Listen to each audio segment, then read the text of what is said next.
The door to the store opened, letting in a young man who was looking sullenly in front of him. He did not respond in any way to the greetings of the employees, just as gloomily headed straight for one of the racks.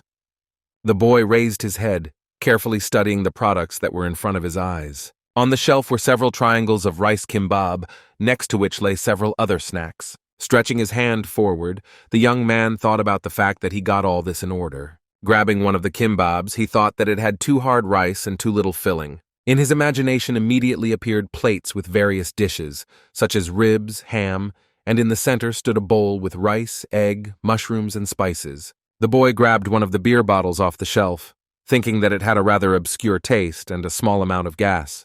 But he wanted to have in front of him now a mug of cool, carbonated hoppy drink, which would have a big foam and a rich smell. Approaching the cash register, he unloaded purchases onto the belt, after which the cashier told him the amount. When the young man returned home, the apartment greeted him with cold silence. Realizing that he was finally alone, he tiredly exhaled into the emptiness of the house. The boy took out a kimbap from his bag and began to unwrap it, which was accompanied by a rustling of the packaging. He sat on his bed, looking at his modest dinner and deep in thought. His gaze was indifferent to everything that was happening, and he did not show any interest in anything. For a moment, the young man closed his eyes, imagining the place where he would like to be now. Suddenly, a commotion was heard around him, which made him look up in surprise. Many people suddenly appeared around, joyfully raising glasses with foam, greeting the woman who was carrying a fried chicken in her hands. The young man looked in front of him in surprise, not understanding what was happening. However, he quickly pulled himself together and smiled, raising a mug with an intoxicating drink in front of him. On the table in front of him were wings and honey sauce, a large berry pie, and fried meat. Suddenly, Cho Yisu felt sweat pouring down his face in a hail of sweat, and when he realized the reason for this, he cursed loudly. He got up from the sofa and pointed the remote at the air conditioner, which suddenly stopped working. Putting his hands to his sides, when the equipment did not start working again, the boy cursed again. Cho Yisu belonged to those people who had a mediocre mind, but were distinguished by a very great love of work. He was born in an absolutely ordinary family, studied at a school for boys, then joined the army and entered an engineering college. After studying, the boy immediately got a job in a fairly well-known company. However, 8 years ago, his life was radically turned upside down. First of all, Cho Yisu unexpectedly lost both of his parents, who died suddenly. After that, for 4 years, he simply existed, often hiding with his head under the blanket and his hands around his knees. The young man thought about what he had to do now. Barely gathering his thoughts, Cho Yisu got a job at a small game development company. He was distracted from his thoughts by the smell of smoke, which, according to the young man, was coming from a neighbor. Reaching for the doorknob, he decided to check if there was a smell coming from the street. However, after opening them, Cho Yisu froze, staring in front of him in surprise. In front of him in the doorway was a bright blue light that shimmered with different shades. Staring in front of him in shock, the boy thought he was seeing a space gate.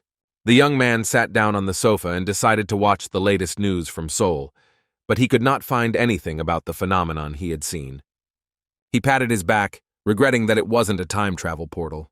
However, the young man decided that since he had such an opportunity, he should take full advantage of it. Cho Yisu remembered that he had once read about something like this, and knew that it was possible to create various things there and bring them here. He took the book and tried to carry it through the blue vortex of the portal. However, in the next moment the boy froze, looking in front of him in shock. The young man looked at the way the book rested against the soft portal at first glance. Realizing that objects cannot be moved from this side, he put his fingers to his chin and thought. Now he wondered if he would be able to turn back on his own if he entered the portal.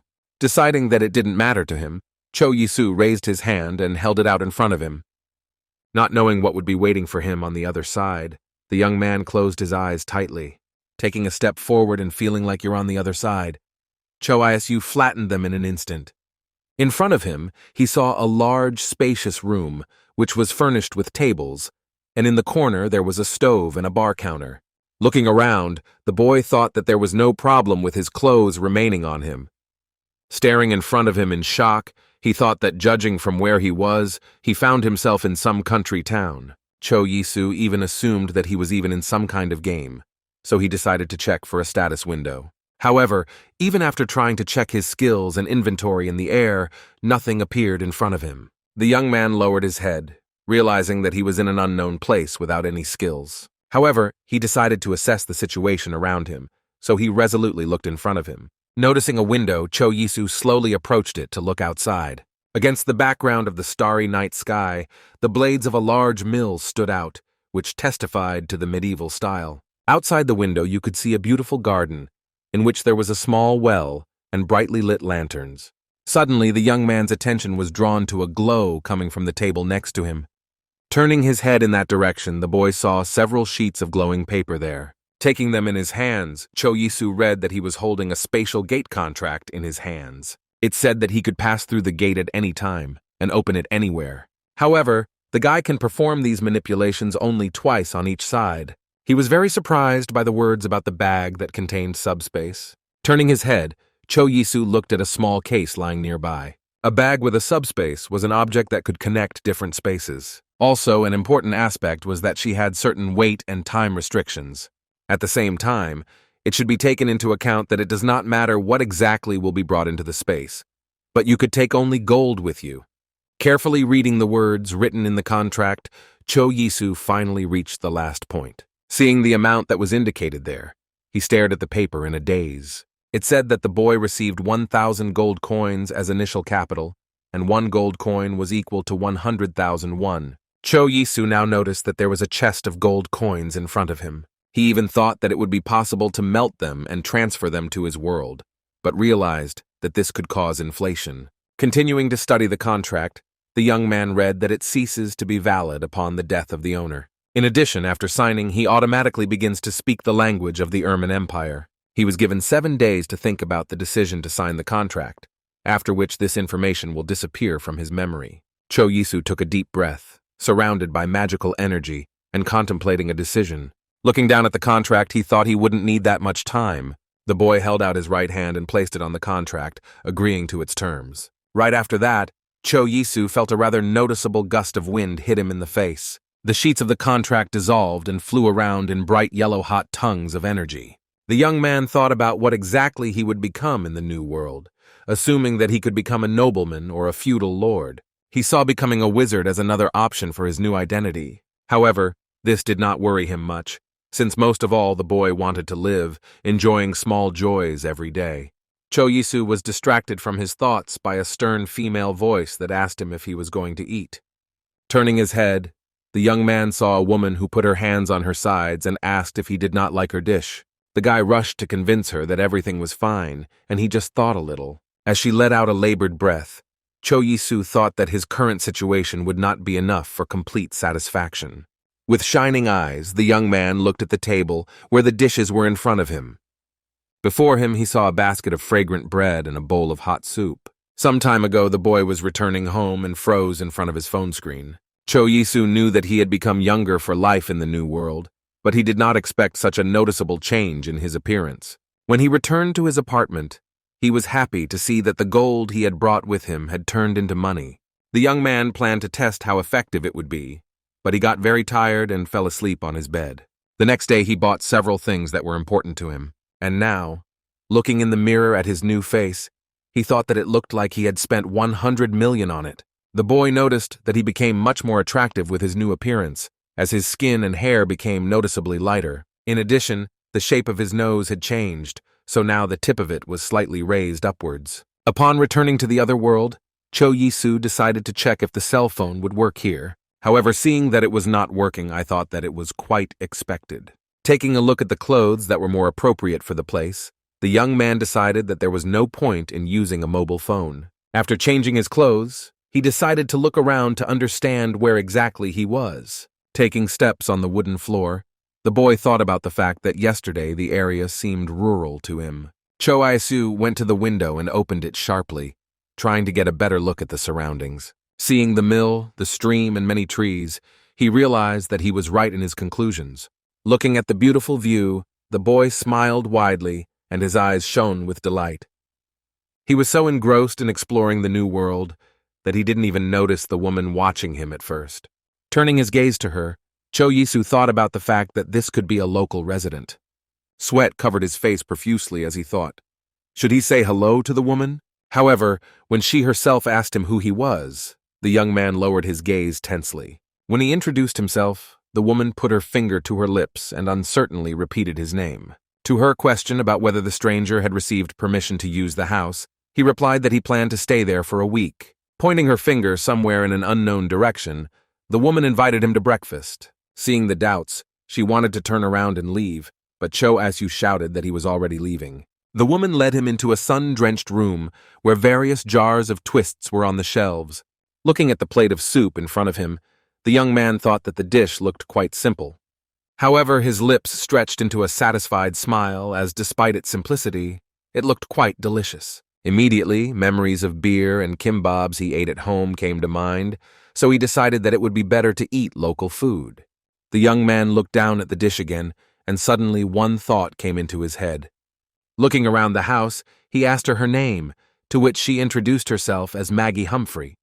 While the woman told where her husband and son were at the same time wondering where the stranger came from, the soup slowly poured out on the table. Hearing that he had come from Seoul, Korea, Maggie assumed that such a long journey might have tired him out quite a bit. Deciding that the dish was mature enough, Cho Isu thought it was time to try it. He broke off a piece of bread, noticing that he had not been given a spoon, from which he concluded that the soup was eaten by dipping the bread into it.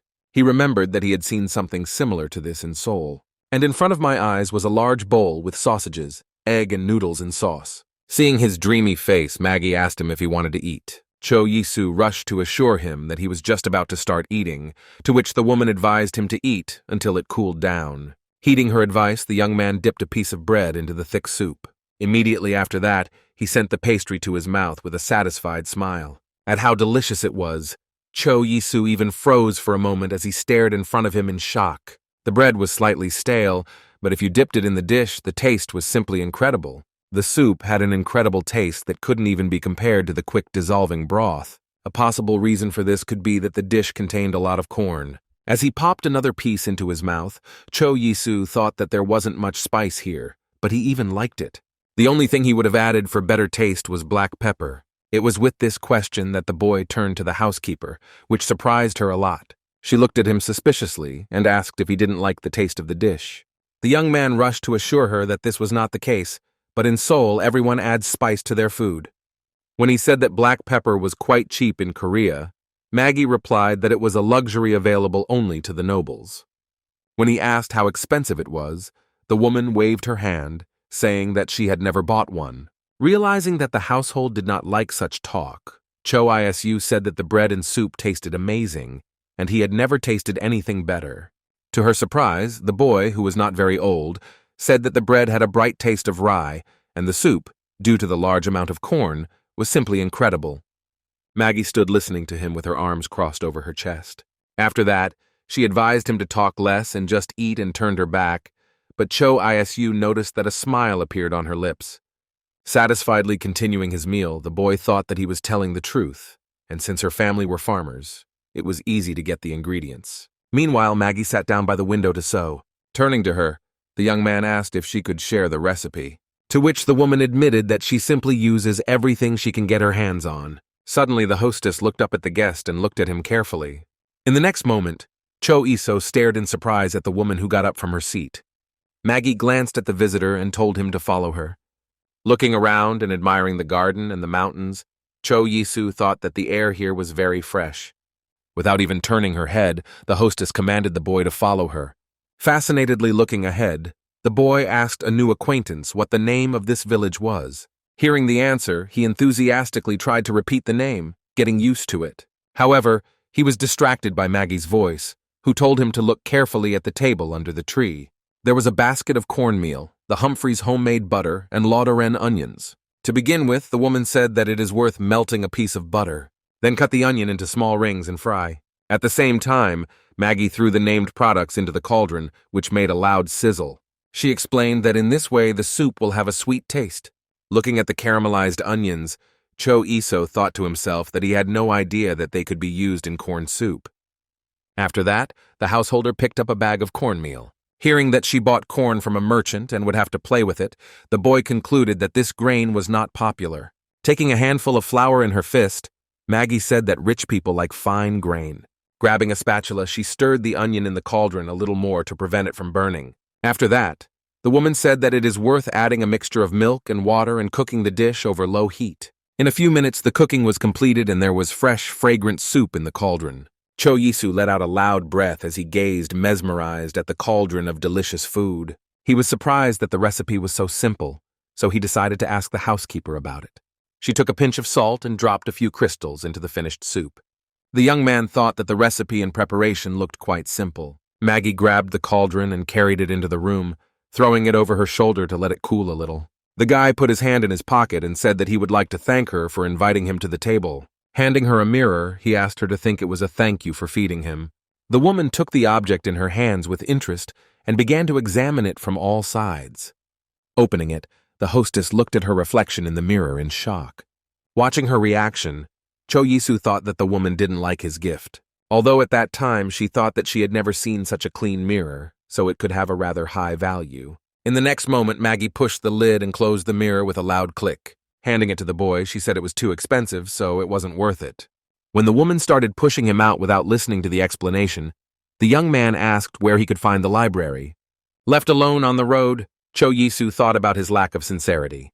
However, he decided that first he needed to visit the local library. Suddenly, someone's shadow flashed in the window of one of the houses. A figure of a fair-haired young girl with pointed ears appeared from behind the curtain, but she watched him carefully, never taking her eyes off his big brown eyes. However, in the next moment she abruptly hid behind a dark curtain, which caused a strand of blonde hair to flutter near the window. Watching her, Cho Yisu thought that she must have been his neighbor. He looked around, heading for the central square where the library would be. The young man thought about the fact that on the way here, he counted as many as 20 buildings that looked like residential buildings. Finally, approaching the old mill, Cho Isu noticed that the destination was also located here. Opening the door, he stepped inside and apologized for disturbing him. The boy answered him, biting off a piece of pancake at the same time. He greeted the guest with a broad smile, ignoring the crumbs on his face. After saying hello, Cho Yisu thought he was about 30 years old, but he did not look like an ordinary librarian. In addition, the boy's attention was drawn to the fritters with berries lying in the plate in front of him. When the librarian said that they had not met before, the young man replied that he was an adventurer and decided to stop here. Looking around, he realized that there were only 50 books, so he concluded that they were rare here. Turning his gaze to the librarian, the boy now understood why he was guarding this place. Picking up fritters, the gentleman asked the guest if he was looking for something specific. Raising his finger, Cho Yisu asked if he could provide him with a map of the Ermin Empire. The librarian joyfully raised his hands and asked him to wait a moment. After some time, with a broad smile, he handed him the tattered binding. At the same time, he said that only residents of the village can take books with them, so you will have to read the map here. Zordillo crossed his arms over his chest and carefully watched how the stranger unfolded the map. In the old binding, several pages darkened by time with torn edges were visible. Cho Yisu noticed that the librarian was very excited, so he decided to be careful not to tear the map. He understood very well that in such a case he could also be torn to pieces. The map of the empire was drawn up 3 times, but no markings were visible on it. The young man was surprised by what the map itself looked like. He could see no mark on it except the outlined coastline and the continent itself. The librarian explained that in the Ermin Empire it was forbidden to put cities or towns on the map. However, he confidently pointed his finger at one point and said that Ladoran was right here. Zdravilo confirmed the visitor's guess that all this is happening because of the war. That is why detailed maps were now either in the royal family or in the military. Frowning, Cho Iso hoped that the war would not affect him, as he did not want to join the army in this world. Closing his eyes, he thought that it was better to die than to join the local army. The young man heard a negative answer to his question about whether wars are a common thing for them. The librarian explained that now the empire is protected by a family of wizards, so no one dares to attack them. Cho Yisu was happy at this news, as it meant that he would not have to join the army here. The librarian introduced himself as Hans, adding that he was responsible for the hard work in the village. The boy offered him to become friends, since there were few boys of their age here. Cho Yisu agreed, holding out his hand and saying that he was 23 years old. Hans was very surprised because he looked younger, but he answered that he was 17. Hearing this, the young man looked at his new acquaintance in a daze. He added in his mind that it must be so because Europeans grew up faster than Asians. Suddenly, his attention was drawn back to the fritters Hans was munching on when he entered the library. He explained that his delicacies are called bread with raspberries. For him, first it was necessary to bake pancakes and let them lie down for several days. After that, they could be sprinkled with various spices and additives, and this time the boy decided to use crushed raspberries. When the librarian offered him a piece, Cho Yisu smiled and thanked him. Having received a delicacy in his hand, the young man thought that raspberries on hard bread did not look too appetizing. So he was interested in the question of whether this dish would be similar to the rice crackers he knew. Taking a bite, the boy thought that it was quite hard.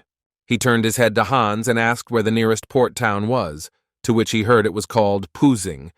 The librarian poked his finger at the map, indicating one of the points where the city should be located. His finger shifted to the side when the guest asked about the largest city in the empire. Scratching his head, Hans replied that he had never been to the city of Ermania before, but he had heard about it from merchants who visited the village. Cho Yisu thought that it would take a month to reach the capital, even if traveling by wagon. Suddenly, shouts were heard on the street announcing the arrival of merchants, which made the boys raise their heads. The appearance of this guild interested the young man and made him think. Hans exhaled enthusiastically and asked if he could come back tomorrow. Noticing the surprised look, the librarian explained that he had to meet with the merchants, adding that he could also find something in them. After hearing this, Cho Yisu looked at his interlocutor in surprise. They went together to the square, where shopkeepers and buyers always gathered. It was quite crowded there, as many wanted to buy the goods presented at the fair, and here you could see soldiers who were keeping order in the market. Looking at all this with big eyes, the boy exhaled enthusiastically. He turned to his new friend with a big smile on his face. However, he was surprised to notice that he had already passed the mark, and now he was standing here alone. Meanwhile, Hans, ignoring no one, ran to the tavern in front of which they were standing.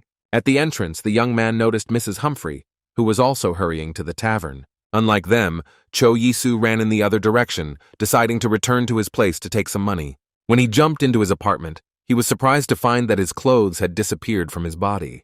Remembering that he could not take clothes from that dimension with him, the boy stretched his lips in a smile. Looking down, he noticed that a subspace bag was lying at his feet.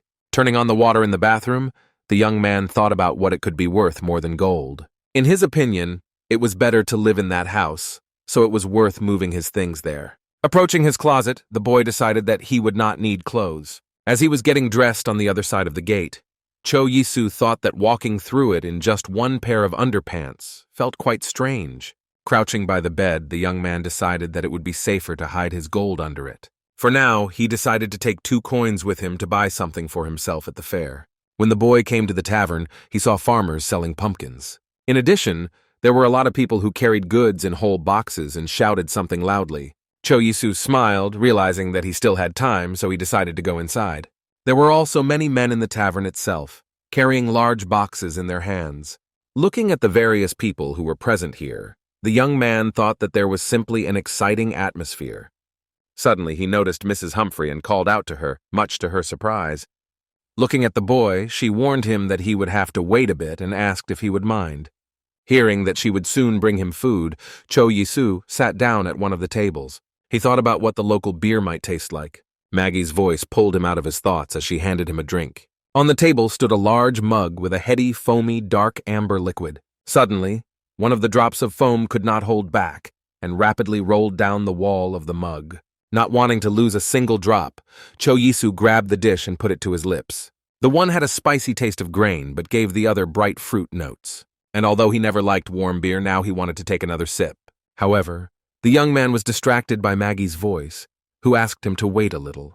The woman came almost close to him and looked at the boy sternly. The landlady warned him that one more mug of beer would cost 1 silver and 5 copper coins. Putting her hands on her sides, she added that he must be paid first. Wasting no time, Cho Yisu held out 1 gold coin, hoping that would be enough. Instead, the woman handed him the palm on which lay the rest of the payment. Remembering the amount demanded by the household, the young man calculated that 1 gold is worth 10 silver. When he said that it could be considered payment for lunch, she added that he had just paid for everything. In addition, the woman explained that a pint of beer in their lands costs 2 copper coins. Grabbing the mug, the boy decided he could enjoy a drink while he waited for his food.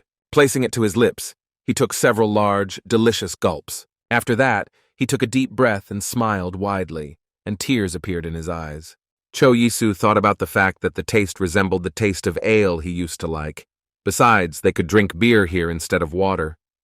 He remembered that he had once read that when there was no drinking water, people drank wine and beer. Looking around and looking into the hall of the tavern, the young man noticed that there were quite a lot of people here. Getting up from behind the bar, he decided to go and talk to the locals. Suddenly, Hans's voice was heard from behind, and he asked in surprise if he had also come in to eat. Returning to the big man, Cho Isu asked him if he wanted to join, to which the librarian explained that it was very important to dine with the family in Ladoran, but he could ask if his parents would let him go. Suddenly, Mrs. Humphrey came up to them, carrying a bowl of soup and several loaves of bread. Looking at the bowl of steaming stew and fragrant bread, Cho Yisu let out a loud breath. He looked enthusiastically at the dishes, anticipating the extraordinary taste. As the boy was sending a spoonful of stew to his mouth, Hans's voice was heard nearby, saying that he could keep him company. Looking at the table, he added that since it's summer, they didn't have time to marinate the meat properly, but it will still be delicious. Waving his hand, the big man offered his friend to go to the merchants together a little later. Left alone, Cho Isu thought about how the locals tried to eat the meat before it spoiled.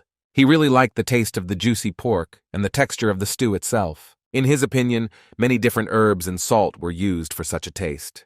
His gaze turned sad as the dish reminded him of how his mother used to cook it. Instead of chicken in sauce, she made regular fried chicken. And there was samgyeopsal instead of ribs with spices and crab with soy sauce instead of crab with spices. His mother always cooked spicy food and he used to like it, but now he wasn't into it. The boy happily bought his mother's food when she offered it to him while cooking. In addition, his mother constantly told him to always eat breakfast with other people. Smiling broadly, the woman explained that food always tastes better at the company. After some time, everyone present got up from their seats and went towards the door. Hans appeared again near Cho Yisu, who asked what his future plans were. Mentioning pork stew, the young man replied that he was planning to go to the merchants. Without wasting time, the boys went to the square where the fair was located. There were quite a lot of things, from clothes to cutlery. Cho Yisu turned his head in interest when he noticed Mrs. Humphrey standing not far from them. The woman looked in amazement at the small mirror lying on the nearby bench. Hearing that it was worth 8 silver coins, the young man thought that his mirror was better. The thought suddenly appeared in his head that if he sold 3 mirrors a day, he would become a millionaire. Meanwhile, Maggie was already discussing other offers, and the merchant drew her attention to another mirror created by the wizard. Suddenly a voice came to Cho Yisu, telling him that he hadn't seen him here yet. He turned his head and saw the shopkeeper asking where he came from. While Hans ran off to look at something elsewhere, the young man explained that he had come from Korea. When the merchant said that he had never heard of such a thing, he added that he was lucky to get out of there alive. Putting his fingers to his chin, the boy asked him how much his spices cost. He said that he'd take 6 gold coins for 1 pound of black pepper. The same price was in his shop for nutmeg. His sugar cost 1 gold coin, and he took only 2 silver coins for salt. After conducting elementary mathematical calculations in his head, Cho Yisu calculated that a kilogram of black pepper would cost 12 gold. It turned out that in his world it would be worth a little more than 1 million. Frowning, the boy asked the shopkeeper if such a price was kept throughout Armenia. After hearing that the prices did not vary much from place to place, Cho Yisu thought about it. He explained that considering the costs of transport, rent, and taxes, it would be possible to sell spices here cheaper. Noticing the shopkeeper's reaction, the young man guessed that the prices were so high because there were many peasants here. If he could find a way to sell them here, he could become the richest man in the empire. The thought of this brought to mind his manager Park, who never let him work properly. He would come to Cho Yisu's workplace every time, constantly whispering something into Cho Yisu's ear. In this world, the boy could very well become a great man of great influence. And then Park would be absolutely unable to do anything to him, remaining just a worthless insect. Cho Yisu was so engrossed in his thoughts of humiliating the manager that he didn't even notice the shadow following him from behind the tree. The girl looked at him intently, never taking her eyes off the guy. When asked how much it cost to deliver pepper, the shopkeeper said that he could not tell him everything. However, he frowned when he heard that in a foreigner's homeland, black pepper is worth almost a penny. Cho Yisu added that if they could come to an agreement, he could supply it at a reasonable price. Exhaling, the merchant said that the transportation cost 3 gold, but he was wondering where exactly the continent the boy came from was located. Cho Yisu thought that he should have talked to the other shopkeepers before making a decision. He in turn rehearsed, offering the stranger to sell him all the black pepper he had. Putting his fingers to his chin, the young man smiled slyly and said that was why there were not enough goods. The shopkeeper explained that as soon as the pepper ships arrive at the port, the Blue Bloods take it apart in minutes. Also, one of the ships had recently sunk, so he was only able to get 5 pounds of spice. Cho Yisu now understood where the price of pepper came from this time, but he apologized and said that he didn't have any at the moment. The shopkeeper handed him a small piece of paper with something written on it. There, the young man read that it was the business card of a spice shop by Colin McGwall. As he walked on, Cho Yisu thought about what else he could find here, when he saw a boy sitting under a tree. He approached him and asked if he was a local, making the boy look warily at the stranger. Frowning, he said that he was absolutely not a boy, since he was already 10 years old. He looked suspiciously at the young man and asked where he had come from. The stranger's reply that he came from Korea made the boy accuse him of lying. After hearing this, Cho Yisu lashed out at his interlocutor in surprise, not expecting such a reaction. He explained that he had read hundreds of books, but in none of them did he find a mention of such a country. The young man thought, as he had no idea what to answer now. However, he quickly found his way and said that he has been a traveler for 23 years, but still does not know everything. The boy frowned, but introduced himself as Mino, the son of a commodity expert. He smiled and suggested that since he had read thousands of books, he must be very rich. It was at this moment that Cho Yisu remembered that thousands of books were equal to several 100 million won here.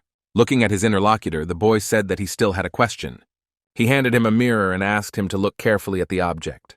When asked how much it could be sold for, Mino replied that the official price could be 3 gold coins.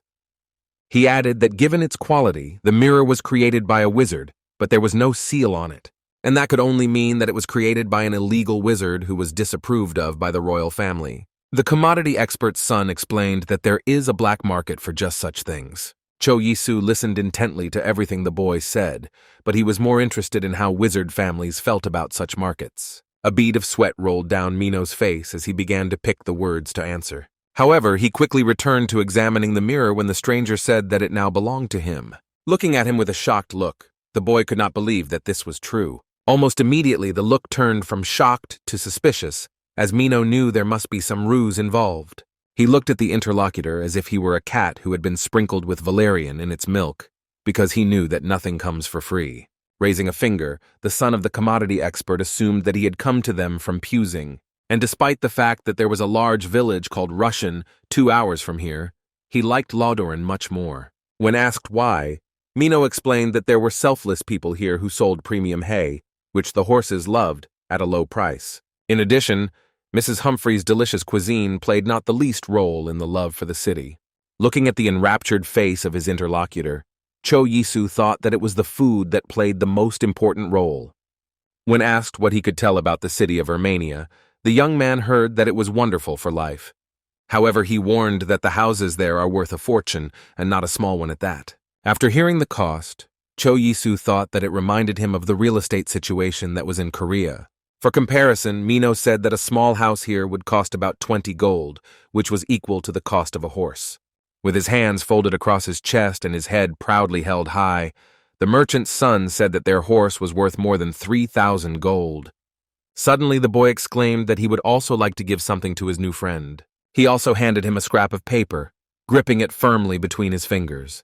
Mino explained that this was the address of their house, on the ground floor of which was their shop. Cho Yisu was surprised at how quickly the boy said he would be happy to see him if the job was needed. To his surprise, Mino said that he could tell from him that he came from a well-to-do family. Besides, he could be very popular with women. Hearing that he was not to his liking, Cho Yisu responded in kind. Jumping off the wall on which he was sitting, the son of the commodity expert said that he must return to his father. Returning to the interlocutor, the boy added that if he had another such mirror, he would be able to sell it. Mino explained that it could be auctioned for a decent amount, given the quality of the item. After some time, already being at home, Cho Yisu thought that he really wanted to go back. He desperately pressed the buttons to make his apartment at least a little cooler. Finally, unable to bear it, the boy climbed into the refrigerator, thinking that he just wanted to sell black pepper in Ladoran. The young man opened the freezer and stuck his head in, looking at the pile of ice cream. The presence of such goodies was practically the only thing that was an advantage in his home world. He looked carefully at the different types of ice cream, trying to decide which one to take. Having finally made up his mind, the boy sent an ice cream with biscuit cookies into his mouth. At how gentle it was, Choyisu even narrowed his eyes and smiled widely. Soft, creamy ice cream was sandwiched between 2 pieces of puff pastry. And thanks to the pieces of cookies that were in the layer of cream, the ice cream was pleasantly crunchy. Smiling broadly, the young man resolutely looked in front of him and decided to finally free himself.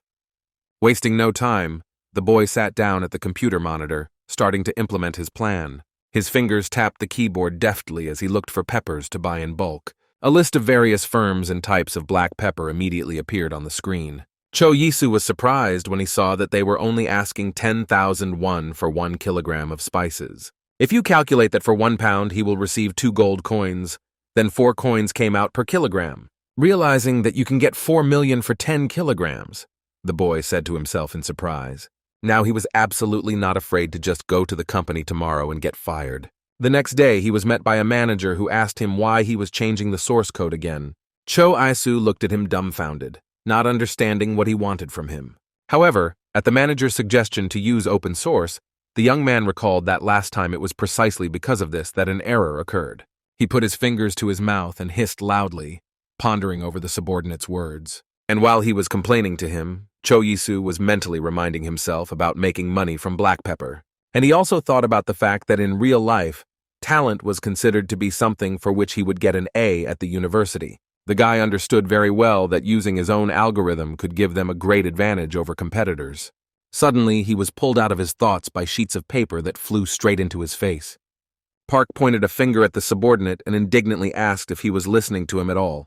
Choyisu didn't even have time to answer when the manager asked if he was going to use his dead parents as an excuse. The young man looked intently at the manager, not believing what he heard with his own ears. His words about weaklings, who have the same effect on the people around them, became the last straw in the decision to leave. After some time, the young man was already knocking on the door of the chief director. When he allowed him to enter, the boy slowly entered the office, where his manager was waiting for him. Crossing his arms over his chest, the director asked him to sit down, asking him about what had happened.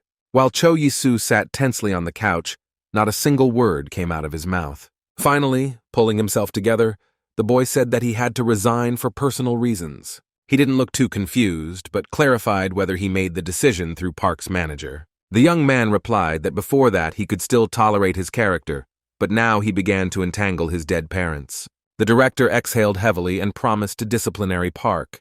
Such a punishment was not surprising, since it was clear that his behavior was tolerated due to a lack of personnel. The general explained that when it comes to Park's working abilities, things were not so bad. However, Choyisu replied that even without a manager, it was quite difficult for him to come to terms with the loss of his parents. The general director said that he had no other choice, but asked him to explain all the nuances of the projects he would transfer. Firmly hooking his fingers into the lock, the man added that he himself had been trying to cope with such grief for 10 years. Choyisu mentioned the rumor that the principal's eldest daughter had died 10 years ago. All this happened in a terrible car accident when the car flew off the road. To get rid of the scary pictures that appeared before his eyes, the young man closed his eyes. The CEO smiled and expressed his hope that they would meet again someday, although he was not sure that the firm would still exist. The boy smiled and said that he believed in a good course of affairs with the director. Thanking him for his understanding, he left the office. As he left the company, Choyisu thought about the fact that he was able to hand over his work to other employees with ease. In his opinion, even with the usual disappearance, the rest of the people around him would have coped with their duties perfectly. The young man wondered what would happen to Manager Park now, but that was none of his business now. After some time, the guy was already sitting in his apartment and looking at his orders. A variety of spices, such as black pepper and sugar, were packed in boxes in front of him. Choyisu smiled as he thought that he had already moved most of his things, and now he was again preparing to transfer a kilogram of pepper, packing it in all his pockets. Rising to his feet, the young man resolutely headed towards the open portal. He now had 140 million won, if you consider the gold he had and the 40 million in his bank account. And although he was quite afraid of new things, now he felt that he could do anything. Returning to Ladoran, Choyisu took a deep breath and exclaimed that this place was simply wonderful to live in.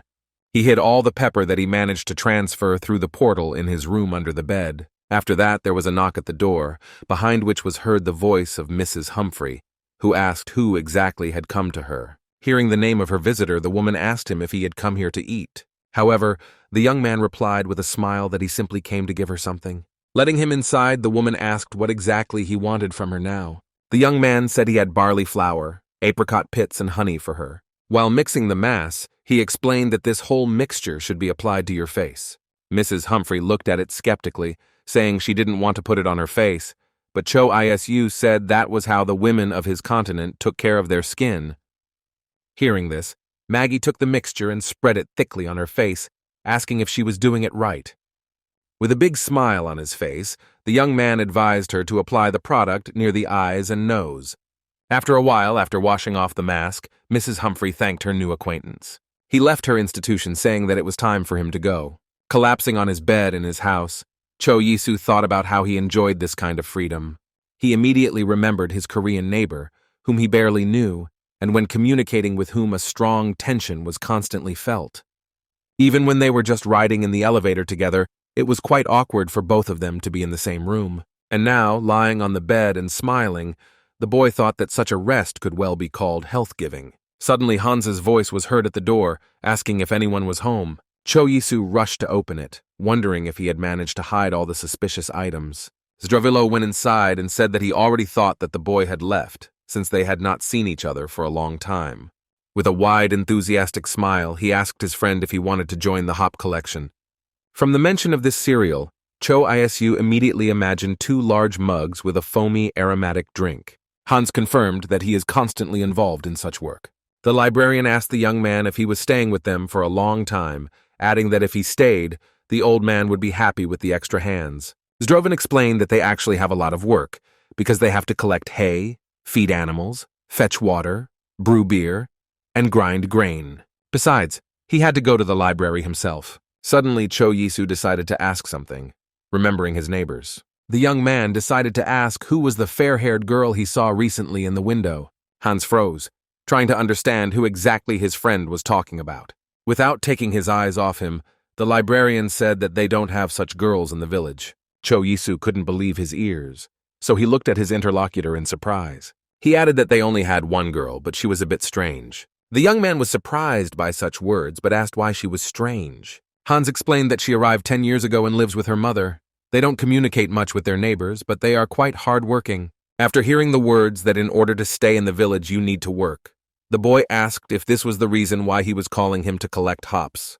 However, he only laughed, answering that this was far from the only reason. He added that all the fences in the village that fence off fields and animals look quite unstable. Clearing his throat, Hans said he was going to collect the rent from the people, as they were all spending money as soon as they got it. Cho Yisu immediately remembered the conversation with the son of a commodity expert, who praised the selflessness of the locals. It was difficult for him to imagine that in his world there would be a situation in which the inhabitants would fight for every new day of their lives. However, he liked such a life, because it reminded the boy of a fast-flowing stream. After some time, the boys were already in the field where hops grew in even rows. Hans grabbed one of the blossoms and said that plants similar to this one should be plucked. Handing the flower to his friend, Hans told him to try it too.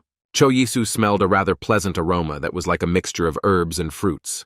Closing his eyes, the young man with the face of a connoisseur said that he had heard that without hops, the beer would be disgusting. Looking at his wide smile, Hans asked what exactly he was doing now. After some time, the basket in which the plants were to be collected was filled with a slide. The librarian immediately said that that would be enough, to which Cho Yisu said that they had done it faster than he had expected from the start. While they were carrying their prey, the big man suggested to his friend that he join in gathering firewood and shearing the sheep, but he pretended not to hear this. Hearing the words that he could rest, the young man thanked his friend. Wasting no time, he ran home to take a shower because it was unpleasant to feel sweaty. Already standing in the apartment under the streams of water, the boy thought that taking a shower was quite a pleasant thing. Leaving the bathroom, the boy was smiling widely, surrounded by warm steam. Immediately after that, he joyfully plopped down on the bed, burying his face in the pillow. Rolling over on his back, the young man breathed out that it was much better this way. Now, after his shower, he wanted to drink a good beer. and since he was going to drink beer with a friend, he needed to take food with him. Baked corn under the gooey light cheese immediately popped into my mind, and I wanted fried potatoes with mushrooms and squid and fried chicken and panko breading. Clutching his grumbling stomach, Cho Asu thought about taking everything with him. When he went to the delivery site, he thought that he should choose something that would be easy to carry with him. Besides, it had to be something that Ladoran would be familiar with, so deep-fried food was out of the question too. Looking carefully at the phone screen, the boy tried to think things through. Suddenly, one of the positions caught his attention, which he thought closely matched his search criteria. After some time, Cho Yisu was already taking the bag with the ordered goodies from the courier. He held it carefully in his hands, glad that it had finally arrived. Now a whole new world was open to him in Korea, which was called the word delivery.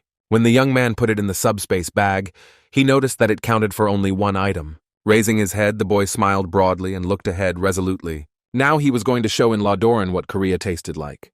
Upon arrival, the young man took out a bag and carefully placed it on the table. And at that moment, he was faced with the problem of how exactly he was going to eat all this. It was clear that plastic was not even heard of in this world, so there were no ideas how to get such containers. Looking at the portal, the boy thought that he should go back and take some things with him. A few minutes later, several bowls, glasses, and spoons were already lying on his table.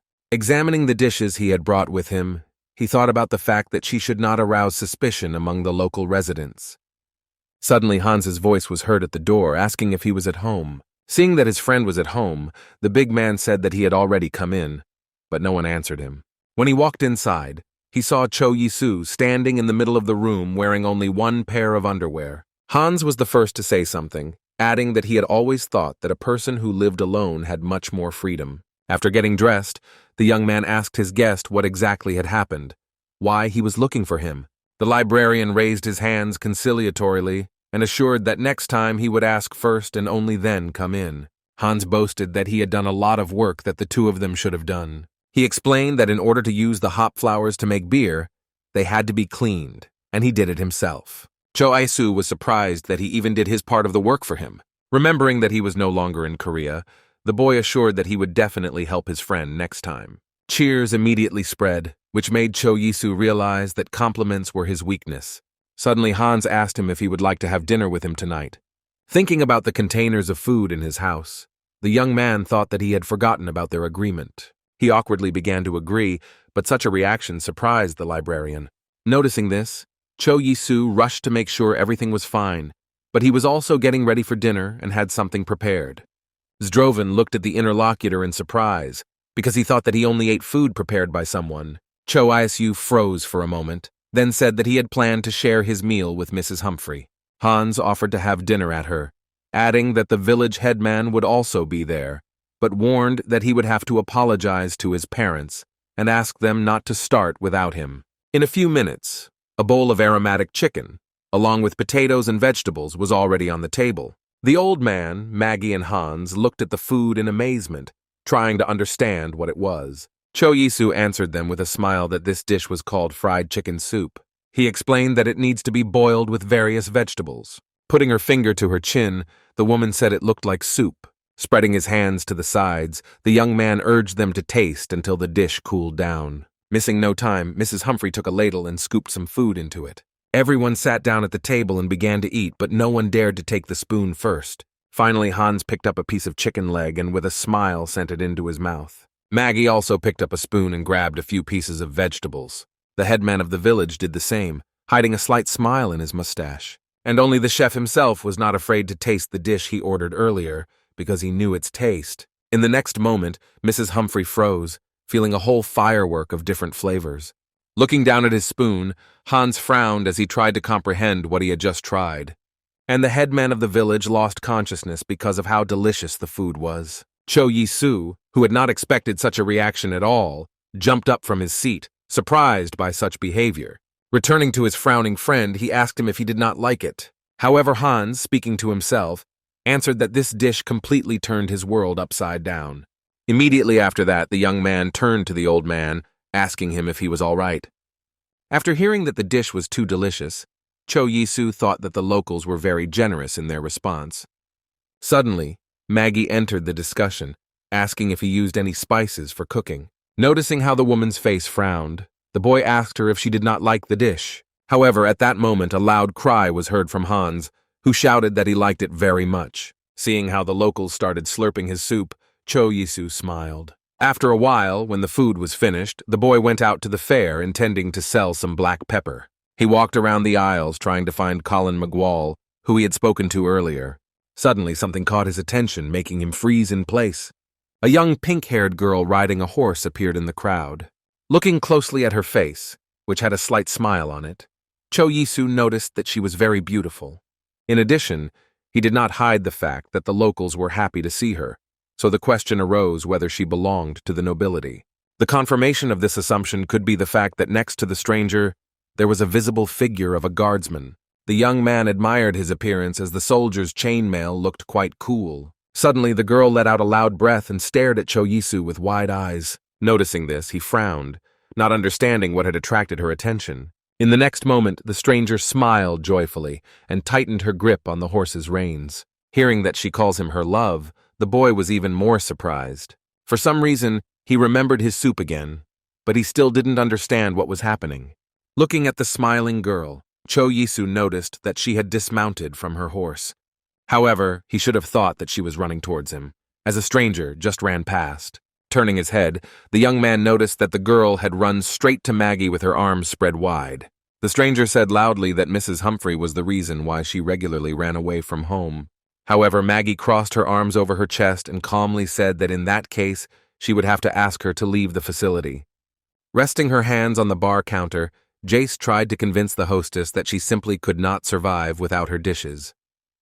Closing her eyes and trying to control herself, Ms. Humphrey said she valued her freedom very much. She added that if she wanted to, she would have long ago become a chef working in the royal family, when the girl threatened to take her hand before cutting it off. However, Maggie emotionlessly reminded her that she wouldn't be able to enjoy her food in that case. Joyce noticed that she wanted her tastiest dish, for which she even brought groceries with her. Mrs. Humphrey let out a weary breath and ordered her to go and wash first, which the girl immediately ran to do. However, the next moment she looked out from behind the wall and told the hostess not to add black pepper to the dish. Hans looked at his friend and said that Mrs. Geiger was a real beauty.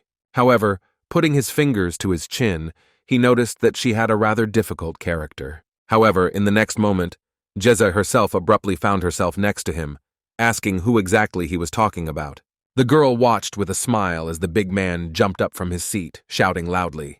The boy started to make excuses, but Jace assured him that everything was fine. She gave a predatory smile and said that there was nothing she could do about the rumors that were spreading.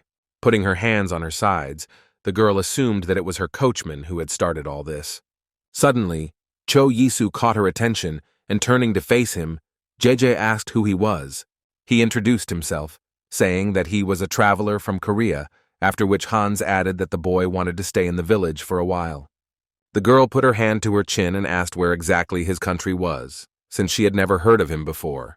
Suddenly, a guard approached them and apologized to the young lady.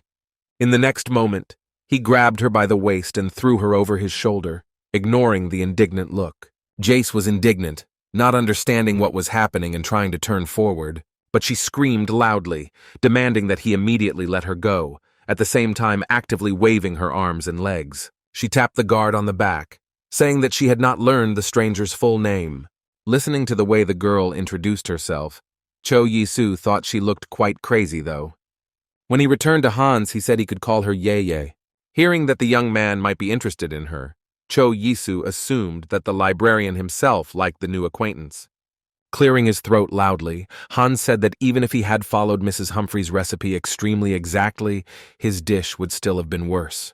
Suddenly, his attention was attracted by a man who entered the tavern, and the big man drew Mr. Joseph's attention to himself. He raised his hand in greeting and ordered himself a beer, after which Hans ran to fulfill the order. After a few minutes, there were several cakes and 2 mugs of foamy drink on the table. When the friend went to the kitchen, Cho Yisu asked him how much he owed him. However, he just raised his finger and said that today everything is free, in honor of the day of Mrs. Jeje. Taking the mug in his hands, the young man thought that the people here were completely different. Mr. Joseph raised his mug and invited them to drink together. The guy smiled and introduced himself, simultaneously asking what exactly the man's business was. He explained with a smile that he sells spices in the city of Armenia. Hearing that he was quite close to Miguel, Cho Yisu explained that he had seen the merchant last week. Squinting, Joseph asked if the man sold black pepper, to which he heard him say that he had very little stock. The spice seller said that wasn't true, taking a greedy swig that sent beer dripping down his beard. Banging his mug on the table, he made a fist and wiped the foam from his mustache with it. After that, the man pounded his fist on the table and said that he owned the largest spice shop, but he could not tear out a gram of pepper. All because the Medits family had bought up all the pepper, which made him think they were taking spice baths and using it instead of perfume. However, remembering how she had warned about using pepper made Cho Yisu smile. And while the interlocutor was wondering how Miguel was able to get the pepper, the boy looked at the fritters in front of him. He took one of the cakes and dipped it in the jam that was in the saucepan. The last time he'd had this at Hans's, he'd really liked it, so now he was hoping for a similar result. However, after taking just one bite, I felt that everything would be completely different. This cake was extremely hard, so it seemed that the teeth would not say thank you for it. With a wide smile, so as not to give away his reaction, Cho Isu reminded the interlocutor that young Mrs. Medits was not very fond of black pepper. Raising his finger up, Mr. Joseph confirmed his words. He said that once in Pusing there were even very big problems because of this, when a girl decided to burn a wagon with spices. The guy looked at his interlocutor in a daze, not believing his story. The man added that they then barely managed to distract her guards to stop her. Suddenly Jesse appeared from the side and asked with a smile if they were discussing her behind her back again. Having quickly found his way, Mr. Joseph assured the girl that this was not the case and invited her to join them. Taking a mug of beer in her hand, Jace suggested that the merchant steal the wagon, because that way they could make a decent amount of money. Watching her quickly down the intoxicating drink, Cho Yisu timidly said that it was his beer. Having finished with it in a few large sips, Jesse let out a loud breath and slammed the dishes on the table. Smiling widely, the girl looked at the boy and asked if he wanted her to spit the drink back out. Looking ahead in disappointment, Cho Yisu asked if she even liked it. Pointing to the interlocutor with her finger, she asked what his name was, since she did not hear his answer last time. Trying to come up with an answer that would stop the questioning, the young man said that his father was a teacher and his mother was a housewife, and he himself had started traveling after graduating from the academy. Having lashed out at the boy, Jesse assumed that since he had entered the academy, he could not belong to the common people. When he said that anyone could study at the academy on his continent, Jace asked if even girls could. However, when she stammered about visiting Korea, her bodyguard immediately appeared next to her and told her not to even dream about it. Suddenly, dishes appeared on the table, prepared by Mrs. Humphrey, who apologized for taking so long to prepare everything. Lady Medit smiled and said that she had almost starved to death, but as the smell was wonderful, she was ready to forgive. Holding up the cutlery, the girl invited everyone present to eat. Suddenly a guard stopped her, asking her to wait a little. When he said that he had never seen such a dish, the girl was indignant that he wanted her to starve. Looking at the gloomy night, Cho Yisu thought that he felt sorry for him. Having stuffed the spoon with the dish, Jesse felt such a bright taste that it seemed as if she was in paradise. Hearing Maggie try to explain the ingredients of the dish, she held up her spoon, telling the woman to be quiet. Staring in front of her with wide-open eyes, the redhead said that she could explain it herself. She could clearly taste vegetables like carrots there, as well as mushrooms. In addition, the consistency of the cream in the soup was given by a generous amount of butter and milk. Hearing about the aroma of truffle mushrooms, Cho Yisu marveled at the absolute sense of taste this new acquaintance had. After the soup, Jesse started tasting the dish with rice. Taking a piece of root vegetable on a spoon, the redhead looked at it enthusiastically, thinking about its properties. Observing her reaction, Cho Yisu concluded that potatoes were not very popular here. Not wanting to be left behind, the boy also took some food on a spoon. Having sent it to his mouth, he began to chew with shining eyes. Hearing his question about where exactly she managed to get the clams, the redhead turned an interested look at him. Chewing her food, Jace swallowed loudly, her throat straining. Raising her hand, she replied that it was all thanks to magic, as she had been forced to pay the wizards well. Watching the red-haired woman eat the dish, the young man wondered what it tasted like. Looking down at his spoon, he thought it tasted like regular clam chowder. Glancing at Maggie, Cho Yisu thought that she managed to achieve a pretty harmonious taste with the potato and clams. Suddenly, there was a loud knocking on the table. A single tear ran down Jez's cheek as she said that this simply could not be. When her guard rehearsed again, the girl calmly told him to sit down. Suddenly, her attention was drawn to a bowl of strange food that looked like small scraps of paper. After hearing from Maggie that it was cabbage pickled in fruit juice and sugar, the redhead told the woman again that she loved her. After some time, when the meal was finished, Cho Yisu took his bag and went to sell allspice. He knew very well that Mr. Joseph stayed at the tavern, so he knew very well where to look for him. Suddenly the boy stopped and looked in surprise at the night sky full of stars. Looking up in amazement, the young man thought that the sky looked completely different in Korea. Admiring the beautiful picture, Cho Isu raised his hand and knocked on the door. He opened it asking who was there, to which the boy inquired whether it was too late. Joseph came out, asking what had brought him here, to which the young man recalled how he had complained that he had not received black pepper. With a big smile on his face, the boy took out a bag and said that he would like to give him some spices. Seeing this, the man glared at the guest so much that his eyes almost popped out of their sockets. When asked where he got so many spices from, Cho Yisu replied that he brought them from his hometown. The merchant said he was taking everything he had. On hearing this, the young man said he had about 20 pounds. Joseph was offering 3 gold for every pound, so after calculating carefully, Cho Yisu realized that he could get about 6 million. After concluding the deal, the boy handed the buyer a whole bag of black pepper. Looking at the wallet with money, he asked if it was convenient to carry so much money with him, to which he heard in response that merchants travel with mercenaries. Besides, no bandit would dare to attack those accompanied by the Meditz family. The next morning, with the sun already shining brightly through the window, Cho Yisu stretched deliciously after waking up. The sun was shining brightly outside, and large and small ships floated down the river. Looking out the window, he wondered if this was how rich people woke up. Looking out the window, the boy suddenly realized that it was unusual for him to have such a large sum of money. The young man always tried to save, so he had no idea how much money he should spend now. Looking at the wonderful scenery outside the window, he decided to go and see everything in the market first. Approaching one of the merchants, the boy asked how much the candles he was selling cost. The grocer explained that oil candles would cost 5 coppers per pound and wax candles would cost 2. When Cho Yisu was ordering 4 pounds of oil candles, he suddenly heard a girl approach a nearby merchant. He remembered that he had already seen the girl who lived next door to him and was now ordering raw mokrel. The shopkeeper raised his hand and said that this fish is quite difficult to catch, so it is customary to pre-order it. Putting her fingers to her chin, the girl said that in that case she would like to make a pre-order. After hearing how the merchant demanded from her 5 pieces of silver in payment, which was equivalent to 500,000 won, the boy opened his mouth in shock. Sitting down next to the merchant, his neighbor asked him to give her a red herring that he had prepared with him. In the next moment, she jumped up in her arms and shouted that she would now bring the fish container. Looking after the unknown girl, Cho Yisu thought that it seemed to him that the stranger next door had blonde hair.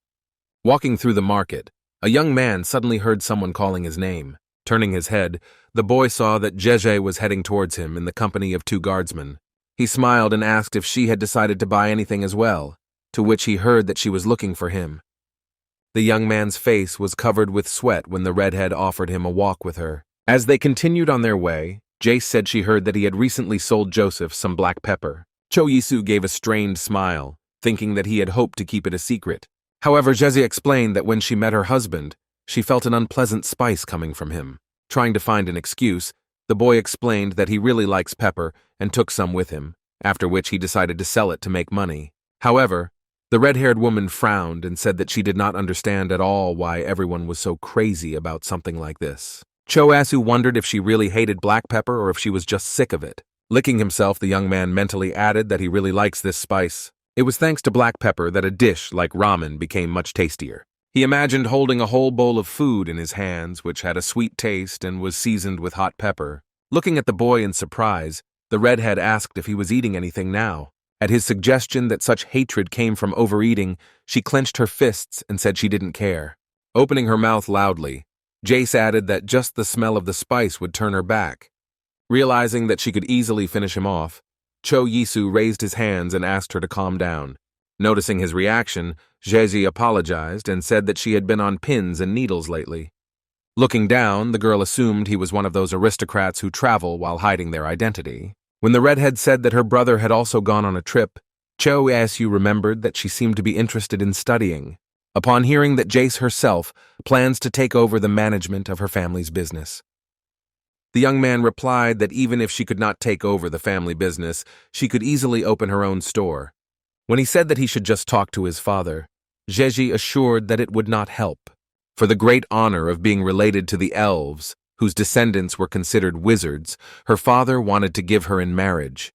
Cho Yisu suggested that it was quite difficult for her to come to terms with the fact that an arranged marriage awaited her. Turning sharply to the interlocutor, Jace said that this is why he should take her to his place on the continent.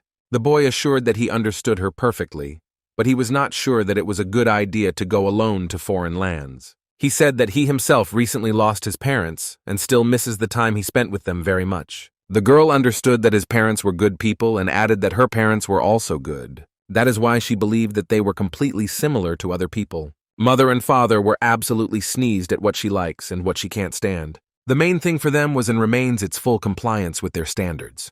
When the redhead offered him to come visit her, Cho Isu assured him that he would stop by as soon as he settled in. Smiling broadly, the girl added that it would be nice if he had kidnapped Maggie before he came and brought him with him.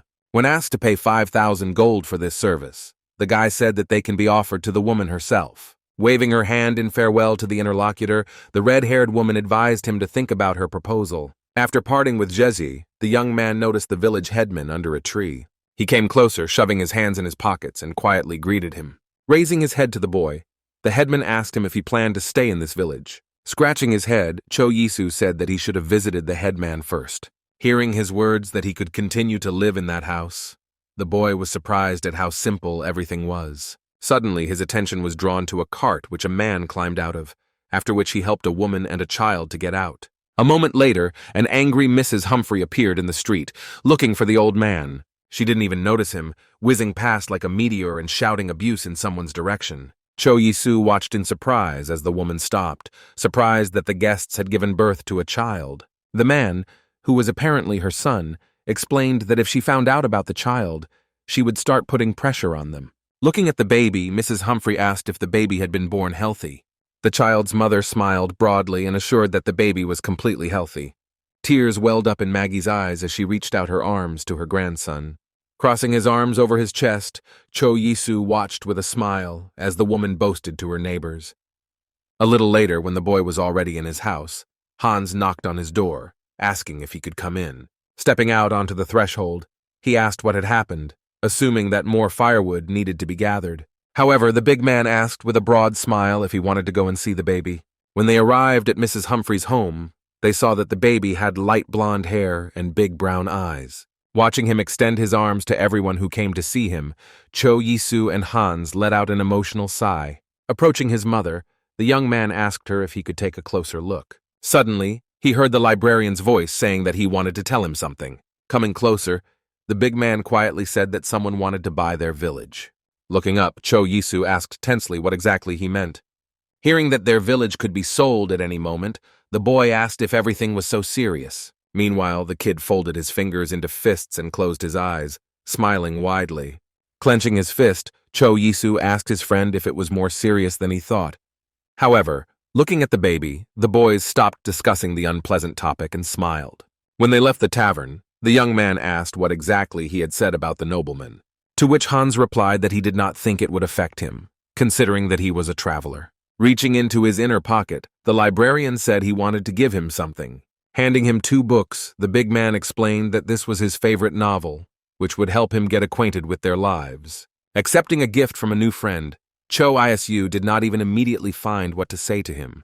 Passing through the portal to his apartment and once again finding himself without clothes, the boy thought that he would never get used to this. Looking into the subspace bag, he saw that the daily recharge was almost complete. Now the question was what to bring to Ladoran next time. Suddenly, the image of a neighbor's girl who wanted to order fish from the shopkeeper appeared in my head.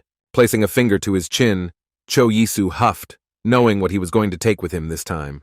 At the night market at this time of the day, there were quite a lot of people eager to buy something. Walking between the stalls of merchants, the young man thought that he had come here for a special reason. First of all, you could buy a lot of goodies here, such as noodles or pancakes. And here there were many different types of kebabs that would suit any diet. In addition to traditional Korean dishes, The night market had many dishes from world cuisines. So after a while, Cho-Yisu was already smiling contentedly, stroking his full belly. Throwing his hands behind his head, the boy cheerfully strolled between the benches, planning to shake the food a little. Looking around, he thought about the fact that he had not been here for a long time. Suddenly, the young man smiled widely as he smelled fresh fish. Just in front of him lay a variety of fish and seafood on the cooling counter. Glancing at one of the lobsters, he thought that it reminded him a lot of Hans. At that moment, the voice of the shopkeeper was heard shouting that he was selling fresh mackerel that had just been brought in. Coming closer, Cho-Yisu said that he wanted to buy some fish, but asked that they be gutted. Holding 2 large bags in his hands, the young man thought that he might have gone a little overboard with his purchases. Entering his apartment, the boy reassured himself that he had not eaten well-cooked mackerel for a long time. Another product he bought for himself was samjang sauce, which is soy sauce with various spices. While grinding the walnuts, Cho-Yisu thought that such a sauce could not be found in the other world, so it was necessary to prepare it. While mixing the ingredients for it, the young man remembered that he had studied his recipe while abroad. At the end of cooking, it was necessary to add some nuts and mix everything thoroughly, and finally, in front of him in a bowl stood a ready-made sauce of a bright brown color, sprinkled with spices and nuts.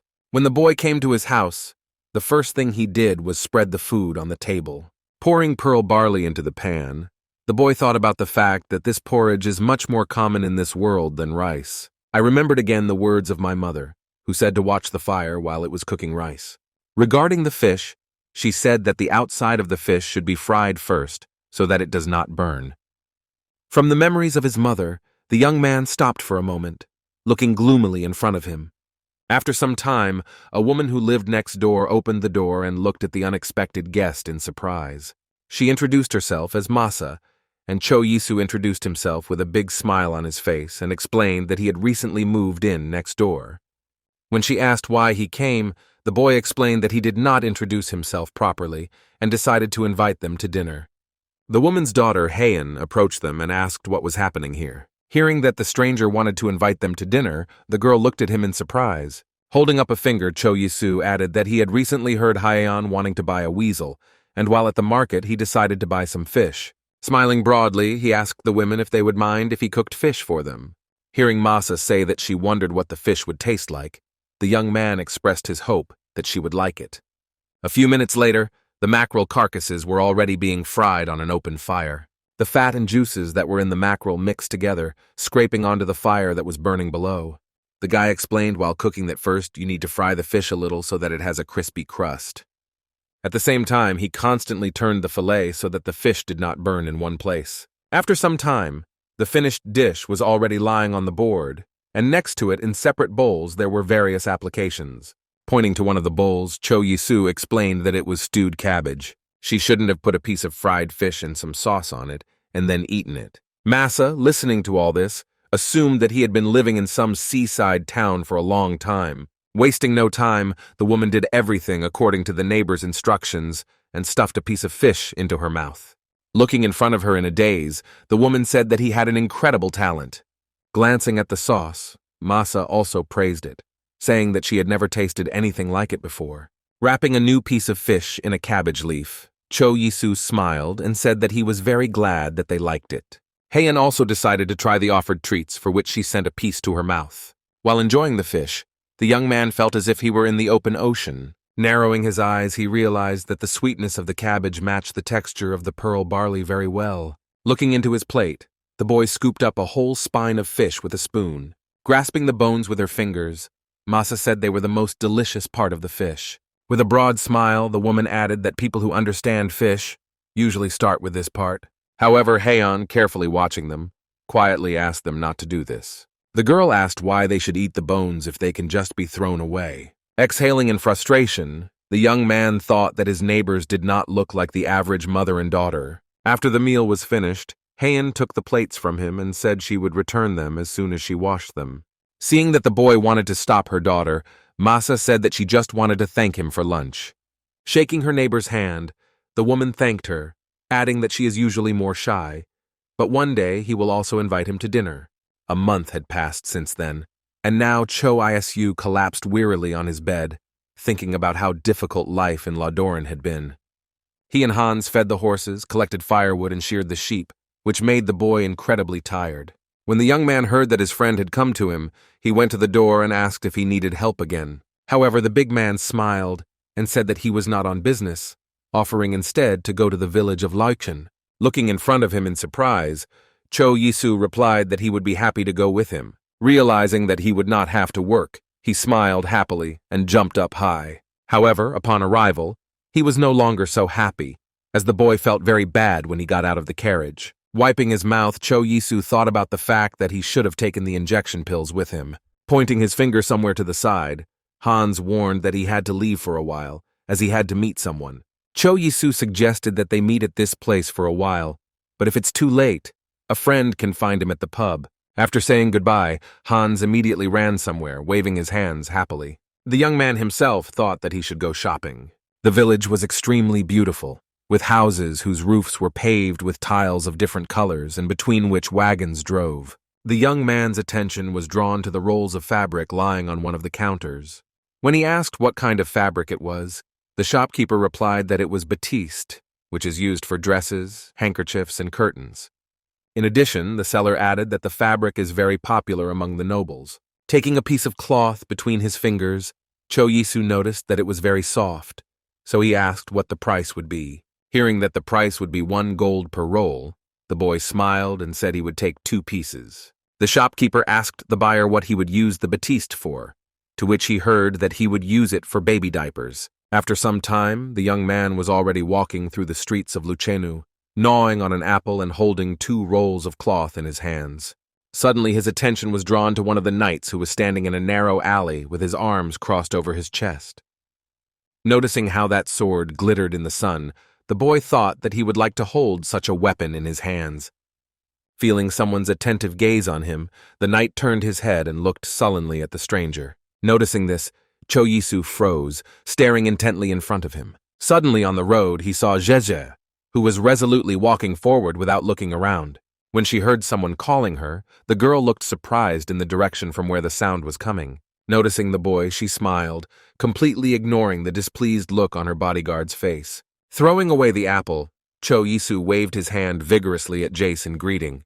Jeja immediately rushed to him, asking what he was doing here, to which she heard that he had come here with Hans. Cho Yisu asked the girl if she was passing through the village, to which she hesitated a little, and answered that not at all. Putting her hand to her mouth, the girl said that she had come to the spectacle, surprised that he himself had not heard anything about it. When she explained that a new nobleman would arrive here who wants to buy the local lands, Jezi said that she wanted to observe a possible neighbor. Suddenly, her attention was drawn to the rolls of fabric that the interlocutor was holding in his hands, as she noticed that it was batiste.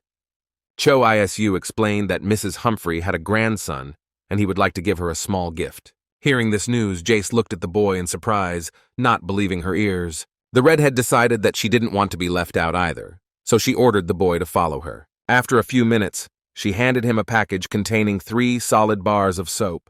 After that, JJ held out another jar of shea butter and chamomile that could be used as a lotion. Smiling, the girl explained that if she gave more things, Maggie would simply refuse her gift. Cho Yisu thanked and asked the interlocutor to share if she heard news about their village. Looking at him, Jace guessed that the people there were pretty worried about such rumors. Besides, Lady Meditz was determined to get Maggie out of the village before some noble bought it. Noticing her gaze, the young man tensed, feeling that he was quite creepy. Placing her hands under her chin, JJ asked with a cute smile what he thought, as if she was completely mad. Closing her eyes, the red-haired woman sighed loudly and said that there was nothing you could do about it. Raising her hand, she waved to the innkeeper and asked him for 2 servings of the special dish, but then changed her mind and ordered one. Cho Yisu thought about this, remembering that every tavern had a dish that was reserved for the nobles. In a moment, there was a pan with strange porridge and sausage on the table in front of them. Several pieces of bread were lying on the board, and a mug of beer was standing in it. Looking carefully at the boy, the red-haired woman offered him a try with a smile. He wasted no time in taking the spoon and thanked him, but he was disturbed by the smell that came from the food. Shoving some food into his mouth, Cho Yisu tensed, his face covered in sweat. Pointing her finger at him and laughing, JJ reminded him not to forget the bread. While she was asking if the food was incredible, The young man was thinking about what would turn him out now. Taking a piece of bread in his hands, the boy asked why it was so wet, to which he heard advice to assume that it was only slightly moist. Already lying in the cart on the way home, he thought about how bad he was. However, the boy now fully understood why Jace was so confused by Mrs. Humphrey's food. Thinking about the household, Cho Yisu thought that under no circumstances should she be let out of Ladoran. After some time, he tiredly collapsed in his apartment, having passed through the portal. Trying to muster the strength to stand up, the young man exhaled tiredly. Getting to his feet, he rushed with all his strength to the refrigerator, expecting to find plum syrup there. In a moment, the boy was already pouring himself a drink into a glass filled to the top with ice cubes. After taking a large gulp, Cho Yisu smiled with satisfaction as he tasted the pleasant taste. Taking the glass with him, he went to his computer to see what else he could sell besides black pepper. Taking a new sip, the young man thought that he was already tired of selling black pepper. Besides, he regretted using the bag with the subspace only to carry black pepper. Suddenly, an idea came into his head, which made the boy's eyes widen in surprise. Realizing that this was not a bad idea, he stretched his lips in a satisfied smile. His fingers tapped on the keyboard, trying to find what Cho Isu had in mind. On his return to Ladoran, the boy decided that he could do something else besides selling black pepper. While developing the land, he thought that if he started to grow something, then his supplies would be replenished due to the harvest. Suddenly, Hans's voice was heard from behind, asking his friend, "What does he do?" Looking up at the guest, Cho Isu replied that he had thought of planting something in the garden. He recalled that in the soup that Mrs. Humphrey was making when Mrs. Jaeger came to the village. At that time, it contained potatoes, and it was potatoes that the young man wanted to plant in Ladoran. It was very easy to prepare and also had a very pleasant taste. In addition, an important aspect was that potatoes could be used in a large number of dishes. Hans carefully listened to everything that his friend told him and thought about how useful potatoes were. After licking himself, the big man declared that he really wanted to try potatoes, to which Cho Yisu promised to make him potato johns. He explained that for them, you need to chop potatoes, form them into small fritters, and fry them in a pan. Throwing his hands up in joy, Hans smiled widely, saying that he would take that as a promise. After that, the librarian said that the merchants came to them again, offering to go to the fair together. Arriving at the old place where trade took place, the first thing Cho Isu did was to meet the son of a merchant, Mino. The boy was happy that his name was remembered, adding that he had sold his mirror for 5 gold and asking if he had any more. Hearing that the man had 5 more similar mirrors, Strive Jr. promised to come get them a little later. Suddenly, Cho Yisu heard someone's voice asking Maggie to cook sausage for them. After these words, the young man imagined various types of sausages and sausages. Having entered the middle, he declared with a broad smile that he would not refuse such a thing either. Hans was glad to see his friend and handed him a piece of smoked sausage. Looking at it, Cho Yisu thought that it reminded him a lot of the salami he had seen in Korea. Wasting no time, the boy carefully sent a piece of sausage to his mouth. Immediately after that, the young man frowned and spoke to himself. Sticking out his tongue, he thought that it was too salty, as if it had been soaked in salt water. Watching his friend's reaction, Hans put his hand to his chin and asked if he liked it. In response to his words that a little too much salt is needed, he explained that sausages should be stored for a long time, so they give a lot of salt. Suddenly, Mrs. Humphrey came up to them and asked them to help her serve the food instead of just talking. Cho Yisu looked closely at the tray the woman had given him to serve to the guests. Having carefully studied its contents, the boy thought that the menu today was only bread and sausages, and also sausage soup. The young man was just sure that the food would be delicious because it was Mrs. Humphrey who was cooking it. He turned his gaze to the hall, where almost all the tables were occupied by guests. His attention was drawn to a couple sitting at one of the tables happily talking about something. The man who was sitting next to the woman was very actively telling her something, waving his hands. Cho Yisu watched them closely, keeping his eyes fixed on them. Suddenly his attention was drawn by a shout that loudly called his name. Turning his head, the young man saw Hans waving his hand at him, inviting him to come. Parents were sitting next to him, who also invited their son's friend to the table. Cho Isu froze for a moment, not daring to take a step and not believing his eyes. When the boy did come to their table, Hans's father said that they had heard a lot about him. Watching his friend munching on bread and sausage, Cho Yisu thanked them for the invitation. Wasting no time, he did the same to the big man sitting next to him. Stuffing the sandwich into his mouth, The young man noticed that the sausage tasted pretty good with bread. He liked the smell of cooked meat and the feel of the soft texture of the bread. Looking at the rest of the sausages, the boy wondered if they also tasted like salami. Remembering his first experience with a piece of local sausage, the boy first cautiously sniffed the piece. The smell was quite pleasant, and the sausage soup, which was poured into the plate, also attracted attention. It looked completely ordinary, but when Cho-Yisu tasted it, he felt that the sausages had been cooked in beer. Hanzov's whole family watched with satisfaction as the guest licked the soup, which showed that he liked it very much. Clearing his throat, the young man asked why he could not see Mrs. Masu and Heian anywhere. However, Hans's mother replied that she had heard that his neighbor had been very ill recently. After finishing the meal, he was given some food and asked to take it home. On his way to his neighbor's, Cho-Yisu thought he wanted to go to the merchants, but decided to do that later. Suddenly, he stopped when he heard a familiar voice that belonged to Heian. The boy approached the house and heard how the girl reminded that she wanted to go live in a big city. Staring at the door, he listened to Heian say that mother could live here if she liked it that way. In the next moment, the neighbor jumped out of the house, almost knocking the young man down with the door. Noticing him almost under the door, she measured the neighbor with a fierce look. Cho-Yisu smiled as he prepared to say hello to the girl. However, noticing that the girl walked past him without saying a word, he decided that she was in no mood to talk today. Following the girl, Mrs. Masa herself appeared on the threshold, coughing, trying to call her daughter. Just as the young man was about to ask her if everything was okay, the woman coughed loudly, spitting out clots of blood. Having entered their house, the boy put a tray with food on the table in front of the hostess. He asked the woman to eat until everything cooled down, but she replied that she would eat as soon as Heian returned. Choosing her words carefully, Masa admitted that in fact the girl was not her real daughter. She added that she is her nanny, who has taken care of the girl since she was a baby. Cho-Yisu now understood why their relationship seemed so strange to him last time. When Masa spoke again, reminding him of Heian's behavior, the young man remembered how she had quarreled when he arrived. However, the woman said that she is not really a bad child, although she may appear unfriendly and rude. Masa explained that the young lady is extremely talented and wants to use her abilities in the big city.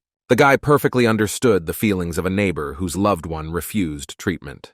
And Masa did exactly that, refusing treatment for her illness, which made Heian furious. Raising his head, the woman said she wanted to ask him one small favor.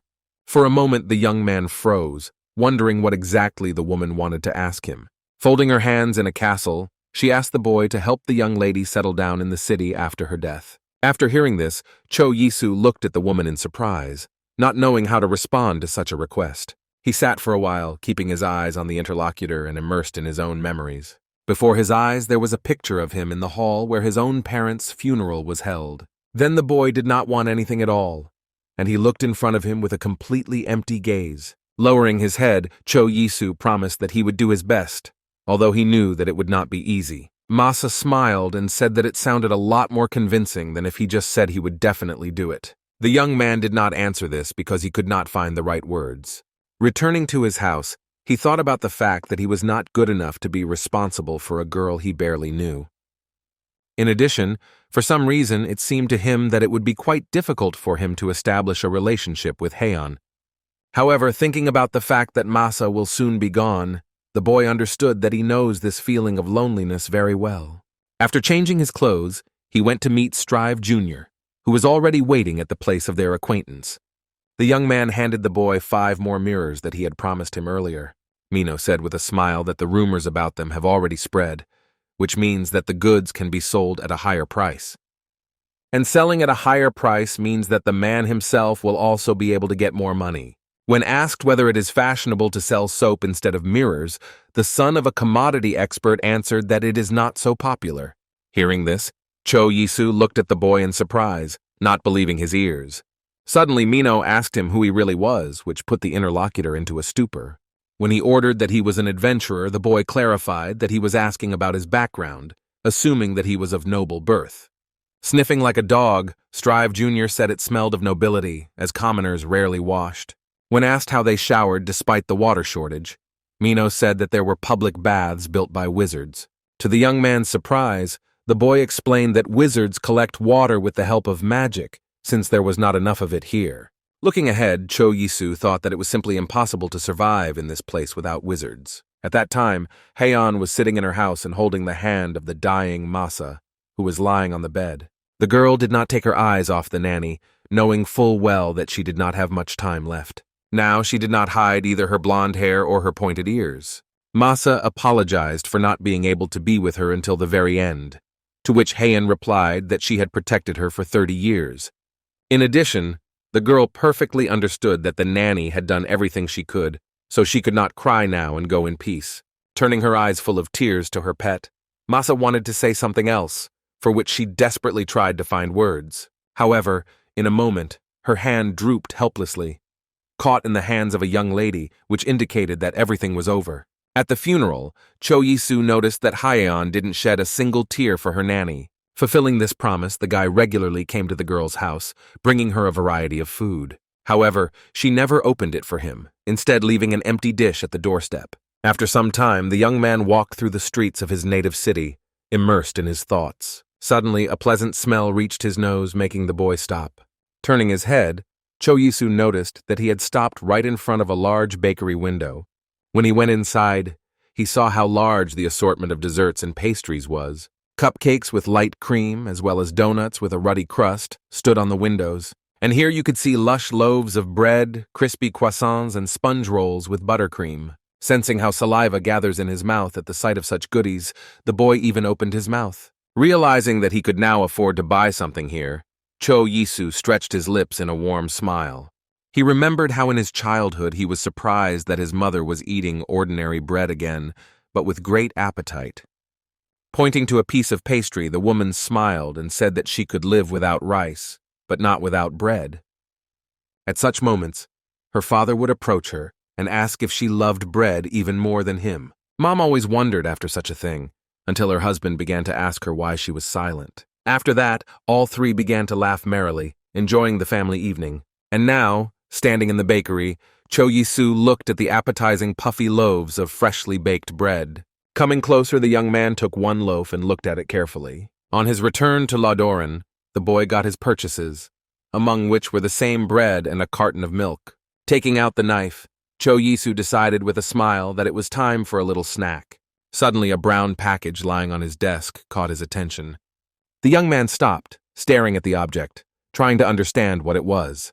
He put his fingers to his chin, remembering where such a package could have come from. Suddenly, the boy remembered that the package had been put together by Jace as a present for Mrs. Humphrey, who had recently had a grandson. Grabbing the package, Cho Yi-soo quickly ran to the house, thinking that it would be best to give it to her as soon as possible. Hearing someone knock on her door, Maggie went out to see who it was. At the door, she saw her young neighbor, who was smiling and saying that he had brought her something. The woman looked at the boy in surprise, not understanding what exactly he brought her. Handing the package to the housekeeper, Cho Yi-soo said that it contained a batiste cloth, as well as soap and lotion from Mrs. JJ. Hearing that it was a gift for her grandson, the woman gasped, admiring how attentive the boy was. Maggie frowned for a moment as she remembered the men in her family who didn't even sniff. Realizing that he had to leave as soon as possible to keep the neighbor's family intact, the boy said goodbye and returned home. However, on the way home, he remembered that he needed to check his harvest first. Arriving in the garden, he noticed that Heian, dressed in a light dress, was walking among the beds and flowers. Cho Yi-soo looked at the neighbor girl in surprise, not expecting to see her in the potato beds. Sensing a watchful eye on her, Heian turned her head towards the boy and looked at him carefully. As he came closer, she kept her brown eyes on him. Cho Yi-soo greeted and added that they had not seen each other for a long time, asking if she was admiring the potato flowers. He bent down and grabbed the stem of one of the flowers and pulled it towards him, tearing it away from the plant. The guy handed the flower to the girl, saying that something so simple can look so cool. However, Heian was more interested in the question of why he plucked the flower now. While Cho Yi-soo was explaining that it was necessary to do this in order for the potatoes to grow better, his neighbor asked what a potato was. Pointing to the rest of the plants, the young man replied that it is a vegetable. The edible part grows underground, and in a month it will be possible to harvest the crop. He noticed that the neighbor began to answer him with only one word, which had not been observed before. In addition, it became noticeable that the girl had lost weight, so the question arose whether she was eating normally. Suddenly an idea came to Cho Yi-soo's head, and he asked his neighbor with a smile if she liked bread. Spreading his hands to the side, the boy said that he had recently bought himself some bread. Hearing this, Heian suddenly shouted loudly that she loved bread very much. Pointing to his house, the young man invited her to come and eat with him. When they sat down, Cho Yisu placed a piece of bread and a mug of milk in front of his guest. Heian frowned, clenching her fists tightly and staring intently at the piece of pastry in front of her. Watching her eat bread with a smile, the young man realized that she really likes bread. Besides, he always wondered why she changed her hair color so often. Now he understood that she was simply a witch. Suddenly it dawned on the boy that a real live elf was sitting in front of him right now. Sensing a watchful eye on her, the girl turned and asked if he had ever seen anyone eat bread. However, hearing that he was interested in her ears, she warned that it was better not to talk about it again. After that, she returned to the meal and ordered not to talk to her while she was eating. In a few minutes, the plate and milk mug were completely clean. Having finished, Heian said without raising her head that she understood everything, and the boy could deceive anyone, but not her. Frowning again and looking at the neighbor with a fierce look, the girl said that he is not an ordinary person. Trying hard not to show his excitement, Cho Isu asked her what she meant. In the next moment, the neighbor accused him of being a sorcerer himself. Clenching her fingers firmly into fists and pounding them on the table, the girl added that he was a bread wizard. Hearing this, the young man froze for a moment and had no idea how to react to such accusations. Heian explained that the bread she was eating had an extremely soft texture and was very fluffy, and the use of eggs and butter gave the flour product a pleasant aroma that filled everything around. Pointing her finger at her neighbor, the girl concluded that no one but the bread wizard could have created such delicious bread. Banging her hands on the table, Heian said that since he treated her to delicious bread, she would also help him with potato flours. Raising his hands in a conciliatory gesture, Cho Yisu agreed, thinking that it would be better than if the girl shut herself in the corner of the room. Meanwhile, the girl added that she remembers perfectly the mackerel that he treated them with, so she promised to pay for it as well. But the boy wanted to say that if she wanted more, she could ask him. Heian said that she couldn't stand fish.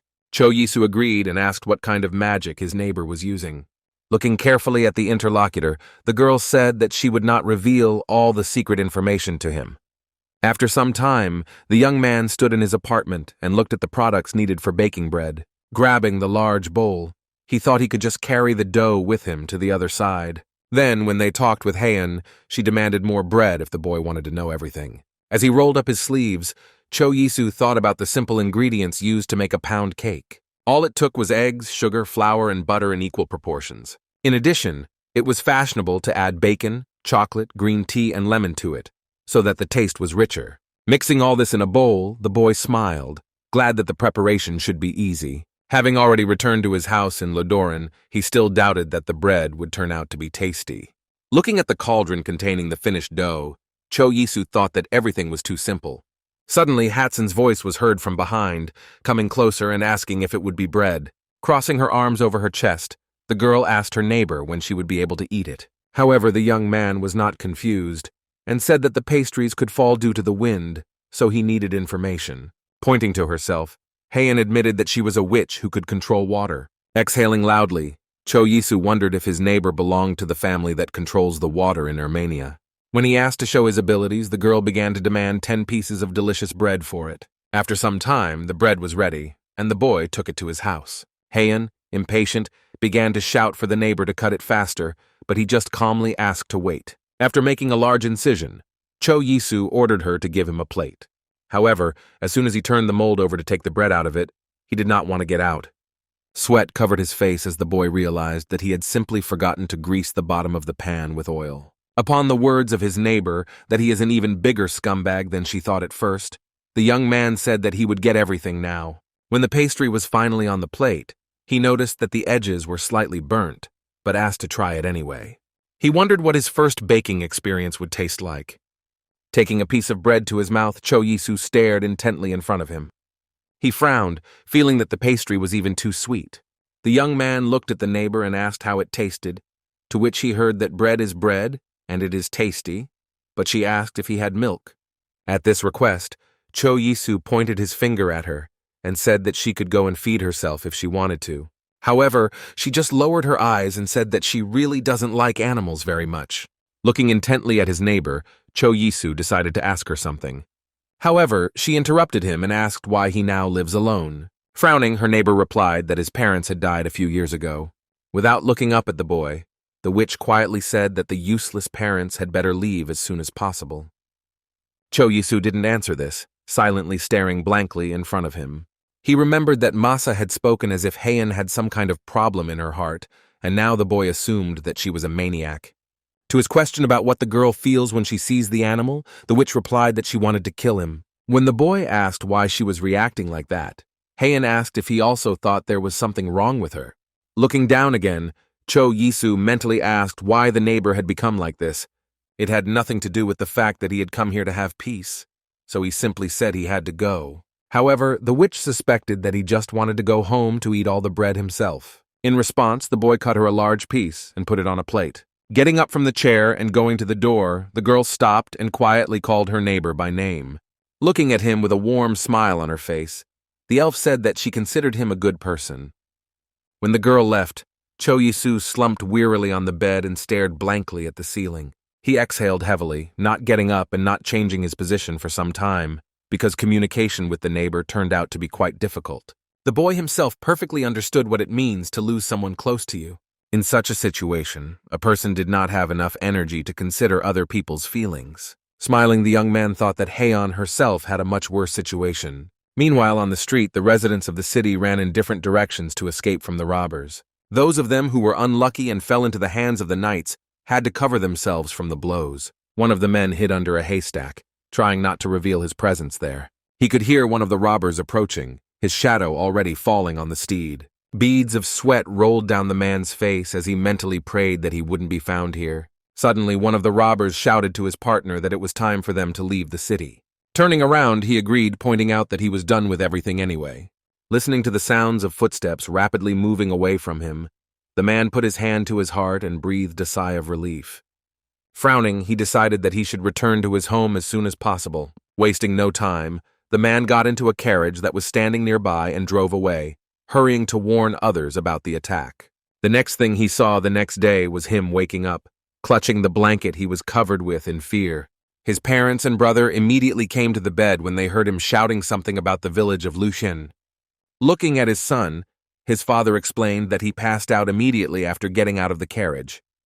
He arrived at night, and leaving the wagon immediately fell unconscious in the arms of a surprised Hans. The man frowned and stated that they should hurry as Lucan village was under attack. He said something about the robbers coming their way, but the father said it was all right. He strenuously explained that if they really wanted to attack them, they would have been here a long time ago. Listening to all this, Cho Yisu thought that the elder was right, as their village was 2 hours away from Liuchen. Returning to his fellow villagers, the man suggested that everyone disperse and gather next time. Listening to their headman, the people of Ladoran slowly began to leave Mrs. Humphrey's tavern, going to their homes. Shoving his hands in his pockets and heading towards his home, Cho Yisu couldn't get out of his mind that robbers might appear here. He thought that his lack of great fear of them might be the result of having somewhere to turn. The next day, a guard from the Meditz family appeared in Ladoran, saying he had an announcement, so he asked everyone to gather in the square. Looking sternly at the crowd, the boy added that he would stay in the village to monitor the robbers' movements. Immediately after that, he was approached by several people who asked what was happening in the village of Lushen and whether there were many victims there. One of the girls, hearing that there were many wounded, shouted that she wanted to see everything with her own eyes, since her family was there. Cho Yisu raised his hand, drawing attention to himself, and asked why exactly the Meditz family decided to interfere in this, to which the guard replied that it affected them as well, so he was ready to accompany the 2 representatives who would go to Lushen. Already sitting in his house, Cho Yisu thought that it all looked rather strange. He was surprised by the fact that there were so many wounded, but after such an attack, not a single resident was killed. Imagining how bandaged people on crutches walk around the city, the boy thought that there must be some explanation for this. Closing his lips tightly, the young man closed his eyes quietly, pondering the situation. Suddenly an idea occurred to him, and he clicked his fingers, remembering Kaon. In a few minutes, Cho Yisu was already standing at the door of the house where his witch neighbor lived. Knocking on the door, the boy called the girl by name, telling her something about bread. Hearing this, she suddenly jumped outside, looking sternly at her unexpected guest. Knowing that the girl would help with the bread, the young man promised her to cook bread if she helped him. Hearing his words, Heian frowned, which did not hide from her neighbor's eyes. When asked what he wanted, Cho Yisu asked her to tell him everything she knew about the nobles in the Ermin Empire. With the serious face of her mentor, the elf explained that there were no marquises in their empire. Instead, there were earls. However, when the guy asked to tell about it in more detail, the girl said that one question would be enough to start. Heian added that from now on, she would not answer his questions for free, and one question would cost him 1 loaf of bread. According to Cho Yisu, it was a robbery, but he went home, stopping a neighbor who wanted to see what he was cooking. After some time, all the ingredients needed for cooking were already on his table. Hatsong looked at the set of products in surprise, asking the young man if he would cook with them. Watching his neighbor jump around him, demanding that he do things faster, Cho Yisu asked where her elven pride had gone. The boy took a spoon and dropped some meringue into the dough, after which he mixed everything several times. The young man was preparing the dough with a smile, anticipating that everything would be tastier this time. Heian carefully watched everything her neighbor was doing while making bread. He explained that first you need to throw a piece of butter into the pan, and then pour the dough into it. When she started to adjust it again, Cho Yisu explained that it was necessary to bake on low heat. Looking at this, the elf assumed that he had not yet learned to control his magic. After some time, the young man put a fragrant pastry on the table in front of the guest, sprinkled with syrup and with a piece of butter, and decorated with raspberries.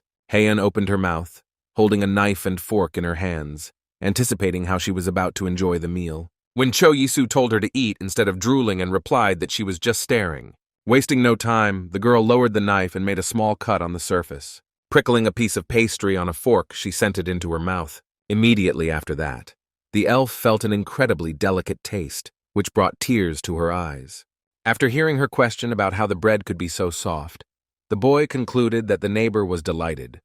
Smiling widely, he explained that it was called pancakes, after which he began to explain the principles of their preparation. Meanwhile, Heian continued to eat the dish prepared for her, stuffing another piece of pancake into her mouth. Her gaze looked quite hungry, as if the girl was afraid that someone would take away her food now. Stuffing her cheeks with pastry, she began to chew slowly, staring desperately in front of her. After a few minutes, the plate was already empty, except for a few crumbs on it. Cho Yisu was surprised to see how satisfied his neighbor looked after eating her pancakes. Closing his eyes and smiling, he asked if she was ready to answer his question now. Looking sternly at her neighbor, the elf told him he shouldn't be so impatient as she was trying to savor the food. However, Heian then explained that the highest position was the emperor, who ruled the entire kingdom. Hearing that the girl called the emperor a beast, he asked if it was fashionable to say that, but she said that she was going to finish him anyway. Hearing the request to continue, Heian crossed her arms on her chest and said that after the emperor, the dukes followed, then the counts, and the rest of the nobles. To a surprised question about whether that was all, the elf answered that those who bought a certificate of nobility were coming after them. This information intrigued Cho Isa, and he asked how much such a certificate might cost. However, after hearing that such a certificate is worth 5,000 gold coins, the boy felt the amount fall on his shoulders like an impossible load. He even had the idea of kidnapping Mrs. Humphrey and handing her over to Lady Meditz. When asked why she wanted to kill Emperor Heian, she replied that he was an enemy of her people. Staring at her neighbor in surprise, Cho Yisu asked if the other wizards were also on bad terms with the ruler of the empire. However, the elf got angry and told him not to pretend he knew everything since he wasn't even a wizard. Looking down, she calmly added that in any case, she wanted to go to the city of Ermania. When asked about transportation costs, the girl said that from now on he would pay her 1 gold for each question. However, Cho Yisu did not want to give up, so he asked what exactly she wanted to receive for her answers, gold or fresh bread. The next day the boy left for Lucan, but as expected he got sick again on the way. As he wiped his mouth, he thought that without the painkillers he would be no better than a dog. Noticing his condition, Hans came closer and asked if he was all right. Looking at the people around him, Cho Yisu noticed that everything had changed since he had been here. Zdrovan said with a smile that the Punch family had spent a lot of money to hire a wizard healer. Squinting, the young man asked if this was not the same family that bought the local lands. He was surprised that the land they bought was attacked by bandits, but they still decided to restore everything for free. Hans was very surprised to be asked on what terms the Punch family had agreed to do this. It all looked rather suspicious, but the young man expressed his joy that the people were all right. After some time, when all the pepper was sold, Cheo Isu went into the tavern, where he waited for his friend to return. He thought about the fact that in the army he had to carry 10 kilograms of sand and the like, but now everything seemed even heavier. Hearing the words that someone had met the robbers on the way to Count Medit's, the boy growled in surprise to himself. He turned his head and saw 3 men sitting at a nearby table. One of them said that bandits were roaming the surrounding lands, but Count Medit's did not post a guard, so his friend assumed that they were connected. These words infuriated Cho Yisu, as he knew very well that this family's soldiers had been guarding the streets for the past few weeks. One of the men jumped to his feet and shouted that if the robbers ever ventured into their town again, he would kick their asses.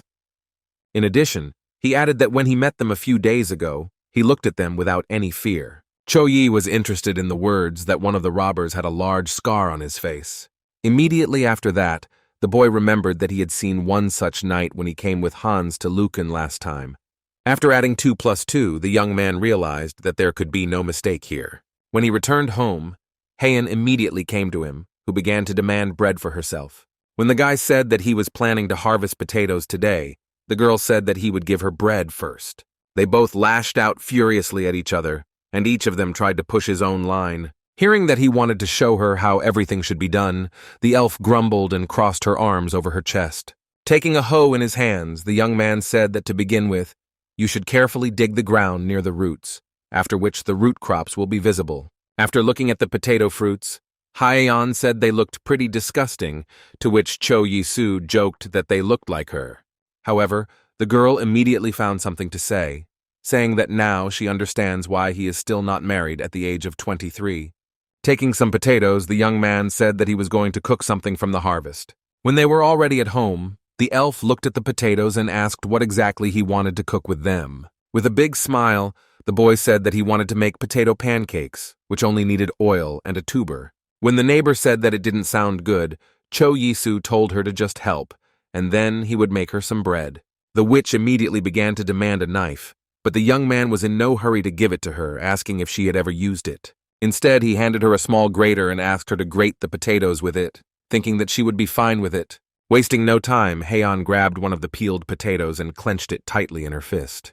Immediately after that, the frightened owner watched the girl sharply lower the tuber onto the grater. Having taken the potatoes from her, the guy told her tensely that he would handle it perfectly. When the potatoes were mashed, he said they should now be strained through a colander to get rid of the excess liquid.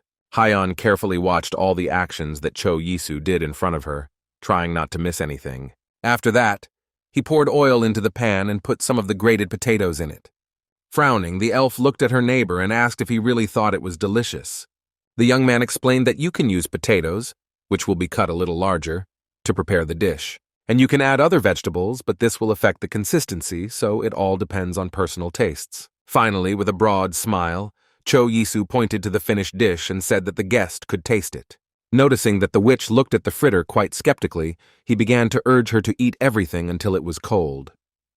Grabbing the pancake, the elf told him not to push it, while tearing off part of the dish. She slowly sent a piece to her mouth, not expecting to like the taste. Chewing a pancake, the witch looked in front of her with big eyes. Watching the guest reach for the rest of the meal, Cho Yisu knew she liked it. Looking down at his plate, the boy thought that the edges of the fritter had turned out particularly well. He also noticed that Heian rejects particularly sophisticated dishes and enjoys those that are extremely simple to prepare. Addressing the girl, he promised her that next time he would make potato bread from the harvest, she would harvest herself. However, turning her head to him, she answered that she liked the pound cake much more then. The next day in Ladoran, Jaeger came again, who joyfully rushed to Maggie as soon as she entered the gate. Looking at the redhead hurrying towards her, Mrs. Humphrey hid her hands behind her back, not much surprised by her guest. But with a big smile, she said that she will be staying here for 3 days, so she definitely wants a lot of delicious food. Suddenly, Cho Yisu came up to them and said hello and asked the girl to give him some attention. The appearance of the boy surprised the redhead, so she looked at him with big eyes. When they reached the riverbank, Jace asked what exactly he wanted to talk to her about. She was very puzzled by the fact that the young man wanted to ask her for one favor. Glancing at the interlocutor, Cho Yisu said that he had heard something when he arrived in Lushan. Jeji asked what exactly he heard, as she still did not understand what he meant. The boy immediately raised his hands and said that he had nothing against her family, especially knowing that they had assigned guards. However, he reported that someone had started spreading false rumors about the Meditz family. He added that they said that a man with a scar on his chin was working with the robbers, so the request was for the girl to check the presence of such a man among her people. However, Jace instead wondered what they would do if they did find a traitor among them. With a big smile on his face, Cho Yisu pointed to himself and replied that he had already come up with a plan of action. The red-haired woman reminded him that the reputation of the nobility should not be harmed, as punishment would follow. However, when they sat at his house and a plate of food stood in front of her, the girl completely forgot about all the punishments. While stabbing a piece of potato, she wondered how he managed to make it so soft and tasty. Sending the potato to her mouth, the girl asked why he didn't treat her earlier if he knew how to cook something like that. However, Cho Yisu smiled and reminded her of his request, to which she assured him that there was nothing to worry about. Jezia clarified whether the boy wants her to send him a letter when she learns some information. The young man agreed and said that as soon as he received news from her, he would go to her. In the next second, Jace was screaming again, demanding to know how he prepared such a delicacy. Cho Yisu said that he took the potatoes she brought last time, washed them, and cut them up. However, the redhead didn't believe him, asking why he was telling his secrets instead of selling them. The girl explained that this is how artisans can earn more than ordinary farmers, and therefore only teach their own children. After that, the Ionians become rich enough to buy themselves a certificate of nobility. JJ even thought that instead of kidnapping Maggie, she could have taken him, but the boy advised her to enjoy the meal. A few days later, Jace stood outside the door that led to her father's office. She ordered the guards out of the way, but one of the guards said he had been told not to let anyone in. Realizing what the young lady's reaction might be, her maid closed her eyes and covered her ears tightly. JJ shouted loudly that she wanted to know the truth, as she had heard all sorts of delusions about their family. However, the sentry's face showed no shadow of doubt, even in front of the angry maiden. Clenching her fingers into a fist, Jace asked aloud if it was their family that had hired thugs to rob Lucan. The red-haired girl walked furiously down the corridor, loudly pounding her feet on the stone slabs of the floor. Suddenly, a father's voice was heard from behind the door, ordering the guards to let his daughter pass. Going inside, Jezi saw several more men sitting at the table in the office. One of them politely addressed her and asked how she was doing. However, the redhead didn't answer, instead keeping her eyes on the guard kneeling next to her. Raising her hand, she screamed loudly for him to raise his head before she crushed it. Grabbing the guard's hair, the girl herself sharply pulled his head up. What she saw on his face made her freeze in shock. The man closed his eyes tightly, realizing that nothing good would come from an angry lady, and a large scar was visible on his face, which went down to the neck and went under the collar. Jace immediately looked at her father, and with a serious expression on her face stated that she needed to speak with him one-on-one. When everyone present left the office, the girl sat down on the couch and asked what exactly the head of the family was planning to do. Folding his hands in a castle, the man reminded his daughter that he was the manager of their lands, and although he guessed that the nobles were up to something, he could not even imagine that they would ruin their reputation by bribing the manager. When the daughter asked whether the suspect told about who paid him, he said that he claims that he planned everything himself. Red-haired and with a serious expression on her face, she offered to put the suspect's head in a barrel of water until he confesses. After a while, Cho Yisu was staring in wonder at the window of the carriage that was to bring him to the Meditz house. All around were neat houses with tiles of different colors, and next to them stood a large estate. Looking at all this, the boy thought that it all looked incredible. The coachman stopped the carriage and opened the door, reporting that they had arrived. When the boy got out of the carriage, he immediately heard a voice calling his name, which made him turn his head in the direction where the sound was coming from. There he saw Zhezhe running towards him, holding the hem of her magnificent red dress. Seeing her in such rich clothes, the young man stared at his acquaintance in a daze. He thanked for the invitation, but the only thought in his mind was that she really was the Duke's daughter. The girl was surprised by such a reaction. She said she understood the improper meeting, but offered to get straight to the point. They went into the hall, where Jezi sat down on the couch and crossed her arms and asked how the boy was going to act. After untying the pouch he had brought with him, Cho Yisu said that this item was his family's treasure, which had been created by a wizard of lightning and wisdom. He explained that the item was called a lie detector, mentally adding that it cost 129,001. Jace assured her that she didn't need to go into too much detail, only asking if the item was an artifact. Putting a lie detector on the table, the young man confirmed her guesses. Looking at the object more closely, she thought that it looked like a simple piece of metal. Without looking up at her interlocutor, Jesse tried to understand who he really was. Looking at the boy, who was smiling widely, Jace knew that he had a powerful thing as a family heirloom. In addition, the maiden thought about the fact that there were wizards on his continent, since the artifacts were not available to ordinary people. Jumping on the spot, Jace suggested that he use the lie detector right now. When he asked if she wanted to know the consequences of lying, JJ only asked with a smile if the traitor would die from it. After some time, the hand of the person suspected of treason fell into a special place on the lie detector. Looking at the prisoner's frightened face, Cho Yisu warned that if he told a lie, he would simply burst his blood vessels. He tensed, and his face was covered with sweat, but the man asked with a smile why he should believe him. The young man said that he could prove his words by advising him to answer no to all the questions. Holding up a finger, the boy asked the first question, which was whether the young lady liked Mrs. Humphrey's food. At the same time, he did not notice how the girl herself tensed up behind him, feeling the attentive eyes of those present on her. Looking intently at the apparatus on which his hand rested, the guard replied with a denial. Thinking that he wanted to see the result of his lie, the man paid attention to the lights that flickered on the device. In the next moment, he screamed loudly from the strong electric shock that ran through his body. Cho Yisu smiled and said that he felt as if his demonstration could be considered quite complete. He smiled predatorily and said that now, if he continues to lie, his family, children, and even grandchildren will suffer. Realizing that he was not joking at all, the suspect shook, fearing punishment. Unable to bear the wild tension, he began to beg that his family should not be touched, adding that he was only following orders. Suddenly, Cho Yisu heard the Duke approach him, asking for permission to continue, but adding that the boy should wait for him outside and retrieve his artifact. After leaving the prison, Jesse noticed that everything went quite quickly, and she heard a question about what she would do now. Excitedly clapping her hands, the girl said that she had something for him. Closing her eyes, she added that she was sure he would like it.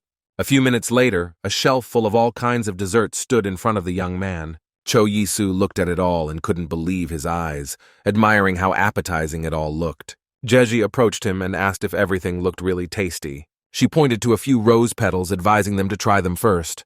Without wasting time, Tak took one of them and sent it to his mouth, which the girl watched carefully.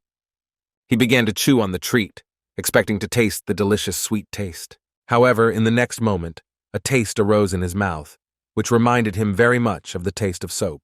It was just awful, but Jace insisted he try the rest. Reaching for one of the cupcakes on the shelf, hoping that it would be tastier, watching the guest sample a new dessert, Jesse said that he could taste whatever he wanted. Cho Isu himself thought that he did not understand the flavors of the desserts offered to him by the red-haired woman. And although they were terrible, because they resembled the taste of cosmetics, but he did not stop smiling. Covering her smile with her hand, Jace asked him if he wanted to try all the dishes here. Hearing that she wanted to say something else, the boy looked at her with interest, having the opportunity to tear himself away from eating the guests. Jezia grabbed the lie detector and asked if she could take it for a while to discipline a few kids. A few minutes later, the Duke joined them, to whom Isu bowed, introducing himself. However, Jace was more interested in whether or not the guardsman was actually connected to the Punch family, which she heard would now be punished by the royal family. After hearing the words of thanks from the head of the Meditz family, Cho Yisu smiled widely and said that he was not worth it. The Duke looked at the boy and suggested that he rest a little and have breakfast together the next morning. The next morning, getting up in his bed, the young man noticed with surprise that it was already morning outside. Looking out the window, he thought about the fact that yesterday he was so tired that he immediately switched off.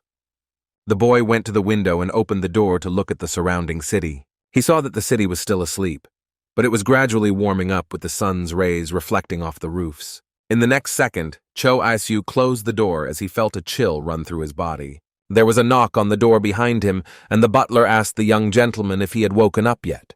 Having warned him that he was coming, a guy appeared in the room, brought a towel, and said that he was taking a bath for him. At his words that he would bring him a robe, Cho Yisu awkwardly thanked him.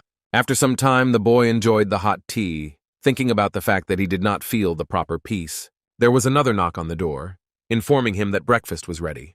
Jace greeted him joyfully in the dining room, leaning his hands on the table and smiling widely. Looking carefully at her guest, who was dressed in luxurious count clothes, the girl noticed that he looked simply incredible. Scratching his neck in no uncertain terms, Cho Yisu asked her if she really thought so. When the maid approached Jezi to advise her not to speak like that, the red-haired woman said that otherwise the whole point would be lost. However, later she decided that it did not matter and clapped her hands and asked to bring them food. In a few minutes, Cho Yisu was sitting with the Medit's family at a large table with a variety of dishes on it. Wasting no time, the boy grabbed the fork and sent a piece of food into his mouth. He smiled as he felt the strong taste of black pepper stand out in each dish. Jage looked at him and asked if he understood now why they needed Mrs. Humphrey. Hearing that he liked everything, she held up one of the lambs and said that he should like this dish best. The young man looked at the mutton square in surprise. Pricking a piece on a fork, he dipped it several times in the sauce that was served with the dish. The taste of the loin was not bad, moreover, the specificity of the mutton was not felt. Duchess Meditz put her hand to her cheek as she looked at her daughter and said that she absolutely did not understand why her daughter was such a picky eater. To which the girl replied that she simply did not taste Mrs. Humphrey's food, which she had repeatedly asked to be brought here. After breakfast was finished, Jace pointed forward and told Cho Yi that she would give him a tour. Both of them didn't even notice Duke Meditz watching them closely. The butler approached him and asked what reward he planned to give the boy for his help. He returned to him and said that since he had rendered them a great service, they simply could not pay him with money. Dvoretsky looked at the master, understanding what reward he was thinking about at the moment. The Duke confirmed his guess by replying that he was going to write a letter of recommendation. Such a letter could be used to obtain an identity card or the right to purchase a nobleman's certificate. So the man was sure that the boy would make good use of his recommendation, since the Duke knew how to judge people well. On his way back to Ladoran, Cho Yisu had 5,000 gold and a letter of recommendation from the Duke in his carriage. Putting his finger to his mouth, the boy pondered that all this was too much in his opinion. An idea even arose in my head to save part of this money in another dimension. Besides, the village had pretty bad fences, so if they were restored, it could at least help the villagers a little. After arriving in Ladoran, Cho Isu and Hans began to insulate local houses. Looking at his friend, the young man said that he heard from Jezi that many people die in winter. However, the big man replied that things were a little better in their village, since they were closer to the north. When he asked how the winter was in his hometown, Cho Yisu thought that they had heated floors, but he couldn't say that. He explained that they had a heating stone, which they put on the log, with which they heated their houses. However, Hans took this to mean that they were making a roast of each other. As he continued his work, Cho Yisu thought that the mention of the warm floor made him want to warm himself to it. However, he decided that he would definitely use such technology when he had his lands and built a castle for himself. Suddenly, Hans heard his friend calling him, so he listened to his words. Still holding the tools in his hands, the young man told the big man that he would like to do something. After some time, when they entered Mrs. Humphrey's tavern, Hans called to his friend quietly to attract his attention. He handed him the bowl of pig's hooves that he had asked him to bring. He pointed to the table and asked him to put them on the table in front of him. At that moment, Maggie herself shouted loudly, attracting the attention of everyone present in her institution. She smiled happily as she announced that tonight's dinner would be prepared by Cho Yisu.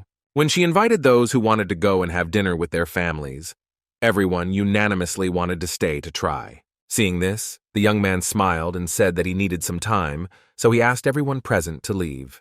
Wasting no time, the Ladoran silently returned to the door and started out into the street. As soon as the last of the villagers left, the boy with a broad smile began to prepare the meal, taking out 2 bottles of sauce. To begin with, he soaked the hooves in beer and water to get rid of the unpleasant specific smell. Then boiled it well, poured out the water, and poured a new one. When the heat treatment was completed, the young man took up the brought sauces. Cho Yisu mixed the soy sauce and sang-woo, then poured the mixture generously over the cooked hooves. Frowning, he decided that it was necessary to proceed to the finishing touch. At this stage, in his opinion, it was worth praying that the hooves would turn out tasty. Finally, the guests entered the tavern, where a meat dish was already waiting for them, and the cook invited everyone to try it. All the peasants looked in surprise at the plate, where the meat lay, generously sprinkled with spices. Cho Yisu watched with a smile as everyone talked about what was worth trying because it smelled delicious. Within minutes, the villagers were sitting around the tables discussing how they would never have thought that hooves could taste so good. Hans was also grinning widely as he asked what sauce he used to make the hooves so soft. Cho Yisu smiled as he said he couldn't reveal the recipe as it has long been his family's signature sauce. Heading to the table to also try his creation, the young man suddenly noticed a stranger watching him. Placing his plate of food in front of him, the boy introduced himself and asked if he could sit next to him. He also smiled and replied that his grip was York. Cho Yisu asked him what he was doing here, as it was quite cold outside, to which he heard that he was selling fish. The man added with a smile that it was easiest for him to make money in this weather. At these words, Cho Yisu assumed that it was because the fish stayed fresh longer in cold weather. In addition, in such weather it was simply suicide to go to the mountains or forests, so the demand for fish increased. After trying a piece of cooked hooves, Yorka turned to the cook in surprise and asked what it was. At that moment, young Cho Yisu himself thought that doing business with risk to his own life sounded pretty good. He asked him for a business card, to which he gladly handed him a piece of paper.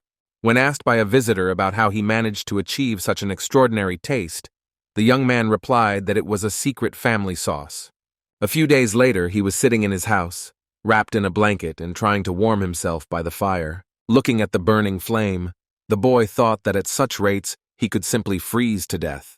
However, Cho Yisu knew very well that the battle would soon be over, so he decided that it was worth holding on for a little while. Suddenly, he heard a loud cry that reported a fire not far away. The young man went outside and froze, noticing a big glow in front of him. Just in front of him was a house completely engulfed in flames, and frightened villagers were running around. Suddenly, someone's panicked scream came to his ears again, trying to call him. Hans ran up to his friend and asked why he was barking and demanding that he help them deal with the fire. Rushing to the burning house, the big man warned that if they could not control the flames, they would have big problems. The rest of the Ladorians tried their best to put out the fire with water, and one woman sat among the crowd. She cried, shedding bitter tears and fighting for her burning house. Suddenly, something caught Cho Yisu's attention, and he turned his head in that direction in surprise. The young man lunged at Heian, who was approaching the burning house and whispering unknown words. Gathering a lot of water around her, the girl asked the water spirit to help her. The rest of the villagers also froze, carefully watching what the witch was doing. Meanwhile, Heian put her hands forward and created a large ball of water between them. All the villagers watched her actions in surprise, trying to understand what would happen next. The fair-haired elf's face remained completely calm, even indifferent, as she cast the spell. In a moment, her figure was surrounded by drops of water, which suddenly rushed to the burning house. A moment later, a hissing sound was heard from the building, and a cloud of white vapor rose into the air. When everything was over, questions began to be heard from various quarters about what exactly had just happened. Heian looked down as everyone wondered where a wizard had suddenly come from in their village. Cho Yisu turned his attention to the headman of the village, who approached the girl and carefully thanked her. Everyone present watched in amazement as the grandfather knelt before the elf. Heian, on the other hand, stood silently in place, having no idea how to react to his actions and words. In a moment, the rest of the villagers who were present repeated the action of the village headman, thanking the sorceress. Cho Yisu stretched his hand forward and took a step, trying to call the girl by name. However, the girl simply turned around and walked away, ignoring her neighbor's words. Meanwhile, the old man turned to Hans and asked him to lead the owners of the house to the tavern. Meanwhile, Cho Yisu continued to look around in amazement, trying to comprehend everything that had happened. The next morning, holding a bag of goodies tightly in his hands, the young man knocked on the door of his neighbor's house. The elf opened the door and indifferently looked at the guest and asked what he needed. Immediately after that, she slammed the door, telling him to go where he came from, but the boy said that the bread wizard had brought her something. Heian looked outside again and said he was acting like a child, to which Cho Yisu said he could read her mind. Suddenly, he noticed that something was wrong with her eyes, which he immediately asked his neighbor about. Crossing his arms over his chest, sternly replied that magic is never given for free. Cho Yisu, hearing these words, smiled and thanked her for saving the village. The elf froze for a moment, choosing the words to answer him. In the next moment, she crossed her arms again and said that she was of no use here, and that this was all the bread wizard's business. Grabbing the package from the guest's hands, the girl added that he should take better care of himself, after which she asked him to leave her alone. A moment later, Haeun looked surprised at the paper bag in her hands. Raising his finger up, Cho Isu wanted to explain to her exactly what kind of gifts he had brought her. However, noticing the closed door in front of him, he threw up his hands, thinking about what a terrible character his neighbor had. However, he was sure that there were egg biscuits in this world, so he decided that there was simply no need for further explanations. Haeun, meanwhile, was drilling his back with a careful look, looking after him through the window. After that, her attention completely turned to the guests that the boyfriend brought her, and the smell of which was very different from the usual smell of egg biscuits. Having broken one of them, the girl sent it to her mouth, which was accompanied by a loud crunch. A moment later, the girl continued to greedily eat the cookies brought to her, crunching them. Meanwhile, the villagers of Ladoran were all gathering under a large tree that was their relic. Cho Iesu was also there and suddenly heard someone calling him loudly as he came closer. Zdrovan was surprised that he had come alone, as he was interested in where Haeun had gone. When Cho Isu asked him why he was interested in his neighbor, Hans explained that he just wanted to thank her for saving the village. Suddenly he started dancing and showing off his new clothes that he was wearing. While the friend was happy, Cho Yisu said that he really likes his updates. Having finished his dance, Hans handed the young man a large metal vase as a gift. To the boy's surprised look, he explained that every year they throw a stone there, symbolizing their age. When Cho Yisu accepted the gift, the big man added that he could look for beautiful stones by the river. A young man asked the librarian what holiday it was today, as he noticed many people on the streets. Turning his gaze to the bank of the river, Hans explained that today they were celebrating Kasoruna, and today it was appropriate to throw stones into the vase. When the full moon rose over the meadow, they all turned together in the direction where the village headman was addressing them. He was standing on a bench, holding his vase with stones in his hands, and a small sheep was standing at his feet. The man smiled and said that to begin with, he would like to ask the villagers to continue looking after the village. Covering his mouth with his hand, Hans told his friend that this usually took 1 mile, but their headman was finishing it much faster. Remembering their conversation when the headman had allowed him to stay in the village, Cho Yisu realized that it was entirely expected that the man did not want to do something like this. Taking a large bowl in his hands, the headman ordered all those present to line up. He slowly began to approach each one, placing noticeable red drops on their foreheads. Meanwhile, the line was quite long, and everyone was patiently waiting for the old man to finally come to them. Seeing the man's legs in front of him, Cho Yisu realized that now it was finally his turn. He lowered his head, placing his forehead under Elder Ladoran's finger. Immediately after that, Hans approached him and told him to put a stone in the vase and make a wish. Obediently following his friend's instructions, Cho Isu dropped a stone inside and thought that he wanted this year to be happier than the last. The next morning, getting ready for the road, the boy thought about what he should take with him on the road. He was thinking that he should take some water and food, as well as take some medicine with him. However, the main item needed on this trip was his money. He remembered the words of Jace, who said that he could buy a noble's certificate from Pusing. She explained that this port city came into her family's possession after the previous owners imposed insane taxes. Holding a cup of hot tea in his hands, the young man exhaled, raising a cloud of steam above the drink. Jeza added that there is an administration building in that city, and it is there that he will be able to purchase the necessary document. Cho Yisu smiled broadly as the girl reminded him that her father had given him a recommendation, so he should think about buying the certificate. However, in the next moment, Jace raised a finger and warned him that there was one important thing he had to remember. Then she said that the document would cost him 5,000 gold, which is 500 million won. The young man perfectly understood that for this money he would receive only a piece of paper with a signature, so he hoped that it was not a scam. Although from time to time the thought popped into his head that he might adjust the events a little. Looking at the money he had, Cho Yisu knew that he now had as much as 8,000 gold. With such an amount, he could easily afford to buy a house in Seoul and at the same time wait with the certificate. However, clenching his fingers firmly into a fist, the boy decided to buy himself a noble status, for which he had one important reason. He thought that he had always wanted to become a landowner, and now he had the perfect opportunity to do so. That was why Cho Yisu was now on his way to Pusing to buy a certificate of nobility. When he came to Haeon, she said with a mouthful of cookies that she also wanted to go to the big city. After hearing this, Cho Yisu, with a broad smile, offered the neighbor to chew first, to which she agreed. In order to get a chance to say something faster, the elf even punched herself in the chest several times to push the cookies through. After finally swallowing the food completely, Heian asked her neighbor for permission to become a knight to accompany him on his way to Pusingu. These words surprised the boy very much, and he replied that if she did not lose consciousness, then it would already be a great achievement. However, after those words, he saw Heian summon a few drops of water that froze above her palm. In the next moment, the boy froze tensely, feeling how a sharp rapier stopped a millimeter away from his throat. Cho Yisu opened his mouth in fear, demanding that his neighbor take the weapon from his neck. Looking sternly at the interlocutor, Heian warned that she now has very poor control over her own magic, as she hasn't used it in a long time.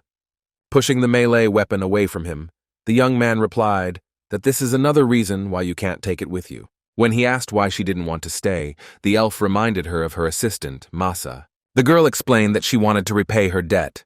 Instead, she promised to help him with her abilities for a whole year. After tensely falling silent, the boy looked at the neighbor for some time, not expecting such a reason. Meanwhile, the girl continued, adding that she also needed bread, which the bread wizard would prepare. And although she knew that this time the new dish was prepared by Cho Isu himself, she still liked it. To this, the young man replied that he was making new treats using the cheese they had made with Mrs. Humphrey. In addition, the cookies he used as a base also turned out very tasty and went well with the taste of cheese. Stuffing another cookie with cheese into her mouth, Heian said that the bread was still tastier. Closing his eyes, Cho Yisu thought that he would be much safer on the road with his neighbor. The money needed to buy a certificate of nobility was already ready and packed, and having a wizard nearby who can control water was a pretty good option. Suddenly, however, something dawned on him, and he asked Heian why she would help him for exactly 1 year. Grabbing another cookie, the girl explained that she also had her own affairs, so she couldn't follow him forever. After hearing how she demanded from him to make bread every week, Cho Yisu thought about the fact that she also managed to set conditions. Putting a finger to his chin, the boy thought about how much he would lose by bringing bread into this world every week. The amount was close to 30 million, for which he was going to make Heian cry like a curse. Feeling his gaze on her, the girl turned and said that she did not like his gaze, as she could have changed her mind. After some time, they were already sitting in the coachman's seat, and Cho Isu held the charioteers in his hands to restrain the horses. Suddenly, Mino's head appeared near them, thanking them for giving him a ride, praising the first-class carriages. He asked the young man if he had received the wagon from Mrs. Jeje, to which he heard an affirmative answer. The merchandiser's son suggested that he had received the transport as a reward for delivering it to the Duke's daughter, Mrs. Humphrey. The answer about the agreement of 2 adults did not satisfy Strive Jr., and he looked suspiciously at the interlocutor. However, in the next moment he wondered when he managed to get so close to Heian, which caused the girl to tensely look in front of her. Cho Isu realized that the conversation had gone in the wrong direction and rushed to convince the boy that he had completely misunderstood. However, in the next second, a loud sound like a cough was heard from the elf herself. She laughed out loud, completely ignoring the dumbfounded look on her neighbor's face, who clearly didn't like her reaction. When he said that she wasn't into him either, Heian wiped her eyes and told him to forget about the conversation. For a moment, there was an awkward silence between them, during which Cho Isu kept his eyes on his neighbor. After that, the young man tensely assumed that the girl actually likes people like him. However, the elf looked at him coldly and replied that he was nothing without his bread. She knew very well that full-blooded elves could only have 1 child. However, the pure-blood elves disappeared a long time ago, and there were no longer any left on Earth, and now all were half-bloods. The reason they could protect their family was their strong magic and immunity to disease. Cho Yisu, holding the turrets in his hands, thought that he did not expect such a misunderstanding while they were traveling. Heian added that a relationship between a ducal child and a commoner is impossible. Glancing at her neighbor, the elf thought that going with him was a good idea, since she hadn't breathed fresh air in a long time. However, at some point, she began to worry more that the Silverwood family she belonged to might be in decline. Suddenly, the girl remembered that Cho Isu spoke as if he were a traveler, so she asked him where he would go after Ladoran. Frowning and stretching his lips in a smile, the boy declared in response to this question that he was going to become a feudal lord. After that, Heian asked why he was traveling without knights in such a case, to which she was told that he simply did not have any. When the elf suggested that he was not an aristocrat who had set out on a journey, but a simple boy, He was pleased to confirm these words. Hyeon gave him a condescending look and said that his words about the feudal lord were ridiculous, to which Cho Yisu warned that he would become a baron very soon. When the neighbor said that the baron rarely received the title of count, the young man added that he would be able to become a feudal lord, having lands as a baron. Haein informed him that 9 out of 10 barons could lose their status for not being able to pay their taxes on time. When he replied that he would earn a lot, so there was no need to worry about it, the girl asked him how he was going to do it. Not wanting to reveal all his secrets, Cho Yisu cryptically reminded her that he was a bread wizard. Hyeon frowned at this and said that she would never have thought that he could be so intelligent. After some time, they made a stop, made a fire, and spent the night. When the sun rose again, everyone started packing again to continue their journey. Standing on the lawn, Cho Yisu tried to figure out where Hyeon had disappeared to, who was now nowhere to be seen. Suddenly, a girlish figure appeared from behind the bushes, slowly approaching their camp. As she got closer, the young man asked her where she had been, but the elf made no reply as she passed by. Cho Yisu closed his eyes and stretched his lips in a smile, thinking that he was already used to this kind of behavior from his neighbor. Approaching the bushes from where the elf came out, the boy decided to check what exactly she was doing there. There he suddenly saw a picture in which 2 wild wolves lay dead. The young man did not understand what was happening, because Haein should have done this only in case of danger. After collecting all the things from the clearing where the halt was taking place, they continued their journey to Pusing. Sitting in the carriage and looking at his companion with a smile, Cho Esu asked her if she was the one who killed those wild dogs. Holding a flask of water in her hands, Haein asked why he was interested in this, to which she heard that she coped well with it. Spreading his lips wide in a smile, the young man added that she did it to protect people. Lowering her head and glancing at the interlocutor from under her forehead, the elf woman agreed with his words. Suddenly the carriage stopped, and Cho Isu got out to ask what the reason for the stop was, to which Mino explained that he had to pay for the fare. Sticking his hand into the chest where the documents were kept, the boy pondered whether he should have used Duke Meditz's letter. A moment later, he already had a letter in his hands, which he showed to the guard who stopped them. Having carefully read the text written on it, the guard said that they could pass, pleasing the boy with a good economy. Turning his head in the direction where the passengers were sitting, the son of the commodity expert asked the young man to show him the document as well. When Strive Jr. realized that he was holding a letter of recommendation from Duke Meditz, he tensed up, and his face covered in large drops of sweat. Sometime later, Cho Yisu was already in the Pusingu administration building, having laid out the money and the letter of recommendation on the table. The man who processed all the cases enthusiastically took the document in his hands, carefully studying what was written there. After that, he looked up at the visitor and asked what his last name would be, since he could not find any information about it. Noticing that he was thinking hard, the man suggested that he choose the surname available in their book. After opening the book, he thought about the fact that his real name was too strange for this world, so he began to go through the names of the world stars that were in his world. Suddenly, an idea appeared in his head, and the young man looked in front of him in surprise. The manager handed him a sheet of paper and a pen, explaining that he should put his signature here. Signing the proposed document, Cho Isu thought about the fact that he wanted to choose the surname Bloom, and in a moment, he was already declared a baron. He thanked, asked the manager, and he can go now. However, he explained that the newly minted baron now has to study for 3 years in the count's family, in addition to paying 1,000 every year, so the title of count will cost 50,000 gold.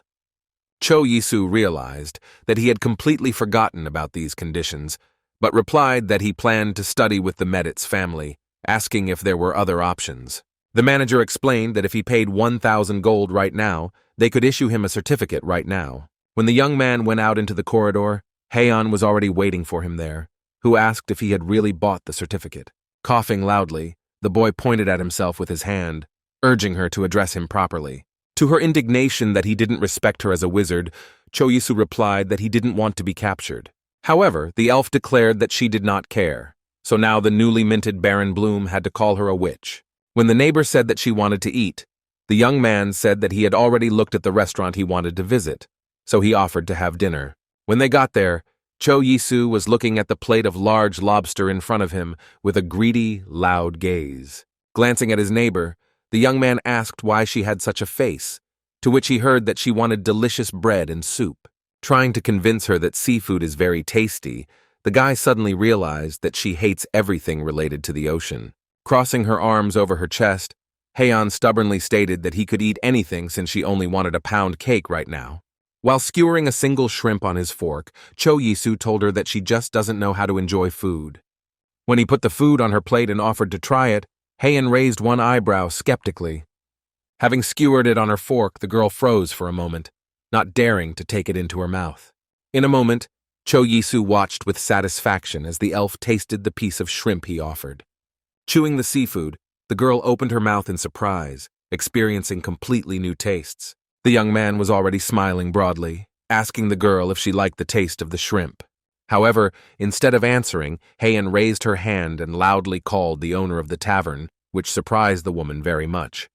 Looking at the house, the elf said that they were served a dish with the aroma of fish, but they did not bring water with lemon to it.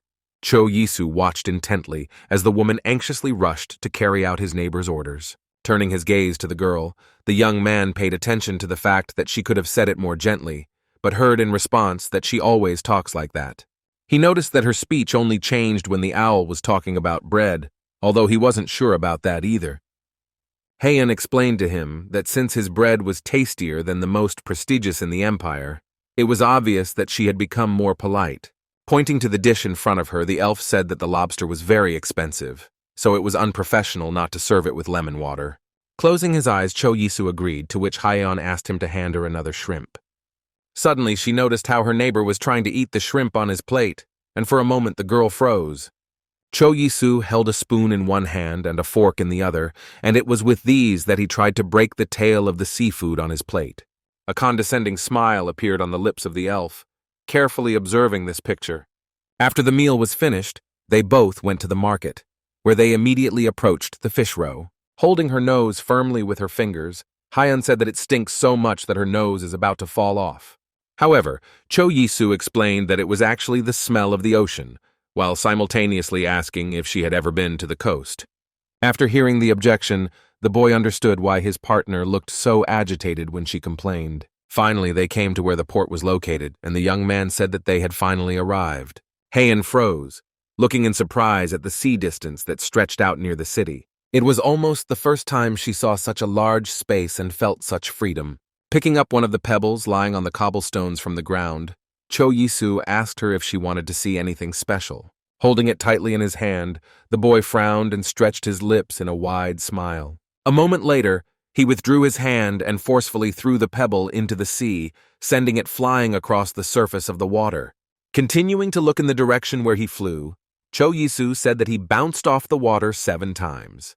Heian decided to try the same trick, but her stone just fell into the water, which was explained by the fact that she did not throw it correctly. However, in the next moment, the boy fell silent, stunned, looking at how the stone reflected from the surface of the water. At his indignant words that it was not fair to use magic, the girl threw up her hands and said that if he wanted to complain, he should have been born a wizard. She turned and said it was time for them to go, calling him a baron.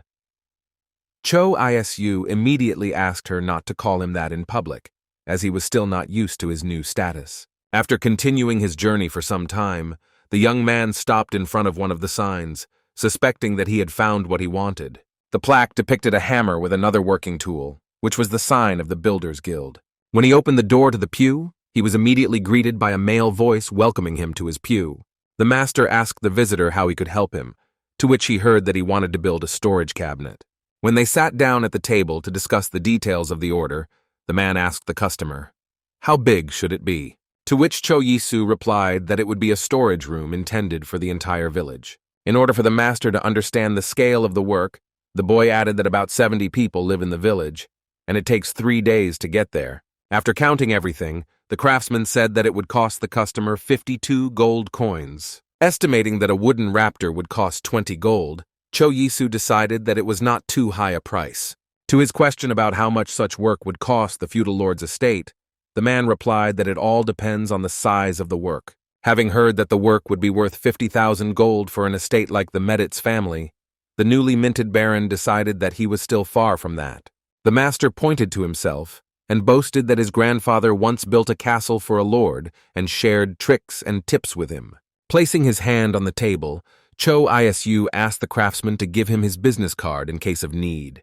When asked what his name was, the boy stretched his lips in a wide smile and said that his name was Isu Bloom, adding that he was a baron. Hearing the high status of his guest, the master immediately jumped up from his seat, assuring that the ordered vault would be executed in the best possible way. Cho Yisu gave a tight smile and said he would consider it, adding that they would meet later outside the hotel on the shopping street after sunrise. Leaving the builder's bench, the young man thought about the fact that he was uncomfortable when an older person showed such respect to him. For him, a person who was brought up in Korean customs based on respect for elders, it simply tore his conscience to pieces. Suddenly the boy stopped, thinking that this closet would be quite enough as a parting gift. Suddenly, his attention was drawn by a small cat with thick black and white fur, which ran up to him, sticking out its tongue. And while Hyeon tried to convince the boy that it was time for them to go to the hotel, Cho Yisu himself thought that the puppy was quite cute. The young man asked his partner to wait a little, to which the girl answered pragmatically that she would give him 10 seconds. Cho Asu crouched down next to the puppies, who immediately rushed to him and started licking his face, making the boy laugh. When the owner of the dogs approached them, the young man asked him what the breed of dogs was called, to which he heard that they were called border collies. He added that they are very intelligent and are also considered the best herding dog breed. Imagining how such a dog would follow a flock of sheep, Cho Isu thought that he definitely needed such dogs. While the owner was explaining exactly how to give commands to the dogs, the boy asked how many dogs he needed if he wanted to add them to a flock of 50 sheep. Hearing that one dog worth 3 gold would be enough, the newly minted baron decided to buy a boy and a girl. Handing the money to the seller, the young man thought about the fact that there is always a shortage of workers in the village, so the dogs could be useful there. When the pets began to lick his face, Cho Yisu thought that if the dogs were not needed there, then he could easily take them for himself. Suddenly his eyes fell on Hyeon, after which the boy suddenly remembered that she does not like animals very much. The face of the elf was focused, and her eyes were looking somewhere in the distance, completely not paying attention to what was happening nearby. A drop of sweat rolled down Cho Yisu's face as he decided that the girl had a psychological trauma or something. The next morning, when they both went to the hotel, the master, from whom the young man had previously ordered a storage cabinet, was already waiting for them. Looking at him, Cho Yisu suggested that he pass through to begin work on the order, to which the craftsman happily agreed. Looking at the contented baron, whose face was being licked by happy dogs, the master noticed that he looked very happy, assuming that he managed to sleep well. Hyeon, however, looked far from pleased, surprised that her partner was acting as if he was also a dog. And when the boy put the dogs in the carriage and said that they could go there, she was indignant that the puppies took her place. Approaching the craftsman, Cho Yisu warned that the villagers did not yet know that he had become a baron.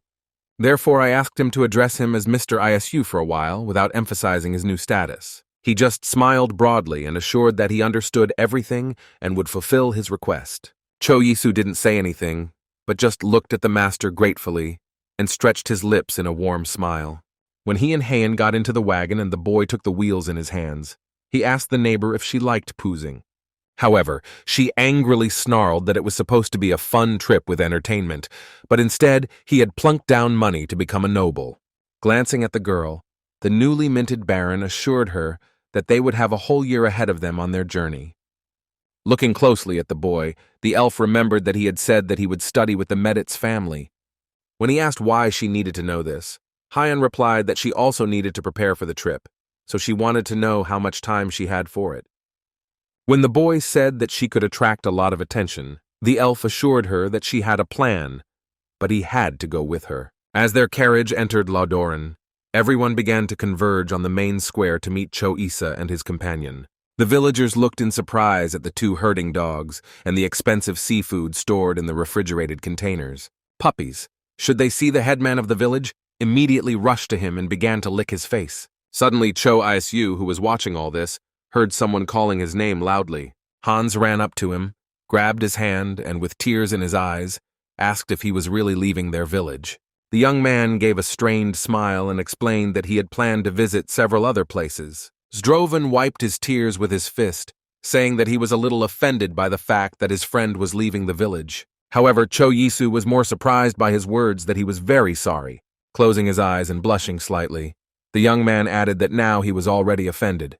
Pointing to the hygiene products lying on the table in his house, the boy asked if there would be enough of them. He understood very well that in order to officially become a baron, he had to learn a whole 800 hours. Placing a finger to his chin, Cho Yisu thought that opening another gate for 3 or 4 months would be unnecessary, so he decided to leave it in Ladoran. Suddenly, a memory of an elf girl who was going to go on a journey with him popped into his head. He remembered the words of Masa, who said that the young lady did not like big cities, so that she would not be recognized there, so he thought about whether it would be okay to take her with him. Meanwhile, the girl herself was standing on the grave of her nanny, looking intently at the small mound. She remembered everything that was connected in her life with the woman who replaced her mother in her time. Kneeling down, the elf said that she was very troubled by the thought of just leaving her here and going. Her eyes watered when Heian said that she was a good mother and a reliable friend. She remembered the day when the girl broke into her father's office, asking where her real mother was, if Masa was only a nanny. Pointing her hand at the confused woman, the elf demanded that she be removed and her real mother be brought. After some time, she was sitting in her bedroom, covered with a blanket, and leaning her elbows on her knees. Suddenly, the voice of Masa rang out overhead, quietly trying to call the young lady. But she sharply raised her head and growled rudely enough for the woman to get out of her room. However, at that moment, she saw the nanny handing her a handkerchief and asking her not to cry. Masa smiled and apologized for having fooled her for quite a long time. Continuing to furrow her brows, Heian looked intently at the woman who had worried about her all these years. A few days later, Masa was accused of stealing the necklace, although the woman tried her best to deny her guilt. The noble elf stood with his arms crossed on his chest and tried to understand how impenetrable the woman was, since she still hadn't confessed to what she had done. Suddenly, the figure of Heian appeared between him and Mesa, who shouted to her father that her nanny could not have done what she was accused of. Pointing to a woman who was standing nearby, covering herself with a fan, the girl said that she had framed her. However, in the next moment, the father approached the elf and hit her in the face with all his might. Heian froze for a moment, not knowing how to react, which made her lash out at the elf in a daze. After this incident, when the father ordered to lock them up and capture the governess, they both decided to run away from the estate. Then, running away from her parents' house, the elf thought that if it wasn't for Masa's sake, she wouldn't have even thought of running away. Standing up and crossing her arms over her chest, the girl thanked the nanny for everything and added that she loved her. I immediately remembered the fried mackerel that Cho Isu used to cook and that the woman loved very much. Heian understood that when the neighbor brought them food, it was worth asking him for help. She told Masa that he had recently cleaned a shrimp for her and it reminded her a lot of her. The elf admitted that at the moment when he did it, she was overcome and she could barely hold back tears. The girl admitted that at first the guy seemed crazy to her, but Masa could be right and he could turn out to be a good person. Although after a little thought, Heian admitted that it would be more accurate to call him an interesting person. Leaning her palms on her knees, the elf admitted to the nanny that she was now going to go with him. Glancing at Cho Isu, who was walking towards her, waving at her, the elf said that she wanted to see if he would become a duke. When the boy arrived at his house, he immediately began to prepare a dish that he had long wanted to try here. In his hands was a small bag of spices, which is usually used for instant noodles. The young man pressed it against his cheek, thinking that he really missed such dishes. The ingredients for her were extremely simple, and all of them were now right in front of him on the table. Cho Yisu chewed the bag for several minutes, trying to grind the dry noodles as thoroughly as possible. The ramen was then tossed into the pan and seared well on all sides, which it did. At the moment when the color starts to change, you should add a certain amount of sugar to the dish. And at the end came all the spices, which were specially packaged and portioned. Cho Yisu smiled widely, anticipating the tasting of a dish he had not been able to taste for a long time. Opening it, the young man poured all the contents into the pan where the fried ramen was. After that, it was necessary to thoroughly mix everything, so that all the pieces of noodles were in the aromatic powder. Finally, the dish, which in Korea was called ramen adang, was ready. The guy quickly packed it in paper bags, planning to get at least one portion to every home. When it was all done, the boy stretched tiredly, proud of how much he had managed to accomplish today. However, he suddenly stopped and, looking sadly in front of him, thought about the fact that he was really leaving Ladoran. The rest of the villagers were already waiting for him in front of the carriage that was supposed to take him to the Medit's estate, who wanted to see him on his way. The young man gave each of them a packet with a dish he had prepared himself, to which they reacted with great surprise. Suddenly, Cho Yisu heard someone calling his name loudly and turned his eyes in that direction. Han suddenly ran up to him, grabbed him in a tight hug, and said that he must visit them. When the big man let him go and the boy tried to catch his breath, the village headman approached him from behind. He called the boy over and quietly thanked him for everything he had already managed to do. The man especially thanked for the warehouse and herding dogs, but the boy smiled and assured that these were ordinary little things. Without hesitation, the young man said that he had a request for the old man, which was to keep his house as it is. The mayor smiled and assured that there would be absolutely no problems with this. Heading towards the carriage, Cho Isu once again looked at the crowd of Ladorians who were seeing him off and assured them that he would definitely visit them again. The boy sat in the coachman's seat and grabbed the horses by the bridles, heading for the exit from the village. When they had gone far enough, he shouted to Heian with a smile that she could come out of hiding. In the next moment, the young man was surprised to notice that the elf had already stuck out her head next to him. Glancing at her, the boy said that she should also say goodbye, so he did not understand why she was hiding in the carriage. To which Heian explained to him that if fellow villagers see that they are leaving together, they will think that they are a couple or something. It was at this point that Cho Yisu said that she did everything right and he completely agreed with her. After some time, their carriage was already approaching the gate that led to the estate of the Meditz family. The guards displayed spears, demanding that the guests stop and introduce themselves, stating the purpose of their visit. The young man, with a wide smile on his face, asked them to tell Lady Jace that Baron Bloom had arrived. They said that they would do everything, asking to wait a little. In a few minutes, the gate opened wide, giving way. A red-haired girl, dressed in a red dress, ran to the carriage and ran to the guests, happily meeting the boy. Cho Yisu also smiled widely as he greeted Lady Jeze, who ran to meet him. The girl looked at him admiringly and happily assumed that he must be tired from the journey. Descending from the coachman's seat, the newly minted baron apologized and said he had to ask her something. At that moment, Heian got out of the carriage and silently looked at the red-haired Miss Meditz. But she froze, not understanding who was in front of her and not expecting to see her friend in the company of a female representative. Pointing a finger at his companion, Cho Yisu asked the redhead to say that Heian Silverwood had arrived with him. Hearing the name of the female elf accompanying the young man, Jane jabbed her finger and screamed loudly. However, the butler did not let her swear to the end, quickly covering her mouth with his hand. Cho Yisu watched in amazement as the man dragged the girl back to the castle, and she flailed her arms in an attempt to escape. Heian's voice was heard from behind, and she clarified whether she wanted to call her a family of wizards, adding a swear word to it. However, the boy immediately rushed to convince her that this was not the case, asking what she meant by calling Jace a bitch. As they entered the estate, the young man bowed in greeting to Count Meditz, introducing himself to him.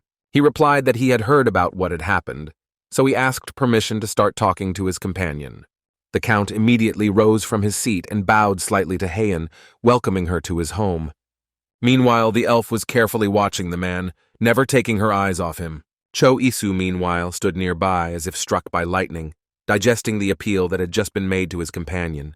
Remembering everything that happened between them, the boy suddenly remembered the neighbor's words about the fact that all wizard families have a ducal title. Therefore, now he was interested in whether he would remain in order after everything he had managed to say to her. In families, only one of the children could become a wizard, so he became the sole heir to everything. However, money, lands, and castles were extremely unimportant to wizards.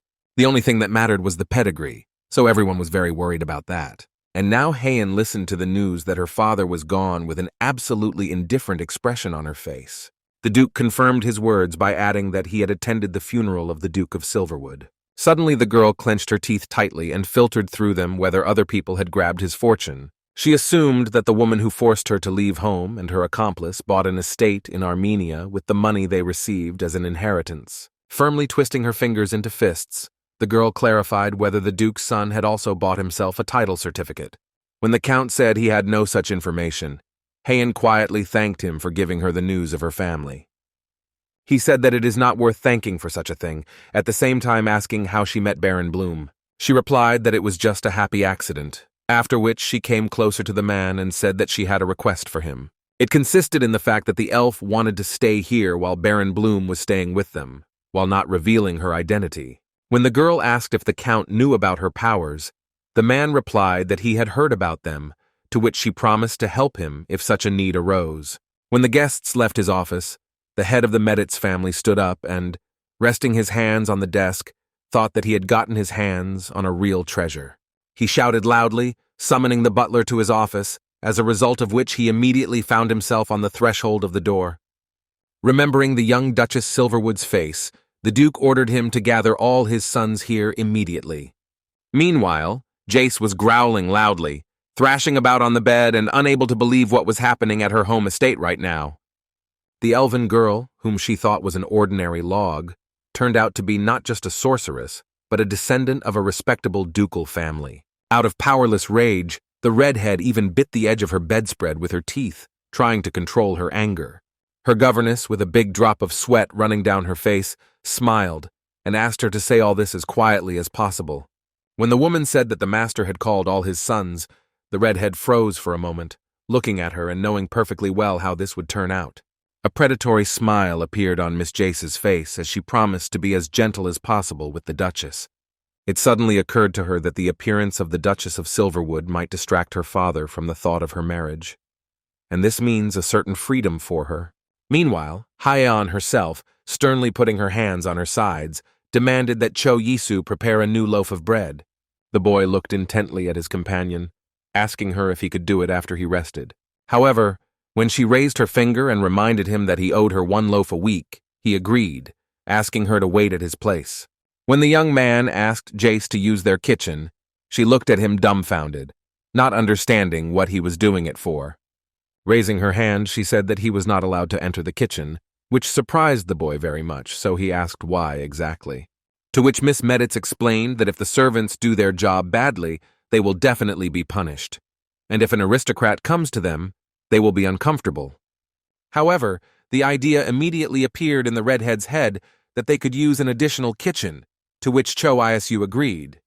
At his request that she give him some more ingredients, the girl asked what he was going to cook this time. In a few minutes, there were eggs, chicken, bacon, and a paper bag of flour on the work table. Rolling up his sleeves and getting ready for work, the boy assured that everything would be ready soon. He froze for a moment, staring sternly in front of him and trying to remember the correct recipe. After that, with a wide, warm smile on his face, Cho Yisu got down to cooking, gently kneading the dough. After that, spreading it among the molds, he added egg yolk and pieces of bacon. At this moment, the boy really felt like a bread magician who waved a magic wand, and from under it, creations of bakery art appeared. Stunned, Jace watched his every move in shock, unable to believe her eyes. When it was finally done, she stormed over to the table and asked if she could try one, to which the boy asked to keep one for Hyeon. The young man watched in fascination as the redhead savored his dish, waiting for the reaction of the man who he thought had perfect taste. In the next moment, he saw that the girl's face stretched out and her eyes widened in surprise. When the boy asked her if she liked him, Jace couldn't even immediately find the words to describe how she felt. In the next moment, the redhead jumped on the spot, saying that the dish was extremely delicious. When a satisfied Cho Yisu took the rest of the cupcakes to take to Hyeon, Miss Meditz said she would be in the guest room. At the door, they saw a waiter who bowed and introduced himself as Lucas. When the Baron greeted him, the boy smiled and said that he was ready to accompany the elf women to the room. As they both stepped out into the corridor, the waiter said it was an honor to serve the Baron. At his offer to help with the change of clothes, Cho Yisu gave a strained smile and assured him that he would handle it himself. After some time, Cho Yisu was already standing in the corridor, adjusting the lapels of his coat. Trying to calm his excitement, the boy put his hand to his chest and took a deep breath. When Jace saw him, she put her hands to her sides, her mouth agape and staring at him in bewilderment. The girl started running around him and talking about how now he looks like a real aristocrat. Suddenly, Hayen's voice was heard from behind, who said that such behavior is quite distracting. Glancing in her direction, they saw that the elf had changed her dress to a dark purple evening dress. Looking at his companion, Cho Yisu exhaled enthusiastically, unable to take his eyes off her. Coming closer, he asked the girl if she liked the bread, to which she said that she liked it very much.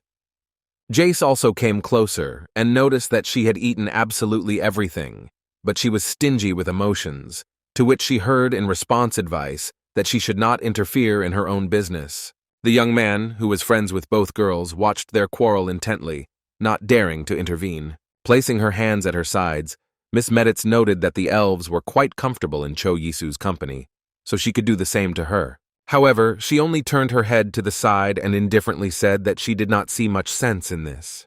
They both walked up to the newly minted Baron, and the redhead told him to stop being so polite and finally make friends with her. Immediately after that, she reminded that the young man should have started his studies. When the boy found himself in the study room, the butler said that a teacher would come here soon, about whose arrival he would inform in addition. While waiting for the instructor, Cho Yisu sat down on the bed, trying to overcome his anxiety before training. Raising his head and placing his face under the rays of the sun, the young man thought about the fact that he had finally become a noble. He had been in this world for a year, but he still believed it with great difficulty. The boy understood very well that if anything he could return to Korea, but he wanted to stay in this world. The boy sat on the bed, closing his eyes and taking deep breaths and breaths. He thought that he would be able to call this place his home when he stayed here and had a family of his own. Suddenly, he was distracted from his thoughts by a loud knock on the door, and behind them was the voice of Lucas, who informed him about the instructor's arrival. A respectable man entered the room immediately afterwards, who bowed and introduced himself as Bassett, adding that he would be responsible for his studies. He proposed to begin immediately and ordered the maids who followed him to set out the dishes in the correct order. Cho Yisu sat down at the table, while the girls laid out cutlery and crockery around him. He looked at the various forks, knives, and spoons and tried to remember what was for what. Taking one of the forks, he thought about the fact that the aristocrats really had completely different dishes. Bassett carefully looked at the student and warned that he could make only 3 critical mistakes. The first rule was that it was indecent to touch the dishes unless you had washed your hands beforehand. Second, the aristocrat could not sigh loudly, even if he was surprised and saw something like this for the first time. And the third was that the guy bent over the fork didn't really look very pleasing to the eye. The man added that after the table was covered with a tablecloth, he should have allowed the servants to simply put the food on his plate. Listening to the instructions that he should not put his elbows on the table, Cho Yisu felt his head start to spin. The young man asked to stop for a while because he could not remember everything, because of which Bassett said that he would now repeat everything. When the lesson was over after a while, the boy just silently crawled into his room and hit the floor. Raising his head, he thought about the fact that he was very tired and now actively needed a large portion of sugar. Suddenly, Jace burst into the room, opening the door with a wide smile and calling the boy's name. She wanted to ask if he had already finished his studies, but noticing how he was standing cross-legged, she cut herself off mid-sentence. The girl tried to wipe her eyes, suspecting that she had just dreamed of such a picture. After that, she looked at her friend again and waved to him, smiling widely. Cho Isu was already sitting on the sofa, crossing his legs, and asked how his friend went for a walk with Hyon. The redhead replied that they had just returned as Silverwood said she was already tired. When the elf said that she simply did not take into account the aspect that she was tired from the road, JJ said that she did not force her to go with her. Seeing that the situation was heating up, Cho Yisu suddenly stepped forward, standing between the girls and trying to reconcile them. Suddenly he had a great idea to reconcile them for a while, so he asked if they had heard of crème brûlée. The girls really stopped, looking at the boy in surprise and thinking about the name of the new dish. The crème brûlée was a delicate soufflé, which was hidden under an amber, crispy crust of sugar caramel. When they came to the kitchen, the young man was very surprised because he did not find any confectioner there. However, the girls, almost coming to a common opinion for the first time, said that they do not call those who cook specialists. A few minutes later, Cho Yisu saw in front of him the ingredients he needed to make the crème brûlée. To begin with, the egg yolks should be separated separately in a bowl, because they were to become the basis for the cream. After that, milk and vanilla pods were added there for a pleasant taste and aroma.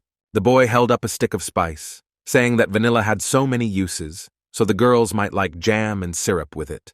Placing a hand to her face, Jace quietly asked her friend if there was anything in the world he didn't know.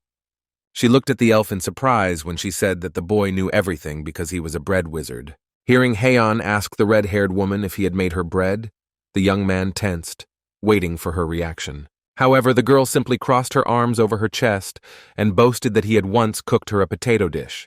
The newly minted count looked intently at his girlfriends, who were already ready to start a new wave of confrontation with each other.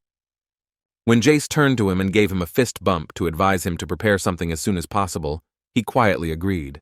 After removing the bowl with the ready-made yellowish mass, the young man explained to them that it was called custard. Both of them immediately went to the bowl and put their finger in it to try the already ready part of the dessert. Putting her finger in her mouth, the red-haired woman looked at her friend in surprise and said that it was very tasty. Hearing these words, Cho-Yisu said that now it was necessary to let him cool down very well. Hearing this, Jace turned her head to the maid and asked her to bring them some ice. The young man was surprised that they had ice, to which the girl explained that they had a whole storage room for ice. She explained that it can be stored even until May, and they use it to prepare chilled desserts. Touching his chin, Chi-Yisu wondered what the redhead was talking about now, which required shaved ice to make bingsu. However, distracted from his thoughts, the boy said that now they needed to put the cream in a bowl of ice. In addition, a sweet meringue for dessert should have been prepared from the proteins that remained. Smiling broadly, the young man turned to his girlfriends and suggested they hold a meringue contest. When they came to the table, he explained to them that they should beat the egg whites quickly with a fork, sprinkling sugar from time to time. As the girls got ready, Cho-Yisu gave a loud command for them to begin their work. Grabbing a fork in her fist, Jaeger began to beat the squirrels with all her might, trying to overtake her Duchess rival. However, Heian paid absolutely no attention to her, using her water magic to work so that her hand wouldn't get tired. Cho-Yisu, completely ignoring the angry look of the red-haired woman who resented the use of magic, added that when the foam appeared, it would be appropriate to add sugar. After some time, there were already 2 bowls with well-beaten egg whites, which held their shape well on the table in front of him. Jace immediately put her hand to her forehead and assumed she was the winner as the elf marveled at her energy. Cho-Yisu looked at her friends who resembled a dragon and a tiger ready to engage in battle at any moment and asked them to calm down. Taking one of the bowls that contained the squirrels, the young man said that now it was time to plant it and shape it with a pastry bag. Without wasting time, he got the right tool and started working with squirrels. The girls rushed to the table again, trying to try what he was doing and be the first to do it. Taking the baking sheet by the hand, Cho-Yisu smiled and said that it was time to bake the meringue over low heat. When he asked if he could entrust him with such a job, the cook replied that he would try very hard. After a few minutes, JJ closed her eyes and began to demand that they finally be allowed to try the promised creme brulee. Seeing the small cream cups filled with yellowish cream, the girls exhaled enthusiastically. They turned their eyes to the cook, asking him if they could taste the dessert right now. However, he said that now it is necessary to sprinkle it with sugar and heat it well with a lighter. It was at this second that it dawned on the boy that there is no such thing as a burner in this world. Grabbing a piece of burning head, the young man brought it closer to the dessert, watching how a crust formed on the surface. In a moment, he told his friends that now everything was ready, so it was time to taste. Everyone present looked enthusiastically at the cream cake, where it was fashionable to notice the dessert under the amber caramel crust. When JJ impatiently asked again if they could finally be worth it, the maid reminded her to eat in the dining room. She followed the advice and went to a separate room, where she showed the audience how to break the caramel and eat it together with the cream. Wasting no time, the girl sent a spoonful of cream to her mouth, closing her eyes from impatience. Heian did the same, sitting on the sofa and looking in front of her. Noticing the red-haired woman's reaction, the maid fearfully extended her hand to her, asking if she didn't like it. However, she enthusiastically wrapped her hands around the spoon and, looking at the newly baked baron, said that it was extremely tasty. Grabbing him by the shoulders, she shouted that she should have taken him into her family before he became a baron. Shaking the boy behind the window, Jace asked him why the hell he doesn't work for her family as a pastry chef. When she let him go, Cho-Yisu reminded them that they still had custard left, offering to share the dessert with the others. The redhead spread her hands, agreeing that it would really be more fair. Hearing that the girl wanted to make sure that he would definitely try a new dessert, the court chef tensed up. Meanwhile, Cho-Yisu turned back to Heian, who was sitting on the couch and staring intently at the empty cream jar that contained the dessert. When he asked if she liked it, the girl replied that the dessert turned out to be quite good. In the meantime, Jeza turned to the maid to tell the cook to bring the dessert that the baron had ordered for him earlier. The young man explained that she could be called an ordinary sugar cookie, and in his opinion, they would be perfect as an addition to a cup of herbal tea. He added that it would be better to try it once, so the girls grabbed one trick each without missing an ace. Hyeon froze for a moment, frowning and chewing on the crunchy sweets. Jace had a similar face, and she could also hear the crispy meringue falling apart in her mouth. In the next moment, both girls grabbed hands and started circling the room, laughing merrily. And while the elf rushed to get a new portion after that, JJ ordered that the additional kitchen was now at Cho Yisu's disposal, and if he needed any components, they should be brought immediately. Immediately afterwards, she turned to the cook, who was standing nearby, and asked him if he had managed to write down the recipe. At this moment, Cho Yisu thought that it was not a problem for him to speak like he knew or understand them, but he could not write at all. Approaching the cook, the boy assured him that he would tell him the entire cooking process a little later. Meanwhile, in the dining room, the lord and his wife were also sampling the dessert that the young baron had prepared. The woman admired the interesting aroma, but her husband said that the crème brûlée was very tasty. He explained to his wife that the boy had used the vanilla they had received a few days ago, so he hoped they could continue to purchase the spice. Suddenly there was a loud knock at the door, and the lord shouted loudly that the visitor could enter. A butler appeared before him, who said that he had come to the master with a report. According to him, the eldest son of the family was currently traveling in the south. In addition, he recently became interested in wine, so he is now actively studying winemaking. When the man began a story about his youngest son, the lord interrupted him and asked what his daughter was doing right now. His wife suddenly froze and covered her mouth with her hand in fright, realizing what she could hear just now. Her husband also perfectly understood what a pause could threaten, so he directly asked if Jaeger had sometimes fought with the Duchess. Dvoretsky cleared his throat and assured that the situation between them was not really that serious. However, clearing his throat, he added that he and Baron Bloom had decided to become friends, ignoring all rules and manners. Lord Meditz turned to his beaming wife and said with a smile that this was simply wonderful news, to which she agreed. They knew very well the character of their daughter, who deservedly held the title of the most problematic member of the family. Never mind, she knew that someone was saying something unpleasant about her, so no one could stop her. Therefore, it was even more surprising that Jace managed to befriend the Duchess of Silverwood. The next morning, the girls were already waiting for Cho Yisu outside, and when he arrived, they asked where exactly he learned manners.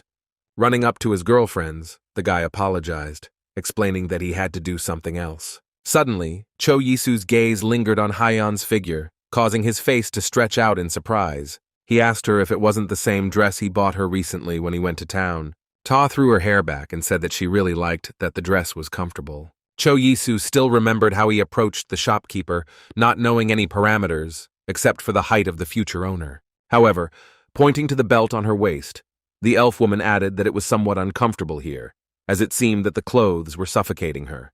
However, Jace said that in order to solve this problem, it was worth simply solving it before the maid saw what she herself had done. After some time, the three of them were already sitting in the carriage, and Cho Yisu was admiring the beautiful view of the river and the mountains. He was fascinated that the river and town were named after the family, so he promised that if Haeun would give him land, he would name the river Bloom. The boy assumed that there could be quite a lot of different fish in such a large river. However, Jace immediately replied that there were actually absolutely no fish in their river. The girl added that even the nearby fields did not produce the required amount of harvest, so they were now expanding the territory. However, Cho Yisu immediately advised her that it is possible to raise cattle in the highlands and grow crops in the lowlands. Suddenly another idea popped into his head and he asked with a smile if they made cheese.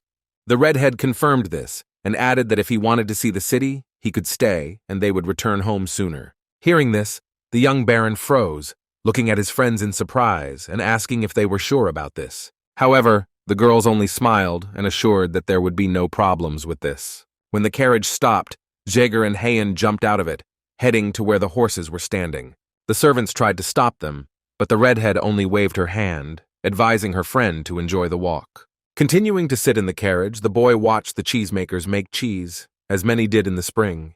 Noticing one of the boys, he sharply asked the coachman to stop the transport for a moment. The young baron called the boy to him, because of which he raised his head and looked at the nobleman in surprise.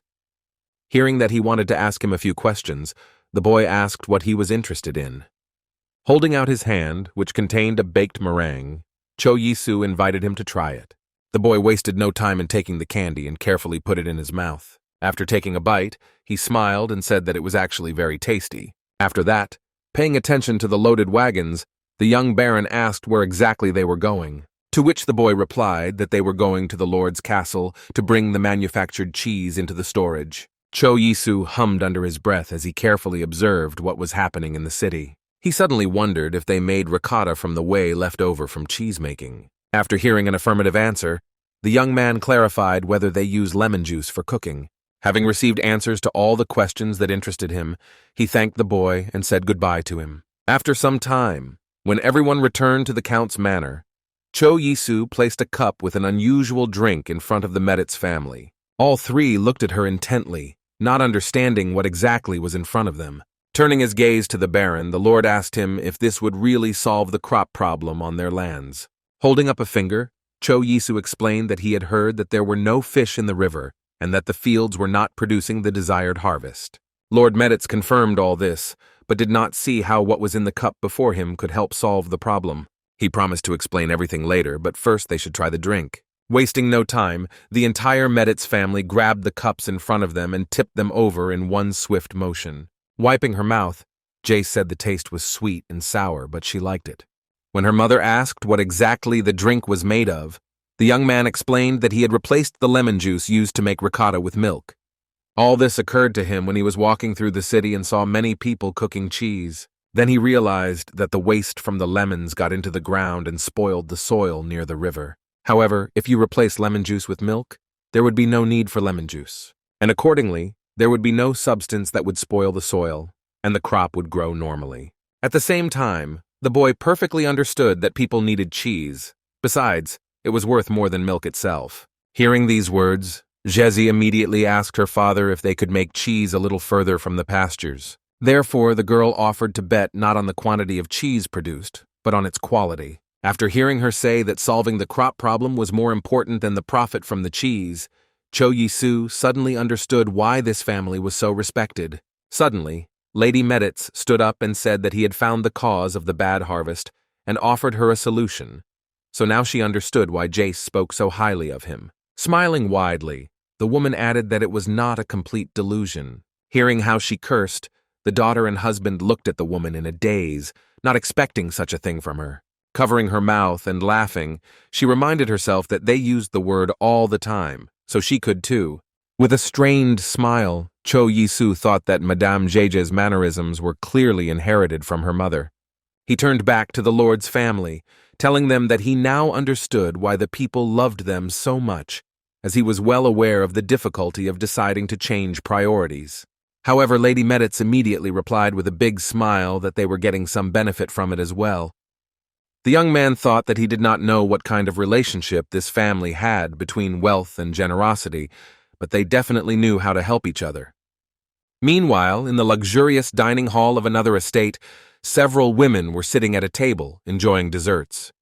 However, one of them, holding a cup, drew the attention of her friends to the fact that an international festival will be held in the city of Medit. The others also began to discuss this event, thinking about what they would do when they first asked permission from the imperial family. However, the one who mentioned it first asked sternly if they were going to go there. Back at Miss Pete's, the girls immediately said they didn't need to go there, as they didn't need to make friends with a family that had money, but was completely devoid of manners. Another of the girls asked if they had heard the news that the Meditz family was expanding their pastures by taking over the wool market. When she said that they were affecting the Pete family in this way, she was immediately approached by a woman who started this conversation. However, one of those present, putting a cup on the table, added that the Duke's family had recently paid a visit to the Meditz family. After hearing these words, Mrs. Pete looked up in surprise, asking the girl if it was really so. In their kingdom, the wizarding family could rarely be seen outside of an official meeting organized by the emperor. That is why the nobles always tried to make friends with them. And that meant that the Petes had to go to the celebration, even if they didn't want to. Cursing her lips in disdain, Miss Pete gave a loud squeal, showing her full attitude to the whole thing. She said she wasn't sure about that, as she thought it was a waste of time to travel so far for some rumor. The girl sitting across from them explained that they weren't going there because they liked the Meditz family. She added that they will have the chance to befriend the Duke family or accuse a rival family of false rumors. The rest also agreed with this statement, hoping to embarrass the Meditz family in a good way. Mrs. Pete thought for a moment, because she did not want to go to the celebration just as much as she did not want to lose the opportunity to humiliate her competitors. A second later, her full lips stretched into a faintly devious smile. She wanted to take revenge on the Meditz for buying wool at a higher price, thus humiliating them. During the preparation for the holiday, everything from the dishes to the design and decoration was criticized. Cho Yisu watched with a wide smile as the two workers sweatily tried to decorate the hall. Suddenly, he felt someone touch his shoulder and heard Jace's voice calling him. Pointing to the door behind her, the girl asked him if she could talk to him. In order for no one to hear them, they went for a walk around the city, enjoying the local scenery at the same time.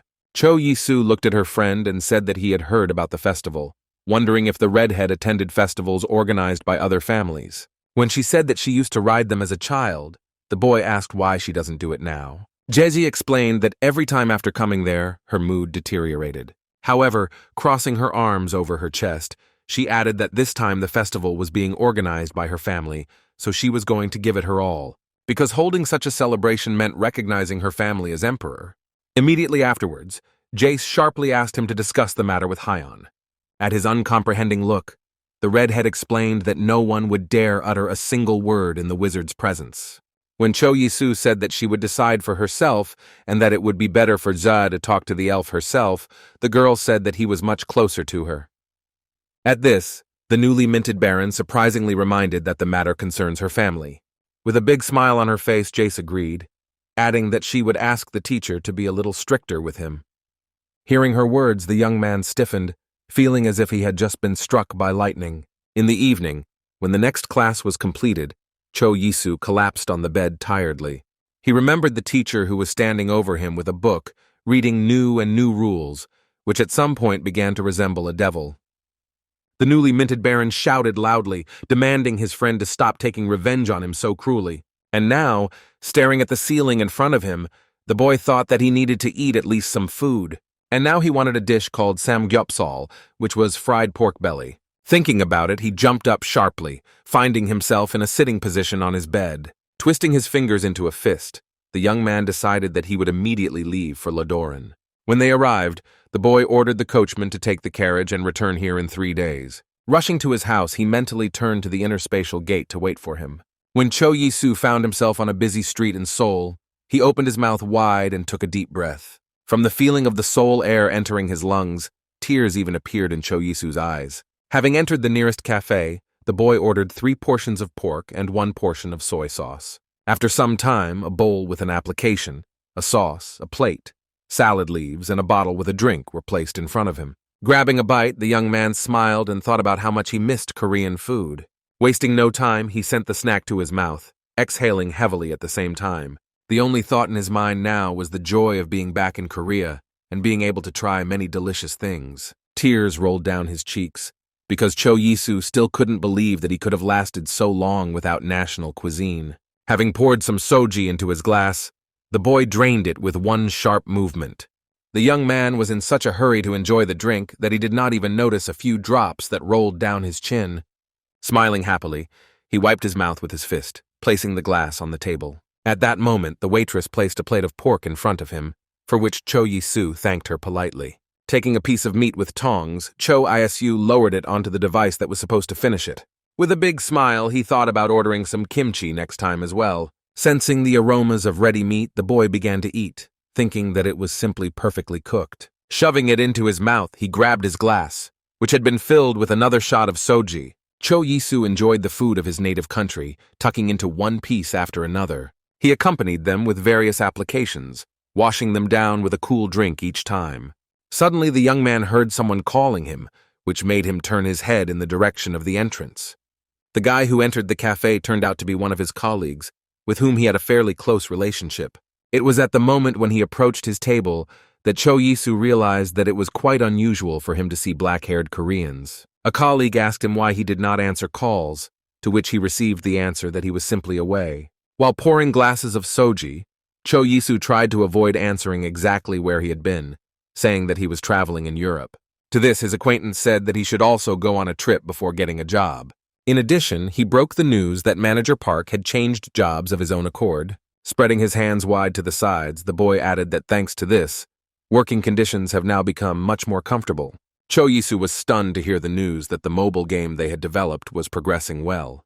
Listening to this, the young man silently lowered his head, realizing that he had nothing to brag about in return. Because of this, he now felt extremely lonely, as his colleague's life seemed much richer. The boy understood very well that he could not tell about Ladoran and the fact that he managed to get the title of Baron in the other world.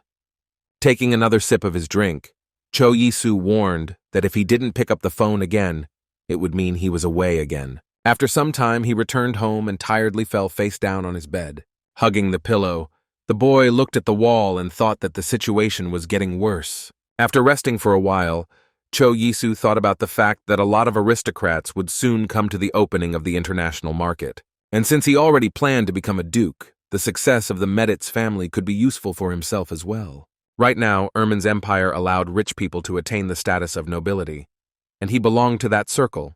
That is why he had to do something, if he did not want to be looked at as a second-class person. That is why Choyisu decided that he should make the Meditz family influencers in the Ermin Empire. The areas could be varied, including antiques, food, fashion, and a variety of jewelry. The Mediza were already very famous, and they could become even more famous, and maybe even dictate the terms of everything. To carry out his plan, the boy could use information from this world, and thus he would become closer to their family. Now all that remained was to find a direction in which he could become an influencer, and at the same time that it was suitable for Ladoran. One such area that could work well would be spices. However, the boy remembered in time that the Meditz had a pretty good reputation in the field of black pepper, so this was not a good fit. Staring at his ceiling, Choyisu continued to sort through the types of spices that were not very common in the empire. Suddenly, he had an idea that he could become an influencer who would distribute chili peppers. He was confident that he would be able to perfectly introduce ground chili pepper to the Ermin Empire. In this case, the boy expected to be able to cook kimchi without even returning to Korea. When the decision was made, Choyisu decided that in such a case, everything needed to be prepared. When he returned to the Meditz estate, he was met by Heian and Jace, who assumed that he had fled to Ladoran to keep himself busy. The boy tried to calm them down, but the girls were already in a rage and assumed that he was just going to eat Mrs. Humphrey's meals or bake bread without them. Suddenly, Choyisu froze and looked intently at his friends, who were standing in front of him in exactly the same dresses. And while they resented his hypothesis that they had become named sisters, the young baron simply ran away. Pulling away from both girls, Choyisu wondered when they had managed to get so close to each other. After that, he decided it was time to start making kimchi, so he reached into the interspace bag. Having put the food in a special jar and the flour and chili in a large box, the boy decided that they were no longer worth worrying about. In the next moment, he called Lucas, who said that he would be able to give him orders. Upon hearing his voice, the waiter abruptly stood next to him, ready to carry out the Baron's orders with a broad smile. To his question about whether the Count is with him now, the boy gave an affirmative answer. After knocking on his office and hearing that it was okay to come in, Choyisu walked in with a smile. Lord Meditz, not expecting a visit from the young Baron today, asked him what exactly brought him here. Spreading his arms wide, the boy said that he wanted to tell him something else about lemons that destroy crops. Sitting down at the table, the Lord invited the guest to also sit down and tell in more detail what he wanted to share. Sitting down on the couch, Choyisu told him that cleaning the lemons would improve the situation, but it would take too long to recover. Looking surprised at the visitor, Meditz asked him if there was any other way. To which I received the answer that for this, you need to use limestone powder. He replied that they had it, but asked if it would really help them deal with the harvest. Choyisu confirmed with a smile that it could be a good remedy, but cautioned that limestone powder could be dangerous to both human and animal skin, so one should be more careful with it. To which the Count calmly assured him that he was sure there were several people who had experience with this tool, and everything would be fine. Meditz froze for a moment, carefully studying the face of the boy sitting in front of him. After that, his lips stretched into a noticeable warm smile. To his question about whether he had already found land to buy, the Baron replied that he had not yet, as he had received the status only a month ago. Hearing this answer, the Lord asked if it would be okay if he offered him a plot of land. Thinking that the Lord was very kind, Choyisu thanked him for such a favor. After some time, the Baron was already sitting in the hall and tried not to pay attention to Jace's watchful gaze. However, after a few minutes, he couldn't stand it and asked her why she was looking at him like that. Clasping her hands and resting her chin on them, JJ said that they needed something to subdue the other aristocrats. Crossing his arms over his chest, the boy said in surprise that he thought things were going pretty well. To which the redhead replied that she wanted to hit her opponents as hard as possible, imagining Mrs. Pete. Cho Yisu continued to watch as her friend pondered her plan of action while biting her fingernail. Suddenly he raised his finger and said with a smile that he had an idea. They went to the additional kitchen, where ice, raspberries, milk, vanilla, sugar, and salt were already on the table. Looking at the set of products, Jesse assumed that he wanted to prepare an ice delicacy. When asked how it is prepared, the girl explained that they crush ice and mix it with honey or fruit. The boy turned to the elf and asked if she had tasted it, to which he heard that she did not like it. Jace pointedly explained that ice was hard to come by, but it wasn't much of a problem for the nobility. However, Cho Yisu smiled and assured her that she could calm down as he was going to prepare something else. In front of his eyes was a small ice cream cone, in which there were 3 scoops of various ice creams.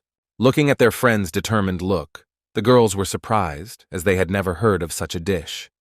However, the Baron said he would first make it vanilla and raspberry for them to try. First, he should have mixed the vanilla and sugar with the milk, and then added the beaten egg. When the aroma begins to stand out, it was necessary to pour the mass into 2 bowls, then add vanilla to one and raspberries to the other. In parallel, it is worth filling 2 large bowls with ice to use them for cooling. The next step, which surprised my girlfriends, was mixing the masses together with salt in equal proportions. When JJ tried to deny such preparation, the boy calmly asked her to wait a little. He placed the bowl of mixture in a bowl of ice, stirring it constantly. Cho Yisu himself thought that he had read such a recipe on the internet, so he was not completely sure that he had done everything correctly. However, Jace suddenly noticed that the mass began to freeze, which is why she asked her friend if he had become a wizard. However, Heian answered instead of the boy, raising her finger and reminding him that he is a bread wizard. Leaving a little of the mass, Cho Yisu said with a smile that it would be worth stirring a little more when it hardened a little more. After similar actions were repeated 2, 3 more times, the Baron took a spoon and scooped up the finished ice cream with it. In a moment, there were already 2 balls of ice cream in the creamers, ready for tasting. With a smile, the young man invited his friends to try, saying that there would be a lot of people at the festival. He watched intently as the girls tasted the dessert he had just prepared. The next moment, after they shoved a spoonful of ice cream into their mouths, they were suddenly bent over the table. The redhead frowned as she asked her friend what the correct name was for the delicacy they had just tasted. She added that she had never tasted such a delicious ice cream treat, and she loved the texture of the dessert. To the boy's question about whether she thought the rest of the aristocrats would like it, the girl replied that she would. Looking down at her spoon, Heian said he could have called the dessert ice cream. After that, the girls continued scooping ice cream without letting go of the ice cream cones. Suddenly, Jace grabbed her head and said she felt like her brain was freezing. Throwing a spoon into the creamer, she added that it was so delicious that she didn't even want to share it with others. When Heian said that she didn't really like cold food, but this one was quite good, JJ reminded her that she had attacked the dessert like a man possessed. Watching the friends begin to figure out their relationship again, Cho Yisu smiled, glad that they liked the ice cream. Approaching the redhead, the boy asked her to get permission to cook it from her parents. But she smiled and agreed, asking to make 2 more portions so that her parents could also try. Suddenly she turned to the elf, asking her if she had ever been to international festivals. Heian returned to her friend and said that she had never attended them before. The elf, who was called her father, took only her stepmother and her son there with him. Not expecting such a story, Cho Yisu and Jaije froze, trying to find words to react, after which the boy offered bread to his friend. After some time, when he was already sitting in his room, there was a loud knock on the door. After permission to enter, the cook appeared at the door of the room, asking the Baron if he had summoned him. Pointing to a place near him, Cho Yisu asked him to sit down, as he wanted to discuss something with him. Having no idea what the conversation would be about, the cook humbly sat down on the sofa opposite the young gentleman.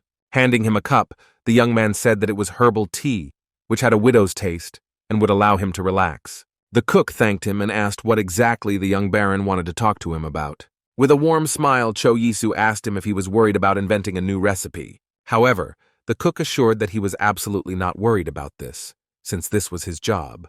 He believed that he should work hard day and night, because many people would come to the holiday. However, after that he smiled and added that he could not invent anything better than the dessert prepared by the boy. Cho Yesu replied that where he came from, there was an extraordinary variety of pastries. Besides, his mother also baked well. Also, ingredients like cinnamon and ginger were extremely easy to come by. Hearing the proposal to teach him the recipes that the Baron's mother prepared, the cook looked at the boy in a daze. Cho Yesu emphasized that he doesn't force himself to cook according to his recipes, but that way, he could get a few ideas for new dishes. He immediately started thanking, saying that he was actually very worried about the new dish. Handing the man a piece of paper and a pen, the boy suggested that he first write down the recipe for himself. Thus, he was able to teach the chef of the Meditz family how to make churros, which were deep-fried custard dough. In addition, small butter cookies became another dessert that the cook discovered for himself. And from drinks, he learned about ginger tea, to which a wedge of lemon was added. Looking at the recipes written down, the chef said in a daze that they were really just incredible. When Barona said that he had already arranged for the necessary ingredients to be brought to the kitchen, he asked him if he could try making crème brûlée. When the cook left his room, Lucas came almost immediately to Cho Yesu, who knocked on the door, asking permission to enter. Entering the room and bowing to the young baron, he announced that the guests had arrived at the Northern Hotel. Immediately leaving for the city, Cho Yesu looked for the right hotel with his eyes, guided by the words of Lucas A. Suddenly, he saw a sign with a mug in front of him and realized that he had come to the right address. The young man knocked on the door, behind which someone's voice was immediately heard asking who had come. Mino immediately jumped out into the street, who happily greeted the Baron, boasting that he knew about his new status. The boy immediately began to bombard him with questions about where his lands were and whether he was going to visit Armenia. Cho Yesu, not expecting such a flurry of questions, gave a strained smile and offered to drink a little, asking if he had come alone. Covering his mouth, Mino smiled and said that he had come alone since his father was still working. Hearing this, the young baron invited his friend to take a short walk, after which they set off along the avenue of the garden. When asked by Strive Jr. about his classes, he got an honest answer that they were extremely boring. When Cho Isu asked him if the boy knew about the festival, he replied that because of it, he and his father decided to stay in the city for a week. This was good news, so when the Baron asked him to spread the rumor, Mino put his hands to his sides proudly. When asked if he would cope with the task, the boy said that it was just his element. However, slyly looking at the interlocutor, he reminded that nothing comes for free. Hearing that the first condition was the provision of a hotel for a week, and the second the provision of a good stall, the young man thought that both were quite difficult. However, he assured that he would talk about it with Grzegorz, to which Mino added that if he had to choose, he would choose the stall. Suddenly, Cho Isu froze, which greatly surprised the boy, who did not even immediately understand what had happened. The Baron looked at the luxurious carriage, suspecting that it was not a nobleman who had arrived in it, since there was still a long time before the festival. He quickly said goodbye to the commodity expert's son, assuring that he would try to come again in the evening. Wasting no time, he ran after the carriage to see exactly where it was going. However, he suddenly stopped, noticing at whose gate the vehicle had turned. A young man with a red face got out of the carriage and immediately started calling his father. Swinging a bottle of wine, Kreju Medit shouted to the whole yard that he had returned. Cho Isu approached the cook and quietly asked him who exactly had arrived at the Meditz manor. He exhaled, looking at the young boy who was waving his arms, and explained that he was the lord's eldest son. The young baron looked at the newcomer and thought about how much the eldest son of the family was a drunkard. When the boy met with Jace, she explained that her older brother had recently been actively engaged in winemaking. She rolled her eyes and sighed, wondering at the behavior of the person who was to become the heir of the Meditz family. Cho Yisu looked at his friend in surprise, asking if she had a bad relationship with her brother, to which she replied that she was just worried about her family, as their situation was quite precarious now. However, these words did not prevent him from saying that he wanted to ask her one favor. Pointing somewhere behind her with a finger, the redhead suggested discussing it elsewhere. Cho Yisu looked at her intently and asked where exactly she wanted to discuss this matter. Jace led him into one of the rooms she called her stash, and asked her friend what exactly he wanted to ask for. With a broad smile, the Baron asked her to book a hotel room for the festival and find a good outlet. When she asked if he had gotten close to any of the merchants, The boy replied that he had also asked him for a small favor. Pointing at herself with her hand, the red-haired woman asked in surprise what her benefit was in helping. However, hearing that the reputation of the Meditz family would depend on a good development of events, she bewilderedly lashed out at her friend. Jace thanked him, but asked him why he was so worried about her family's prestige. When he said that it sounded a bit insulting, the girl began to make excuses that she was just worried about him. The girl explained to her friend that if he gets too close to her family, other nobles may turn away from him. JJ added that he was very talented, so he could very well have entered their circle if he had put in the effort. When asked if she thought she was underestimating her family, the redhead said she wasn't. Clasping her hands in the castle, the girl said that they can exist on their own, but they still have to cross paths with other aristocrats. After saying that he might change his attitude towards them, she ran a finger near his neck and asked with a smile if he didn't want to become a traitor. Suddenly, Cho Yisu remembered that he had heard about a family of magicians coming to the celebration, as he suspected that it was not the Hyeon family. Squinting slightly, Jace asked him what he meant. Cho Yisu explained that while he was in the city, he overheard a conversation between various merchants. After this story, JJ got up from her chair and sternly said that she needed to talk to her father immediately. After talking with his girlfriend, Cho Yisu sat in his room and feverishly held his head in his hands, trying not to listen to the loud noises coming from the room of the elder heir of the Meditz. Clenching his teeth, he wondered how much longer this would last.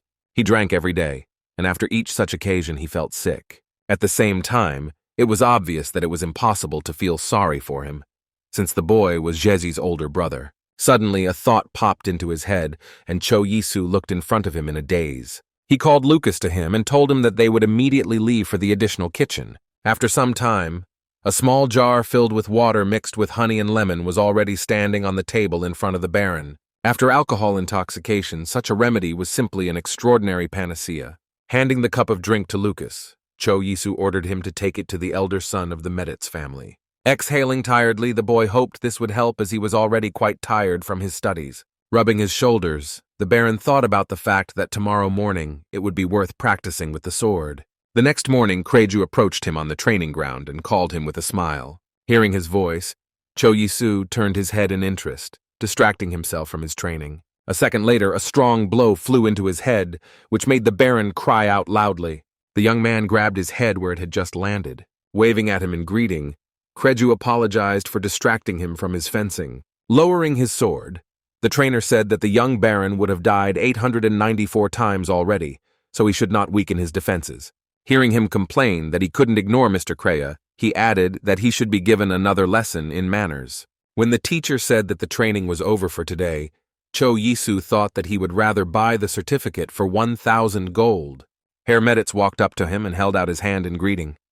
Shaking his hand, the Baron asked him what brought him here, thinking at the same time that he was rarely seen sober. When Kreju started praising his honey water idea, Cho Yisu asked him if he felt better. To the boy's words that no one supports him, the Baron replied that he should drink in moderation, otherwise he will spoil his stomach, and everyone is worried about him.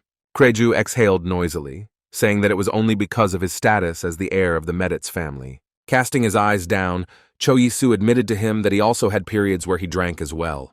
Kreju looked at him in surprise, not believing such a story. Scratching his cheek in no uncertain terms, Cho Yisu added that honey greatly eases the pain of vomiting during a hangover. Kreju replied that he would like to know his story, so he offered to eat together. Meanwhile, in the Lord's office, the butler informed the master of the rumor that a family of wizards would be present at the festival this year. When he said that Jezi had already told him about it, the butler added that they might have more guests than they expected. Additionally, they received a report that about 20 families had opened a portal and crossed the Knots Mountains. There was only one wizard in the entire Ermin Empire who was capable of opening an interspatial portal, and it was practically impossible to open many portals at the same time, so this service cost a lot. Grabbing his head, the Lord sighed, realizing that many people were heading to them because of the rumors, who even had to open portals. And he also perfectly understood that they were coming to them for the festival in order to dishonor the name of his family. Dvoretsky added that judging by the number of people who arrived, they spent about 10,000 gold coins. After hearing the words that they were worried, the Lord told them not to panic and do their best. Meanwhile, Cho Yisu was showing his girlfriends a tower made of several equal blocks. He explained that it was a board game that he had ordered from the carpenter, and the point of which was not to collapse the tower. Heian exhaled and asked what could be fun about getting wooden blocks out from under each other. Jace replied that she really likes games where you have to think at least a little and roll dice. Clapping his hands, the Baron smiled widely and said that they would appreciate her when they played. Frowning slyly, he added that whoever destroyed the tower would receive a slap on the forehead. When the girls asked what it was, the boy promised that they would find out when they lost, to which Jaja eagerly agreed. Saying that it would be easy enough to win, the redhead was the first to reach for the tower. However, immediately after that, the girl growled loudly, as the bars immediately scattered on the table. Looking at Cho Yisu, who spread his arms, she asked why she had never been able to win. Suddenly, she pointed her finger at Heian, who was standing with her arms crossed over her chest. Jace was angry that she had hit her too hard, so she wanted to retaliate, but the Baron stopped her by offering her something to eat. When the redhead suggested a game of chess after the meal, Cho Yisu admitted that he wasn't very good at it, and the elf found the game rather boring. Jeheza tiredly scratched her neck, growling loudly when the butler entered their room. Returning to her husband, the girl looked in surprise at the man who wanted to tell her something. In the next moment, they turned back to a confused Cho Yi who didn't understand what was happening. After some time, the boy stood in a large room admiring her. The Baron had a big smile on his face as he said the room was simply incredible. He had heard that there might not be enough rooms in the castle because there were so many guests arriving. Feeling free, he returned to Lucas. Cho Yisu ordered him to return to the Lord's estate. At the frightened look of the boy, who thought he had done something wrong, the Baron explained that he just wanted to be alone with himself for 2-3 days. Lucas agreed, but warned that before leaving he would order the servants to take a bath. Left alone, Cho Yisu thought that he would have kimchi stew for dinner tonight. Putting the ingredients in the pot, he understood that they would be enough to prepare a meal for him alone. Meanwhile, the kimchi itself was simmering, slowly simmering and releasing extraordinary aromas. The young man inhaled them deeply, enjoying and stirring the dish. Suddenly, a loud knocking reached his ears, attracting the owner's attention. Cho Yisu was surprised because he wasn't expecting anyone, and especially considering what time of day it was now outside the window. He wanted to ask who had come, but stopped at the door, not expecting to see the person who paid him a late visit. Kreju smiled and said hello, holding a paper bag in his hands. When asked what he was doing here at such a late hour, the eldest son of the Meditz family replied that he had brought wine and cheese. However, seeing the Baron's surprised face, he added with a smile that it was not for him but as a gift. Suddenly the man froze as he smelled the aromas he smelled coming from the house. Looking at the owner, Krezu noticed that judging by the smell, he was cooking quite well. Pointing to the room, Cho Yisu invited with a smile to join him for dinner. In a few minutes, the rich kimchi was ready and on the table in front of the young men. Placing his hand on his chin, Kreju asked the Baron in surprise what it was. Pointing to the table, he explained that this dish came from his homeland and was prepared by stewing pork. After putting a decent portion on the guest's plate, he added that he thought the rice was cooked, so you could taste it, for which he thanked Kreju. Watching the heir of the Meditz family send a spoonful of kimchi into his mouth, Cho Yisu hoped that he would enjoy it.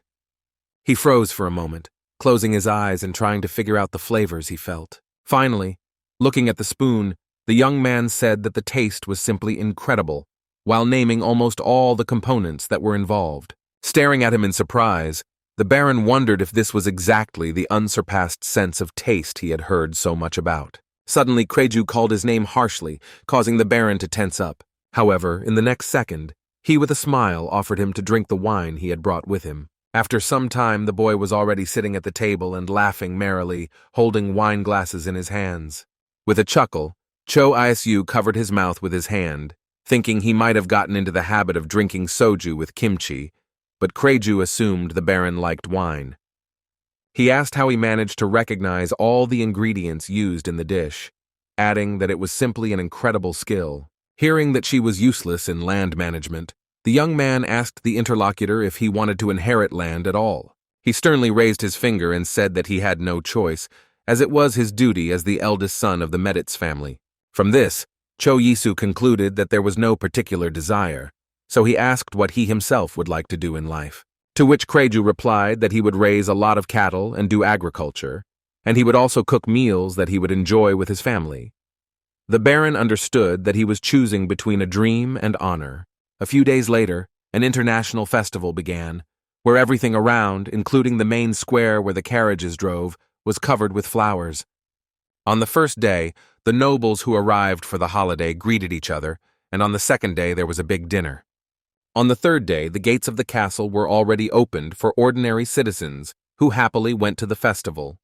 Cho Yisu stood in the manor, examining his formal attire and thinking that he was quite uncomfortable. Lucas held up a finger and said that the cobbler had worked quite hard on his outfit. Hearing his words about the fact that the color blue suits him, the Baron froze for a moment. Putting a fist to his mouth, the boy cleared his throat and clarified whether his job today would consist only of greeting the nobles. He smiled and explained how the festival would go, then added that Lady Jace and Lady Heian were waiting for him in the waiting room. Meanwhile, on the street, among the covered tables, harpists were sitting, plucking the strings, releasing beautiful melodies. Looking around, Cho Isu suddenly realized that there was much less space here than he expected. When he and Lucas entered the waiting room, he was immediately greeted by Heian and Jeje, also dressed in festive dresses. The red-haired woman immediately wanted to greet him as a friend, however. She stopped in time and greeted him according to etiquette. The young man smiled and noticed that since they had not communicated officially for a long time, the feelings were quite unusual. When asked by the redhead about what made the Duchess of Silverwood go to the party, Heian replied that she had a conversation with the Earl. Her friends looked at her dumbfounded, and Jace added that she hadn't heard anything about it from her father. Cho Yisu wondered at this moment if everything would be okay, as he thought that exposing the girl's elven origin would put her in danger. He remembered well that wizard families are closely related to the imperial family. Therefore, I understood that as soon as my friend revealed herself, she would be forced to participate in all official events, and she would also have to get married. However, the elf just closed her eyes and let out a loud breath, saying that they didn't need to know the details. Suddenly, Lucas entered the room and told Miss Meditz that it was time to leave. At the same time, he asked the Baron and Duchess of Silverwood to wait a little longer in the room. They looked at the man in surprise, but still listened to his words and stayed. But as soon as they were alone, Cho Isu immediately rushed to the window to see what was happening there. Seeing many snow-white carriages drawn by white horses and decorated with gold, he exhaled in delight. However, Heian did not share his delight, saying that her crew was many times better than these. Laughing softly and covering his mouth, the Baron reminded his friend that she had no crew at the moment. After these words, he saw how a ball of water began to form on the girl's palm. When the sharp blade was right at his throat, he said she had made a habit of threatening him. Sitting down on the couch, the young man asked the girl what she planned to do when her identity was revealed. To which Heian seriously replied that she would go to Armenia because she wanted to return what belonged to her. Suddenly there was a knock on the door and the voice of Lucas was heard, announcing that it was time for them to leave as well. When the boy called out to her, the elf reminded her that she should leave a little later, causing Cho Isu to leave first. The garden, where the dinner with the nobles was supposed to take place, was now very crowded, unlike in the morning. The Baron looked at the arrivals in a daze, thinking that there were a great many of them. Approaching the red-haired woman, he said hello, but remembered in time that etiquette should be followed, after which he asked why she was alone. Waving her hand, the girl replied that those she was talking to had not yet arrived, so she was spending time alone. After some time, everyone present began to sit down in their places next to their relatives. The day was clear, so the guests felt extremely hot, which made some even want to take a bath immediately. With a strained smile on his face, Cho Yisu thought about the fact that the guests had so many complaints. Glancing to the side, he signaled, seeing this as just the perfect moment to serve the first course. Immediately after that, waiters appeared in the dining gazebo, simultaneously carrying trays in their hands. On the trays, there were ice cream cones with 2 scoops of ice cream. Cho Isu decided not to deviate from the classic set, but decided to make strawberry ice cream instead of raspberry ice cream. Lord Meditz stood up and told the guests that they had prepared a special cold dessert especially for their arrival. And while the waiters were handing out cream cakes to those present, he wished everyone a delicious meal. Some of the guests looked at the inn in surprise, as they had never seen such a thing before, and they wondered how the Meditz learned to cook such a thing. Taking a small piece on a spoon, Mrs. Pete decided to try a new dish. In the next moment, her cheeks were covered with a blush because the ice cream turned out to be very tasty. Covering her mouth with her hand, she breathed out softly that she did not expect the dish to be so delicious. Turning back, the woman saw two boys who were happily eating the dessert, praising its taste. One of the guests asked for extras, while another asked what the ice cream they were served was made of. Lady Meditz explained that the main ingredient in the dessert was vanilla, stressing that it was made by the Kruno family. They stood and smiled warmly while the woman said that they have a lot of experience when using such a component. Lady Kruno said that the food was cold and sweet, which made her tiredness disappear quickly. Cho Yisu watched as she asked her husband if he agreed with her. Stretching his lips in a smile, he thought that if the rumors spread, it was only a matter of time before they became rich. Suddenly, the Baron heard Jace softly calling him, which is why he turned in her direction. The girl asked if he planned to distribute his recipe with the help of the merchant he mentioned earlier. Covering his mouth with his hand, the young man replied that he was going to pass it off as the signature recipe of the Meditz family. Suddenly, Miss Pete's voice reached them, saying that she agreed with Miss Kruno that the taste was really excellent. However, she added that it would be inconvenient to store such an amount of ice, so she assumed that magic was involved. Looking at the Lord, the woman added that thanks to their advertising, they were all in a premonition. The rest of the guests tensed and looked at each other, not quite understanding what was happening.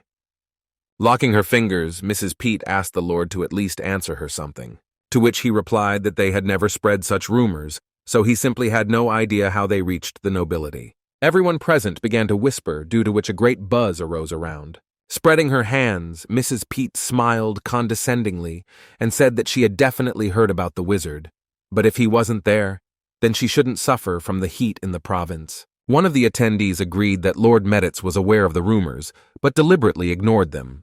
The rest of the nobles were also indignant at how irresponsible his act was. However, the Lord quickly calmed everyone down by assuring them that it was all true. Suddenly, the nobles heard someone's steps approaching and turned their heads at the sound. As the guest approached, Meditz added that he saw no reason to worry about the rumors, so he let things go as they were.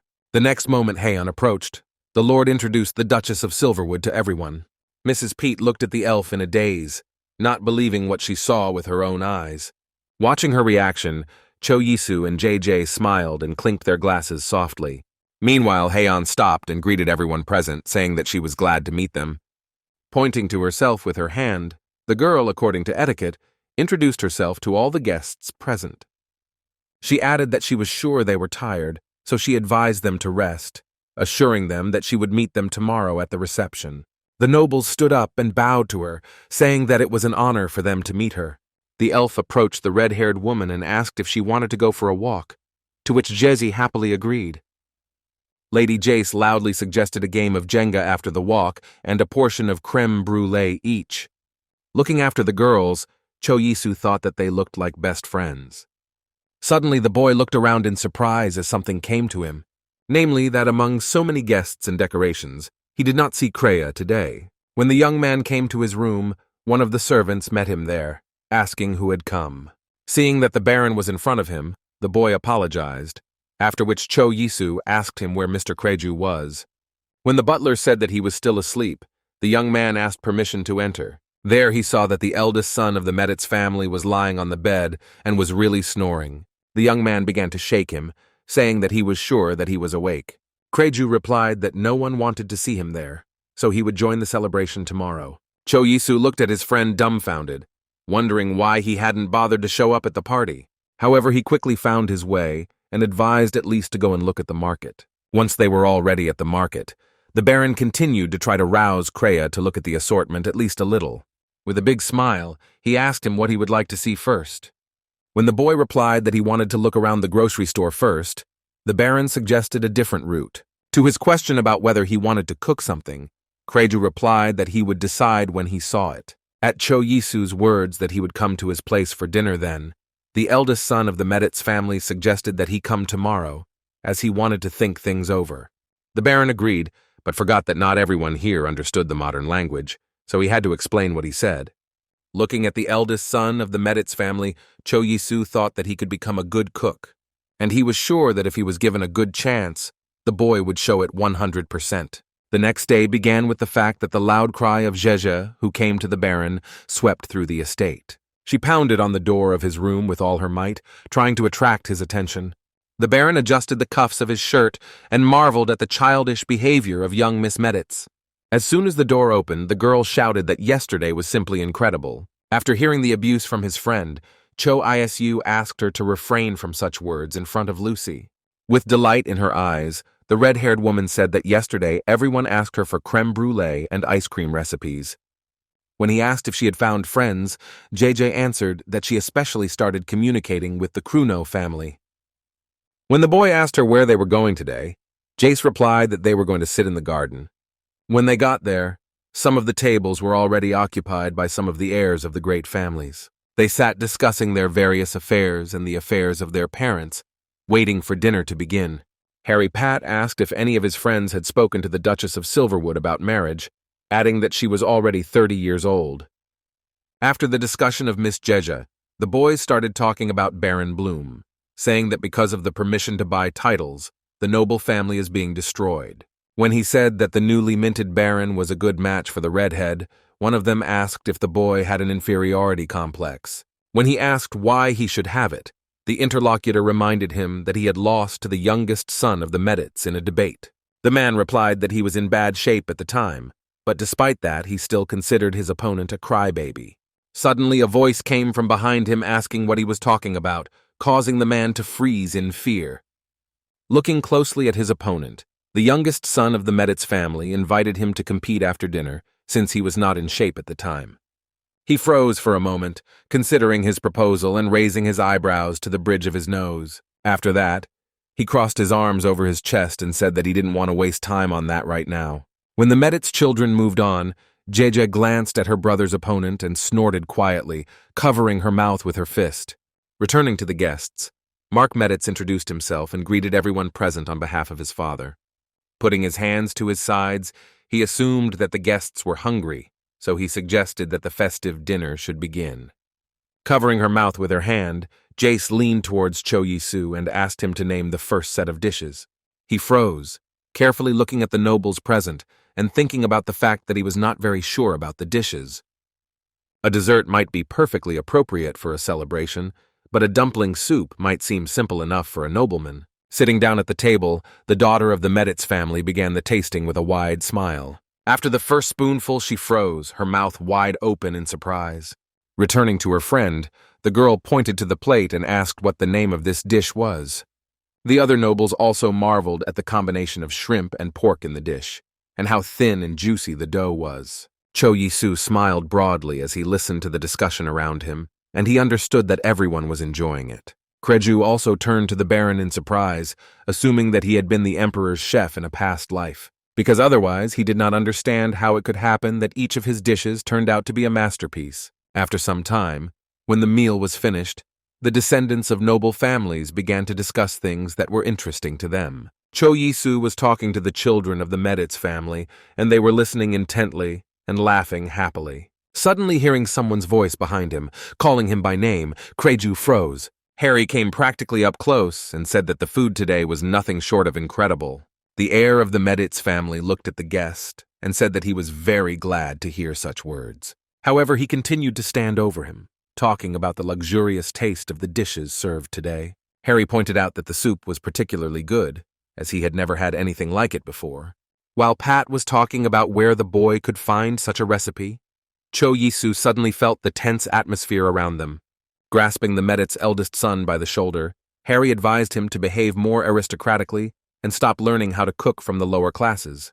Mentally indignant at such behavior, the Baron raised his hand and timidly added that he himself had prepared this dish. Pointing a finger at him, Pat clarified if he was the same ISU Bloom who had recently bought himself a baronial title. Hearing the words that his brother couldn't get a chef like Cho Yisu, Mark clenched his fingers tightly into a fist. In the next moment, he suddenly jumped up from his seat, advising the guest to behave more politely. Hearing his father's voice behind him asking what the noise was, the boy turned to face the voice.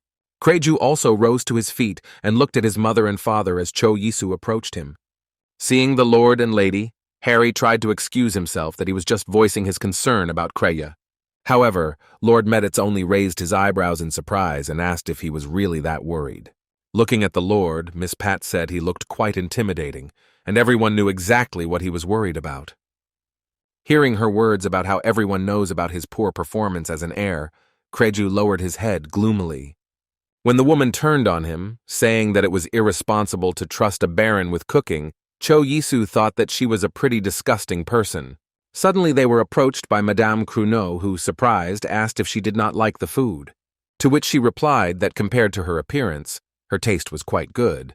But she noticed that the interlocutor really liked the dishes.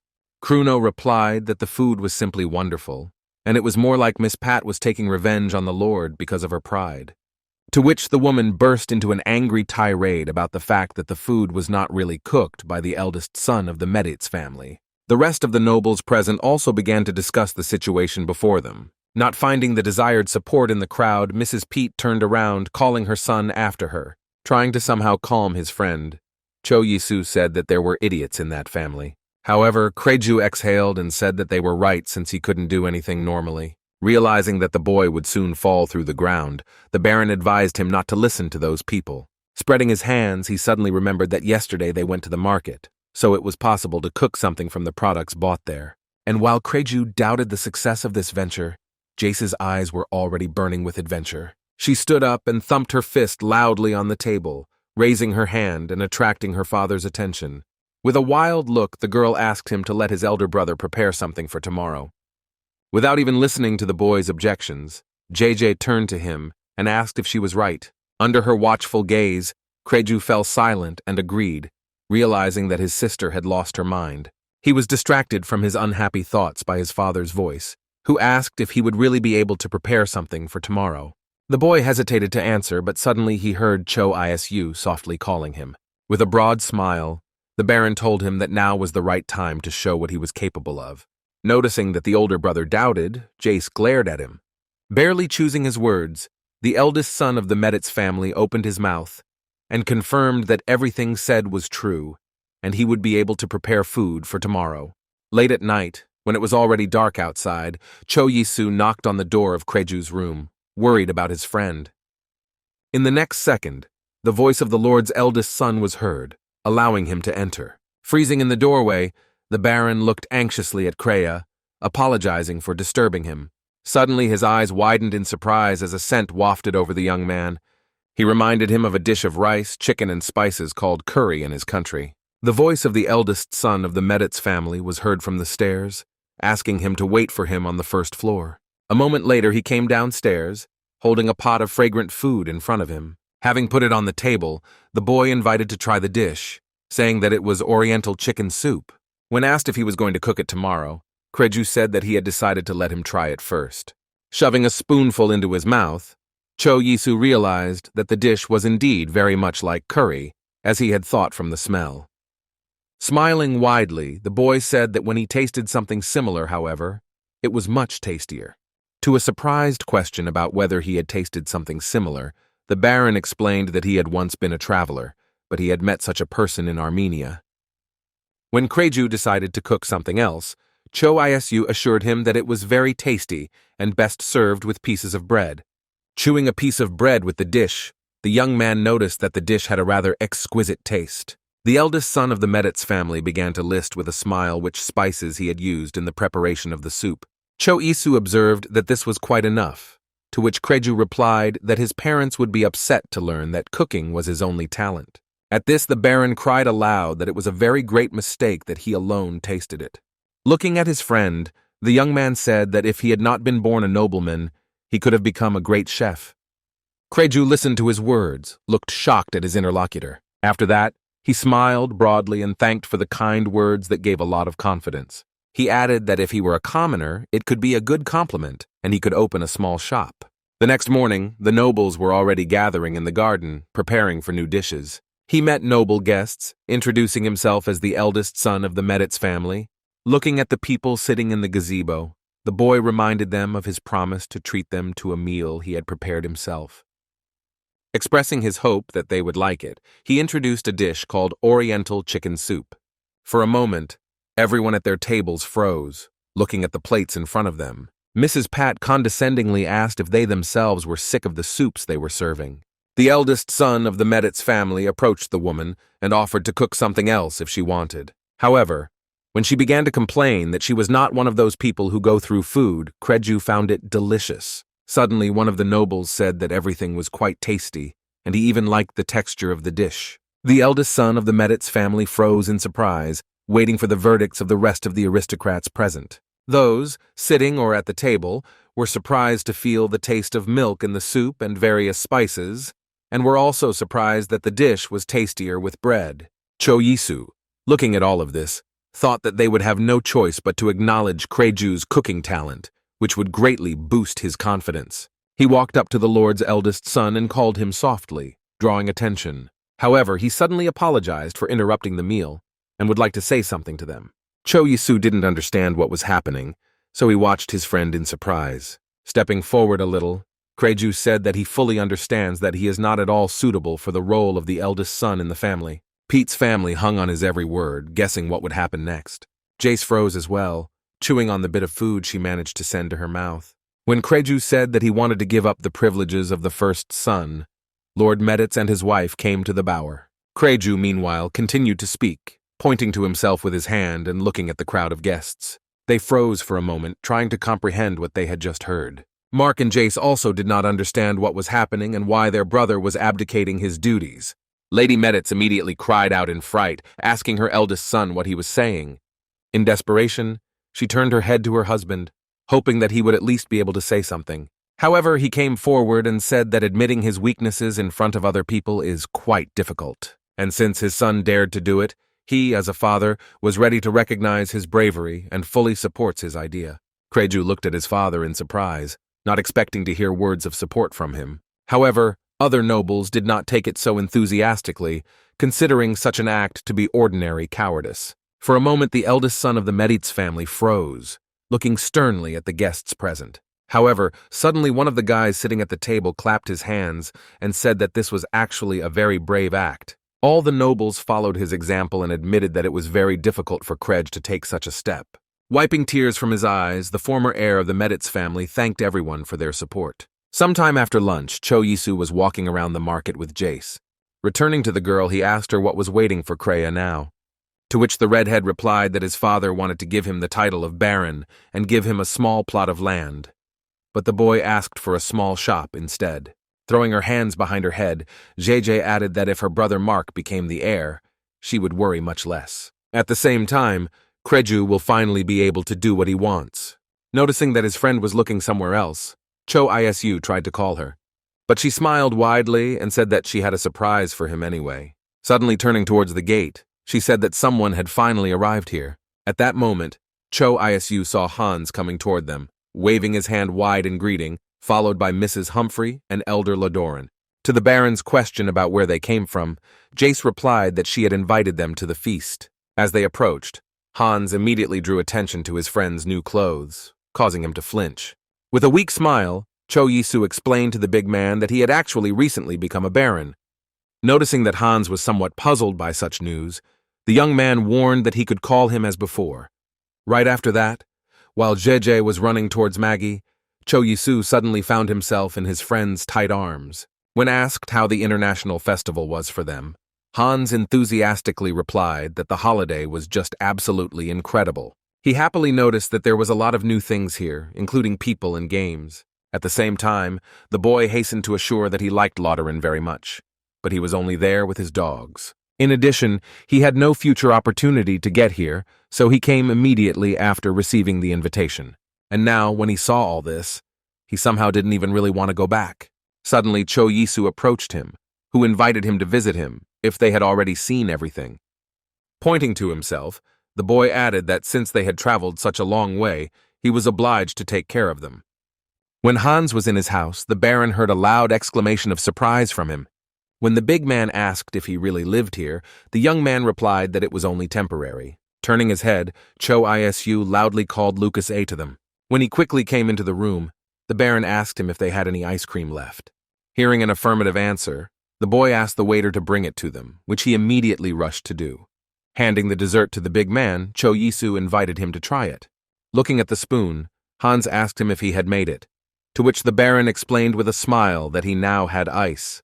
Looking at the dessert, the big man said that in Ladoran you can only dream of such a thing, so he will definitely try it. For a moment, Cho Yisu froze with a smile on his face, waiting for his friend's reaction to the proposed dish. However, when the reaction dragged on, the Baron quietly called his friend by name, somewhat puzzled. Looking at him, he couldn't understand why he wasn't reacting, suspecting that he was shocked by something so cold. Receiving no response, Cho Yisu shouted loudly, trying to call out to his friend. However, seeing the drops of tears falling on the tablecloth, the Baron was surprised to realize that the big man was crying quietly. Raising his head and awkwardly scratching the back of his head, Hans apologized and explained that he was very surprised by such a delicacy. He enthusiastically added that it was the first time he had eaten something with such a soft texture and such a sweet taste. Tearing up again, the big man added that it was actually quite delicious. Cho Yisu thought that such surprise was normal for someone who had tasted ice cream for the first time, but Hans's voice brought him out of his thoughts. Looking hopefully at his friend, the big man asked if he could travel with him. The Baron was surprised that such a decision had come to him so suddenly, so he asked if something had happened. Hans assured that everything is fine, but in Ladoran he has no chance to try something like that, or make many interesting acquaintances. That was why he wanted to go with him. Watching the big man dig into the ice cream with a spoon, Cho Yisu quietly called his name. Immediately after that, Hans raised his hands and assured that he was not just asking to take him with him.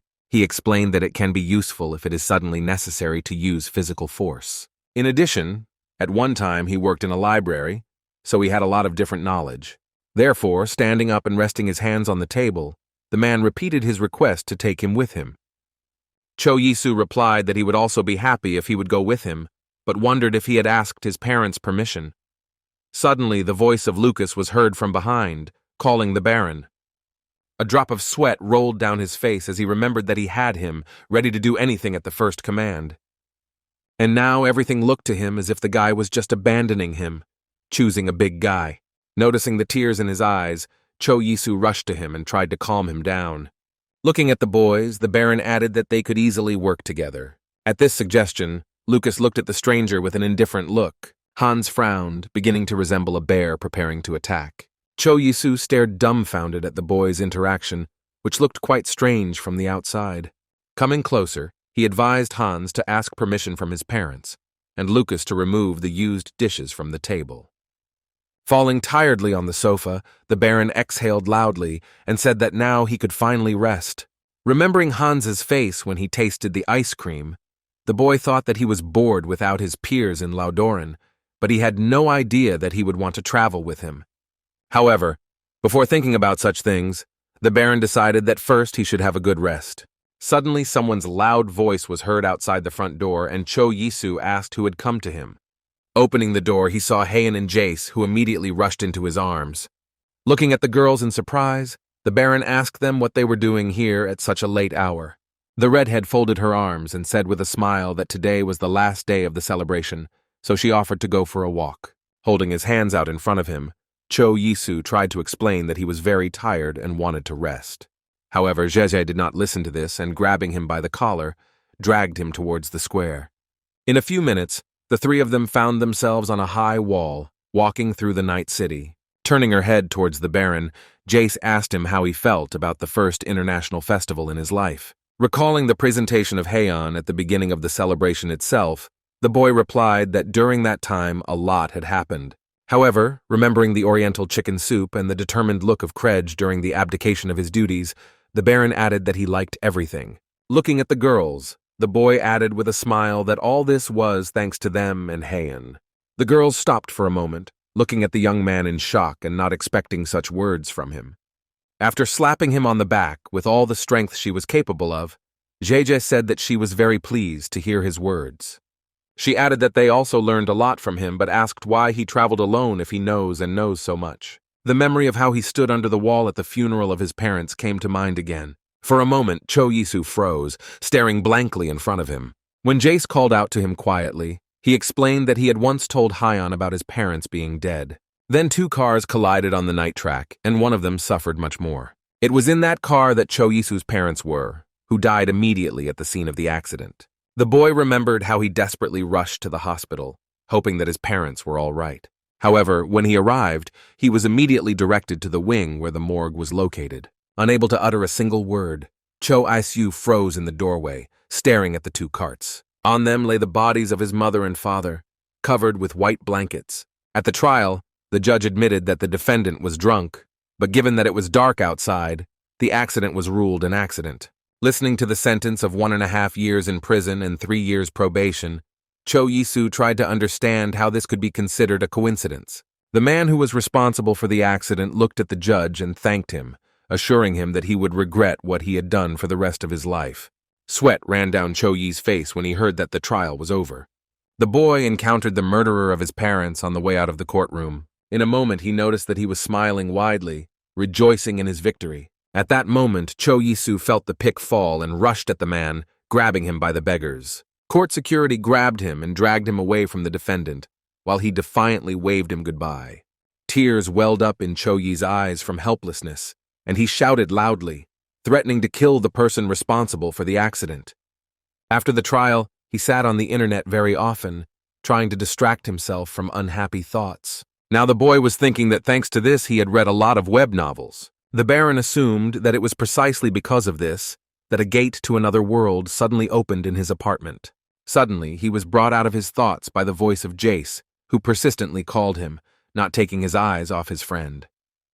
When he returned to her, the girl explained that he stopped too abruptly. Lowering his head, Cho Yisu briefly explained that his parents were killed by a carriage driven by a drunken man. When the redhead apologized for asking him about it, the boy replied that everything was fine. Smiling, the Baron added that this is how he began to travel the world, as a result of which he later got used to this place. The next day at the manor, Lord Meditz was sitting in his study when a butler brought him a letter from the Kruno family.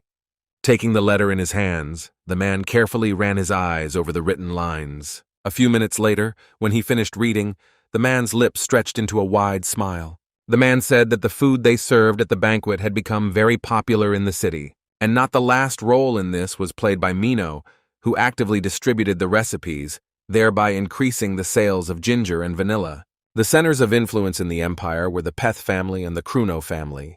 That is why Lord Meditz felt that it was necessary to increase the sales of vanilla and ginger. He added that, according to Jeje, the idea belonged to Baron Bloom, to which the butler replied that the young lady really knew a lot. When the butler asked if the Lord really wanted to give certain lands to Baron Bloom, the Lord asked him if he thought it shouldn't be done. He replied that the boy's personality was not so clear, so it was better to think things over. Clasping his hands in a castle, Lord Meditz said with a smile that he had heard that the Baron had no talent for swordsmanship. Hearing back that his limbs were uncoordinated when swinging the sword, the man smiled, saying that it could be luck. At the same time, he explained that if everything was like this, the boy would not put a sword to his throat, so he wanted to meet him as soon as possible. Meanwhile, Cho Yisu himself was on the training ground as Hyun and Jace watched his training. Taking a piece of cookie from the basket, the redhead shouted to her friend that no one can be good at everything. When JJ said that she thought Cho Esu was worse than Kreja, the elf asked her if her brother knew how to use a sword. Suddenly, the Duchess turned to her friend, suspecting that she had eaten much more cookies than her. At that moment, Peter approached the girls, who quietly called her, attracting the young maiden's attention. When the girl learned that the Baron wanted to see Baron Bloom, the redhead waved her hand to her friend, attracting his attention. Returning to his teacher, the boy asked if he could go, to which he allowed and added that he would not be upset. To which the Baron added with a smile that he just wanted to be able to defend himself if left alone. The teacher promised that tomorrow he would let him hold a real sword, after which the butler reminded the Baron that he should take a shower before the audience. After a while, Cho Yisu stood in the Lord's office, talking about what he heard, as if the Lord wanted to see him. Hearing the offer to sit down, the young man asked him what the conversation would be about. Lord Meditz replied with a smile that he had an excellent offer. However, to begin with, he wanted to ask the boy a few clarifying questions. Locking his fingers, the man asked what purpose he had in helping their family during the incident with the Punch family. The Lord's face was stern, and he kept his eyes on the young Baron. Cho Yisu suddenly realized that he was talking about the incident when he used the lie detector. Firmly hooking his fingers into the lock, the boy admitted that he really wanted to help not his family, but the residents of the village of Ladoran. Recalling the places there, the Baron added that it had become his second homeland, so he did not want the residents to lose their freedom. Smiling broadly, Lord Meditz offered to discuss the details, asking if the example had any lands. Hearing the objection, the man added that he owned certain lands that he would like to give to him as a sign of gratitude. When the Baron tried to deny that he could not accept it, Lord Medit said that he had helped his family much more, and for this he should have been well rewarded, for which a lot of ideas were spinning in his head. However, Cho Yisu, smiling widely, asked him to give him some. Hearing this, Lord Meditz thought about who the boy sitting in front of him might be demanding now. The idea even appeared in his head that he could demand that he let his daughter go with him, and in such a case, he was ready to cut off his head without wasting time. However, the man did not show his excitement in any way, so he asked with a smile who exactly he wanted to take with him. Cho Isu replied that he was talking now about Lucas, who was attached to him earlier. The Baron explained that he was very impressed by this guy and the way he performed his duties. Noticing the surprised look on the Lord's face, Cho Yisu asked him if there would be any problems with this. However, in a moment, Lord Medit smiled and said that there is nothing more valuable than good people around, so he will inform Lucas about his decision.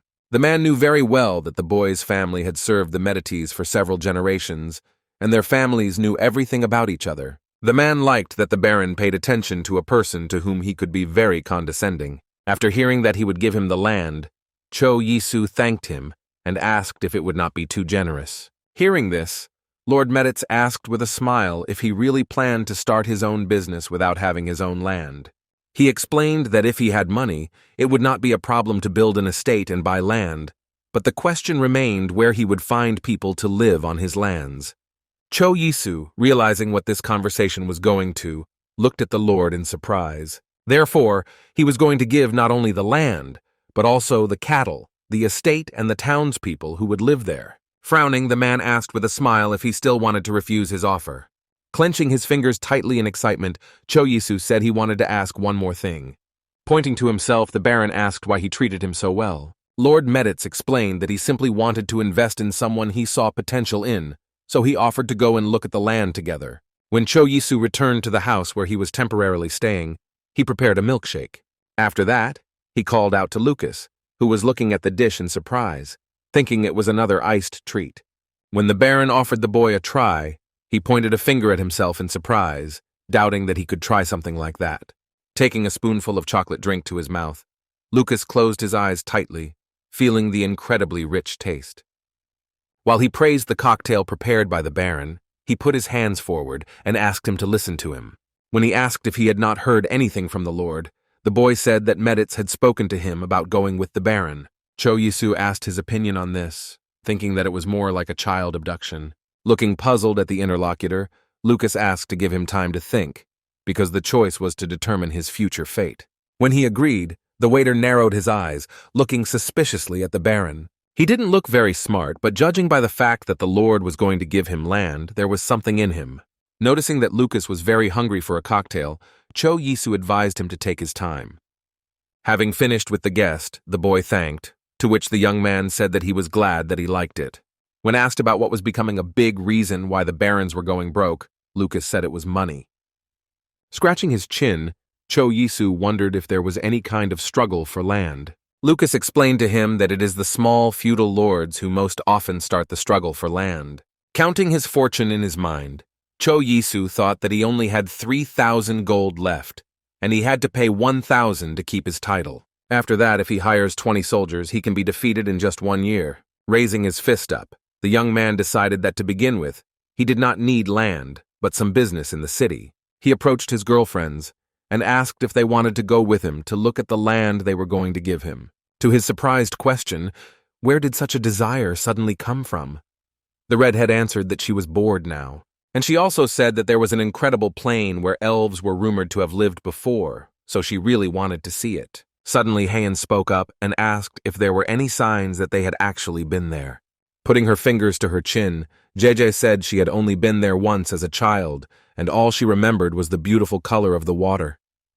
They all went to the carriage together, where Lord Meditz was already waiting for them, who said that once everyone had gathered, they could go on their way. After getting into the carriage, Cho Yisu felt somewhat tense as the journey began in complete silence. He could feel himself getting pumped up as he hadn't been in a carriage for a long time, and the atmosphere was quite tense.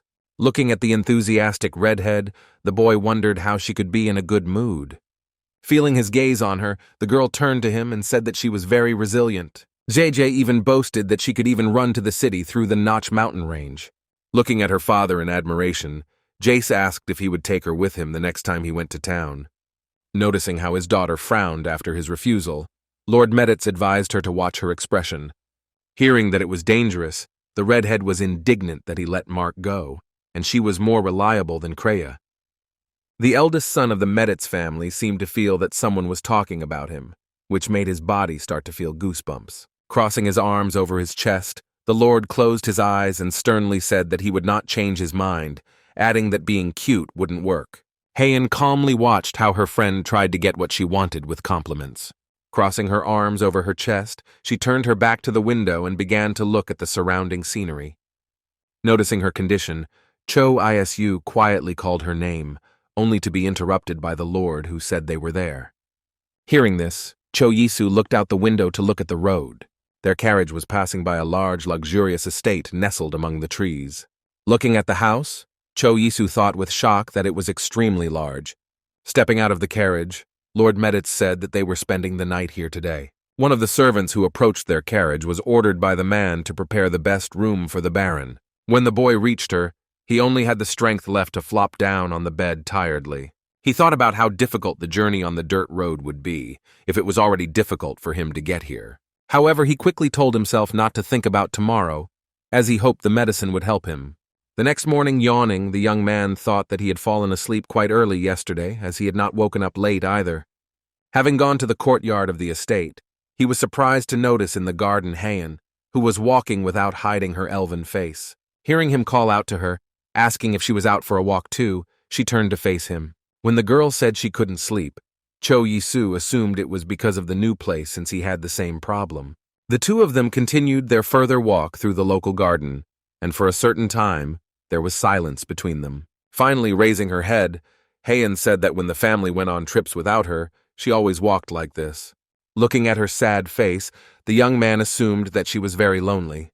Suddenly, the Baron remembered that it had been months since their journey began, to which the elf said it felt like it was only yesterday.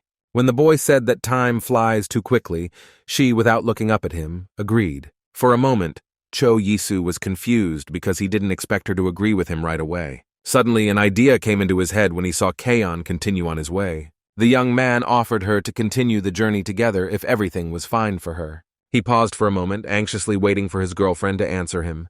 However, Heian, pausing for a moment, avoided the answer by saying that they should prepare for departure. After a while, everyone sat in the carriage again, continuing their journey through the lands that Lord Meditz wanted to give to Cho Isu. The boy felt like he was in an amusement park, so he was interested in the question of when they would finally arrive. He was pulled out of his thoughts by a voice that persistently called his name. Looking out the window, Lord Meditz told him that this was where the overlands began. Outside the window, the young man saw the estate, as well as mountains covered with green forests and neatly fenced fields. However, he also noticed that it was too empty here, and he informed Jeje's father about it. In the next moment, a stone flew into his head, as a result of which the boy grabbed his head, groaning loudly, and the red-haired girl jumped up in panic. A second later, a new stone flew into her head, making the girl scream. Jace cursed loudly and asked what happened, then noticed that Cho Yisu's forehead was bleeding. However, when her father told her that her situation was no better, the redhead grabbed her head. Looking out the window, Lord Meditz asked what was going on, to which the guard said that some rascals were making trouble. Frowning, the Lord ordered him to bring them to him. When the guards brought the perpetrator of the stop to him, he kept asking to kill him. The boy shouted that he was tired of living where only the landowners had food, so he preferred to die at the hands of the knights. Lord Meditz said that he had no idea of the reasons that led him, but that did not justify the boy's action, then ordered the guards to take care of the assailant. As Heian handed him the handkerchief, Cho Yisu smiled, saying that he didn't think he would live to see her worry about him, to which he heard that she didn't like it when people close to her were hurt. Placing her hands over her mouth, Jace asked the Duchess to take care of her as well, but the elf answered that if she said it, then she was fine. Casting an alarmed glance at the Baron, Count Meditz asked him if he was all right. After hearing an affirmative answer, the man added that this is exactly what happens when the lands are managed by an unsuitable person. Lowering his handkerchief, Cho Isu asked him who now ruled the lands on which they were. He said that they are managed by his distant relative. After some time, they arrived at the estate, where a man and a woman greeted them with wide smiles. Noticing that an angry Jace got out of the carriage, they rushed to her in alarm, asking where she got such an injury. However, the Lord interrupted them and ordered them to leave immediately, promising that if they did it themselves, he would leave them a small house in the city. The man looked at him in surprise and asked what he meant, arguing that they were on their own land. But Medits did not listen to anyone, warning about the use of force in case of disobedience. When asked why everything was so sudden, the Lord snarled angrily that the population had halved, and those who remained had become criminals. Looking at the angry Medits, Cho Yisu suddenly realized that they had actually come to see more than just the earth. Humbly closing his eyes, the man who ruled the land said they agreed to leave. The Lord sternly said that from now on he was being kicked out of the lands of Auvert and would rule the lands himself until the new owner arrived. Hearing the man ask him to follow him, the Baron tensed but agreed. Lord Medits apologized for the sight he had seen, but the boy said he was sure he had done the right thing. Smiling broadly, the Lord asked him if he liked it here. Responding with such a smile, Cho Yisu admitted that he really likes these lands. Walking through the garden, the Lord said that the port of Ench was 3 days away. Returning to the man, the Baron noticed that the port was closer from here than Pussing. The Lord shaved and asked the boy if he knew that the ermine fishermen belonged to the imperial family. Cho Isu froze, wondering why Jage's father was telling him all this. If you think about it, the city of Medit and the port were connected by 2 roads. However, Pusing was already a bustling city, so it was safe to say that it was pretty stable now. Looking surprised at the Lord, the young Baron asked him if he wanted him to rule Enche.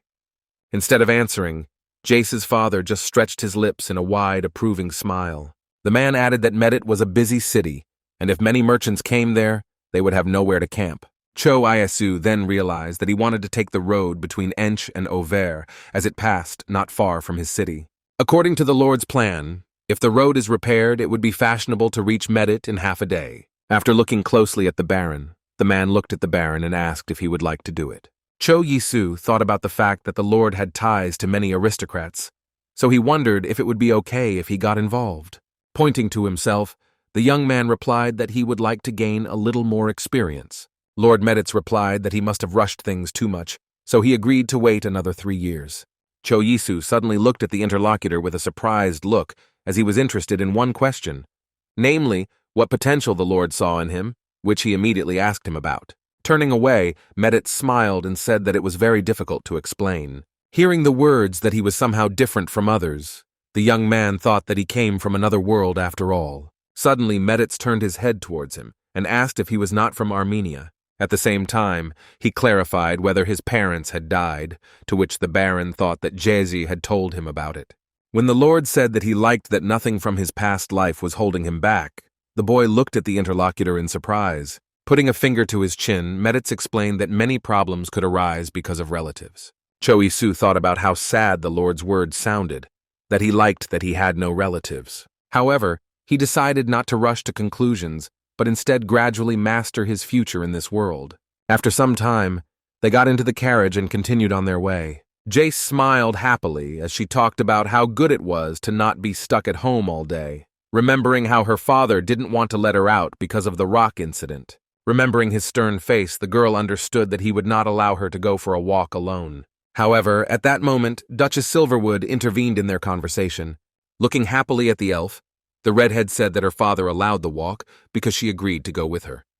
Cho Isu, after listening to her conversation, asked if they were going far, surprised that it would be dangerous to go even with a guard. For a moment the young man froze, not knowing what to answer her. Closing her eyes, Heian quietly said that she still wanted to go for a walk, having checked with her friend how long the journey would take. Finally, in half an hour, the trio got out of the carriage and found themselves on a small lawn. Looking around carefully, the elf asked Jeja if she was sure this was where they were headed. Returning to one of the guards, the redhead ordered him to hurry up and mow the grass so they could continue. However, when she went forward, she was suddenly stopped by Heian, which greatly surprised her friend. The sorceress put her hand forward, and in the next moment a bright green light poured from it. Immediately after that, all the grass in front of them began to part, opening the way. Seeing the waterfall with bright blue water, Cho Yisu and Jace let out a dazed breath. Suddenly the Baron noticed how the white hair of Heian swept in front of him, who went closer to the water. When it dawned on him what exactly she wanted to do, the young man rushed forward, trying to stop her. However, he had to take a step forward as the elf jumped into the water, raising splashes into the air. Freezing for a few seconds, Heian quickly moved to the bottom, and bubbles of oxygen rose around her. In a moment, she opened her eyes and looked in front of her with a focused gaze. Raising her hands, the girl folded them into a pile, and a large ball began to form between them. Jace didn't want to leave her friend just like that, so she screamed loudly. She started yelling at Cho Yisu to get into the water since she herself can't swim, but he quickly reminded her that a water mage can't drown. At that moment, the elf suddenly emerged from the water, taking a deep breath of air with her mouth. When she came ashore, Jace immediately ran up to her, who asked why she did it. However, in the next second, the girl froze and looked at her friend in surprise. The redhead noticed that she seemed to have grown taller and looked more energetic. While the elf was drying herself with a towel, Cho Yisu approached her and asked why she suddenly jumped into the water. With a big smile, Heian replied that the water here was really very good. However, noticing her friends looking at her in surprise, she asked why they were reacting like that. Realizing that their surprise did not go unnoticed, both of them immediately began to make excuses that they were just glad that she liked it.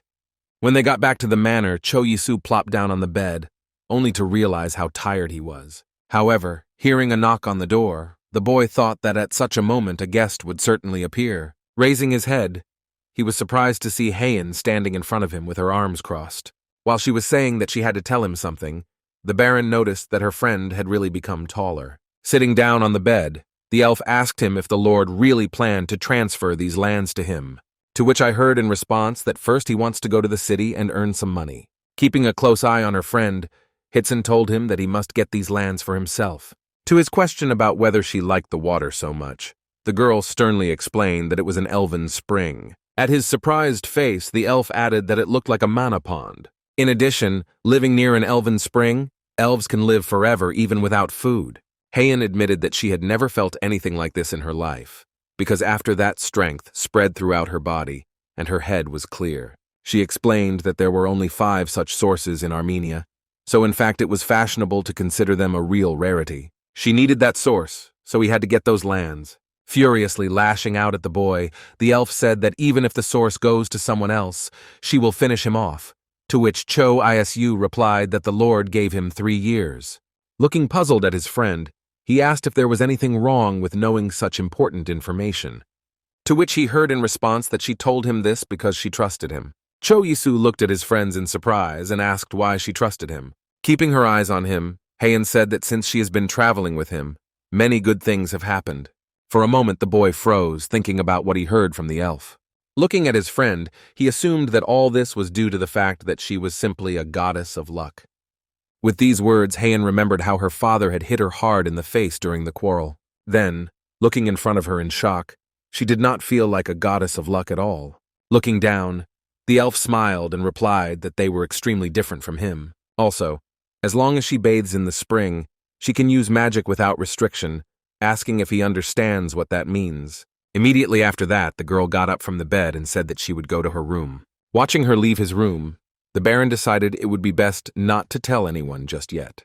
The next morning, Heian said she would like to stay here for a while. Jace immediately offered to move in together, offering to send Cho Yi to the city himself. Smiling, the Baron warned her that he would be in Ladoran for a while, prompting her to ask if he had gone completely mad. After getting into the carriage, the boy said he was joking and assured them that they would be back soon. This time, only Jace and Cho Yisu were in the carriage, who were on their way to the city. Crossing her fingers, the girl said that she was a little sad that he would go to Armenia upon his return. When he said that he felt the same, the red-haired woman said that it would be worth talking so that he would not be issued a certificate. After that, she asked if he would return to Auvert in about 3 years. When Jace said that she had already asked her father to send the documents in his name, Cho Yisu said that she shouldn't have. With a sly squint, the redhead said that this should be done in advance because he might change his mind, but the boy said that he would have returned anyway. When he asked her why she fights with Heian every time she meets her, Jeje crossed her arms over her chest and assured her that they were friends. Realizing that he did not believe her, the red-haired woman began to stubbornly convince him that it was so. After some time, the carriage stopped and Cho Yi-soo got out of the carriage, after which he extended his hand to Jace, helping her to get out as well. The boy asked her with a smile if she would stay in Ladoran as well, to which he heard that she would be here while he took care of things. Suddenly, they heard someone's loud shout from behind, and the voice seemed familiar to them. Returning, they saw that a joyful Hans was heading towards them. Zdroven was glad that Mrs. Zhezha had arrived with him, so he asked what they were doing here. There was even a suggestion in his head that the Baron had come specifically for him. Pointing to himself, Hans said that his parents had allowed him to travel with him, so he was going back to Medith. When Cho Isu gasped in confusion, the big man was afraid that the Yude had forgotten about their conversation. Noticing that he began to cry, the young man rushed to comfort him, saying that he could go with them when they finished. Wiping away his tears, Hans stood up and asked if he could really go with them. When the big man offered to show them a place to spend the night, the Baron assured them that he had a place to spend the night. Jace assured her that she would go to Maggie, as she was not going to let her go just like that. Watching the girl walk with Hans, the Baron waved his hand to her in farewell. After walking through the portal, Cho Yi-soo thought about the fact that he hadn't been to his apartment in 4 months. Looking at the bag, the boy noticed how dusty everything was. Now it was worth thinking about what to take back. However, he decided that he would deal with it later, since he wanted to go somewhere else right now. After a while, Cho Yi-soo stood in front of 2 urns containing ashes. Holding a bouquet of white chrysanthemums in his hands, he smiled and greeted his parents. Coming closer, he mentally asked them how they were. After that, he began to tell about himself, assuring that he was fine. After placing the bouquet next to the urns with their groins, Cho Yi-soo admitted that he did not want to celebrate his birthday after their deaths. The memories of how he was happy with the candles on the cake when he was little, and his mother and father were standing next to him, immediately appeared in his memory. He now admitted that he could travel between different spaces. After that, the faces of Heian and Jace, who have now become dear people to him, appeared before his eyes. And now, remembering his friends, Cho Yi-soo decided it was time to tell them about his own birthday. In the end, he decided to take with him encyclopedias about animals and plants, snacks, ramen, a compass, a gas gun, and cartridges for it. After that, the boy began to organize clothes for himself and his companions. Cho Yi-soo knew very well that it was cold and dangerous in the mountains, so he carefully checked that he had not forgotten anything. At some point, the young man decided that it would be better to inform Hans and Zhezha that they would soon be leaving. When they arrived at the estate, Lucas immediately came out to them with a smile. Noticing him, the Baron immediately asked if he had informed the Lord that he was going on a journey with them. Hans also greeted the waiter with a smile and a wave. However, Lucas simply turned around, completely ignoring the big man. Looking at the waiter, Cho Yi-soo asked if he had said goodbye to his family. When the carriage was ready, Lucas announced that it was time for them to get into the carriage. Suddenly, the Baron's attention was drawn to Heian, who was looking completely in the other direction, because of which the boy wondered why she was not sitting down. When she answered that she was worried about Zhezha, the boy clarified whether it was because she did not come out to say goodbye to them. He tried to calm his girlfriend, saying that now the redhead is crying alone in her room. When the elf said that it wasn't that sad, however, Cho Yi-soo said that Jace was much more emotional than she appeared. Lord and Lady Meditz also came out to take their guests on a journey. The Baron, together with his retinue, thanked them for their hospitality and for everything they had done. After a few days of the trip, Cho Yi-soo was already moaning loudly from the fact that they had spent so much time in the carriage. Looking at the elf, he asked if she sometimes had a familiar portal wizard, to which the girl said that she would not be sitting here. Suddenly, a loud cry was heard from the yard, which ordered the crew to stop. Looking at the guard, he asked if they would stop here, but he heard that they would now clear the place of trees.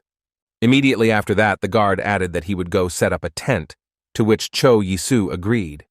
Looking out the window of the carriage, Hans happily asked if they would spend the night in nature. When the tent was set up, the friends lit a fire and sat around it to warm themselves a little. The Baron kept his eyes fixed on the only girl who was now among them. He noticed that Heian looked rather frozen and tired right now. Suddenly, the young man remembered that there were warm clothes for everyone in his suitcase. Without wasting time, the boy rushed there, and, ignoring the surprised looks of his friends, began to break everything in the chest. A second later, Cho Yi-soo called Heian to him, who looked up at him with a tortured look. Handing her a cloak, the Baron asked her to try it on with a smile. Taking the item of clothing in her hands, the girl asked what it was, to which she heard that it was a down jacket with goose down in the middle. Approaching Hans and Lucas, Cho Yisu handed them a down jacket, much to their surprise. After trying them on, the big man began to rejoice that he was no longer pierced by the fierce cold wind. Looking at her down jacket, Heian asked why he kept buying her clothes of the same color, to which she heard that it just suited her. The girl looked at the warm clothes, realizing that she had never thought about it. Wearing a down jacket, the elf admitted that it was quite soft, light, and warm. Looking at her friend, she smiled warmly and thanked the Baron. Hans stepped forward and scratched his chin to ask if the new clothes fit them too. Suddenly, Cho Yisu turned to Heian again and asked if she could create some water. When she asked why, he explained that he wanted to cook them a dish from his hometown. Turning to Hans and Lucas, the young man said that they could go rest in their tents for now. Cho Yisu himself knew very well that it would be very strange for them to see how he prepares fast food. Taking out the bag of ramen, he wondered if he would ever be able to tell his friends that he came from another dimension. He thought that Heian could take this fact in stride. However, at the moment, the boy concentrated on cooking ramen.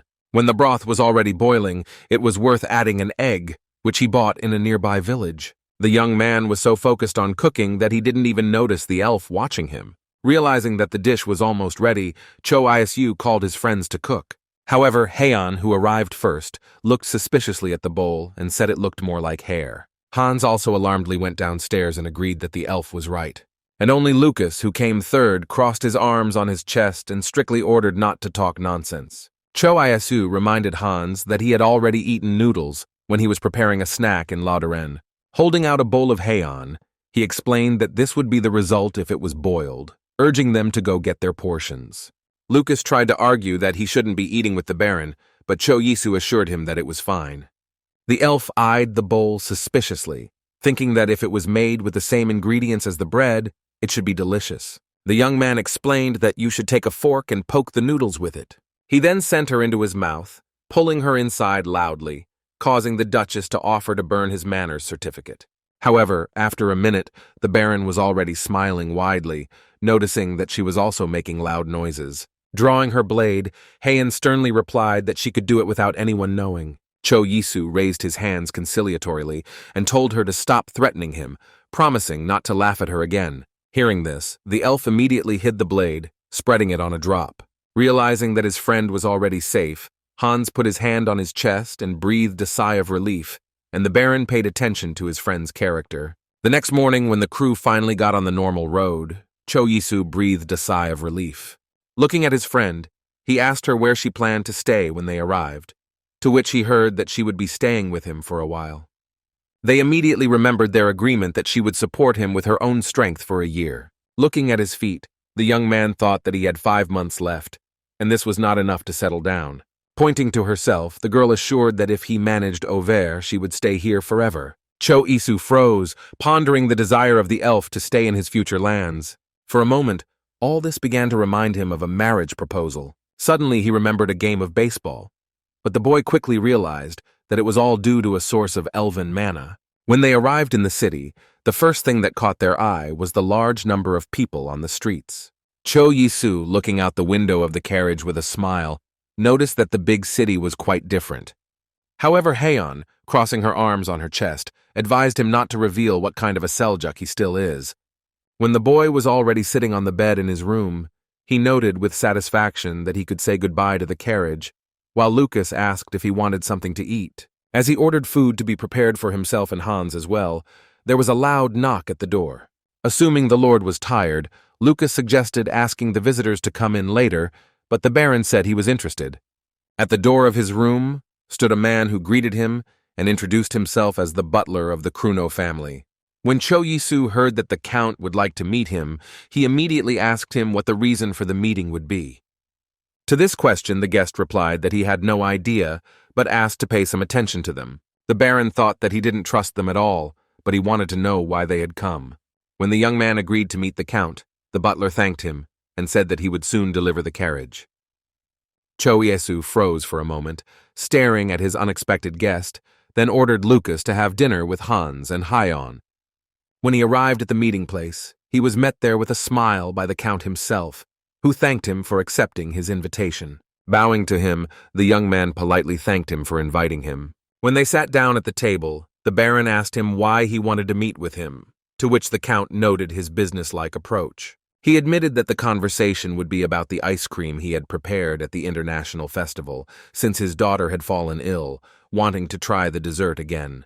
The guy smiled, agreeing that the ice cream was really very tasty then. Suddenly, the Count offered the interlocutor to sell him the recipe for ice cream. Cho Yisu tensed at this moment, realizing that he knew the true owner of the recipe, but he wondered how he knew everything. The Count immediately understood what the boy in front of him was thinking, so he slyly narrowed his eyes and smiled. Taking a cup of tea in his hand, the man assured that his informant was a very reliable person.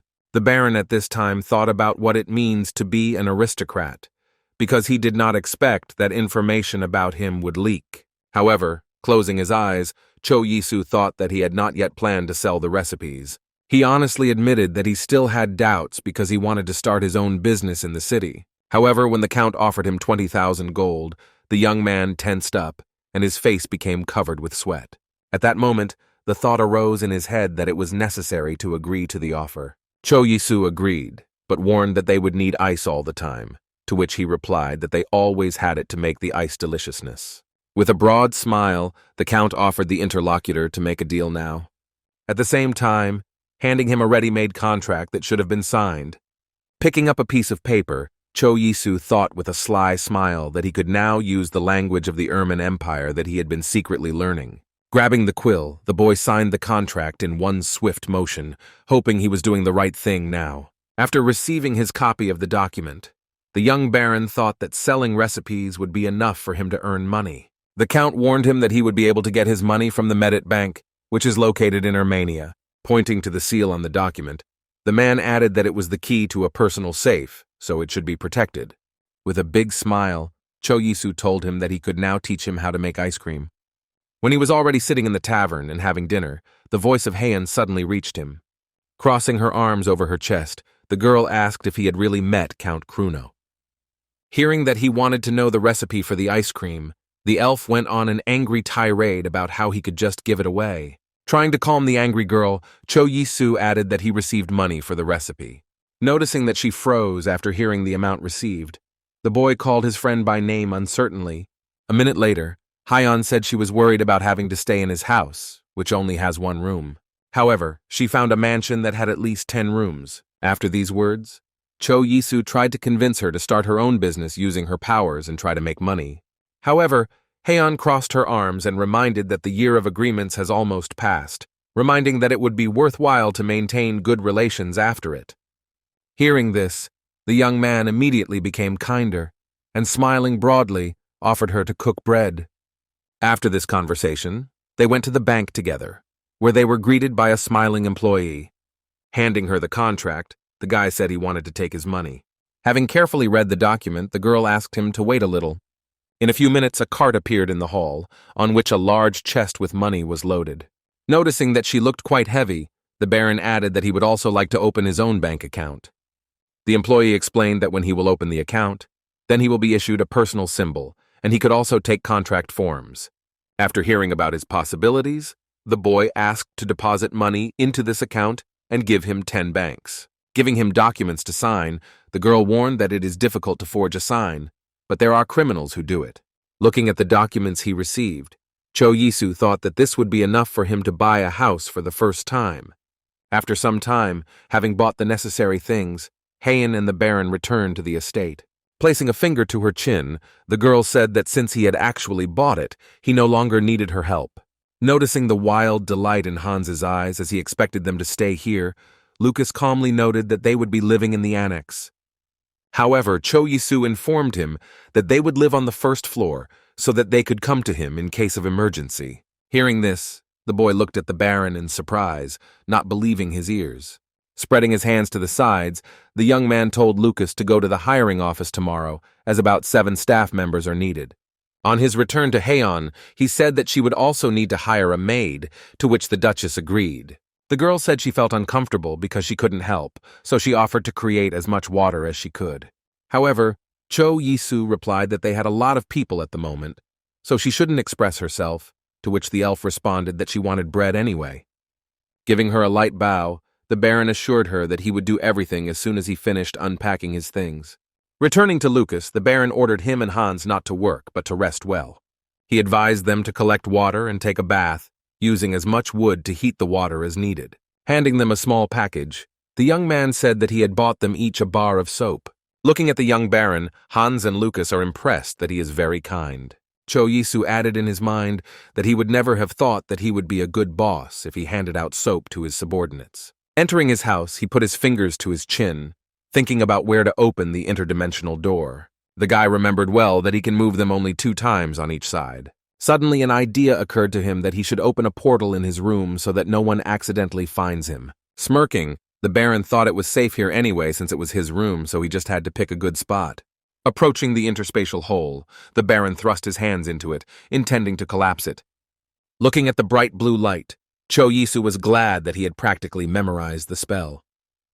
Holding his hand in the portal, he began to mumble his words softly, using an unknown magic. A funnel began to form in the center, which signified the closing of the interspatial door. The young Baron was fascinated by what was happening right in front of him. When the young man returned to his Korean apartment, the first thing he did was clean it. Wearily wiping the sweat from his face, he thought about what would happen when he moved to a bigger house. Suddenly there was a loud knock on the door and the voice of the courier was heard from the other side, who announced the delivery of black noodles. After taking his order, Cho-Yisu looked happily at the bowl of noodles, egg, and mushrooms with sauce. Arming himself with sticks, the young man thought that he could not afford such a thing in the other world. Shoving a large amount of food into his mouth, he began to think about where he could buy a new apartment. Logging into his phone, the boy began looking for housing in different areas of the city. However, he immediately noticed that they wanted as much as 2 billion for an apartment of 20 square meters, after which he began to sort through other areas. But suddenly an idea appeared in his head that if he could sell 2 more recipes, then such an amount would not be a problem. With a broad smile, Cho-Yisu thought that very soon he would be able to afford an apartment in one of the elite areas. He already imagined himself standing in front of the large panoramic window with a glass of red wine and admiring the sunset. Tasting the ordered dish, the young man decided that he still had time for it, so he would have to try to do business. Suddenly, there was another knock at the door, which announced the arrival of another courier. Putting the empty bowl on the table, the boy looked at the door in surprise. Picking up the box from the floor, Cho-Yisu realized that it was exactly what he had ordered yesterday. While cutting the adhesive tape, the young man thought about the fact that in Korea, the delivery is very fast. This led him to think that it would be possible to open a service for the delivery of goods in Armenia. Looking at the ordered slippers, the young Baron thought that they would fit perfectly. Returning to his mansion, the first thing he did was to go to Hayen's room, who asked what had happened. Handing him a box, the boy said with a smile that he had a present for her. Sharply tearing the lid off the box, the girl asked if there was bread in the box. However, in the middle she saw a pair of slippers that had warm fur on the inside. Taking the box in her hands, the elf looked at the gift in surprise, not understanding its meaning. Cho-Yisu explained that it was getting cold now, so he invited his friend to sit down and then helped her put on her shoes. Leaving, he asked her how she felt. Rising to her feet, Hayen smiled kindly and said that it was warm and beautiful in the slippers. Seeing her such a rare smile, the Baron blushed slightly, as they immediately noticed the elf being surprised by such a reaction. The next morning, Lucas listed that he had hired 1 cook and 1 experienced butler. In addition, the staff included a handyman, a valet, a maid, and 2 servants. In addition, the boy added that the Baron could call them with Hans if he suddenly needed something. Collapsing tiredly on the couch, Cho-Yisu sighed that he had no idea how hard it was to hire people, so he praised them for a job well done. Lucas smiled genuinely and assured them that it was nothing special, adding that it was time for them to leave the estate. When the master said that he would like to see them here often, the boy replied that the rest of the servants might feel deprived. Cho-Yisu called Hans with him to the market, and when they were there, the big man asked him what he wanted to buy. Answering that he had come for groceries, the young man asked his friend if there was anything he would like to taste. He just smiled broadly and said that whatever he wanted to cook would suit him. Hans tensed, assuming Lucas was going to scold him, but Cho-Yisu promised to keep it a secret. Without looking away, the big man said that when he is sick, he would like some kind of warming soup. Hearing this, the Baron slammed his fist on his palm and said that he had a great idea for this. He pulled his friend along while he tried to ask what exactly he was going to cook. With a broad smile on his face, the young Baron replied that it was still a secret. When they returned to the manor, the young man immediately set about preparing the planned meal, saying that he had bought pork bones and liver. Suddenly, Seth, who was hired as a cook, came into the kitchen and offered to cook on his own. Pointing to the bag, the Baron asked him to drain the blood and clean the liver well. In addition, he remembered that the dish would be ready tomorrow, so he asked him to prepare something for tonight's dinner. After some time, a butler approached Cho Yisu and informed him that his bath was ready. Looking after Corky, the Baron thought that he looked a lot like Peter, who served in the Meditz family. After getting into the bath with hot water, the young man thought that it was very relaxing. The butler suggested adding hot water, to which the boy assured that the temperature was just perfect. Corky said that the building had been empty for a very long time, so there was a lot that needed to be repaired. Pulling out a notebook, the man suggested raising chickens or cows since they have an empty barn. In addition, Cho Yisu ordered that he summon a glassmaker and a shoemaker, and also build a training ground for swordsmanship. And the Baron wanted to know the current prices of goods in the Empire, so it was worth finding someone who understands this. Corky assured him that he didn't have to worry about anything because he had learned to memorize everything after so much time on the job. Looking at him, Cho Yisu thought that they had hired a good butler. The next morning began with the Baron storming into the kitchen, startling Seth. To the chef's surprised question about what he was doing here, the young man mentioned pork bones and liver. He asked him to put everything in the cauldron and boil it well, which he immediately proceeded to do.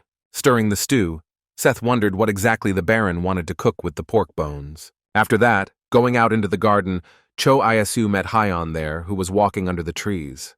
With a smile, he looked at the girl and asked what she was doing here, arguing that it was cold outside.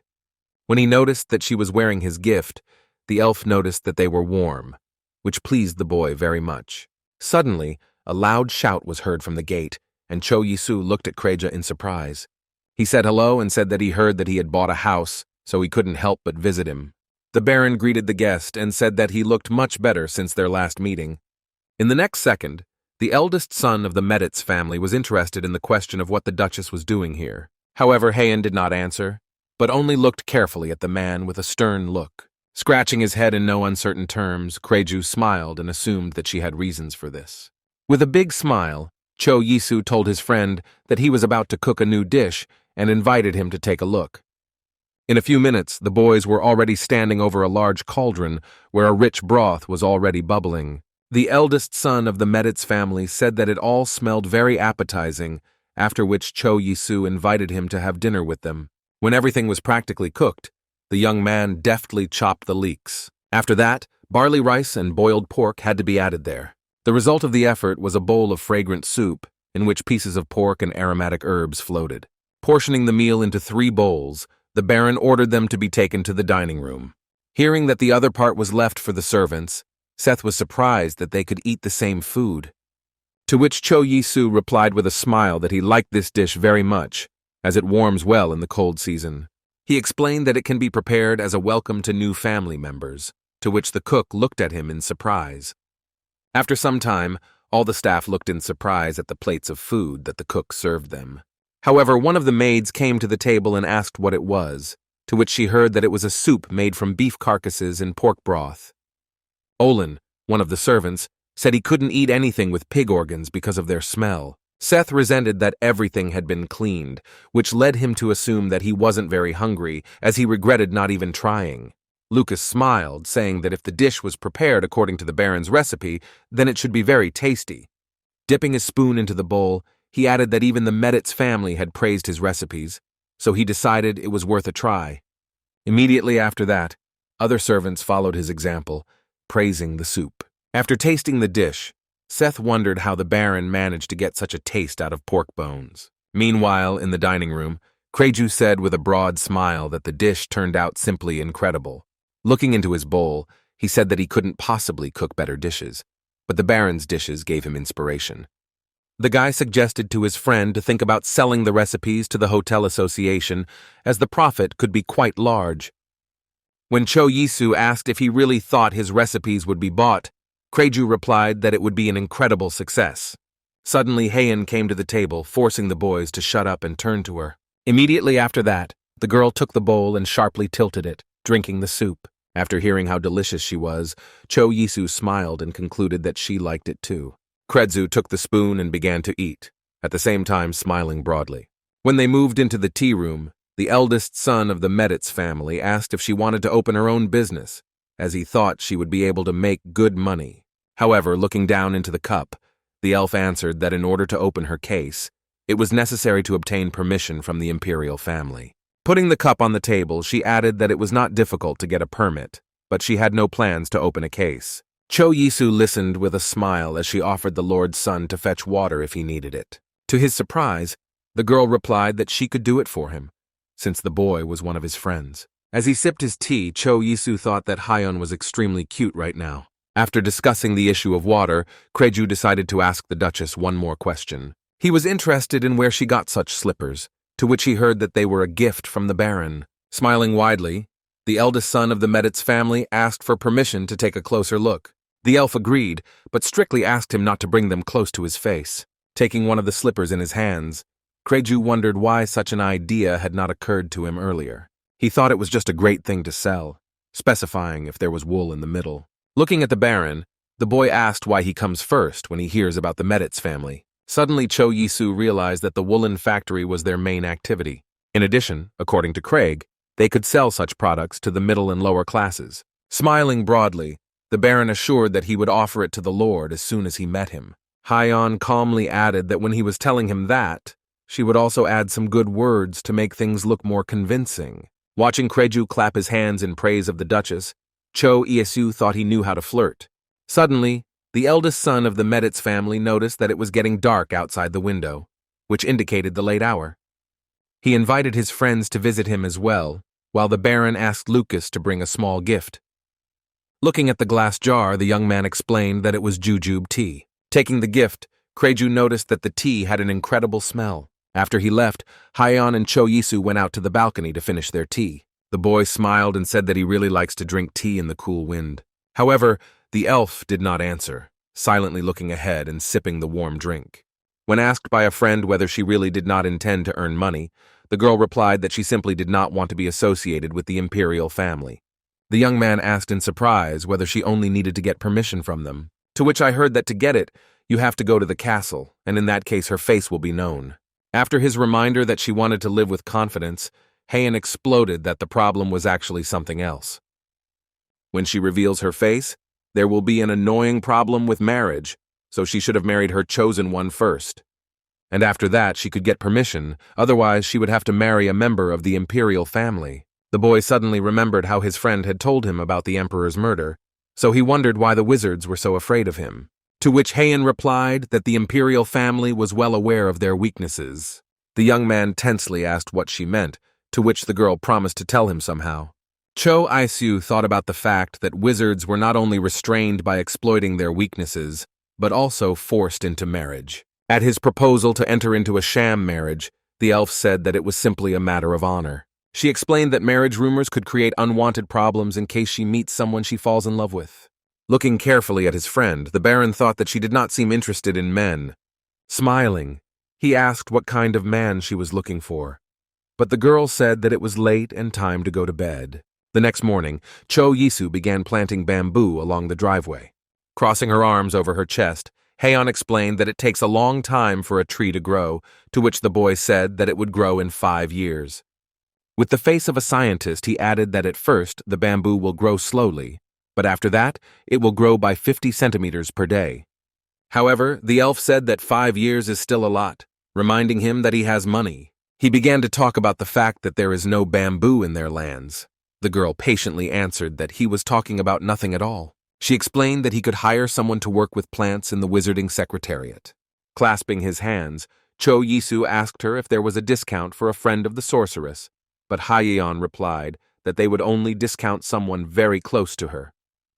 Exhaling in disappointment, the boy said that in this case the discount definitely does not shine for him. After some time, he sat in the room, looking at the book, where there was a whole list of wizards. The young man could not believe that there were as many as 50 magicians in the register. According to the document, the most expensive were the services of a magician who was engaged in healing. Placing his fingers to his chin, Cho Yisu pondered the fact that he now understood why only nobles could afford healers. Suddenly, an idea came into his head, which made the boy open his eyes wide and stare in front of him. He thought that if he could convince the wandering wizards to stay in this city, then they would be able to use magic without restrictions. In this way, the lands of Aubrey could become a powerful territory that no one would dare to touch. After some time, the fair-haired elf Edro Goldsan appeared on his territory, who respectfully greeted him. The Baron introduced himself, thinking that he had not yet assumed the title of head of the family. As he described what exactly he had summoned him for, Audrey took a step towards the flower bed and felt a strange vitality, realizing that it was not flowers. The elf explained that it would be a shame if they froze during the winter, which would surely happen if the weather wizard wasn't called. Raising his hands, Choyisu hastened to assure him that the bamboo would grow well even during the winter, so there was nothing to worry about. Raising his hands, Audrey asked the Baron to take one step back as a magical seal formed in front of him. Immediately after that, a bright green plant began to grow from the ground, sharply piercing the ground. In a moment, Choyisu was looking at the tall bamboo shoots with his head raised in surprise. Not believing his eyes at how fast the plant had grown, the young man could only exhale in surprise. Audrey, admiring the results of his work, also sighed enthusiastically. He said that the plant was simply incredible, after asking what it was called. Stroking the trunk of the bamboo, the elf said that it looked a lot like his favorite banana tree. He asked for a few sprouts of this plant, assuring that he was ready to pay for them. Audrey proposed a deal in which he would not take payment for his services, but would instead buy a few sprouts for 1,000 gold. Upon hearing this, Choyisu pointed to the plants and assured him that he could take as many as he saw fit. When the elf left, the Baron put his hands to his sides and thought that since the forest was ready, he needed someone with whom he could walk through it. He called Lucas to him and asked him to call Heian to him. When the girl went down to the garden, she looked in front of her in a daze, not believing her eyes. Examining the trees, she said they were very beautiful, adding that they looked like banana trees. Raising her head and looking up, the elf expressed her hope that there would be flowering trees. After that, they continued to move on in silence, admiring the new plants in the garden. After a while, Choyi sat and listened intently to the details of the project he was currently ordering. According to the drawings, warm air was supposed to enter through the floor and exit through the chimney. The engineer who undertook the construction was surprised by the idea that you can heat the house by heating the floor, not the air. Looking at him carefully, the young Baron asked the man how difficult it would be to do this. However, he replied that he had never had such an architectural request before, and the guy said that he would help him. In addition, he promised to add another 1,000 gold to the preliminary payment. After looking at the drawing again, the engineer assured that he was ready to take on this order. After some time, the house designed by the Baron was finally completed, and it was located in a bamboo forest. Heian, looking at the annex, asked how it differs from other houses. However, the boy, smiling widely, said that she would understand as soon as she went inside. In a moment, they were both standing at the door of the house, looking into the empty room. Choyisu advised her friend to take off her shoes and go inside, which the elf immediately did. She wanted to ask what made the building different, but when she stepped on the floor, the girl froze in surprise. To her surprise, the Baron explained that such a technique was called a warm stone, so he invited her to sit down. Immediately after that, the boy went to the window and opened it. Returning to his friend, he asked her what she thought about it. Wrapped in a blanket, Heian said her body was warm, but her face felt cool. Sitting down next to him, Choyisu noticed that it was usually difficult for aristocrats to sit on the floor, but for the Duchess, it was no problem. When the elf said that her father lived without furniture, the boy asked her what happened to her mother. He added that his parents died on the day he was born, after which the girl said that they both had unlucky birthdays. When asked when she was born, the elf answered that she was born on February 14th, which is considered special among elves. It was on this day, according to legend, that their great wizard, named Valentine, who lived for 387 years, died. Masa said that this was the reason why the mother was happy that labor began at that moment. When asked by his girlfriend when his birthday was, Choyisu admitted that it was a few days ago. At this, Heian burst out angrily, asking why he didn't say anything, to which the Baron replied that the time wasn't right. Pointing to herself, the girl ordered that next time he should say that she could celebrate instead of him. The young man looked at the elf in surprise, having no idea how to react to such words. However, a moment later his lips stretched into a wide smile. Looking seriously at her friend, Heian told him that she wanted bread now. Mixing the dough in the kitchen, the Baron thought about the fact that he had not made desserts for his friend for a long time. She reminded him of the promise that he should make her 1 loaf a week. To Seth's objection, the Baron said that he likes to cook, so Seth should get used to the fact that he will be doing it often. At the chef's suggestion to at least try puff pastry, the boy said that it would be different from what he knew, so he ordered to watch. The young man explained that the main thing in a pie is the pleasant taste of butter and texture. Therefore, it was worth mixing the butter with half of the measured flour, stressing that it is necessary to use cold butter. After that, it was necessary to constantly knead the dough, gradually adding water to it. To Seth's startled look, Cho Isu explained that the colder the water he added, the crispier the dough would be. When the cook said that he really knew a lot, the Baron, kneading the dough, said that it all came with experience. The boy added that his mother was a great cook and baked bread, stressing that he should watch carefully, as he would have to do the same later. After some time, the finished millefeuille, decorated with cocoa powder and cream, was on the table. Putting his fingers to his chin, Seth questioned the name of the dessert, and Cho Yisu explained that if some of the ingredients were changed, the poppy could be changed. Taking a plate with dessert, the Baron decided that the most beautiful cake would be brought immediately by Heian. Some he ordered to be packed up and sent to Mr. Craig, and the rest he allowed to be eaten with the other servants, for which the cook thanked him. After knocking on the door of the elf's room, Cho Isu waited for her to open the door. Opening the door sharply, the girl asked loudly why he took so long to prepare bread for her. However, the young man, happily smiling with a wide smile, said that she looks good with her hair. Heian invited her friend into the room and offered to eat, but he told her to taste first. While her friend was taking a bite of millefeuille, the Baron tried to explain the principles of this dessert to her. However, she was no longer listening to him, chewing the cake, and a joyful smile shone on her face. Rising to her feet, the girl noticed that it was not bread, but an appetizer, to which Cho Isu explained that he had prepared a dessert. Noticing how the expression on her face had changed, the boy asked if she would finish eating. Pushing the plate towards him, the elf said that he could finish the cake.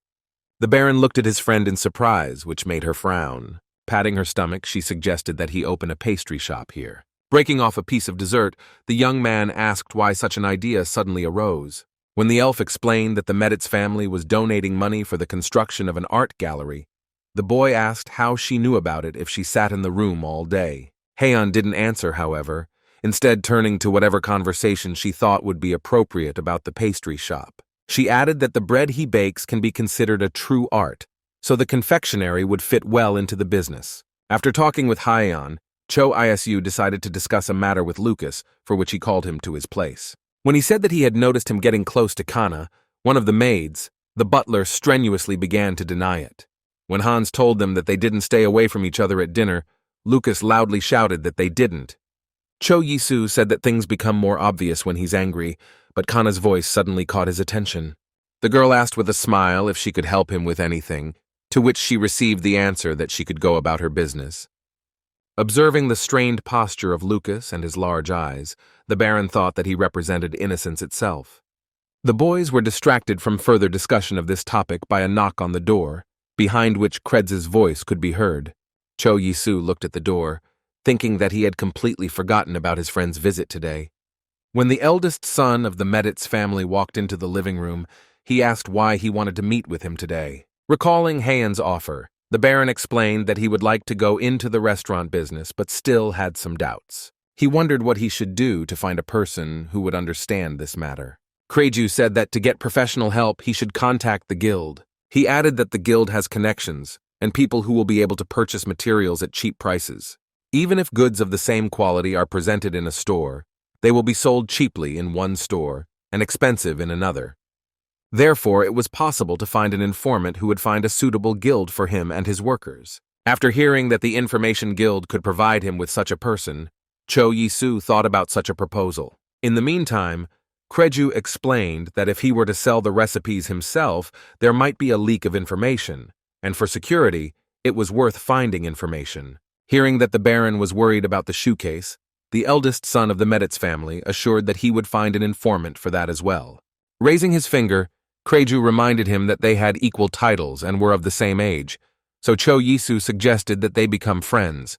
The next day, a young girl with short dark hair was already standing in his estate. Looking intently at the Baron, she greeted and said that she had been contacted by the Information Guild. When the boy thanked her for coming all the way here, the girl assured her that it was empty. Stretching her lips in a smile, she told the Baron that her name was Reina. Cho Yi-soo started to talk about the restaurant business, but coming to his senses, he offered to discuss the details of the contract first. According to his terms, the contract could be terminated at his will, and that he would move in 3 years, after which they shook hands. To his question about whether she would like to go with him, Reina replied that it was her duty to follow him wherever he went. Looking closely at the girl, Cho Yi-soo asked if her father was a high-class knight, to which he heard that he had taught her how to wield a sword.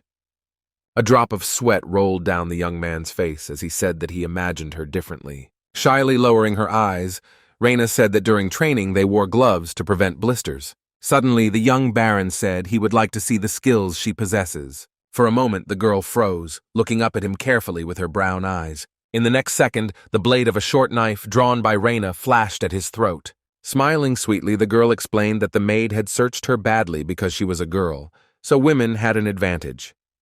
Taking a seat, Reina apologized and asked him not to scold the maid, since no one had yet managed to find this knife.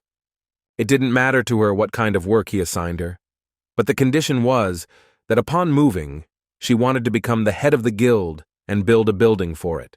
Cho Yi-soo agreed, adding that she had a lot to do since he was new in town, to which she said she was looking forward to their work together. Reina froze for a moment, looking intently at the Baron and studying his face. Cho Yi-soo answered her in kind, his lips stretching into a warm smile. Reina remembered how her boss had once been furious when he came to ask when she would stop refusing orders. Scratching her ear, the girl said that if he wanted her to work, he should find her a handsome and rich employer. Hearing that he had a handsome young baron as an example, Reina jumped on the spot and began to demand that he get her.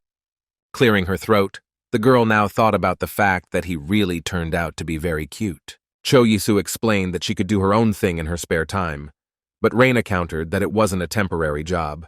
When he offered her the use of a small room on the first floor, and they were about to shake hands, Heian burst into the room.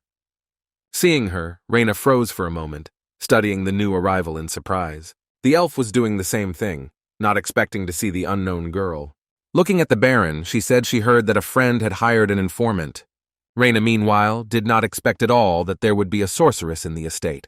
The young man tried to defuse the situation, trying to introduce the children to each other. While he said that they would be living under the same roof, Reina suggested that the two of them might be engaged. Understanding the possible development of the elf, the girl bowed and said that she was glad to meet and was looking forward to working with them, to which Heian sternly asked that she take good care of the Baron, as she would not take her eyes off of her. For a moment, all three were silent, looking at each other, and the room fell into a tense silence.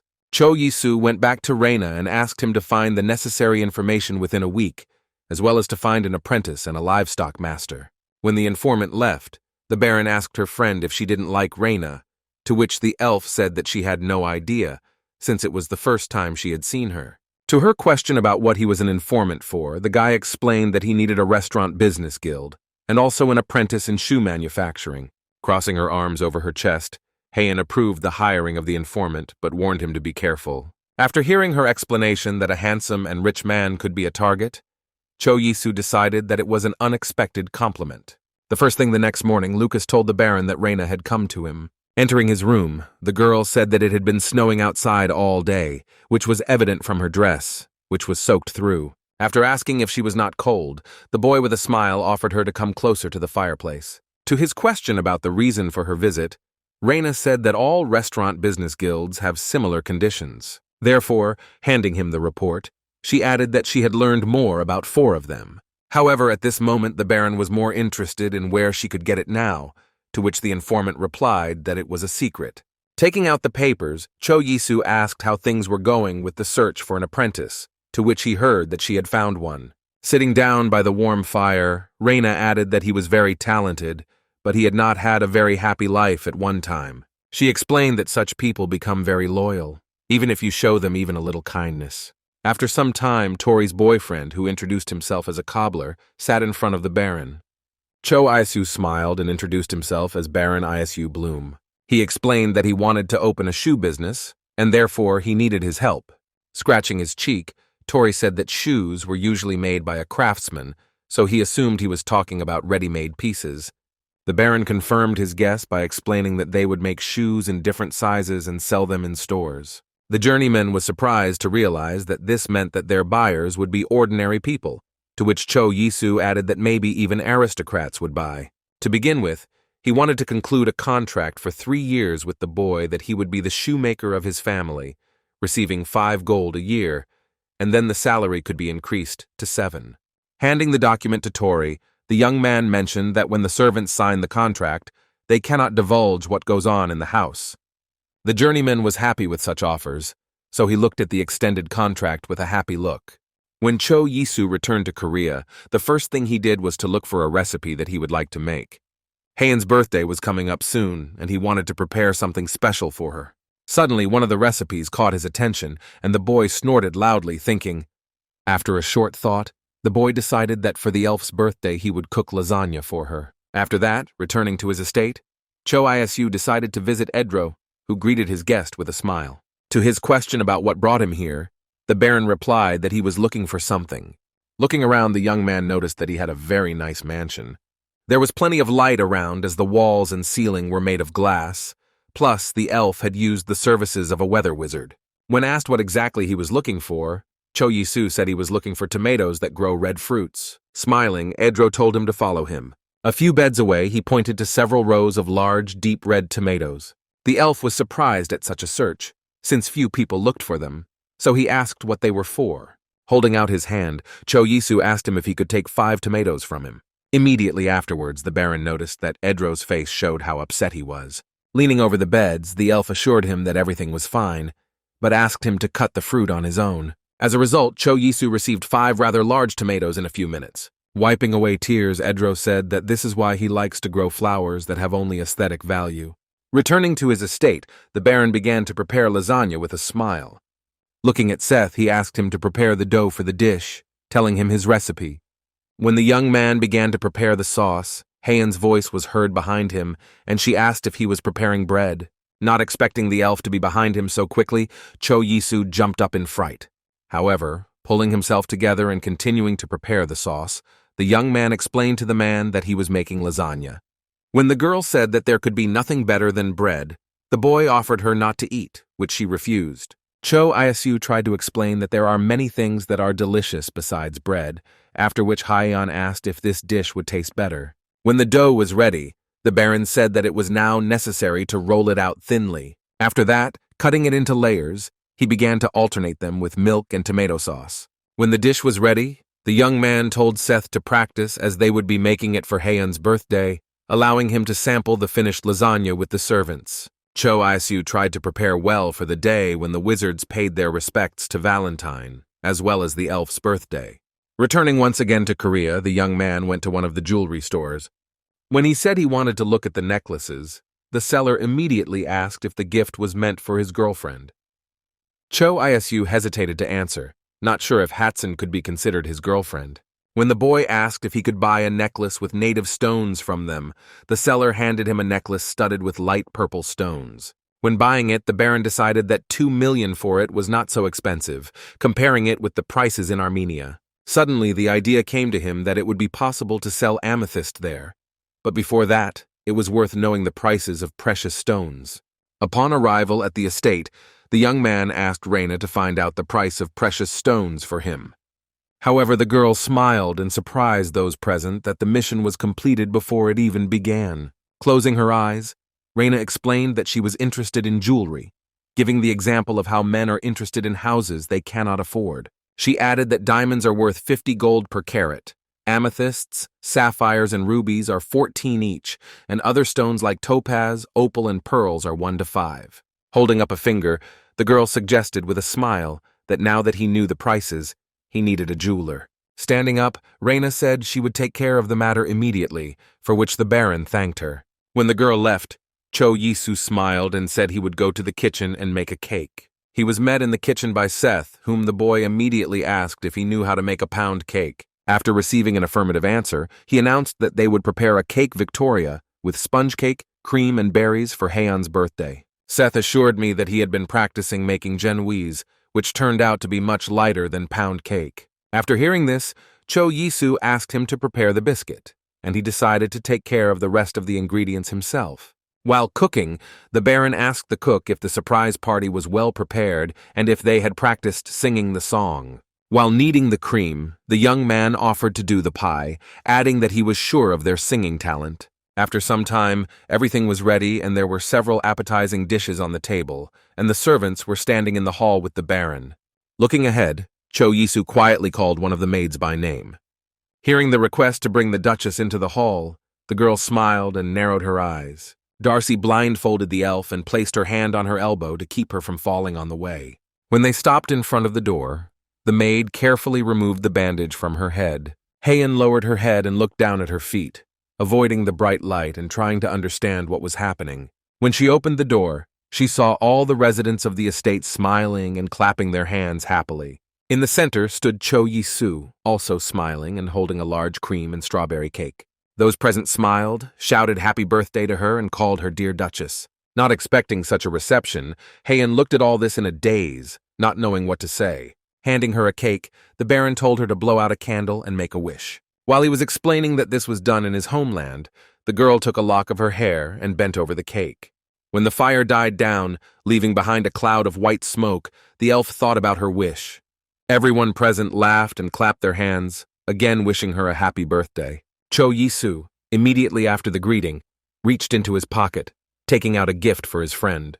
Taking out the box, the boy showed the necklace and asked Darcy to help the Duchess put it on. Touching the stones around her neck, Haeyeon said that the ornament was very beautiful. Reina looked at it with a dazed look and wondered how many amethysts were in that necklace, noting that the Baron and the Duchess were quite a handsome couple. At one point, Cho Yisu put the cake down and dipped his finger into the snow-white cream. Squinting her eyes at the drop of cream on her nose, the girl froze, not understanding how to react to it. With a smile, Cho Yisu explained to his friend that this is how love for loved ones is shown in his homeland. However, in the next moment, the smile disappeared as a decent amount of cream flew into his face. Wiping his face, the Baron squinted slyly and asked Seth to fetch the leftover cream from the kitchen. Realizing what was going on, the elf ran away, ignoring the young man's loud exclamation. Wasting no time, she opened the door and flew outside, completely unconcerned about her outerwear. Trying to stop her, Cho Yisu shouted loudly that she might catch a cold. Turning to him with a happy smile, Haeyeon said that today was the happiest day of her life. Suddenly, the full name Haeyeon sounded, which sounded like Mont Cusareto no Owner de Haeyeon, which made the girl's eyes widen in a daze. After that, the elf spoke the spell Argentus Sirum, which caused a large ball of light to form in front of her. All those present, who jumped out into the street after her, looked in surprise at what was happening in front of them. Observing the actions of the sorceress, the Baron suddenly thought that she was putting too much pressure on herself, and the next moment, the girl fell unconscious, causing Cho Yisu to scream in fear. He asked Darcy to help the elf into the room while they started their meal first. Returning to the table, the first thing they did was cut the lasagna. Looking at the cheese, which stretched appetizingly while the piece was lifted, everyone gasped in surprise. Everyone sat down at the table and began to taste the various dishes on the table, praising their taste. Meanwhile, Haeyeon sat in her room, burying her face in her hands and thinking about what she had done. Her face was covered with a strong blush, and suddenly the thought appeared in her mind that Cho Yisu had bewitched the gift necklace. She touched the Baron's gift with her fingertips again, trying to figure out if there was a curse. Calling Darcy to her, the girl asked to find out from the master when his birthday is. In addition, she asked to know what he liked, and if there was anything he wanted. However, then she sharply rose to her feet and said that none of this was necessary, and that she would do everything herself. When the elf offered him a walk, Cho Yisu looked at her friend in surprise, looking up from the book he was reading. Noticing his reaction, Haeyeon asked him if he was busy, to which she heard that he was completely free. She ordered him to pack up and leave, adding that she would wait for him outside. After some time, the two of them were already walking along the wide streets of the city where the shopkeeper was selling. While Reina was walking behind, the Baron asked her friend what had come over her that made her want to take a walk. And when the elf asked if there was anything he wanted, the boy was even more surprised. Haeyeon turned sharply to him and repeated her question, after which Cho Yisu asked her to give him some thought. Suddenly, the elf felt a hand appear near her neck, which abruptly ripped the necklace from her. Returning, the Baron and his girlfriend saw the thief, who with a broad smile ran away into one of the alleys. Raising her hand, the elf immediately began to shout a spell, planning to stop the thief. Her teeth were clenched tightly in fury, and a muffled growl could be heard through them. Her eyes burned with hatred, but she suddenly realized that she could not use magic outside. Realizing that something had to be done, Reyna said that she would handle catching the thief herself. Without waiting for an answer, the girl picked up a dress and rushed in the direction where the thief rushed. Suddenly, Hyon heard Cho Yisu calling her, who suddenly realized that she had almost used magic in the middle of people. The Baron snorted in surprise as she said she had already spoken to him on the subject before. After these words, the girl recalled her words that one day she would go so far as to kill the Emperor. He had an artifact that could control mana, so wizards couldn't use magic in the city or near the Emperor's palace. Clenching her fingers tightly into fists, the girl added that it was because of this that the elves had been through a lot. Not even giving the boy a word to insert, the sorceress cursed loudly out of powerless rage. Clenching her teeth, the girl said that all of this was really bothering her. Placing a hand on her shoulder, Cho Yisu said that Reyna would return the necklace, so she could not worry, and the main thing was that she herself was not hurt. When they returned home, an unexpected guest was waiting for them in the living room. Count Meditz greeted them and apologized for such a sudden visit, but added that he had something to tell them. Realizing that men would decide important matters, the Duchess said she would go to her place. Cho Yisu immediately decided to ask what brought the Lord to him, but the Lord offered to talk inside. Already in the study, he explained that he had come to check how his training was going, adding that he needed the Baron's opinion about something. However, the young man replied with a smile that he still wanted to discuss one matter with him. Returning to Lucas, Cho Yisu asked him to bring them one moccasin. Hearing the unfamiliar word, Meditz looked at the young Baron in surprise. When the slipper was in his hands, the man examined it carefully and realized that it was made of fine wool, so the target audience could be the middle class. Cho Yisu suggested that it was fashionable to make them in the form of shoes so that the nobility would buy them. Having put the sample on the table, the Lord suggested that he do what he sees fit, since he was still learning something new, so it didn't matter if the case burned out or not. After that, the man returned to the business that brought him to the Baron's estate. Cho Yisu looked at the guest in surprise, asking what advice he was expecting. A moment later, Peter brought and laid out on the table a variety of spices used in confectionery and cooking. Pointing to them, Lord Meditz said that none of these had yet taken root in the Empire. That is why he was interested in which of these components the Baron would pay attention to if he were in his place. Thinking that it was very simple, Cho Yisu said that he would choose coffee and cocoa beans. With that, he pulled forward the chosen ingredients and looked at them. In the age of discovery, chocolate was very popular among aristocrats, and such a drink as aromatic coffee was very popular among representatives of the middle class. To the Lord's surprised question as to whether he would really choose them, the boy confirmed the choice. He explained that there are different varieties of coffee with different tastes and aromas, so it was important to find different varieties from everywhere. Clearing his throat, Meditz realized that there was indeed some logic in the words of the young Baron. At his thanks, Cho Yisu smiled broadly and said that there was no need to thank him. Suddenly, the idea that coffee and chocolate might suit him for the confectionery business came into his head. After the conversation, Lord Meditz thanked him once more, to which the young Baron advised him to be careful on his way home. With a big smile on his face, the young man thought that coffee and chocolate were important, but he had more important things to do right now.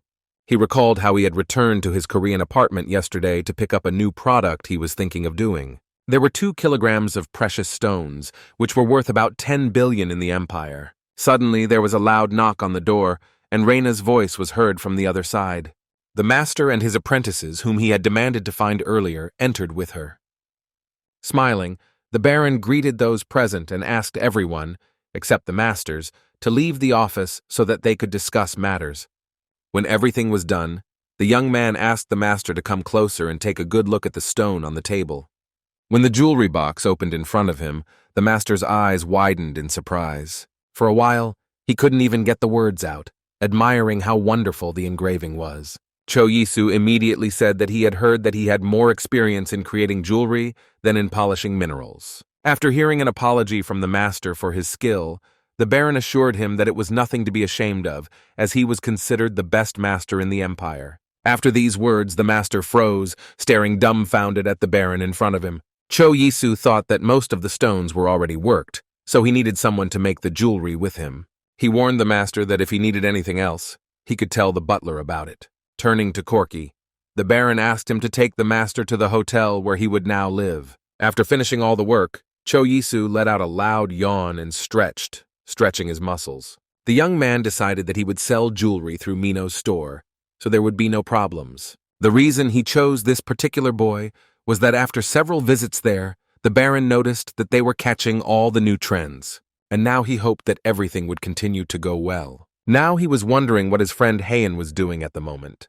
The young man found the girl in the garden, where she was admiring various flowers. When she said that the flowers were beautiful, Cho Yisu said that it was all because of Yedro. The elf smiled and said that according to rumors, people who love flowers have a good heart.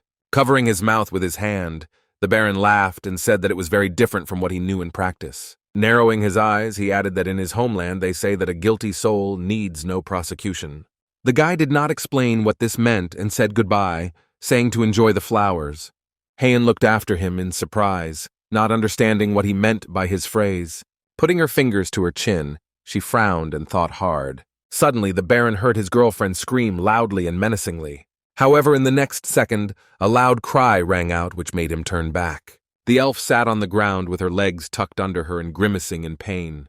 Running up to her, Cho Yisu asked her if she was okay, and added that she should be more careful.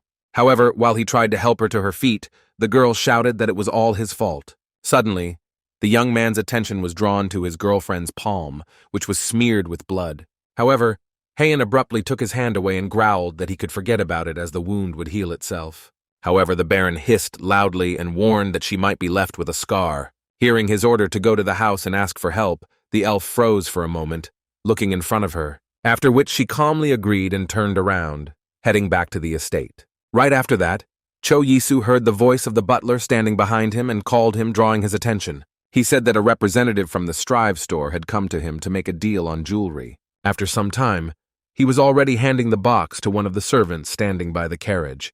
Already in the evening, sitting in his study, the Baron asked if Mino had already left, to which the butler said that he was glad that the jewels would be sold only in his shop. When asked if he said anything else, the man added that the boy talked about the excellent quality and price of the product. Placing his hand on his chin, Cho Yisu decided not to worry about it anymore. Suddenly, the butler handed him a letter sealed with wax seal. Taking out the letter, the Baron read that the addressee was Mint Chocomocha, unknown to him. After reading the name, which was literally fashionable to translate as mint chocolate mocha, the boy could barely contain himself not to laugh. He began to read the small lines of a message from a master jeweler who had heard rumors about the search for a jeweler. Cho Yisu thought about the fact that no one had contacted him like this before, and he should be careful with people who come out on him themselves. Looking at Corky, the young man asked him to give Reina orders to find information about this person. After some time, diligently rubbing the man's back, Lucas asked him if he really wanted to be in the restaurant business. He pointed out that the jewelry business had done quite well, while restaurants could be very risky. Cho Yisu was silent for a moment, pondering the words the butler had told him. With a broad smile, the Baron clarified whether he did not want him to face difficulties. The young man explained that aristocrats use expensive and high-quality ingredients for cooking, and he wants to show that for delicious food, you only need the right recipe, and even cheap products can make a delicious dish. When Lucas started apologizing for taking up teaching him without even having a clue how deep the idea was, Cho Yisu said it was all hollow. Suddenly, Hans entered the bathroom and announced with a broad smile that he had brought clothes for the Baron. Lucas immediately began to resent the fact that this was his job, to which the big man noticed that they could help each other. While the boys were arguing, the Baron asked them with a smile if they could do it when he left. The next morning, when Reina was giving the Baron a report on the jeweler who had recently contacted him, the guild head explained that Mint had been registered with their guild for a long time. In addition, despite the fact that he did not have great abilities, the master was very diligent. When she arrived at the Baron's estate, the girl decided that she should follow Mint. At the same time, the girl decided to immediately go to the master to make a report. Opening the door to the young man's office, Heian's voice was suddenly heard from behind, quietly calling her name. Jumping away from the Duchess, the informant let out a loud cry, asking what she was doing here. When the elf said she wanted to ask something, Reina said she could ask her anything. Looking carefully at the informant, Heian told her that she would like to work. Reina looked at the Duchess in surprise and asked her what work she was talking about. To which I heard in response that she wants to get into the water business, but observing all precautions.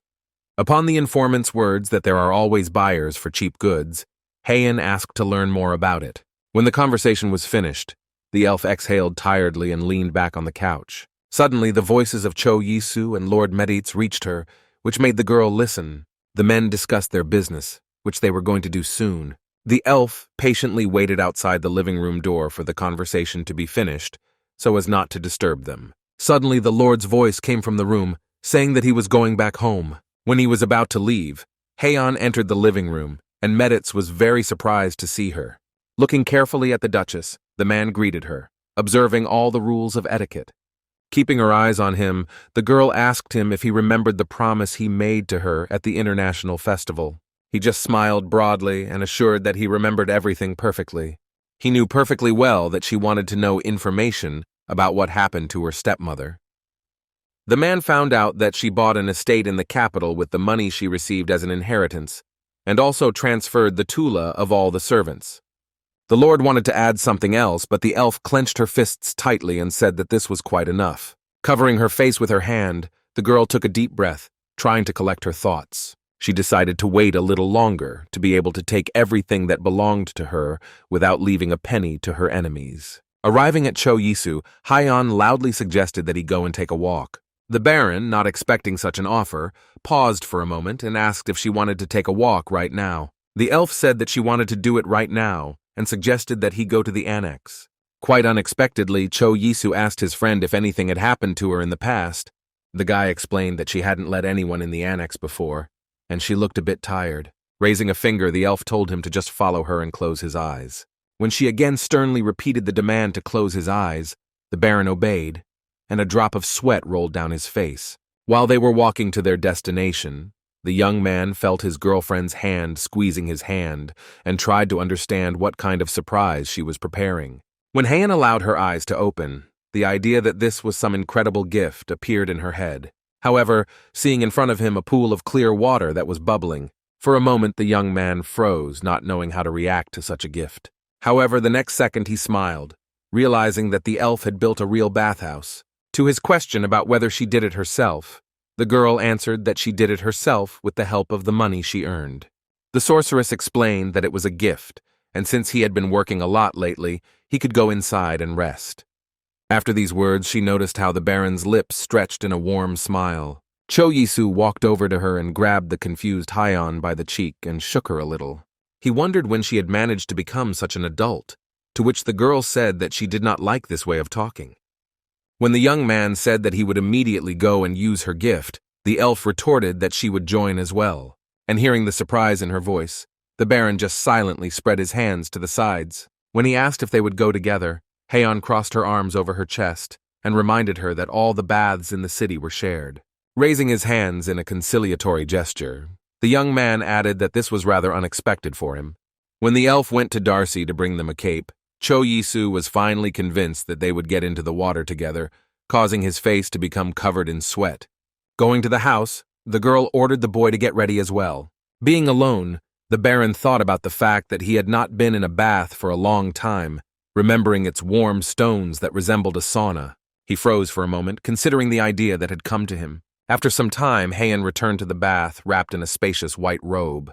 Noticing Cho Yisu approaching, she asked him why he had been walking around for so long. Suddenly, her attention was drawn to a basket of eggs, which her friend was clutching tightly in his hands. When asked if they were not eggs, the Baron explained that they were not quite ordinary eggs. The young man took one of them and squeezed it tightly in his hand, and in the next moment, the boy hit the unsuspecting elf on the head with it. Looking fiercely at him, the girl assumed that he was very comfortable with her lately. However, Cho Yisu proceeded to peel the shell from the boiled egg, after which he advised to cut it in half and salt it. Showing the peeled egg, he assured his surprised friend that it would be very tasty. Having done what he was going to do, he added that they were Isu's hard-boiled eggs. Taking half an egg, Heian still couldn't understand how it was different from a regular boiled egg. Realizing that his friend was starting to boil, the guy rushed to convince her that it was worth just trying. After listening to him, the girl stuffed the snack into her mouth, chewing it with full cheeks. Shoving it into her mouth, the girl froze, chewing a snack and keeping her eyes on the Baron. A second later, she took the plate out of his hands and hit his friend on the head with it, saying it was just a boiled egg. The next day, he made an almond cake and a pecan sponge cake with whipped cream. The elf admitted that the names of the desserts were very difficult, but they turned out to be tastier than a boiled egg. However, looking at him with a murderous look, the girl asked why there was no milk with the biscuits. Returning to Lucas, Cho Yisu asked him to bring a glass of milk. When he said that he was too busy to cook every day, Heian said that one loaf of bread a week would also do. Smiling broadly, the boy suggested that next time she take bread and go on a picnic. The elf greeted this offer with a joyful smile and agreed with it. At the Baron's words that she looked beautiful when she smiled, the girl froze in surprise for a moment. However, in the next moment, a completely different thought appeared in her head. Frowning angrily, she asked if that meant she wasn't beautiful when she wasn't smiling. However, Cho Yisu quickly found a way out and suggested that she try the sponge cake with whipped cream. At the same time, he pushed a glass of milk to her so that the dish would not look dry. Wasting no time, Heian washed down a large piece of pastry with a generous gulp of milk. Lucas and the Baron followed her in surprise as they listened to the sounds that accompanied the drinking. Lowering her glass, the elf said that with milk, the biscuit tasted just perfect. Watching her continue to eat the biscuits, Cho Yisu advised her to take her time. Keeping his eyes on his friend, the Baron warned that Reina would soon bring a guest to them, so he asked if she wanted to finish her meal in her room. When the girl said that she had finished everything and would stay with him, the young man was surprised when she managed to do it. After some time, a young girl with light blue hair appeared in the office, who introduced herself as the craftswoman Mint Chocomocha. Looking at the guest, the Baron asked if she really wanted to join their workshop. Folding her hands, Mint explained that she had seen Strive's jewelry in the shop and had simply fallen in love with it. However, Reina looked sternly at the visitor and asked how she knew that the jewelry was sold from here. For a moment, the craftswoman was silent, and her lips stretched into a wide smile. Right after, she explained that her friend is very close to Mr. Strive, so she knows. These words made Cho Yisu think hard enough, which made him look closely at the girl. He knew full well that Mino and his family were not the kind of people who would spread such information. However, Heian suddenly noticed that the girl's manner of speaking was not entirely appropriate. The Baron decided to defuse the situation and assured Mint that he would let her know if they needed a wizard. Crossing her arms over her chest, the Duchess said unhappily that she should be more careful with such people.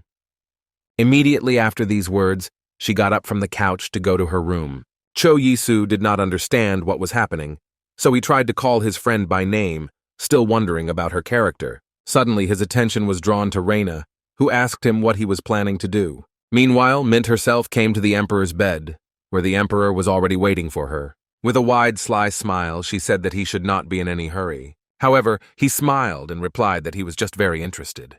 Putting her fingers to her chin, the girl said that she did not see anything special. Spreading his hands, the Emperor asked if there was anyone of note there. Mint thought for a moment, remembering the sullen Heian with her arms crossed. Taking off her blue wig and shining her pointed ears, she said that a distinguished person was then in the room. After that, showing purple braids, she said that this person was her, giving her real name, Priscilla. Laughing out loud, the Emperor agreed with her words, assuring her that she was right. Approaching the man, the elf asked when he would finally show her his treasures. However, he reminded that he did not have full control over this, to which he heard that he was the most powerful man in the country. When she said that he could not do even such a small thing, the Emperor assured that he would do it when the time was right. Priscilla did not answer this, but only cast an attentive, piercing look at the Emperor. The next morning, Cho Yisu asked where Heian was, to which Corky replied that she had gone to the wizard Edro's castle. Hearing this, the young man was very surprised, as this was far from the first time. Lately, the elf had been leaving the house very often, and more often she went specifically to Edro. Remembering the satisfied face of his friend, the Baron assumed that she was hiding something from him. Upon her return, the girl told Lucas that they needed to talk to him. When the boy came closer, the elf asked him how often the young master took a bath. In response to her words that she smells a strange smell every time she is in his room, the butler assured her that the Baron takes a bath regularly. He added that men who live alone usually have such a smell. When it became clear that the girl was having doubts, Hans entered the conversation, who confirmed his colleague's words with a smile. He added that his father called it a man's smell, after the appearance of which it was quite fashionable to consider a boy a man.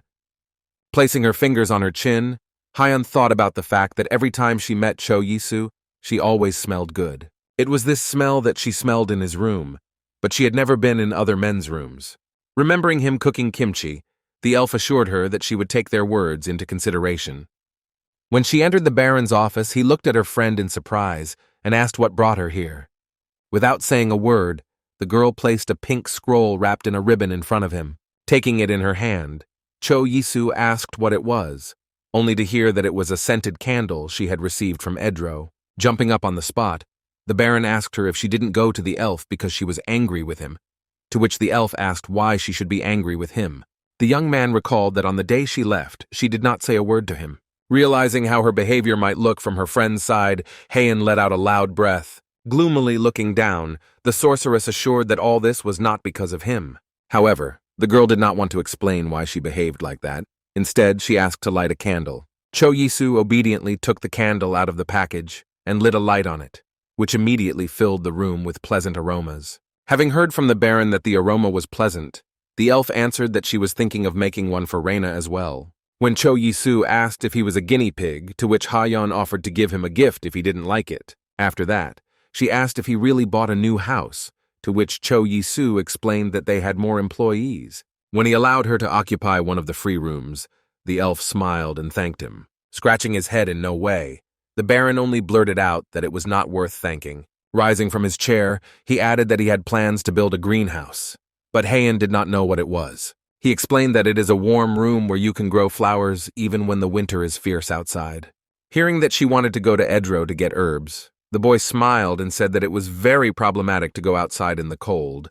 Instead, the elf offered to build another open-air bathhouse, but instead he was required to build 2 more greenhouses. After some time, Cho Yisu gathered all the residents of his estate, asking if everyone was ready for the picnic. All in unison gathered around him, gave him an affirmative answer. The young man thought with disappointment that very few people were coming with him, but he understood that it was not much fun to have fun with the boss. However, he was sure that the others also had fun when they were allowed to go outside. After a certain time, everyone came for a picnic to a large waterfall among the trees. Placing a hand over his eyes to shield them from the sun, Cho Yisu decided to take in the surrounding landscape. Lucas and Hans waved at him, urging him to come to them. When he approached the large blanket, he saw that Heian had already settled there. Sitting down on the ground, he invited others present to join the picnic. When Reina said that the Mediste family had almost finished building the gallery, the boy added that he planned to open a pastry shop not far from there. He considered opening the bakery in early winter when the gallery was completed and selling moccasins in early fall. At that moment, his attention was drawn by Heian, who called him holding a sandwich in her hands. Pointing to the snack, she drew his attention to the green strips, to which the boy explained that it was a cucumber. Handing the sandwich to him, the girl asked him to pull it out, but the young man asked her if she had any hands. The elf with a completely calm face confirmed his guess about the absence of hands. Noticing how she hides her hands behind her back at these words, Cho Yisu was outraged at such an obvious lie. Watching all of this, Reina thought that the elf had a rather cute personality trait. Hiding her hands behind her back, she also tried to ask the Baron to take the cucumbers out of the sandwich. However, she suddenly froze, staring blankly in front of her. She shook with shame when the girl realized how impolite it looked to the Baron. Handing a new sandwich to the elf, Cho Yisu said that the smell of cucumbers still lingered. Taking a bite, Heian thanked her and said that she should hide her hands more often. Popping the snack into her mouth, she asked if he had that sponge cake with whipped cream. Lucas, meanwhile, glared at Hans, telling him not to eat 2 sandwiches at once. After returning to the estate, the Baron again began to do his business. Carefully studying the list of people who already worked for him, the guy calculated that the labor costs would be about 85 million. However, realizing that his profit is 4.8 billion, he stretched his lips in a satisfied smile. Continuing to review their business records, the young man read that they had not yet sold a single pair of moccasins. However, aside from the delay while they decided on a location, things were going pretty well. Since the construction of the workshop and dormitories was completed, he could safely hire 10 more workers. In this case, the net income he will receive from the sale of jewelry will be 20 billion. After the cost and profit calculations were complete, Cho Yisu loudly called Corky to him. The young man asked the butler to hire 5 more handymen, entrusting the training of Lucas and Darcy. Heian, meanwhile, was sitting in her room, enjoying a delicious pastry. Hearing that she was being called, the girl raised her head with interest and turned to the sound with interest. With a big smile on his face, the Baron told his friend that the greenhouse was finished, so he suggested that she go and have a look. After going outside, they went along the bamboo forest to where the greenhouse was built. While they were on their way to their destination, the Baron asked his friend if she had really left the scented candles as a gift for the servants. Looking down, Heian said she was glad there was still work she could do. Hearing the words that she was becoming happier due to the joy of the servants, the boy smiled and noticed that she had grown a lot. After these words, the elf looked at her friend in surprise, thinking about what he said, and although he wasn't the only one saying it to her, it was very nice to hear him say it to our Heian, so the girl smiled. Cho Iesu asked her if she would go with him when he went to the Ober estate, to which she replied that Elfon was there, so she would gladly keep him company. When the boy said that it was better to go together, the elf drew attention to the fact that he was really happy. To his question about what she plans to plant in the greenhouse, Heian replied that she would first plant the herbs needed to make the scented candles, and at the expense of the flower bed, the Baron suggested planting flowers opposite the aromatic herbs. While admiring the sunset against the background of the bamboo forest, they discussed the possibility of planting tomatoes. After some time, while walking around the city, a surprised Lucas noticed a pair of moccasins in one of the shop windows. Hans did not understand what was happening at first, so he asked his colleague why he was standing there. When Lucas called him to his place, the big man said that they had bought everything they needed, but the butler assured him that was not the case. Pointing to the window with his finger, he asked him if they were sometimes moccasins. When Hans confirmed his guess, the boy said that they didn't seem to have started shoe production yet. Handing over the hefty packages, Lucas asked him to wait outside for a while. Having entered the store, he immediately rushed to the seller, who asked not to disturb him if he did not take anything. Taking a pair of shoes in his hands, Lucas assured him that he would buy them, as he had never seen anything like them before. When asked what they were called, the seller replied that they were woolen shoes that had recently appeared. Hearing that a pair cost 1 gold, Lucas bought them without thinking. Upon returning home, the first thing the boy found was Corky, who was calmly standing in the hallway. Hearing the cry, he immediately asked why he raised such a lament, not understanding what was happening. Looking at a pair of shoes, he asked if they were moccasins, to which Lucas said he had just smoked them in the shopping district. Frowning, Corky decided that this should be reported to the Baron immediately. Sitting in his office and looking at the shoes he had bought, Cho Yisu wondered if he had actually bought them that morning. The valet confirmed this, adding that they were being sold at a cheaper price that they had decided to set. Looking carefully at the shoes, the young man said that there could only be 2 options. Either someone came up with the same thing they did, or they had a leak, so he ordered Tori to be called into his office. Examining their moccasins and the shoes Lucas had bought, the master said they were not identical, but too similar to be considered a coincidence. The quality was slightly worse than their shoes, as they used low-quality, mass-produced leather, and low-quality wool was not even properly cleaned before use. Fiercely clutching the purchased shoes, Tori was indignant that the shopkeeper had asked as much as 1 gold coin for such rubbish. Noticing that the leather was not water-repellent, he concluded that such shoes would be thrown away after 1 winter wear. When Corky approached him and asked him to calm down, causing Tori to apologize, suddenly the master was worried about his shoes, which he had made, but the Baron reassured him, assuring him that people would distinguish their quality shoes. As Tori left for the workshop, Cho Yisu quietly advised him to rest for a while. Looking at his trail, the young man exhaled heavily, thinking about what he should do now. Before Tori had time to leave the office, Reina entered, who still did not know what was happening.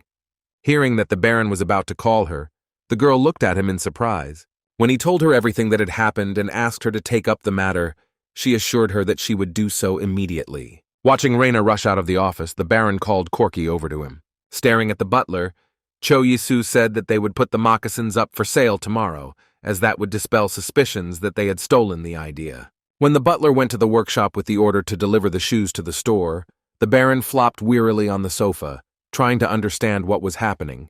Throwing his head back and taking a deep breath, he only prayed that it was all just a coincidence. However, if it was stealing his idea, then he knew only one person who could hold a grudge and do something like that. First, he introduced himself at an international festival and met the Meditz family. After that, he was able to establish a relationship between them and the Kruno family. And finally, managed to win the trust of the Kruno family by showing them how to use vanilla beans. In addition, he used these connections to open a jewelry store and make a statement. And the only family to whom all this could stand a bone across the throat was the family of Pat.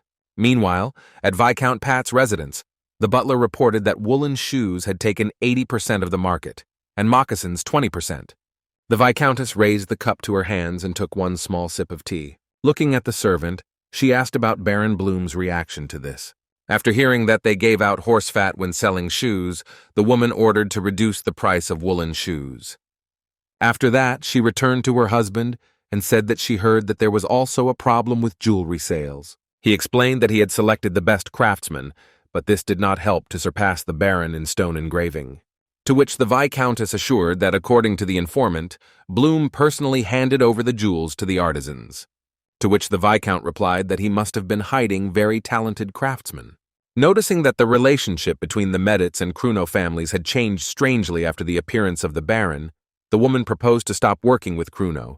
He assured his wife that this was not a problem, as the Kruno family would continue to live as the second most influential family in the empire. However, instead, it will be more beneficial to help break her relationship with the Meditz family. Covering her mouth with her hand, the Viscountess laughed, offering to get rid of those of lower rank from the Meditz family. She thought that she couldn't let them do whatever they wanted, so she would do anything to leave her family as the most powerful. The next morning, Corky entered the Baron's office, saying that Reyna had delivered them some extremely important information. When asked why she did not come in person, the man replied that the girl was still busy finding out information. He explained that there are 20 shops in town that sell woolen shoes, and all belong to the Namba Shoemakers Guild, so Reyna tries to sneak into the tavern where they are meeting. This guild supplied fabric and materials for the dresses that were made by the Pat family, and the leather used for woolen shoes was produced by their distant relatives, the Lark family. Placing his fingers in his mouth, Cho Yisu thought that there was some secret power that supported the shoemaking as he thought.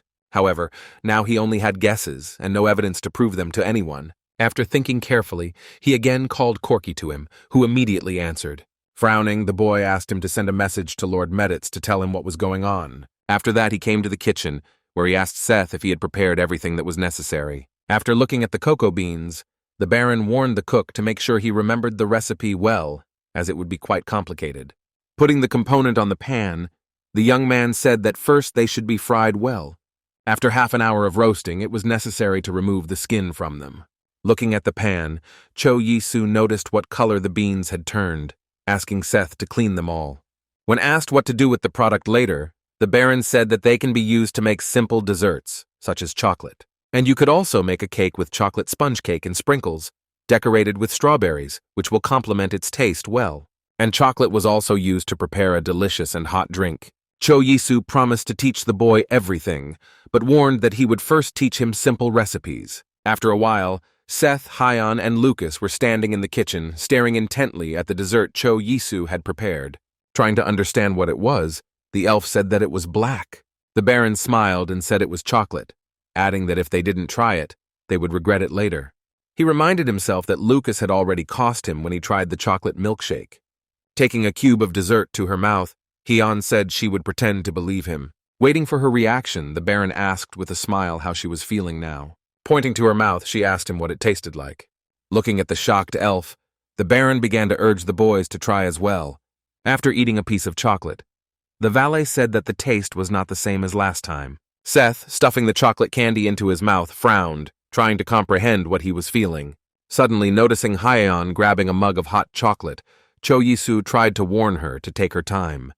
However, in a moment the girl slammed the empty cup on the table with all her might. Smiling widely, the elf said that the drink was very tasty. However, remembering that Lucas paid for such a thing, the girl was indignant, to which the Baron assured that he would let her try it next time. After some time, Lord Meditz appeared in the mansion, who greeted the owner of the house with a smile, Sitting down on the couch, the first thing the man did was ask if he had started selling moccasins. Taking a seat across from him, Cho Yisu answered affirmatively, saying that they were trying their best. However, he warned that they ran into a small problem just before they launched sales. The boy told the Lord everything that had happened and expressed his suspicions that a third party was involved.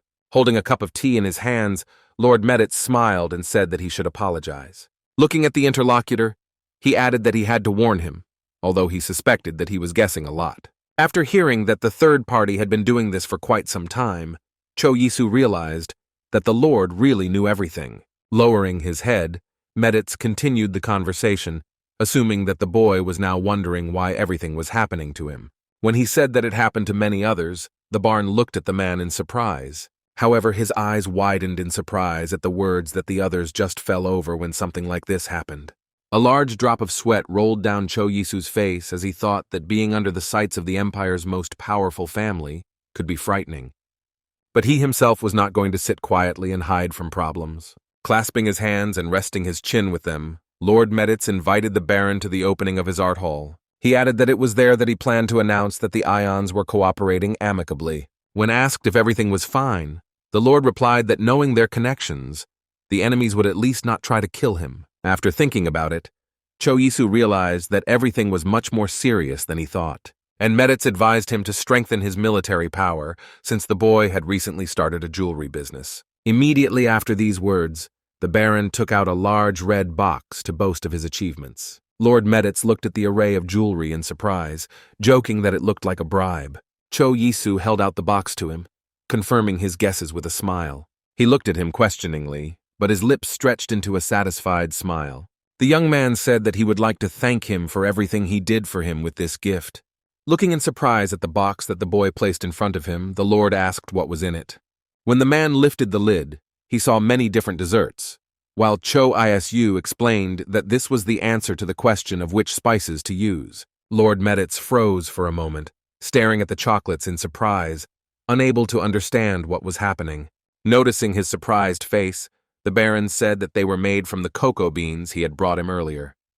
Looking at the desserts, Lord Meditz asked if they were decorated with gold dust, to which he heard that Bloom wanted to make them look more luxurious. After asking permission to taste one of them, the man took the candy and sent it to his mouth. In the next second, an expression of wild delight, similar to a child's, appeared in his eyes. He noticed that the chocolate just melted in his mouth, which looked quite incredible. Having thoroughly tasted the candy, the man suddenly felt the aromas of vanilla and cinnamon. With a broad smile, Cho Yisu asked him what he thought of the Kruno family's cocoa bean trade. Hearing this, Lord Meditz looked at the interlocutor in surprise and asked in surprise what the Kruno family was for. The young man responded by reminding that half of the production of a spice like black pepper is controlled by the Pet family, while the Krunos own 30%. In addition, he was sure that chocolate would bring them huge profits for the next 10 years. And by handing over the cocoa beans to the Kruno family, the Meditz could ask them to lower the price of the pepper they sold them. With such schedules, even in the absence of a signed contract, if the main producers of a certain product sold it at the same price, then both would benefit. However, if only the Kruno family lowers the price, the losses will be borne by the Pat and Hampshire families, who were also involved in the case. At the same time, the face of the enraged Viscountess Pat appeared before the Lord's eyes, her eyes burning with fierce fire. At the Lord's words that it was like an attack on the Pat family, Cho Yisu pointed out that they had behaved rather meanly towards his family. The Baron understood very well that only by lowering the price of black pepper they would not overthrow the Petives, and it was not possible to just sit there either.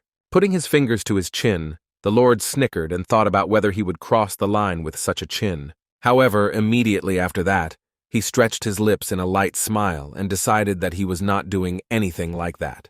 Watching the interlocutor, Cho Yisu tried to understand what he was thinking about now. Looking at the boy, Meditz assured him that they would soon meet again, this time with the Kruno family. After some time, sitting in his office, the young Baron heard a knock on the door, behind which Reina's voice could be heard. Opening them and going inside, the girl apologized for bothering him at such a late hour, and the boy followed her. He closed his eyes tightly as she pointed at him, saying she had a present for the Baron. In the next moment, Reina kicked the boy with all her might, causing him to fall to his knees and let out a loud cry. Totally not understanding what was happening, Cho Yisu stared at the girl in a daze and asked who she was. Just looking at the young master, she informed that he was the one who cooperated with the Namba Guild and took the information about the moccasins from the mansion. Realizing that there was no great choice, the boy immediately raised his head and desperately began to ask the Baron for forgiveness for his act. However, the question that interested the young man himself was whether Tori was involved in this case, to which Reina confidently replied that everything was done exclusively by this guy, the Namba Guild, and the recruitment agency. Looking at the apprentice in surprise, Cho Yisu asked him how he passed on the information if he didn't even have time to leave the estate. Reina replied that the boy explained that he was using a pigeon he bought from an animal wizard. Raising a finger, the Baron wondered if using a dove for a crime would dishonor the wizard himself, to which the girl said that if they find out about it, they will not just leave it like that. Flooding with tears, the traitor asked to save him, justifying his act by the fact that he was threatened. However, Reina, with all her might, pressed her hand on the back of his head, telling him to shut up. Clenching her teeth tightly, the girl clucked her tongue loudly, mentally advising the boy to be thankful that they were in front of the Baron. Looking at this picture, Cho Yisu thought that he could not allow the apprentice to be killed, but he could not forgive him either. Raising his finger, the Baron ordered her to leave the boy on the street for a week and write about exactly what he had done. Reina agreed, adding that after that she would send the traitor to the wizarding legal department. At the same time, the girl perfectly understood that the Namba Guild could take care of the boy faster than she could get there. When asked if she had reported such results to Tori, the young man praised her for the work she had done. After his advice to get some rest, Reina assured her that she would rest after taking care of the traitor. As she left, Corky came into the office and informed them that the Poilin Guild had given them their permission. Taking off his shirt, Cho Yisu smiled and said that now they don't have to worry about the pastry shop. While the butler was holding the new shirt, the boy added that now all that remained was to open a shop. While he was getting dressed, Corky reported that the revenue from jewelry sales for the month was 32,530 gold. Looking at the man in shock, Cho Yisu was surprised to calculate that the net profit was 21,000 gold. When asked if the ad worked so well, Corky replied that the Strives liked the product the first time and were therefore willing to buy expensive things. Clenching his fist tightly, the Baron smiled and thought that in this world he was very lucky with money. Finally, he was ready to go out, slung his jacket over his shoulders and looked at the butler with a smile. He calmly announced that he would immediately leave to prepare a crew for the Baron. Looking resolutely ahead, Cho Isu decided that he was now ready to go meet Count Kruno. The Earl, who had already been present at Lord Meditz's visit, noticed that the boy looked much better. Sitting down at the table, Meditz offered to proceed immediately to the matter, adding that he had already explained the situation a little to Count Kruno. He also smiled widely and said that he also wanted to try the chocolate. Wasting no time, Cho Yisu handed him a bar of chocolate, next to which stood a cup of thyme. Taking one piece, the Count carefully sent it to his mouth. Chewing the chocolate, he frowned and thought about what he was feeling right now. While he washed down the dessert with tea, the Baron asked him with a smile what he thought of the taste. After swallowing the candy, he carefully returned the cup with the drink to the saucer. Stretching his lips in a smile, Kruno noticed that he could smell vanilla, and also assumed that ginger was used in the filling. At the same time, the man explained that ginger and vanilla were the main spices used by their family, so he noticed the boy's attentiveness. Hearing that he liked it very much, Lord Meditz asked with a smile if he accepted his offer. He agreed, but added that it would be difficult to keep black pepper prices low until chocolate became known throughout the empire. At that moment, the young Baron joined the discussion, who assured that it was not a good idea to worry about it, as he was going to promote chocolate at any cost. However, their main goal was to give a little scare to the family that was interfering with their business. Hearing this, Count Kruno smiled sincerely, folding his hands in front of him. He didn't care how much they made, as he was content to cut costs by reducing the cost of pepper with the help of cocoa. However, Cho Yisu assured them that if they decided to do it, it would be better to make as much profit as possible. But he was a little worried about the aspect that their actions could spoil relations with other families. A wide smile bloomed on Count Kruno's face as he said that they had already thought about it. The young Baron began to wave his hands, assuring that he did not mean that at all. Banging his palm on the table, the man assured that the central government had not shown signs of disunity for a long time. And now he was absolutely sure that the power of the center would be re-established very soon. To the words that he is still too young, so he is worried, the man added that if the young people knew everything, it would be unfair to the old. After that, the boy said goodbye to him, thanking him for coming to the meeting today. Left alone with the Lord, the young man asked him if he was interested in a new business. He said that he plans to open a bakery near the art hall, which will serve a variety of desserts, including chocolate. Pointing to the table, Meditz replied that there were a few things he would like to say to the young noble. The first was that he would like to order a jewelry set from him, consisting of a ring, necklace, and earrings. The Lord announced that he was finally sending one of his sons, Mark, who married the eldest daughter of the Kruno family. With a big smile, Cho Yisu congratulated his husband on the upcoming holiday from the bottom of his heart. However, it suddenly dawned on him that this would mean turning his back on the Pat family in favor of the Kruno family. Paying attention to his expression, Lord Meditz smiled and said that he could guess what thoughts were going through his mind right now. Without putting a finger to his chin, the Baron admitted that he had never thought about a marriage between the two families. The Lord assured him that as long as everything was mutual, things were moving quickly enough, so there was no need to worry about Pat's family.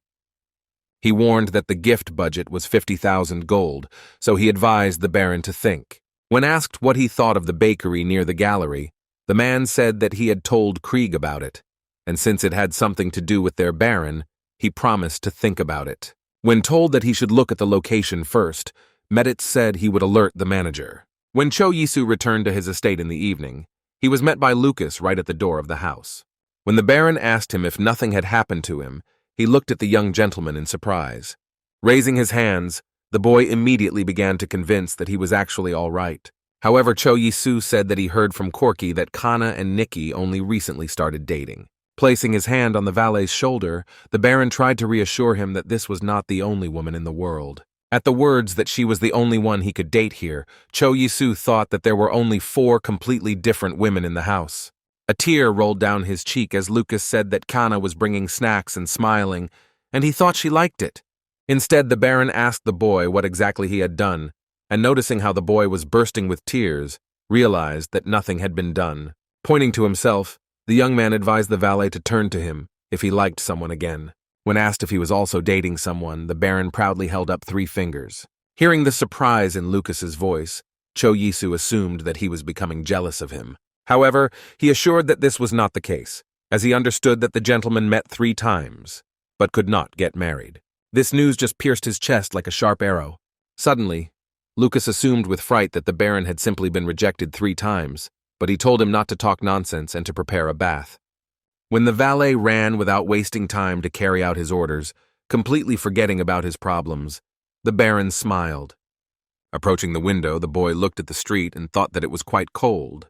Suddenly, there was a loud knock at the door, and Seiya's voice was heard from the corridor, and the young man allowed him to enter. Opening the door and looking into the office, the cook said he had something to tell him. Not understanding what he was trying to tell him, Cho Yisu turned around with interest, waiting for the continuation. Seth nodded, choosing his words, but the Baron told him not to pull the cat by the details, as it was very nerve-wracking. Clenching his fist tightly, the cook announced that he planned to take part in the Imperial cooking competition. As the Baron asked for more details about the contest, Seth imagined a table covered with sumptuous dishes. Deciding to start with the benefits of participating in the competition, the chef said that after it, he would gain reputation and honor. And the disadvantage was that it was fashionable to fall under the sights of the Imperial family. However, pointing to himself, Cho Yisu ardently assured the boy that he would not lose the competition under any circumstances. However, Seth kept his head down and said that he wanted to go to the competition because of his teacher. When he lifted his sleeve, the Baron gasped in shock at the huge burn while the cook explained that it wasn't due to cooking. Without raising his head, Seth explained that he had abused him very often.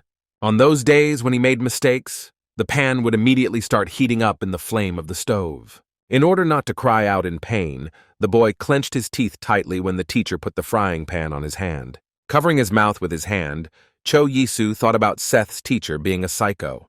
Hearing that the boy wanted to show the teacher that he had met another master, he suggested that he apply and think about it, thinking that Seth should not be taken away. After some time, Lord Meditz announced the opening of an art gallery where representatives of noble families gathered. As she exited the carriage, Reyna turned and held out her hand to the Duchess to help her out. When the elf asked where the Baron was, the girl explained that he would come later and offered to wait in his cafe. When they set out in the direction of the bakery, a girl in a winged hat was heading towards them, holding him back from the wind. However, in one moment it was not possible to hold it, and the wind suddenly tore it from his head. But Reyna was not lost and reached out and grabbed an element of clothing. Approaching the stranger, the girl asked her if it belonged to her, but she smiled and reached for the hat, saying that it belonged to her. Reyna froze, staring at the unknown girl with a stunned look. When she thanked her, the informant asked her if they had met before.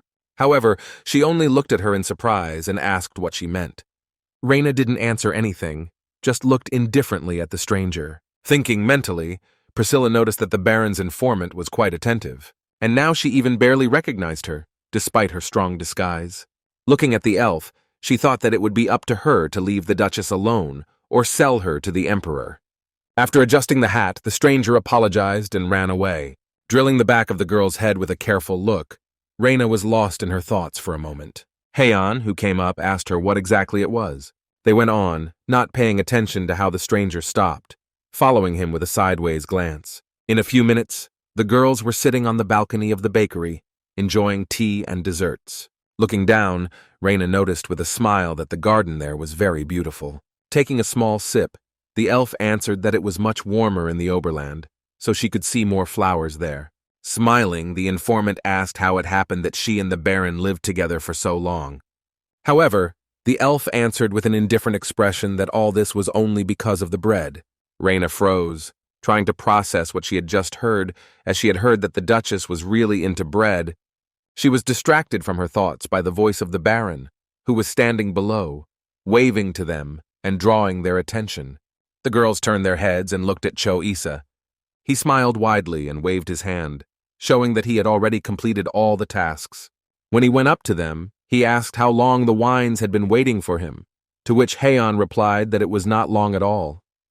Looking at the etagerka that was on the table, the Baron asked his friend who loved bread, and she had already tasted something. The elf answered that it was very nice to eat 5 pieces of bread, if before that she ate one a day. Cho-Isu laughed, causing the girl to lash out at him furiously. Frowning, Heian reminded him that he was actually younger than her, so the Baron fell silent. When he asked if they had already looked around the art hall, the girls said that they had not yet had time to do so. Having already returned home, the young man received a report that they had earned 835 gold. Corky said that they had 28 guests today, causing Cho-Yisu to ask if the average income of a commoner was around 200 gold. At the same time, the butler added that the southeastern nobility complained that the bakery was far away, since the Hall of Arts was located in the northwest. After that, the Baron was interested in what people said about moccasins. Corky explained that people talk a lot about Namba Guild shoes, calling them fake moccasins. Regarding the gift for Master Mark, the butler said that he would like to pay by check, so the Baron could come to him later. Rubbing his shoulder wearily, Cho-Yisu noticed that things were finally starting to stabilize. After Corky said that he had done a lot in just 1 year, the Baron looked ahead intently. During the period since his arrival, he constantly walked through the portal, conducting various studies. And during this time, the young man managed to earn 3 million won. All this became possible thanks to the good work of its employees. Everyone on his team tried to do the job well, so the Baron could do business. Opening the drawer door, the boy said he would think of a special reward for those who had worked well all year. Taking out a box from there, Cho-Yisu handed it to Corky with a smile. When asked what it was, the Baron just smiled broadly, looking at the butler. Lifting the lid, he showed the man small bags filled with money. To Corky's surprised look, the young man explained that it was his way of thanking everyone for a job well done. Taking the bag, the butler looked at the master in surprise and asked if he would just give it to him. However, Cho-Yisu explained that he was not giving it to him for nothing, but for his good work. The guy added that before making such a decision, he calculated all the profit well. Therefore, those who performed well will receive a year's salary, while others will receive 6 months' salary, and asked to keep it a secret. The next morning, Cho-Yisu asked if Seth had prepared well for the upcoming competition. Sitting down on the sofa and folding his hands in his lap, The cook replied that he had almost finished the preparation.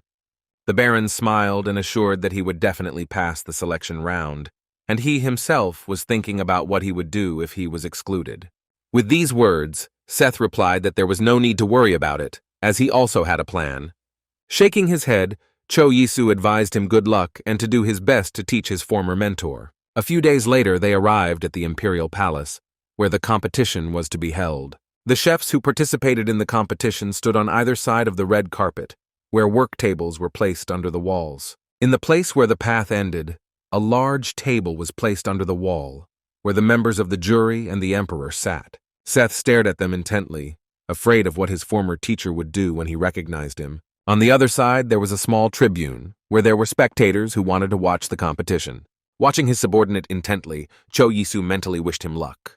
Suddenly, his attention was drawn to a man sitting in the center of the large table of judges, and from the large throne, the Baron guessed that it was the Emperor. Looking at the ruler, Cho Yisu suddenly thought that he did not look like a bad person. The rest of the jury members sat at the table, calmly waiting for the culinary competition to begin. Suddenly, one of them snorted quietly, and his face twisted into a sour grimace.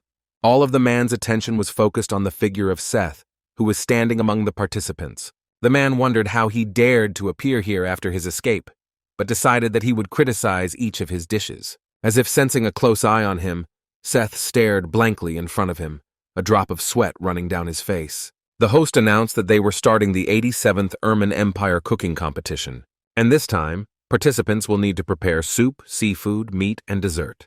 Turning the hourglass that stood next to him, the presenter started the countdown for the soup. Everyone immediately grabbed the pans and began to fry various vegetables and herbs. Looking at Seth's focused face, Cho Yisu thought about what he was going to cook. Noticing that he had a red substance in the jug, the Baron assumed that it was tomato paste. He taught her how to cook when they made lasagna, but in this world, tomatoes were called devil fruit. After some time, Seth already had a rich red aromatic goulash in the pot, but the young man had no idea what others would think about it. When the presenter announced that the cooking time was up, the participants began to pour dishes into serving plates, and among the richly decorated dishes, Seth's laconic presentation of goulash stood out. His teacher, keeping an indifferent expression on his face, slowly sent a spoonful of soup to his mouth. Placing it back on the table, he decided it was rather unusual, but there was nothing else he could say. The host approached the Emperor and asked him which of the soups he liked the most. He replied that he liked the taste of the lobster soup, but he found the red beef soup the most interesting. Hearing the sour, sharp taste whet his appetite, Seth turned his eyes to the Emperor in surprise. His former teacher looked at the ruler, wondering if the soup was really that good, but decided that people's tastes differ. The Emperor suddenly turned his head to him and asked what he himself thought about the dish. The man replied that he also liked the taste of lobster soup best, and he had never eaten anything like red soup. After hearing the question about what ingredients the chef used, Cho Yisu was scared to think what would happen when they found out about the tomatoes. Seth frowned but didn't show his excitement in any way, staring straight ahead. The Emperor smiled, keeping his eyes on his former teacher, and asked if he was interested in the new ingredients. He only smiled strainedly and assured the ruler that everything was fine and they could continue. When the host announced the second round of seafood cooking, Seth grabbed the pan with a determined look. His gaze darted across the table in search of a component he could use. Suddenly his attention was drawn to pale combs lying nearby. First, he took white wine, applesauce, shallots, and pepper, then cooked the scallops in this mixture. After that, it was necessary to add butter and mix well with wine, boiling over low heat. In order to emphasize the piquancy of the dish, the boy decided to fry them in hazelnut oil. Finally on the plate was a ready-made scallop in a creamy sauce, decorated with fried vegetables. A moment later, the presenter announced the end of the cooking time for the competition dish. His former teacher looked at the piece of comb and thought that there should be nothing special about it. Wasting no time, he sent it into his mouth without even biting. Suddenly it seemed to him that fireworks of extremely bright flavors began to explode around him. Clenching his teeth and chewing on the comb, he thought it tasted very spicy. After carefully looking at the plate, the man suddenly realized that it was all about the oil, and now he had to figure out whether it was because of this. Clenching the fork tightly in his fist, Seth's former teacher thought that such a dish could cost around 5 gold. He also understood that the cook could not afford such a thing on his salary, so he glanced at the Baron, who was scratching his ear. Seth continued to stand, frowning sternly and staring straight ahead. The emperor, meanwhile, turned to his teacher and said that he liked it very much, to which he replied that he did too. Looking resolutely at his former student, he decided that in the next round he would definitely find something to pick on. Meanwhile, the host announced with a smile that they were starting a meat cooking competition. Picking up the raw steak, Seth reflected that the reaction to his dishes had been pretty good, so it was worth the distraction. Now the Baron's cook wanted to prepare a steak with vegetables and foie gras on the side. During the specified time, a large piece of meat was presented on a plate in front of the judges, next to which lay mushrooms and vegetables. His teacher meticulously examined the dish, trying to understand what kind of yellow substance was on the meat. After trying it, the man froze, looking surprised. The emperor also noticed this thing and asked in surprise what it was. Prickling it on a fork, he said that he was not in the mood for meat at the moment, as the unknown component had conquered him. Seth's former teacher understood very well that the ruler was right, but he did not understand how this could happen. The woman sitting next to the emperor said that she was also a cook, but she had never tasted anything like this. Gritting his teeth tightly in rage, the former mentor tried to understand when Seth taught how to cook like this, but he was about to pick on his dessert. When the presenter announced the start of the next stage of the competition, the Baron's cook immediately began to knead the dough. Cho Yisu realized that he was using chocolate and meringue, so he guessed that he was going to make a souffle. At the words that the cooking time was up, Seth smiled slyly as he finished the dish. At that moment, he was throwing berries that he wanted to decorate the prepared dessert with. Within a minute, the sweet dishes were already on the table in front of the judges. Prickling a chocolate candy on a fork, the teacher said he heard they were being sold in the art hall the Meditz family had built. Closing his eyes, he silently sent her to his mouth to try it out in the hope of finding something to latch onto. The woman sitting next to him said with delight that the bread also tasted great, as the dessert simply melted in the mouth. The emperor, observing their reactions, smiled and said that judging by their reactions, asking their opinion makes no sense. Closing his eyes, Seth's former teacher thought that he couldn't vote against him against the opinion of the rest of the jury. Within a minute, the presenter loudly announced that the results of the competition were ready. Cho Yisu stared intently at the participants and eagerly awaited whose name the boy would call. Seth, who was no less worried than the Baron, had a similar expression on his face. However, when the presenter said that Baron Bloom's cook was the winner, his eyes widened in surprise. A second later, Seth's face bloomed with a wide smile of victory. Suddenly, it dawned on Cho Yisu that because of winning the competition, the chef might just be taken away from him. The emperor stood up and ordered Seth to come closer to him to present the award. The presenter approached the winner and asked him to briefly talk about the dishes, but allowed him to withhold details about the ingredients. With a big smile on his face, Seth said that the first thing he did was prepare a red soup with tomatoes and beef, which shocked the Baron. While waiting for the reaction of the guests, he looked at the stands where they were located. According to the chef's plan, the tomato soup with root vegetables symbolized the emperor's generosity to his people. Cho Yisu thought that he was very good at juggling words, but in the next moment, Seth's former teacher jumped up, indignant at the use of tomatoes in the dish. However, hearing the emperor softly calling his name, the man fell silent and turned his head. Returning to the winner, the ruler said that he liked the presence of history in his dish. When asked about who taught him to cook so well, the boy said that he really owes a lot to this person. Hearing his words about a wonderful teacher, Abeno froze for a second, trying to understand who he was talking about. When the emperor asked where his teacher was, the man pointed to himself, mentally adding with a smile that he had taught the boy for 10 years, so he deserved the praise. However, instead of calling his name, Seth calmly pointed his hand to the tribune where the audience sat and called Baron Bloom his teacher. As the cook explained that he had taken him after 10 difficult years under another teacher, Cho Yisu himself smiled widely. Abeno clenched his teeth and fists furiously, mentally venting at his former student, who did not appreciate his efforts at all. Still sitting on his throne, the emperor said with a smile that he would like to take the boy into his service in the palace. However, Seth put his hand to his chest and apologized, saying that his master was only Baron Bloom. Hearing the words that he could not leave him, regardless of the amount offered by the ruler, the Baron himself smiled warmly. However, Abeno continued to rage, asking his former student how he could say such a thing. He was once again reassured by the emperor, who advised him to spend his energy on cooking, and not on empty chatter and shouting. In a moment, the hall was in a great commotion, as everyone clapped and shouted congratulations in honor of the winner of the next cooking competition. After some time, the emperor was sitting in his room drinking tea with Priscilla, who was not at the competition. Taking the cup in her hands, the girl asked him with a smile how the culinary tests went. Without raising his eyes from the drink in the cup, the emperor calmly answered that this time the cook who worked for Baron Bloom had won, which surprised the elf very much. Sensing a note of interest in her tone, he raised his head and asked if she knew anything about the young man, to which he heard that she did plan to find out something about him.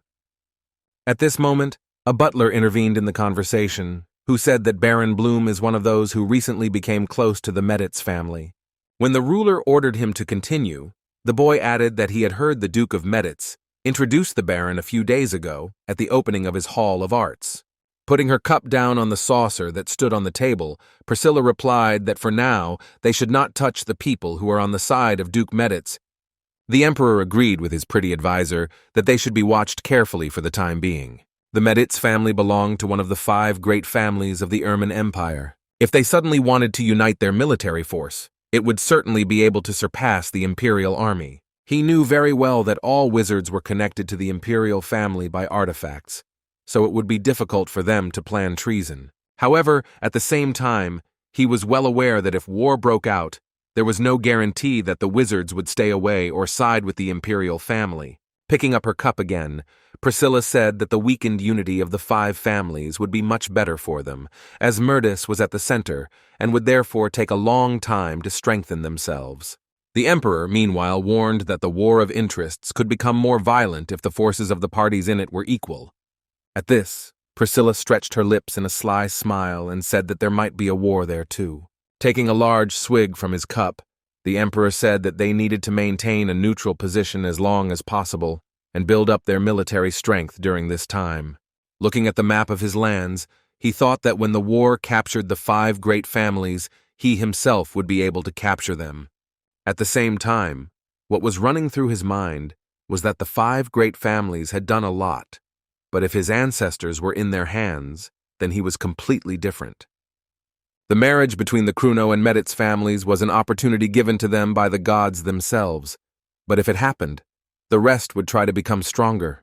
Having folded his hands in the castle, the man thought that he must stop this at any cost, so he called Duchess Adelia to him. A few days later, Heian was sitting in Baron Bloom's office and calmly drinking hot tea. Noticing that she was wearing the necklace he had given her, the boy asked her if she had returned it yet. To which the elf replied that she never caught the criminal Reina, but she managed to find the necklace, which she barely managed to take before it was given to an antique shop. When the young man said that it fits, and she should wear it more often, the girl doubted that she could lose it again if she went out, so she should only wear it at home. Cho Yisu tried to convince her that it would be a great loss if she only wore it at home, but the elf said that it would be an even greater loss if she just lost it. Suddenly, Heian noticed that he was holding a pen in his hand, so she asked him what he was writing. Answering her question, the guy looked at his friend and said that he plans to release a limited collection. Hearing this, Nikki looked at the Baron in surprise, not understanding what he was talking about. At his questioning look, Cho Yisu explained that there are people who just lose their minds when they hear the word limited. Seth, who was also present, smiled widely and said that it was just a great idea, then asked what exactly the Baron was planning to release. When the young gentleman asked those present if they had any ideas, they replied that there were many things that were gifts from the Meditz family, so there might not be enough time for them. After hearing these words, Cho Yisu turned to his subordinates in surprise, not expecting that there would be so many gifts. Nikki explained at this time that 15 people out of all the workers worked very hard without rest, and while Baron Bloom suggested not inviting too many people, the boy added that they wanted to get on the waiting list, even if it took a year. However, scratching his head, he added that everything could work out if they worked longer. The Baron smiled at this and said that he would hire 10 more people, as he believed that his subordinates should not work late. He asked Corky if they could afford it, and when he received an affirmative answer, he said that in his opinion it was worth raising the price. They decided to put a price of 6 or 7 gold coins in the store, while individual orders were considered only from the amount of 100 gold coins. Having received an order from the Lord to search for workers, the butler immediately went to the door. Folding his hands in a lock and supporting his chin with them, the young man began to think about what exactly needs to be created in the limited collection. Suddenly, the thought appeared in my head that it would be possible to make a box for cookies, but not just any box, but from silver. After hearing this idea, Nikki said that they have been on the market for a long time. Cho Isu explained to the boy that they would not just create silver boxes, but decorate them with their precious stones and put delicious cookies inside. Suddenly the boy realized that the Baron was counting on the fact that when the cookies were eaten, the box would become an ordinary box in which you could keep small things. Baron explained that their goods would be decorated with beautiful gems, and inside would be a delicious dessert, so there would be a difference between the regular boxes and theirs. Pointing to himself, Seth assured that he would take care of making the cookies for the boxes, then was ordered to make more cookies as gifts. As all the subordinates left the office, Cho Yisu stretched sweetly, thinking that he had done all the work after saying he was going to rest. However, after that, the thought crossed his mind that everything was going as planned, because making money was quite fun. After returning to his Korean apartment, he decided to rent an apartment built on the Hanggang River, after which the workers began to move his belongings. When the loaders finished their work, the boy smiled widely and sincerely thanked them for the work done. The night city was mesmerizing in its appearance as Cho Yisu walked up to the large panoramic window and looked out at the vivid landscape beyond. With some admiration in his eyes, he thought about the fact that this would now be his new home. In order to avoid problems in the future, he hired an expensive tax consultant who took care of the money spent. After that, the boy thought about the fact that it would be safer to open the spatial gate in the bedroom. Looking at the lanterns of the night city, he thought about how good it would be if everyone could come here, imagining the shock they would be in. After several minutes of standing under the window, the young man folded his hands on his chest and shrank sharply. Looking at the stairs, the boy thought that the house was really big, but next to that it seemed too empty. When Cho Yisu came back to his estate, he immediately went to the kitchen, where he informed Seth that they would be making fish pie today. Answering the chef's question, the boy explained that it is prepared by frying chopped fish fillets. Paying attention to the grimace of his employee, the Baron realized that he must have wanted to complain about the cutting of expensive seafood. However, despite this, he set about making the broth, for which he put anchovies in a pot with spices and smoke. After slicing the cod and squid, Cho Yisu chopped the vegetables and combined them all into one dish. Quickly cutting the named components, he thought about the fact that the knock of the knife on the board calmed him down a lot. Before spreading the dough on the parchment, he ordered it to be shaped into narrow rectangles. After that, he explained that it was necessary to take the finished dough and put it in a pan where the oil was already boiling. Threading it into a spiral on a long toothpick, Cho Isu held it out for Seth to taste. Hearing the offer to try the prepared dish, the cook reached for a toothpick in surprise. After taking a bite, he smiled and said that it was very tasty. However, when he saw Baron Bloom taking everything they had fried and adding it all to the broth to cook, his face showed a state of great concern. Watching him take a taster bite, Cho Yisu explained that he shoves them into the soup to make the soup taste better as well. A few minutes later, there was already fried and boiled dough in the bowl, as well as soup with roots and various herbs. Pouring it into tall glasses and taking them in his hands, Baron Bloom announced that he would now go to Heian and told Seth to share with the rest. A young man found the elf in her greenhouse, loudly calling her name and offering her a walk. Turning her head and looking at her friend, the girl asked him to wait a moment while she finished her work. Watching her actions, Cho Yisu thought that he did not expect her to agree to the walk so quickly.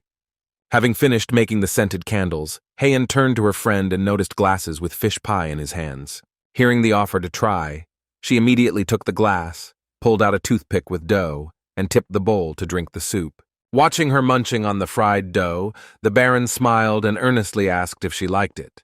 Heian, meanwhile, felt very good, because she liked the taste of herbs, spices, dough, and fish very much. She said that the dish had a mild and refined taste, and it was very warming. Suddenly the girl let out a loud breath and said that she had to tell the Baron something. When asked what had happened, she pointed to herself and said that she was going to walk alone in the city. After hearing this, Cho Isu asked her exactly where she wanted to go, to which he was told that she would talk about it later. Immediately after that, the boy inquired whether she would return in the evening but did not receive a clear answer. He was very surprised by the words that she might come back, because it meant that she was not going to spend the night at home. As she took another sip of her fish soup, Heian said she still didn't know how things would turn out. Not jokingly angry, the young baron asked her with whom she was going there. However, when the elf didn't answer the question, the boy wondered who she could go with since there was only one person she had gotten close to recently. And this person was the elf Edro, whom the young man suspected of having an affair with his girlfriend. Looking at her calm face while the girl enjoyed the fish soup, the baron decided that if there was nothing like that, then she would not have hidden it. However, the boy did not burden her with his omissions, and said that she would return as soon as possible. Heian lowered her glass and quietly told him she wanted to try the pound cake. Upon hearing this request, Cho Yisu exhaled noisily and said that he would convey her wishes to Seth. However, Heian looked at him hopefully and asked if he could cook it himself. When the young baron asked why exactly he had to make the pound cake, the girl said that he could not if he didn't want to.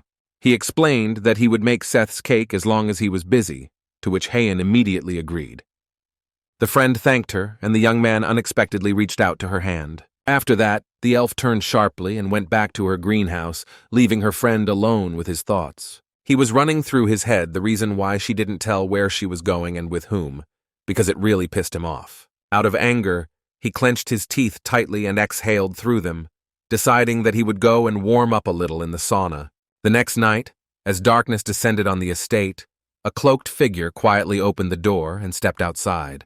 Heian looked around to make sure no one was following her or seeing her. However, going to the gate of the estate, she did not notice how Cho Yisu was quietly watching her through the window.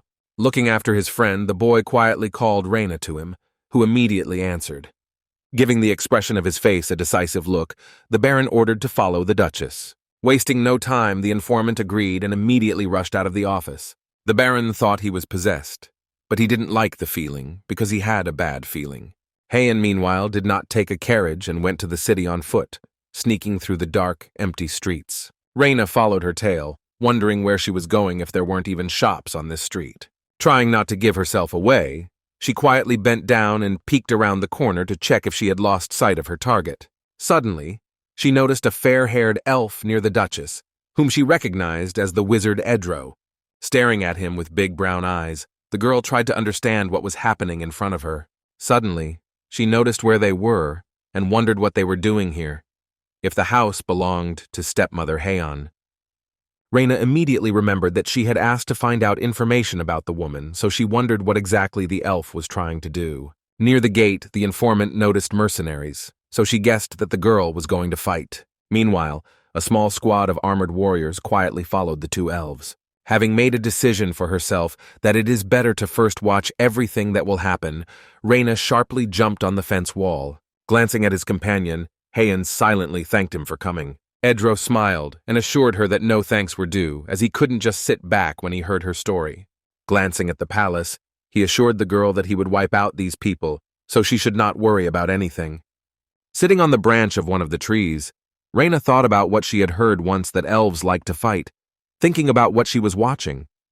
Walking away from her new friend, Heian asked him to be careful. Immediately after that, the girl created a big wave of clear water above her. She stood in the center of the water vortex, raising her arms high up and directing the streams of liquid. In an instant, all of the water she was controlling began to crystallize and turn into a vast gulf of ice. The mercenaries who had come with her and Edro rushed at the walls and gates with loud shouts, trying to break them down. The guards standing at the entrance could not understand what was happening, but tried to shout that they were being attacked. But they did not have time to take a single step, as a large wave of water covered them, which immediately began to freeze right on top of them. Heian passed through a broken gate and an ice-strewn yard. The girl extended her hand in front of her, forming small ice crystals to break the door. Watching this in shock, Reina decided that she might as well stay out of it, as the Duchess wouldn't like to know that she was being followed. However, now the informant was worried about the question of why she hid her case from the Baron, assuming that he could simply be worried about her. Looking ahead, Heian meanwhile ordered the mercenaries to find those who were believed to be the owners of this house. When she went inside, she saw her stepmother, her son, and another woman holding a screaming child on the stairs. She looked at them blankly and did not answer her stepmother's question about who ordered her to do all this. The woman did not calm down and began to shout loudly about how the former stepdaughter got here.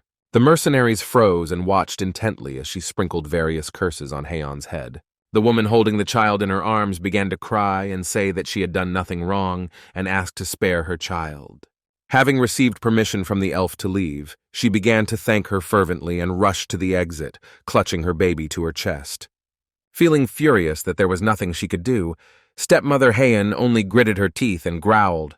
Looking at the woman who was almost spitting poison, the elf said that she came here to take back what was rightfully hers. However, the stepmother said that she did not belong here, because the Duke simply hated her.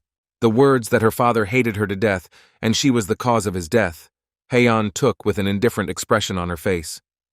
However, she did silence the woman when she held an ice blade to her throat. Edro stepped closer and asked why she didn't just kill her, to which the elf objected coldly. Looking at people who hated her whole life, and who she felt the same for, she said that they should feel what she felt. That was why the elf was now going to pack them into a carriage and dump them in the mountains of knots to live a life that would be worse than death. The stepmother looked fiercely at the elf and said that in this way she would not be able to inherit her father's fortune. However, she just calmly looked at the wagon that was taking the stepmother and her son somewhere far in the mountains. There was no emotion on Heian's face, and her gaze was extremely indifferent and cold.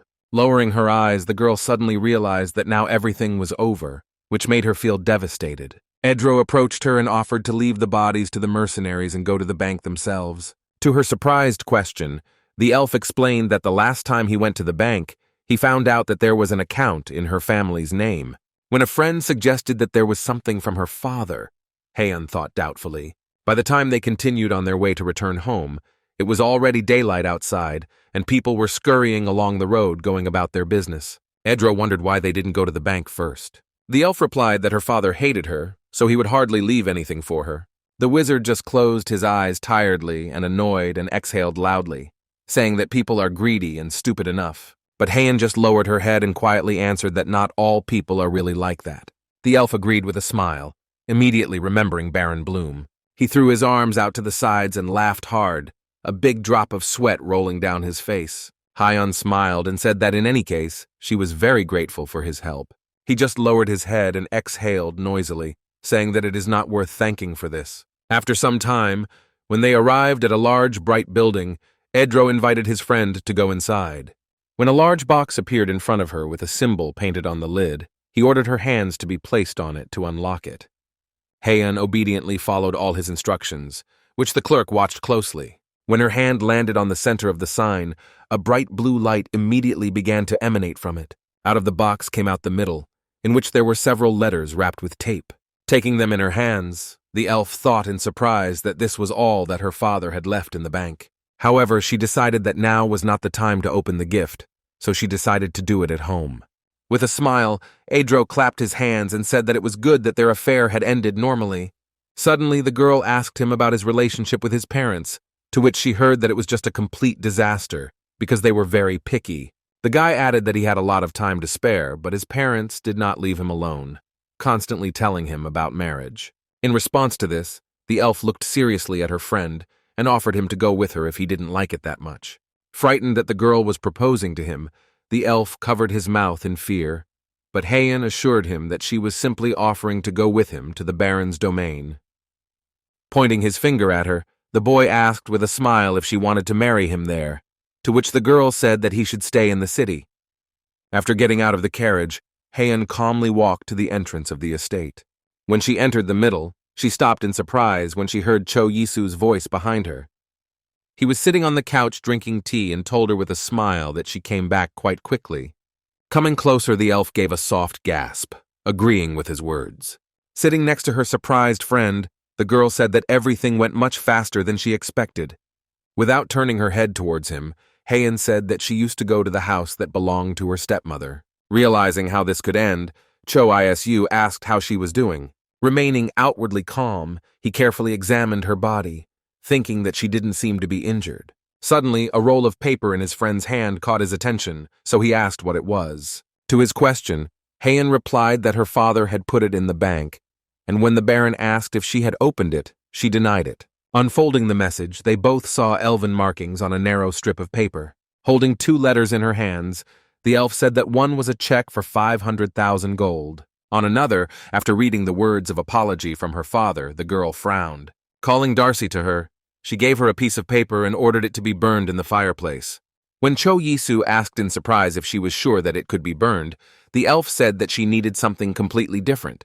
The Baron asked her if she had hit the jackpot. His lips stretched into a tight smile. To her surprised look, the boy explained that her father was not so bad because he left her an inheritance. To this, in an extremely cold tone, Heian replied that her father was not just a bad person, but a real nobody. At the same time, she added that 500,000 gold coins will not be able to heal what happened to her in the past. Realizing that the moment was right for his gift, the Baron placed a blue box on the table. When the elf opened it, she saw a wonderful little pendant in the shape of a horseshoe. After answering her question whether the blue stone was aquamarine, the boy offered to try on the pendant. Rising to his feet, he took the gift in his hands and helped to put it on the neck of the girl, who had pulled back her hair. With a warm smile, the young man explained that she did not wear the amethysts because she was afraid of losing them. However, as he fastened the pendant, he added that now she could wear the gift without worrying about losing it. Heian looked at the gift and thanked the Baron, to which she heard that he liked her very much. Finally looking up at him, the elf crossed her arms over her chest and asked, if he was preparing such a gift for her, why couldn't he bake bread?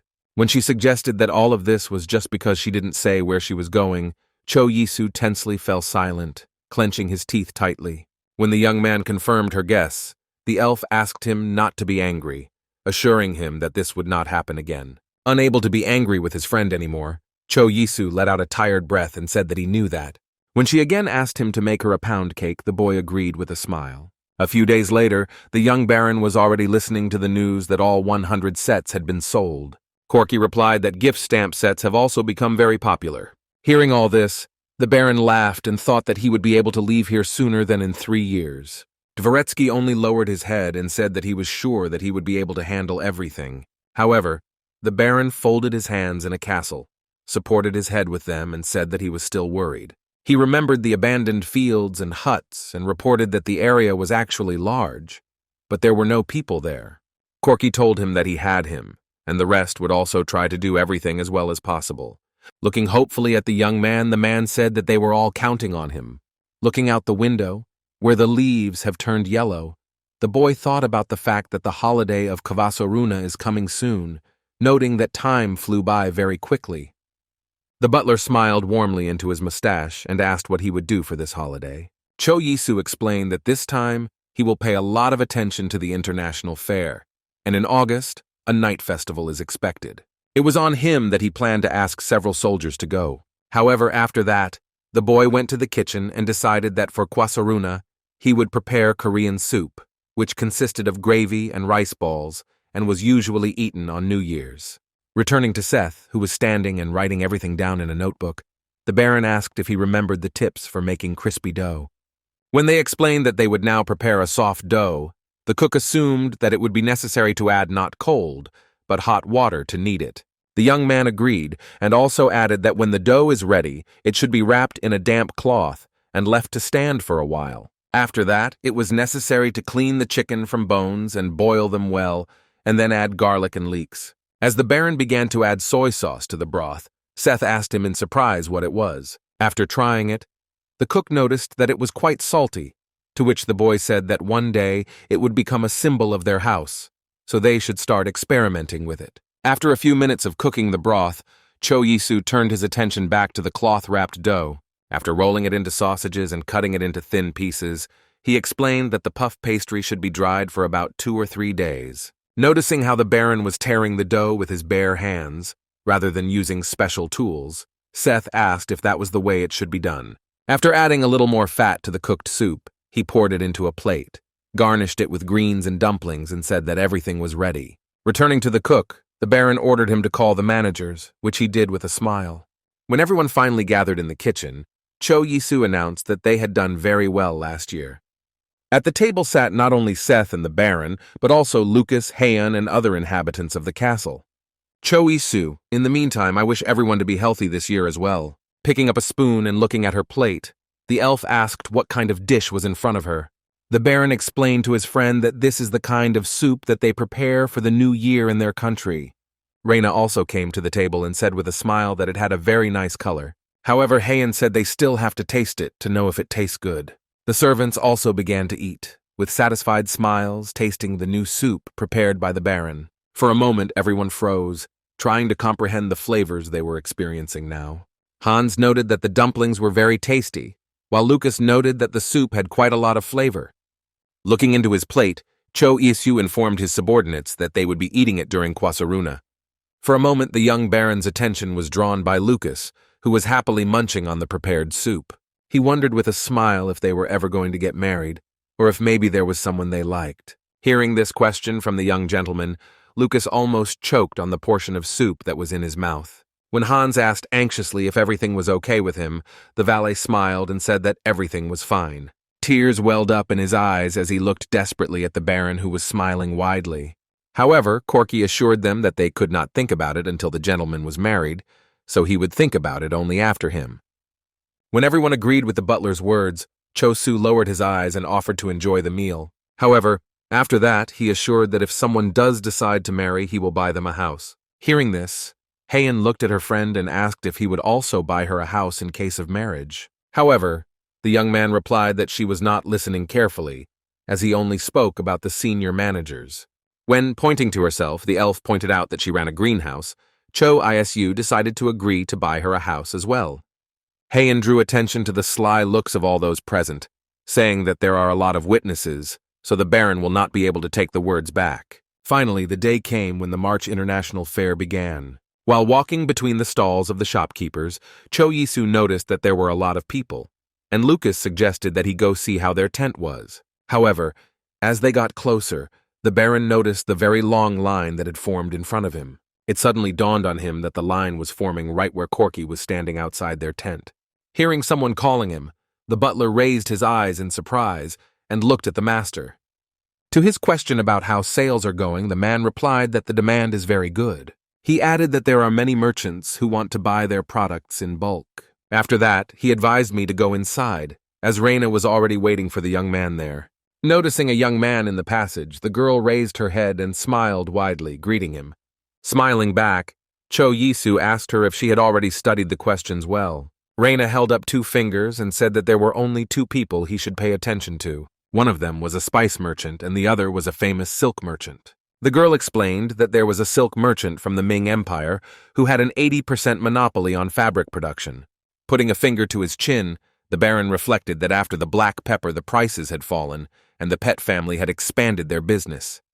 While he thought about having to block the silk going to their family, Reina waited patiently for his decision. After some time, a young man was already standing in his office, who greeted and introduced himself as the merchant Silan from the Ming Empire. Corky, who was already standing next to him, introduced the gentleman as Baron Issa Bloom from the Ermin Empire. A guest sat down, asking if they were selling unfinished products as he had seen them in the window. When Cho Yisu reminded him that there were many stalls in the market selling finished products, the man said that compared to their product, even the finished products looked inferior. The Baron replied that he could call their master, who would be able to make the ornament he wanted. However, he asked for a favor in return, namely for tomorrow's dinner at his place. The next evening, as they had agreed, the silk merchant was already getting out of the carriage in the courtyard of the estate, which belonged to the Baron. The host personally met the distinguished guest, assuming that he was tired from the long journey here. However, the merchant smiled lightly and said that nothing bad had happened, while thanking him for the invitation. Gesturing towards the manor and inviting him inside, Cho Yisu announced that he had prepared a room for him. When they passed through the courtyard, the merchant suddenly stopped and looked in front of him in shock. He and the Baron were heading through the bamboo forest, not expecting to meet here a familiar plant from his homeland. Looking at the bamboo, the man smiled widely. The Baron said that he loved him too, to which he heard the reply that he was seeing this plant for the first time on this side of the continent. Cho Yisu pointed him to a house with heated floors and informed him that they had arrived at their destination. Opening the door, the Baron entered the house first. Directly behind it, the silk merchant said it looked like a separate building or pavilion. While the young man was explaining to his guest that it was so good here because the aroma of the bamboo was soothing, they noticed that the table was already set for a tea party for 2. Pouring a hot, aromatic drink into a cup, the Baron invited the guest to try it. He agreed and took the cup in his hands, taking one small sip from it. When told that although the aroma was unfamiliar, the tea reminded him of the Ming Empire, Cho Yisu explained that it was barley tea. The merchant assumed that the Baron was very interested in the Ming Empire, but the Baron himself was interested in whether the guest liked the tea. He smiled broadly and replied that he liked the drink very much, as he was very happy to try the tea of his homeland here. Hearing that the merchant wanted to make a deal on the jewels first, the Baron ordered a servant to bring some samples. In a few minutes, there were several small boxes on the table, in which various jewels sparkled. The silk merchant agreed that they were very pretty indeed, but there was nothing he really liked about them. After hearing this, Cho Yisu was not confused, but with a smile, ordered the servant to bring some more samples. In one of the boxes he had just brought, which he opened, there was a large, bright green stone that sparkled in the sun. Taking the box in his hands, the silk merchant opened his eyes in surprise, asking if it was jadeite. The Baron explained with a smile that he had heard that jadeite was more valued than diamonds in the Ming Empire. In addition, a mandatory feature of the stone was a deep color without various impurities, which indicated a high class. When the young man asked the merchant if he was satisfied with the quality, he said that he would very much like to buy all the stones to give to his wives. At the same time, he placed an order for 8 sets of jadeite and 8 sets of amethyst, ruby, and sapphire. Turning to face Corky, Cho Yisu ordered him to prepare the food for now. He added that according to rumors, the merchant spent a lot of time on the ship, and since he spent the Chinese New Year there, they prepared a whole special menu. The merchant was very surprised that he knew about the Chinese New Year and explained that it is an analog of their Kwasoran. In a few minutes, a large number of different dishes appeared on the table, starting from vegetable slices and ending with a large roast pig. Looking at all this gastronomic diversity, the silk merchant stared at the table in surprise. Taking one of the boiled shrimp dumplings with sticks, he said that it was the house itself, and they were extremely delicious. And the pig tasted a little different from what he had tasted before, but his skin was quite crispy. The fish was very fresh, and the crispy bamboo shoots went well with the fried seafood. After hearing him say that he ate like crazy, Cho Yisu said he was glad he enjoyed it. After the meal, the young man with a broad smile got down to business, asking if he traded in silk. However, the man said that he was trading what he bought. Keeping a close eye on the interlocutor, Cho Yisu said that he heard that he was cooperating with the Pat family. Folding his hands, the merchant said that everything was correct, asking if he was also interested in the silk trade. But the young Baron seriously said that he was more interested in the Pat family, since they were actually their competitors. At this, the merchant fell silent, looking at his acquaintance in surprise and trying to understand what he was getting at. A minute later, he smiled and said that he was very honest and asked if he wanted to ask him not to sell silk to the said family. Cho Yisu confirmed his guess by offering to expand trade with the Kayang family instead. This family was baronial and vassal of the Meditz family and also managed quite a large business in the city. When the merchant, taking another sip, said that he would think about this offer, the young man decided that everything would not be as easy as he thought. Therefore, he decided to use his trump card and warned that if things do not go well, he plans to start producing silk himself. Hearing this, the merchant covered his mouth with his hand in fear, trying not to show his fear. In fact, until the 3rd century, China was a monopoly in the production of silk. And in order to prevent the leakage of secret technology, the Chinese spread a rumor that silk was made from tree bark. However, Cho Yisu did not believe this and thought that he would be very surprised if he said that he knew the technique of silk production. A shadow of fear immediately fell on the merchant's face as he asked how the boy found out. However, the Baron calmly warned that so far only he knows about it. A big drop of sweat rolled down the merchant's face when he asked if he really wanted to start silk production here. Cho Yisu said that with the mulberry trees and silkworms it would be quite easy to do. Besides, they have magicians. The merchant didn't even need words about wizards to understand that it would be much easier with them. Folding his hands in a castle, the man tried to understand how the Baron knew so much, but the mention of silkworms meant that he was not bluffing.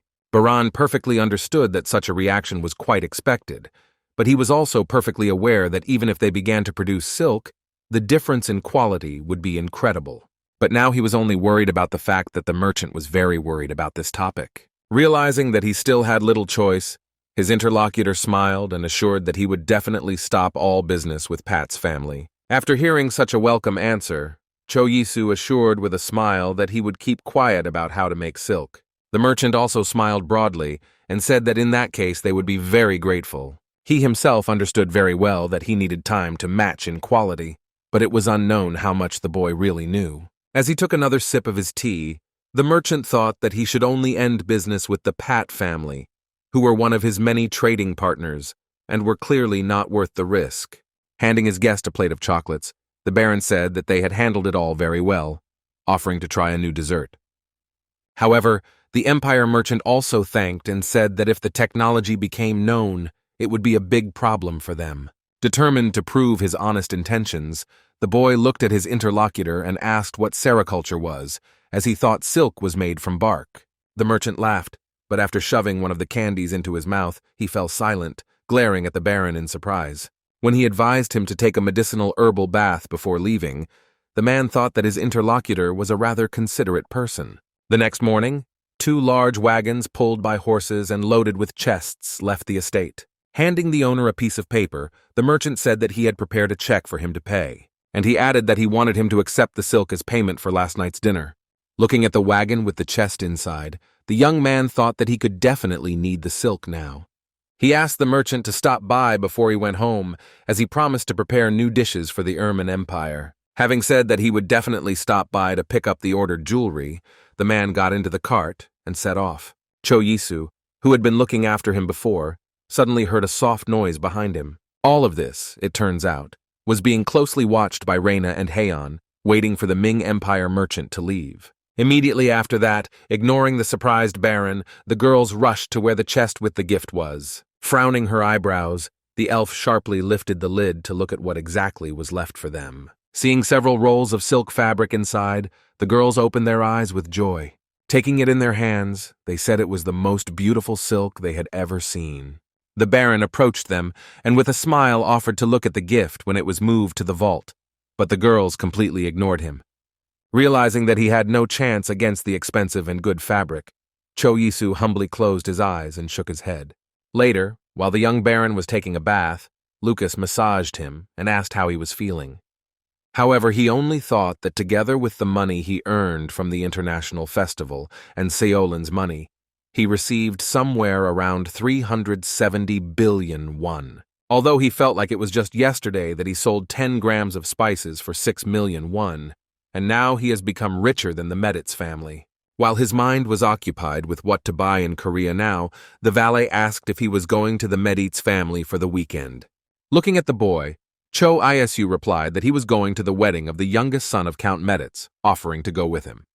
When Lucas replied that he was needed here, the young man began to insist that they go together. However, he explained that since the wedding of one of the sons of the Meditz family was coming up in a month, and he had received an invitation, he was not allowed not to come. Cho-Yisu suddenly thought that he would have to spend a whole month and a half on the road there and back. Exhaling noisily, Cho-Yisu assured that when he would marry himself, he would not invite people from the city to the wedding. To his words that he could go with them and see his parents, Lucas replied that he would see them when he went to Boberlin this spring. Suddenly there was a loud knock on the door of his room, after which the boy allowed the guest to enter. Corky entered him and said that they had brought him a letter from the Kruno family. The Baron said he wasn't in the mood right now, so he asked him to read it. But Lucas explained that he didn't want to go to Mark Meditz's wedding because the thought of going through the mountains made his whole body ache. Dvoretsky did not know how to respond to such a request, but obediently unfolded the letter and carefully looked at the letters. First of all, Count Kruno asked if the Baron was doing well, after which he said that he was writing a letter because he had something to tell him. Realizing that this might be important, Cho-Yisu crossed his arms and asked Corky to continue. The first question was whether he was going to the wedding next month, to which the Baron replied that of course he was. When told that Kruno's family would also be going there, the boy snorted that it was understandable since his daughter was getting married. The next second he jumped up sharply, as he heard the word that Count Kruno was going to hire a portal wizard. This news brought him into wild delight, which made him jump around the room and smile widely. However, realizing his behavior and pulling himself together, he stood up and cleared his throat, ordered to continue reading the letter. Corky, read that the Kruno family has hired one, so they are now offering the Baron to join them. Clasping his hands and resting his chin with them, Cho-Yisu frowned and thought that of course he would agree to this offer. Corky, who heard all this, calmly asked the young gentleman if this would be his answer. After that, Cho Isu approached Lucas and asked if he still wanted to go with him, to which he heard the enthusiastic voice of the valet, who said that he had planned to go with him from the very beginning. On the day of his departure to Kruno's family, the boy asked the elf if she really did not want to go with him, thinking that Jezi would be very upset. When his girlfriend said she had some other things to do, he glanced at Hans and Lucas, who were waiting for their ride. Meanwhile, the young baron turned to Reina, asking her to look behind the house, to which the girl wished him a safe trip. Looking at the way the girls smiled at each other, the young man thought that they had become very close lately, and he liked that much more than getting closer to Edro. After some time on the road, they were already standing in the courtyard of the estate of Count Kruno, where a large portal had been opened. Cho Yisu excitedly said that this was the first time he had seen such a thing, prompting Locus to assume that the man standing by the portal itself was a wizard. The Baron's attention was now fixed on a rather mature-looking elf who was frowning at everyone present. The boy thought about what he wanted to use, as he considered the portal the best of all. As he announced the next person to pass through the portal, a young man approached him and introduced himself as Baron Isu Bloom. The magician explained that he must go inside but move through the center. Cho Iesu thought that going through the portal was quite ordinary, but the wizard warned that if he moved even an inch, only a part of his body would move. At the exit from the portal, the Baron was in for a rather unpleasant surprise because he felt sick again. As he wiped his mouth, the boy felt déjà vu as he felt as if he had experienced 100 bouts of nausea at once. Looking up at his companions, the boy saw that Hans had survived the passage through the portal quite normally, but Lucas was also sick. When the young man regained consciousness, he heard the voice of red-haired Jace, who was happily running to him. The girl spread her arms wide to immediately hug her friend, whom she had not seen for a long time. Throwing herself on the neck of the Baron, who did not expect this, Jeze shouted that she missed him very much. Noticing that Hans and Lucas were standing next to him, Miss Meditz said that they had become more beautiful. Lucas pointed to himself and replied that he was handsome since childhood, but the girl only chirped and said that he was only a child compared to Hans. While the boys looked at each other with different looks, she had already taken Cho Isa with her, saying that she was glad that they had come. Meanwhile, at his estate, Reina was trying on a dress that Heian wanted to give her. Looking at her satisfied face, the elf asked with a smile if she liked it. She added that she had been working very hard, getting information about her stepmother, for which she wanted to give her a dress. After thanking the informant, she said that she would now leave her alone, to which Heian agreed. Stepping out into the corridor, she clenched her fist tightly and thought fiercely that she wanted to go with the Baron. However, she perfectly understood that she had to stay here, and all this was precisely because of Mint. Getting into the carriage, Reina set off for the city, where she could find just that girl. Standing in the middle of the street, she carefully turned around, looking for the house she needed. Her attention was attracted by a small arch, near which a young man was standing. Noticing Baron Bloom's informant, he looked at her and asked if there was anything he could do to help her. After lying that she had come for a tarot reading, the clerk told her to go up to the second floor. Taking his advice, Reina stopped in front of the door and raised her hand to knock. A few seconds later, a voice was heard on the other side, letting her in. A young girl with light brown hair was sitting in the office, who greeted her with a wide smile. Pointing to the chair in front of her, the fortune teller said that she could sit down. Stretching out her hands or starting a fortune-telling, the girl asked what exactly was the problem that brought her here. However, Reina, not answering anything, sharply pulled out a knife and swung it in front of the fortune-teller. She immediately screamed when she felt a sharp cut on her hand, from which blood flowed. Grabbing her injured arm, she lashed out at her guest and asked what she was doing. Reina, still holding the knife in front of her, ordered the girl, whose name was Natalie, not to pretend to be innocent. The fortune-teller still continued to look anxiously at her visitor, choosing words. However, Baron Bloom's informant glared at her, making it clear what she would do if she didn't stop. After hearing how Mint called her Chocomocha, the fortune-teller fell silent and stared intently at Reina.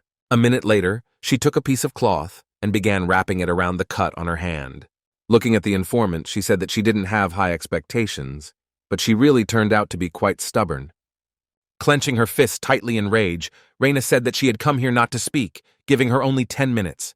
However, her threats did not work as they should, and the fortune-teller only asked if she smeared the knife with poison. Trying to bluff, Reina said that only she knew the composition of the poison, so it was better to answer the questions. After a minute of thinking, the fortune-teller slyly looked at her interlocutor and asked what exactly she wanted to know. When the informant asked why the water was still splashing around the Baron, the woman just laughed softly. She added that she was not interested in the Baron at all, but in the Duchess. When the woman asked how Raina knew that Mint and Natalie were one and the same person, she said that only she would ask questions. Immediately after these words, a condescending smile appeared on the fortune-teller's face as she removed the bandage from her hand. Stretching her limb forward, the woman showed that not a trace remained from the cut. Raina, who did not expect this at all, frowned and angrily lashed out at her interlocutor. Immediately after that, she jumped up, throwing the chair behind her. Baron Bloom's informant understood that before her was a sorceress and possibly even a healer. Folding her hands in a lock, she only advised her to sit down. Realizing that she didn't have much of a choice, Raina frowned and sweat rolled down her face. Looking at her rival, she slowly sat down in her chair, hissing loudly. She wondered why, with such an ability, she was trying to approach them with such a poor disguise. She was offended by the disrespect he had said about the Baron, but then she asked why she was so interested in the Duchess. Propping her head with her hand, Natalie replied that she was thinking about the end of the tragic history of her species. Raina was surprised by such words, because she thought that since she was a sorceress, she should have good food and housing. The next moment, the informant looked at her interlocutor in surprise, not expecting what had happened. She even froze, staring at her with her eyes and not saying a word. Raina couldn't understand what was happening, so she stared intently at Natalie, not making eye contact with her. Taking out a small box, the woman held it out and opened it, advising her to try what was inside. Frowning, Raina asked what made her think she would actually eat it. However, Natalie replied that if she had already planned something, she would have killed her long ago. Crossing her arms over her chest, she added with a smile that it was solely the girl's choice whether to eat the offered candy or not. The informant looked intently at her interlocutor, trying to understand what exactly she was thinking. The next moment, the girl saw how the fortune-teller herself reached into the box and grabbed the red ball. Taking the candy from her hands, Raina slowly brought it to hers. Immediately after that, a picture appeared before her eyes, where many elves were imprisoned behind bars. Some of them were bound and dressed in rags walking down the street. They dragged the rosary with their hands bound to each other, while the nobles who had gathered around looked on. Raina, who hadn't expected to see so much suffering from the elven people, froze for a moment, her eyes wide. The next second after that, hot tears began to flow from her eyes. Grimacing and gritting her teeth, she asked why Natalie was showing her this, to which she replied that she was counting on her support. The informant looked intensely at the interlocutor and asked her why they could not rebel against the people. However, the fortune-teller calmly closed her eyes and answered that it was a big secret.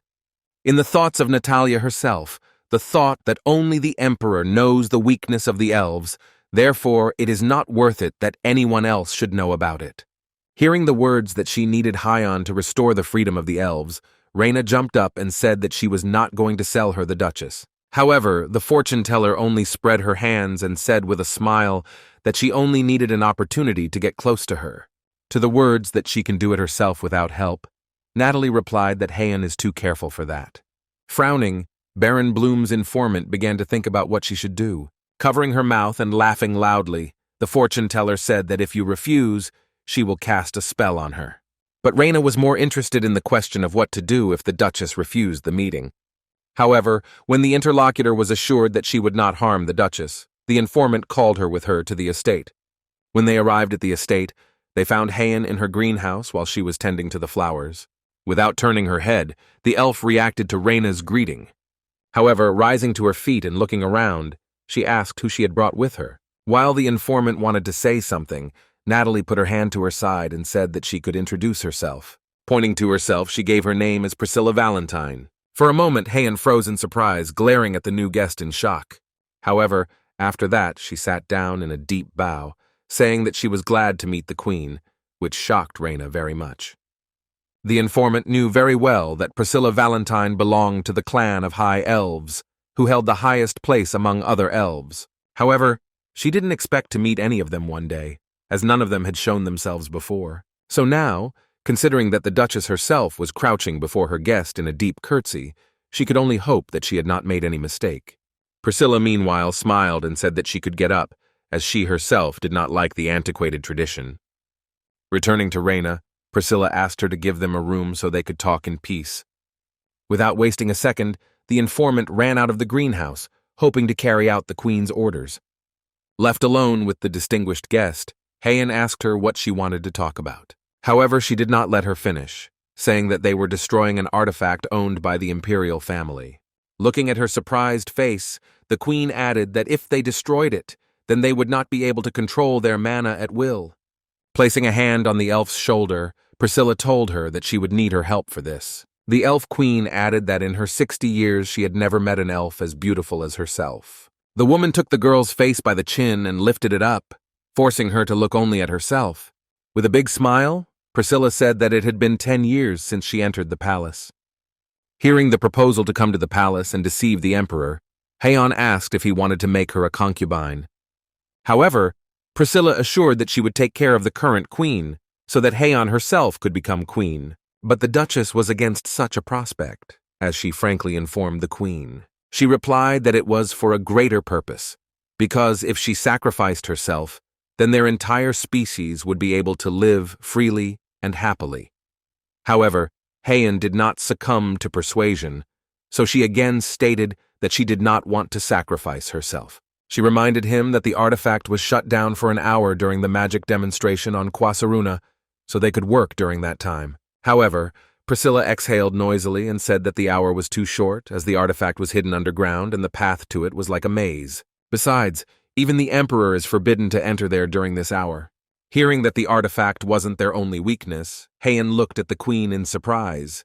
She explained that the imperial family knew the recipe for a poison that was deadly to the elves and had previously been used during the rebellion. So with this layout, history can repeat itself if something goes wrong, and the ruling family can use the artifact and poison to intimidate them. Lowering her head, Heian apologized, but repeated that her answer was still no. Priscilla smiled and assured her that she didn't have to reject the offer just now, reminding her that she was still too young. Heian lowered her head and thought that if she had heard this offer earlier, she would have agreed without a second thought. However, she now had very important things that she did not want to lose. Trying to find an option that would suit both of them, she started picking options. At one point, the elf raised her head decisively and informed the queen that she had found the elf source. At first, Priscilla did not believe her words, so frowning, she questioned whether it was really so. The Duchess continued to explain to the queen that she could run the place in peace. In addition, the Duchess shared with her that she had never experienced anything like this in her entire life. Plunging into the water, it seemed to her that all problems disappeared, and peace came in the soul. And it was there that their species could start a new life. However, the queen objected, saying that the artifact must be destroyed first. His very existence shackled their minds and prevented them from experiencing complete freedom. However, Heian was sure that this was why they should go to the source she had found. Priscilla looked hopefully at the platinum-haired woman and asked her if she had any ideas. The Duchess froze for a moment, looking intently at the elven queen and choosing her words. A few minutes later, they were sitting at the table, and the queen said that if all the wizards gathered at the elven spring, they could lure the imperial army there. That way, they could grab the artifact while no one was around, and without the artifact, they wouldn't be attacked. Although actually Heian was a little worried about the source being in Choyisu's lands.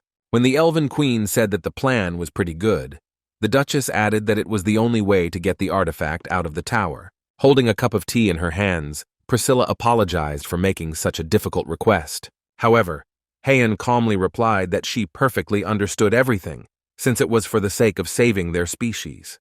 Placing her cup on the saucer, Priscilla added that she had been trying to destroy the artifact all her life, but to no avail. Right after that, the elven queen was lost in thought about the artifact that controlled the mana. Her predecessor created it in order to become the strongest among all elves. But this suddenly became a problem when it fell into the hands of the Ermin imperial family, so now no one should have known that it was their family that created it, and she wanted to fix it. Heian asked her if she wanted to go to the spring, but the queen said she would rather watch the emperor. After Heian said that she would write when she decided to go to the spring, Priscilla said that she would gather all the elves then. Meanwhile, Lord and Lady Meditz, as well as their son Mark and his wife, escorted Choisa with Jeje. The boy assured that he would take care of the redhead while she promised that she would be back soon. Wasting no time, immediately after that they decided in the direction of the portal that opened behind them. The young baron was well aware of what this could mean, but he kept a strained smile on his face. In a few minutes they came out in the yard of his estate, near the porch of which stood a carriage. Jace said with a big smile that the house was much bigger than she expected. Attention was drawn to Hatson and Reyna, who went outside to meet the guests. Noticing her friend, whom she had not seen for a long time, the redhead immediately rushed to hug her. While she asked if she missed her, the elf tried to push her away. Remembering his reaction to traveling in the portal, Choyisu couldn't understand where his friend had so much energy, suggesting that she go to his family's annex. However, Jaeger only turned to him with shining eyes and said that she would stay a little while and play with the Duchess. Grabbing her hand, the redhead immediately began to demand a tour, but Heian only offered to go for a walk. Looking with a smile at his girlfriends, who were having fun together, the guy decided to leave them alone and rest a little. The next thing he remembered was how abruptly he woke up in his bed. Sitting down, the boy wiped his eyes and thought about the fact that he had switched off very quickly. He was immediately greeted by Corky, who offered to help him change. While the man was working on his shirt, he asked how he was feeling after the long journey. Suddenly, their conversation was interrupted by a light knock on the door of the room.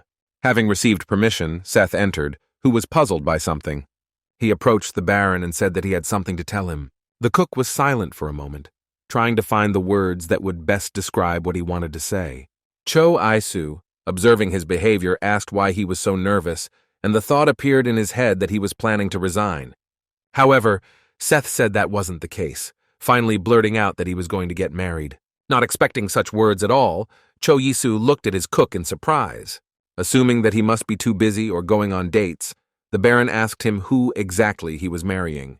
Hearing that the bride would be Marion, who was the daughter of a baron, the boy asked how they met. Finally, the young man asked the employee if he had already made an offer. Marion Hatcher, whom Seth chose as his bride, was the eldest daughter of a poor baronial family. It was quite a normal practice, besides. Quite a few baronial families kept their eyes on the chef of the new Bloom family. After patting the employee on the back, Cho Yisu congratulated him, to which he was told that he had not yet accepted the offer as he had to ask him first. With a big smile on his face, the Baron allowed him to marry, wondering when it would finally be his turn. In addition, he assured that when they moved, he would give them a house, but for now they could use the empty rooms in the estate. When Seth confessed to the young gentleman that he loved him, he advised him to save all this love for his bride.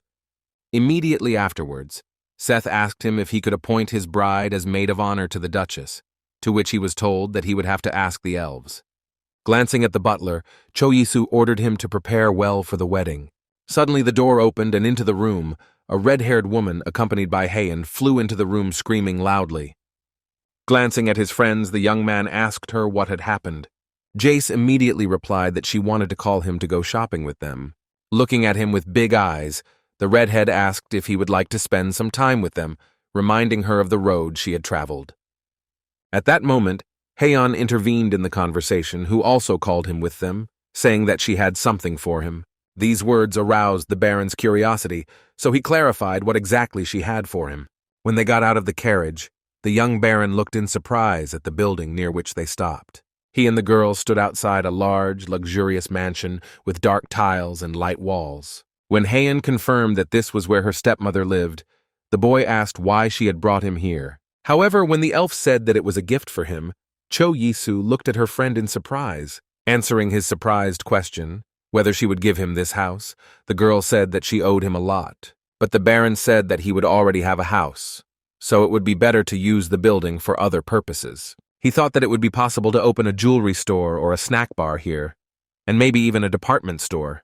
To the elf's surprised question, he explained that this is a place where you can sell a variety of goods. Putting a finger to her chin, Heian reflected that there are usually a few awkward moments when she goes shopping, such as having to stop the carriage at the right place and traveling in the rain or snow. After hearing this, Cho Yisu suggested that she take up the matter, to which the friend assumed that it was because he did not like the gift. However, the Baron, raising his hands in a conciliatory gesture, said that soon he would manage the lands entrusted to him, so she could make a river there instead of running a department store. The elf crossed her arms over her chest and told him not to worry, as she already had some plans. When they returned to his estate, Cho Yisu told Seth that he had been very tired lately, to which the cook said that he had to live up to his new status. After hearing advice that he could also marry, the Baron ordered that he simply give him a knife. He pointed to the table where there was a basket of dried flowers and a dead eel. At a surprised look, the boy slyly replied that he had prepared it for someone who liked to live up to his rank. Returning to another cook, whose name was Monty, the Baron ordered him to prepare an eel. While they were waiting, he decided to prepare another dish and serve it in a stone pot. Meanwhile, in the hall, Jace was enjoying the chocolates that the Baron was preparing. The redhead's face showed a higher degree of satisfaction as she chewed on one candy. Observing her actions, the young man asked how many candies she can eat a day, clarifying whether they are really that tasty. After that, with a smile, I asked if she had recently complained that her dress did not fit. Hearing his words, the red-haired girl lowered her head glumly, but took the last piece of candy in her fingers. Crossing her arms over her chest, Heian asked him why their Jezi was asking such a question. Hearing her words, Cho Yisu thought about the fact that it seems that only recently they were irreconcilable enemies, but he was glad that they had become friends.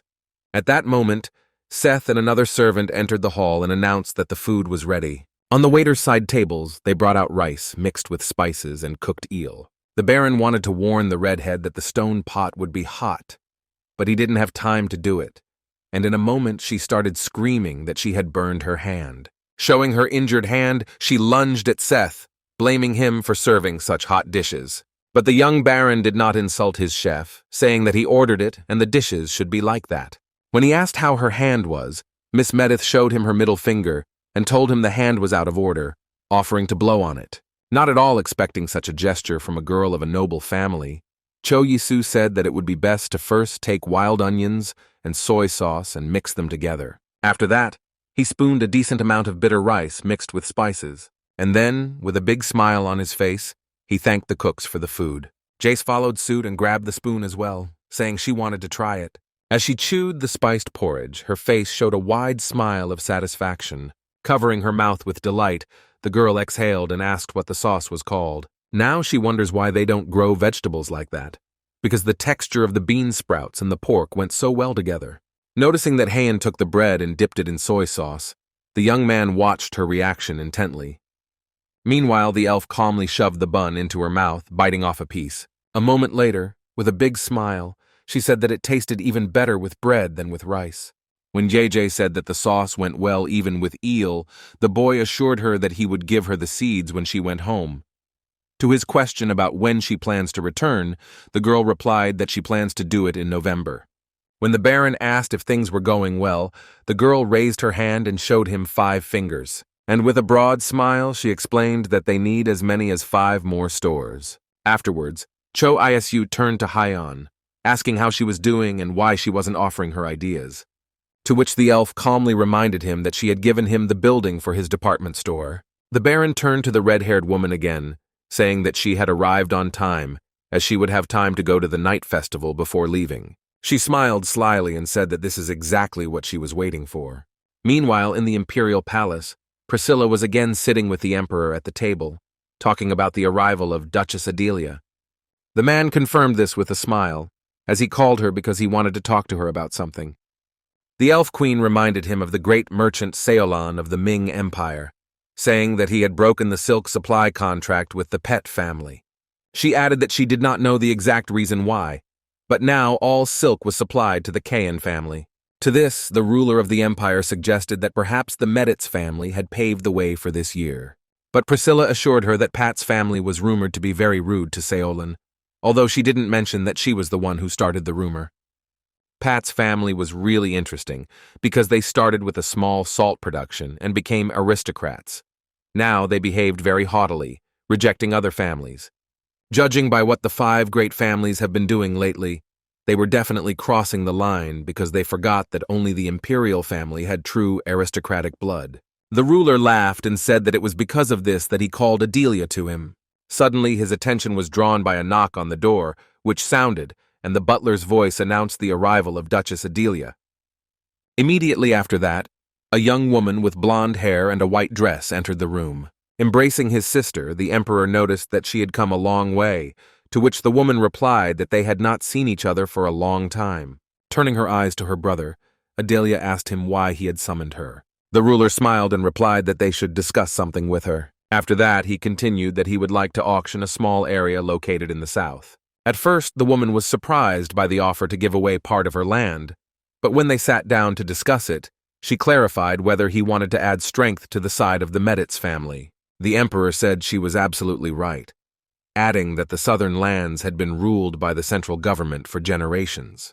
Most of the southern territories had been under the Ermine family for 113 years, and the largest port, Montpar, was now owned by the Pat family. Adalia immediately noticed that her land bordered the Pat family's holdings, so she was sure that they would also be watching the proceedings closely. After hearing the proposal to introduce restrictions on the auction, the woman realized that he planned not to disclose information about the auction, so that the Pets did not receive the land.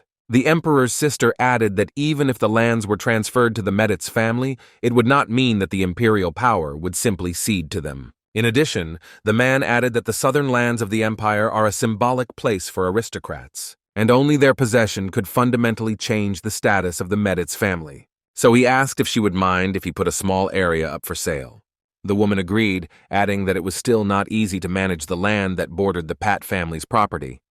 The ruler was glad that it would be possible to hand over the land as soon as possible, perhaps even today. After discussing important matters, the woman offered to go to the night festival, since she had already come to it, to which the emperor noticed that it would be possible to take capable knights with him. In addition, the man said that his sister would be able to buy something from him. Stepping out of the emperor's office, Adalia thought that she had once ruled these lands, but now she had to seize the opportunity to stop her brother's rise to power. Therefore, if she takes advantage of the opportunity, she will be able to overthrow Charles and take the throne. Meanwhile, being in his estate, Cho Yisu heard someone calling him outside and ordered him to come in.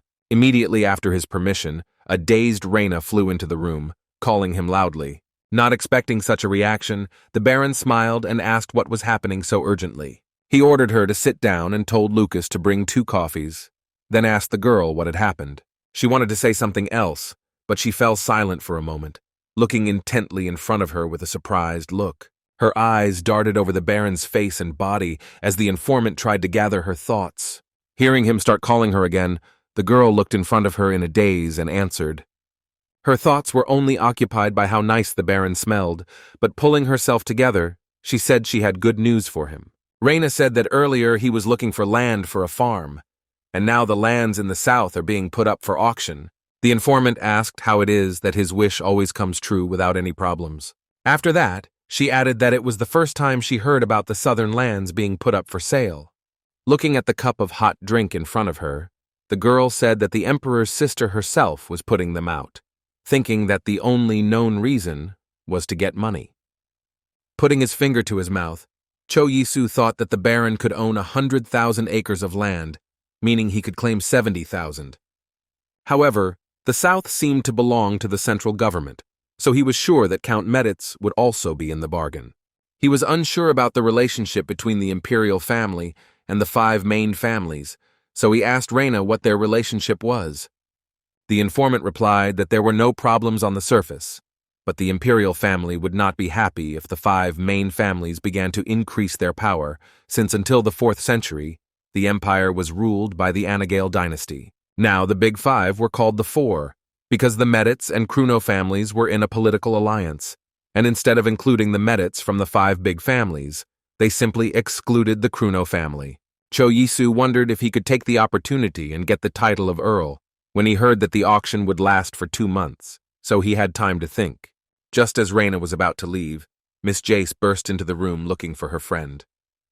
Despite paying attention to the informer, she started waving the letter and saying that he had received a message. Trying to calm his friend down at least a little, he asked her what kind of letter he had received, to which the redhead said that the letter was sent by her father. As the Baron tried to read it, Jace also tried to see what was written in the message. The Lord welcomed him and said that they should get the lands for sale in the south, wanting to trade 10,000 acres for 20,000 gold. If they get them, they will be able to join forces with the Kruno family, maintaining central control. At the end of the letter, Lord Meditz expressed his hope that the Baron would try very hard at the auction. The young man immediately calculated that he would have to pay 3 billion won for 10,000 acres, so he decided to wait and see how everything would turn out. After hearing from a friend who was standing behind that the letter contained a lot of difficult words, he suggested that she go and have fun. The red-haired girl sternly said that she wanted to go with him, which confused the boy a little. Noticing the incomprehension on his face, the girl was indignant that he had forgotten everything, to which the Baron asked where exactly she was planning to go. Reminding him that the night festival was coming soon, she immediately dragged him to a large arena, where the young man was surprised at the large number of people. Sitting on the podium, the girl advised him to take a seat as soon as possible, since the performance was about to begin. When the host announced the match between the third squad of the Meditz family and Shalman's mercenaries, Jace began to pat her friend on the back. Her family's warriors stood with serious expressions holding shields and swords. In front of them stood the knights who looked at their opponents with stern eyes and ready for battle, hearing from the young maiden that if they lose, she will finish them off. The Lord's warriors tensed up. The next moment, the Lord's knights were engaged in a battle with mercenaries. Their swords constantly crossed during the fight, sending many sparks into the air. Cho Yisu watched in shock, not believing that this was actually happening, while beside him the redhead raged, supporting her warriors. Suddenly, the head mercenary struck one of the knights hard with his sword, knocking his weapon away from him. Hearing from the presenter that in such a short time the first dropout was from her family, Jace screamed loudly. However, immediately after that, she received the news that another one of her warriors had been eliminated. The girl began to get even more angry, promising the knights that when they return, she will kill them. While the girl raged behind his back, the young baron thought that the opponents of the Meditz family were very good. His attention was finally drawn to the leader of the mercenaries, after the announcer announced their victory. The young man tried to calm Jace down by saying that they had 2 more teams, but the girl said that she was still upset about the situation. At the beginning of November, as the nightly festivals drew to a close, the knights went through battle with each other. After that, an intelligence war began between the aristocratic families. As they sat with Reina in the carriage, Cho Yisu asked her if she checked the list in the secretariat well.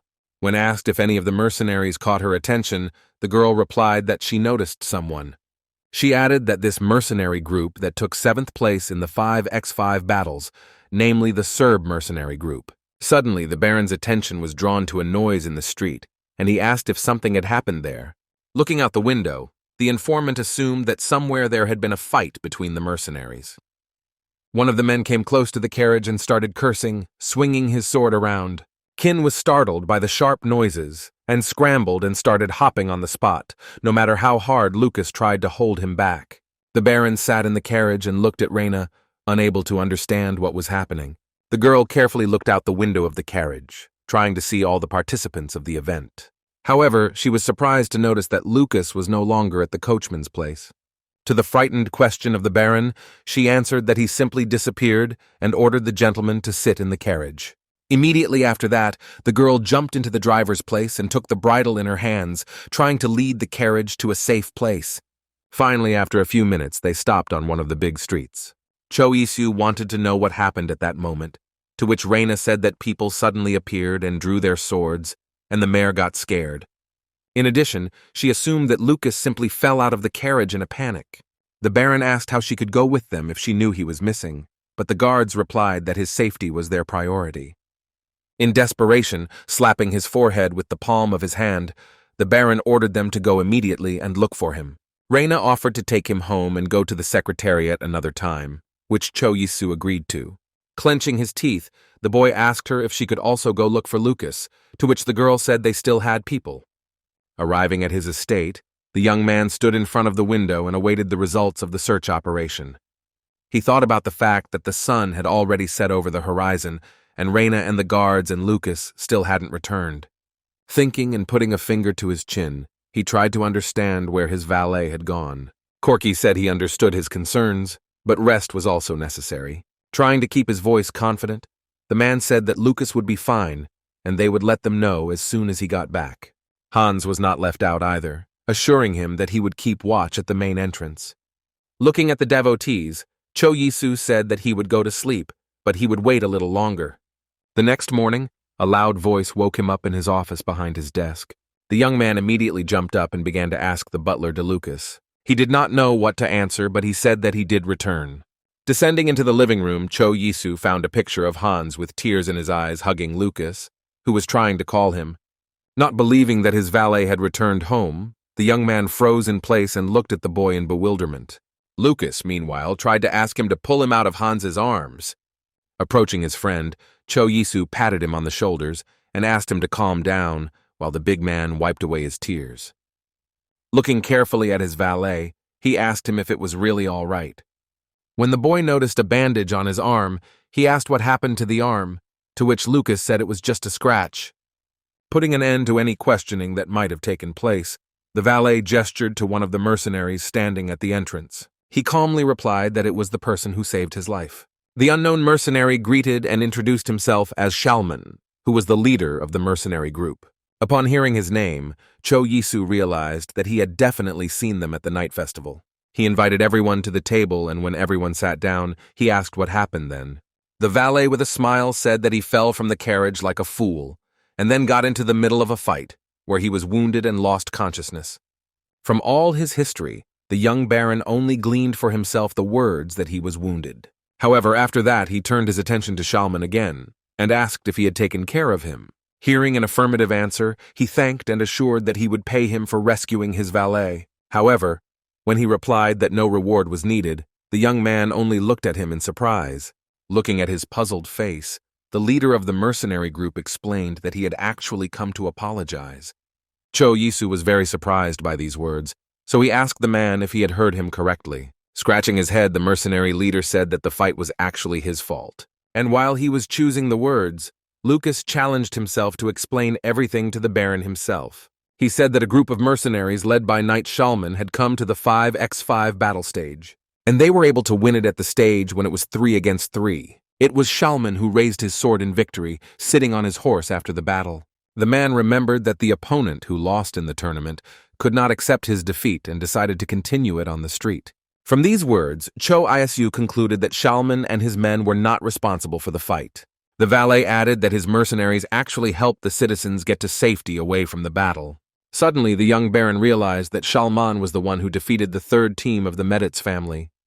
So I concluded that not only do they have great skills, but they refuse the award and apologize instead. Hearing from the young gentleman that he would be happy to pay for the rescue of such an important person in the house of Lucas. Suddenly, Cho Yisu returned to Corky and asked him where Rain was, only to hear that she had not yet returned. However, just as he was about to send someone for her or call her here, the girl's figure appeared in the doorway. He called her cheerfully, but noticed that Raina's face remained very sad. Entering the room and seeing that there were visitors, the informant looked at the Baron in surprise. Lucas also did not take his eyes off the girl, realizing that she was looking at him. Realizing that the valet was sitting in front of her, Raina immediately flew into the office, holding the hem of the dress in front of her. As soon as he jumped up to explain something, the girl put her hands on her sides and hovered over him. The informant grabbed his shoulder with one hand and tried to hit him with the other, saying that she was very worried. However, when the emotions were released, she exhaled and said that she was glad that they were all right. The Baron also praised her for her good work and offered to sit at the table with them.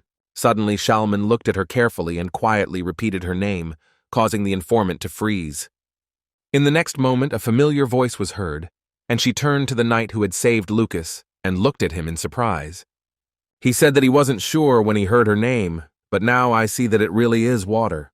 When he called one of her nicknames, which sounded like Protry, she clenched her teeth fiercely.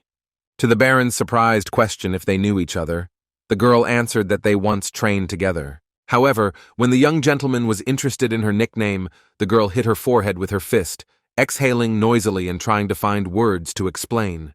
However, it was at this point that Shalman stepped in, saying that Protray is short for the obnoxiously characteristic Raina. And when he added that she was crazy, as yesterday and today, he came up with another nickname, but the girl stopped him in his tracks. After that, the man smiled and rose to his feet, saying that it was time for him to go, as several of his charges were also injured and were being treated. Cho Yisu ordered Corky to bring a bag of gold and held it out as a thank you for saving Lucas. After that, he turned to the valet and told him that he needed to rest, and warned him to contact the wizard healer. The boy tried to assure him that he was fine, but after paying attention to his bandaged hand, which was already starting to turn red, the man said that everything was not right. In addition, he forbade him to go anywhere today, saying that he should rest more. When the matter was resolved with the valet, the Baron turned to Reyna, noting that Knight Shalman was a good enough person, to which the girl said that he should not worry about it. Putting his fingers to his chin, the boy said that he would like them to apply to be hired by their family. The informant confirmed that Shalman has very good skills, but he has a very complex character, because of which he cannot belong to one place, because he quickly gets bored of it. Patting her on the shoulder, he suggested that she also go to rest, since she had been working all night. Keeping her head down and lost in her thoughts, Reyna quietly agreed to his proposal. Meanwhile, Shalman sat in the tavern and celebrated the victory with his mercenaries. He announced with a smile that today's drink and meat would be at the expense of the master whom Lucas serves. Looking at the luxuriously covered table, where there was a lot of meat, as well as champagne and beer, everyone began to shout words in praise of Baron Bloom. But the leader interrupted them again, saying that he had to tell them something. Looking carefully into their faces, he said that it was time for them to settle down, get married, and have children. Noticing that no one answered yes when asked if they agreed with this, he asked why they had such a reaction. One of the subordinates said that if he was lonely, he could steal someone for him. Immediately after that, Shalman threw a piece of bread in his face and advised him to grow up and not talk nonsense. The leader also warned that he was thinking of going to the secretariat and adding them to the list of mercenaries, from which the aristocrats could hire them. At these words, the reaction was more obvious, as everyone resented such a proposal, saying that they did not want to be dogs for the nobility. To which Shalman calmly answered them that since they do not like this, then this holiday will be dedicated to the fact that their group will be disbanded. At the same time, he warned that he is not going to force them. If they agree with him, then they will follow him. If not, then they can form a separate unit. Saying that the conversation was over, Shalman turned and headed for the tavern's exit. When he was sitting in his room, he heard a loud knock on the door and a familiar voice, so he allowed the visitor to enter. One of his associates said that his behavior was too much, because he did not even talk to them about it. The leader completely ignored this, throwing his hands behind his head and crossing his legs, asking if they would follow him. When they began to demand that he tell them the reason for such a decision, the man looked down and said that he had found Reyna. Short brown hair and big brown eyes suddenly stood up in front of him, staring at him in surprise. Hearing this, one of his subordinates asked in surprise if he was talking about their master's daughter. He also immediately remembered the wild face of the girl who clenched her teeth and screamed loudly. The boys immediately smiled and said that they would not be thrown into a pit because of a woman. But the leader replied with a smile that it was safe to fall into the pit for Reyna's sake. His associates immediately understood that he was still after her, but he did not answer, but only started shouting at them. When he asked if he looked like someone who would trade friends for a girl, the boys said that's exactly the kind of person he looks like. Shalman said that Reyna now works for Isa Bloom, mentioning the cafe. They immediately understood who he was talking about, saying that the desserts there are simply incredible. However, they were very surprised that the leader was going to work for a baron at a time when they had so much to offer from high-ranking nobility. Shalman replied that he might be a baron and a novice in the business, but he had a very good reputation. Besides, his fortune amounted to about 1,000,000 gold. And he also knew very well that at one time the young man studied the art of the sword with the Meditz family. In addition, he was on good terms not only with the lord himself, but also with his children. Placing his fingers to his chin, one of the men snickered at the thought that the boy might have ties to the Meditz family. Furthermore, their leader added that apparently there was no one who could be a good example of a swordsman, so their swordsman would be perfect. Shalman recalled how they returned to Tolman's family, who looked down on them for wielding a sword without any history. However, his speech did not affect his associates, and they assumed that he still wanted to be close to Reyna. However, despite this, they were ready to stay with their leader. Shalman clenched his fists tightly and thanked them for trusting and following him. But his friends immediately planted him, saying that they did not trust him, but Reyna, and since she wisely chose the Baron, then he deserves to be trusted. One of the boys added that she might have a bad temper, but she understood people quite well, to which the leader did not reply. Another confirmed that every person Reyna disliked was a psycho as far as he was concerned. Meanwhile, in his home, Cho Yisu was going over a piece of paper that had the chosen mercenary teams written on it. Suddenly, he looked with surprised eyes to where he noticed a familiar name and noted that Shalman had also applied. When Reyna said that she saw familiar names there, the Baron assumed that she had ordered a word for him, and the girl assured that she only found out about it now.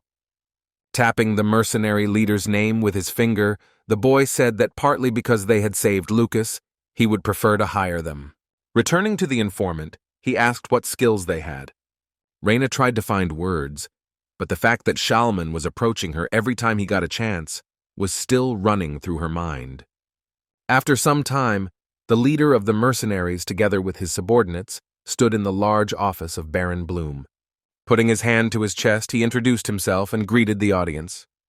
Reina exhaled noisily without saying a word, but the young man asked to come in and asked who came with him. One of the boys said hello and said he was Shalman's right-hand man named Black Bear. However, another said that the right hand was actually him, and his name was Cheetah.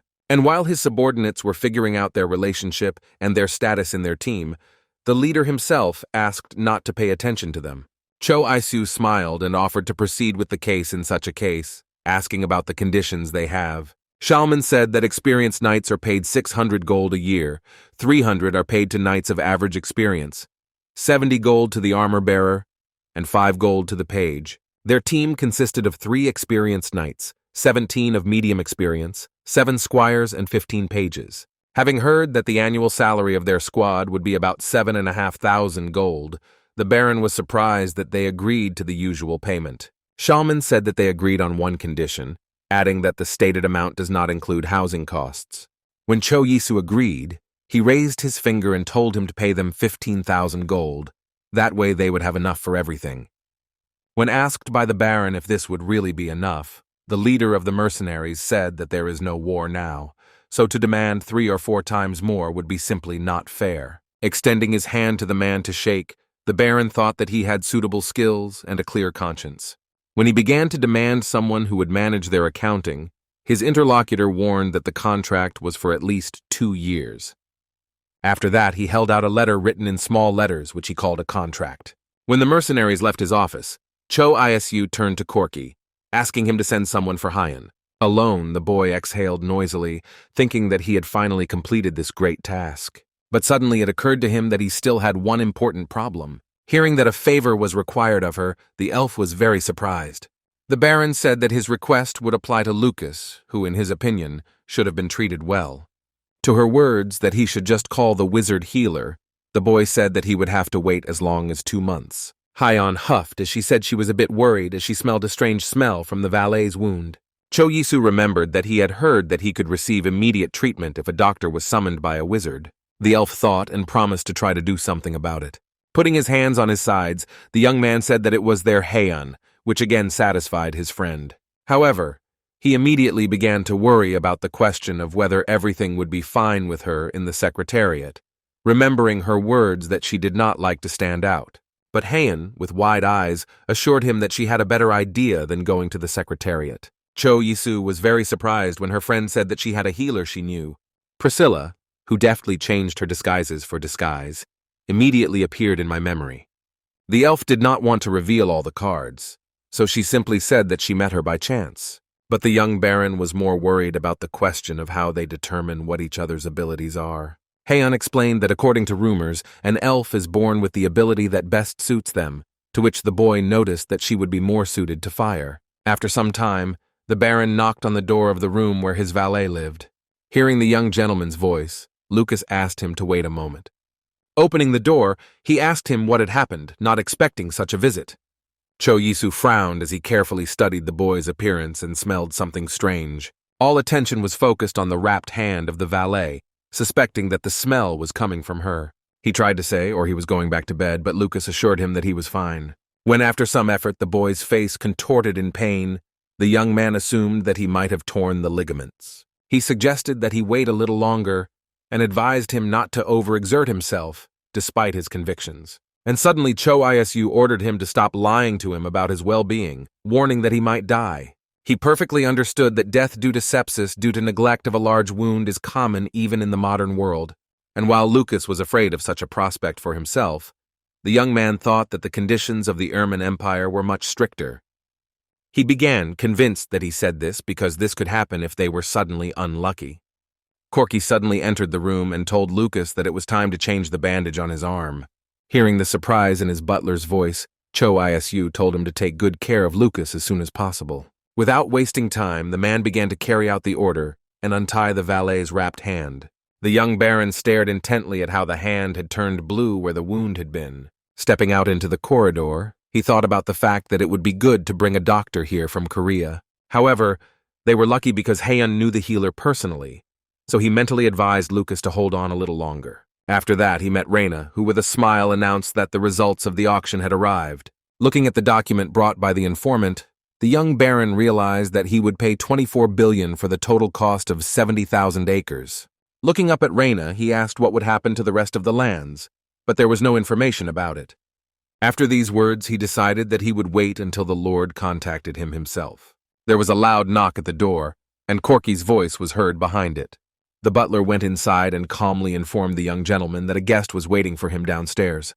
The guest was a young elf with pastel green hair, a yellow dress, and a hat. Not knowing her name, Cho Yisu thanked her for coming while introducing himself. After removing the hat, the guest was asked to turn to her healer, explaining that he wanted to lead a quiet life as much as possible. Looking at him attentively with bright green eyes, the girl asked him if he understood what was being said.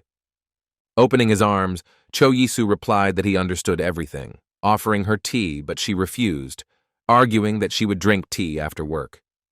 Immediately after that, the elf went to the patient whom she had come to treat and asked to remove his bandages. When he did, a picture of a hand with calloused skin opened up to her and everyone present. The girl immediately turned to Corky and asked him to hold her hat. Immediately after that, she began to remove her gloves to begin the treatment. Keeping her gaze fixed on her wounded hand, she used magic, causing green energy to form around her. Looking at the bright light from under her hand, Cho Yisu let out a surprised breath. Lucas was smiling widely as he saw his hand completely healthy and unharmed within a minute.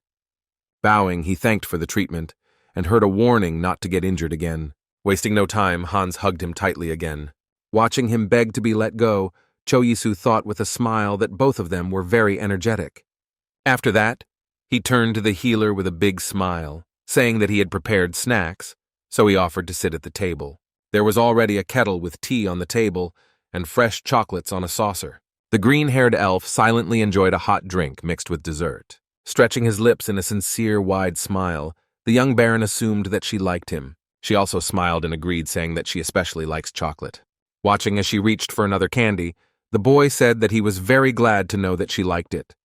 The next moment, he was interested in the question of whether she still had even a little magical power left. To her surprise, the baron explained that if there was still some left, he would like to take it and use it again. Priscilla smiled and assured him that she agreed, as it was not difficult at all. Hearing these words, Cho Yisu immediately turned to Reina, who was standing next to him. He remembered that Shalman had talked about several of his men being injured, so he offered to take care of them once they summoned a healer. The informant smiled widely and said that in that case she would bring them now. When the treatment was complete, the leader of the mercenary group bowed low and thanked the healer. However, she assured that there is nothing to be thankful for, as she is just glad that everyone recovered quickly. After asking her how much he owed her for treating his people, the baron heard that she was only proud of the fact that Haeun had done a good deed. Covering her mouth and laughing, the girl added that if he insisted on a reward, then chocolate would be very appropriate. In a few minutes, the baron brought her a large package in which lay a red box with candies.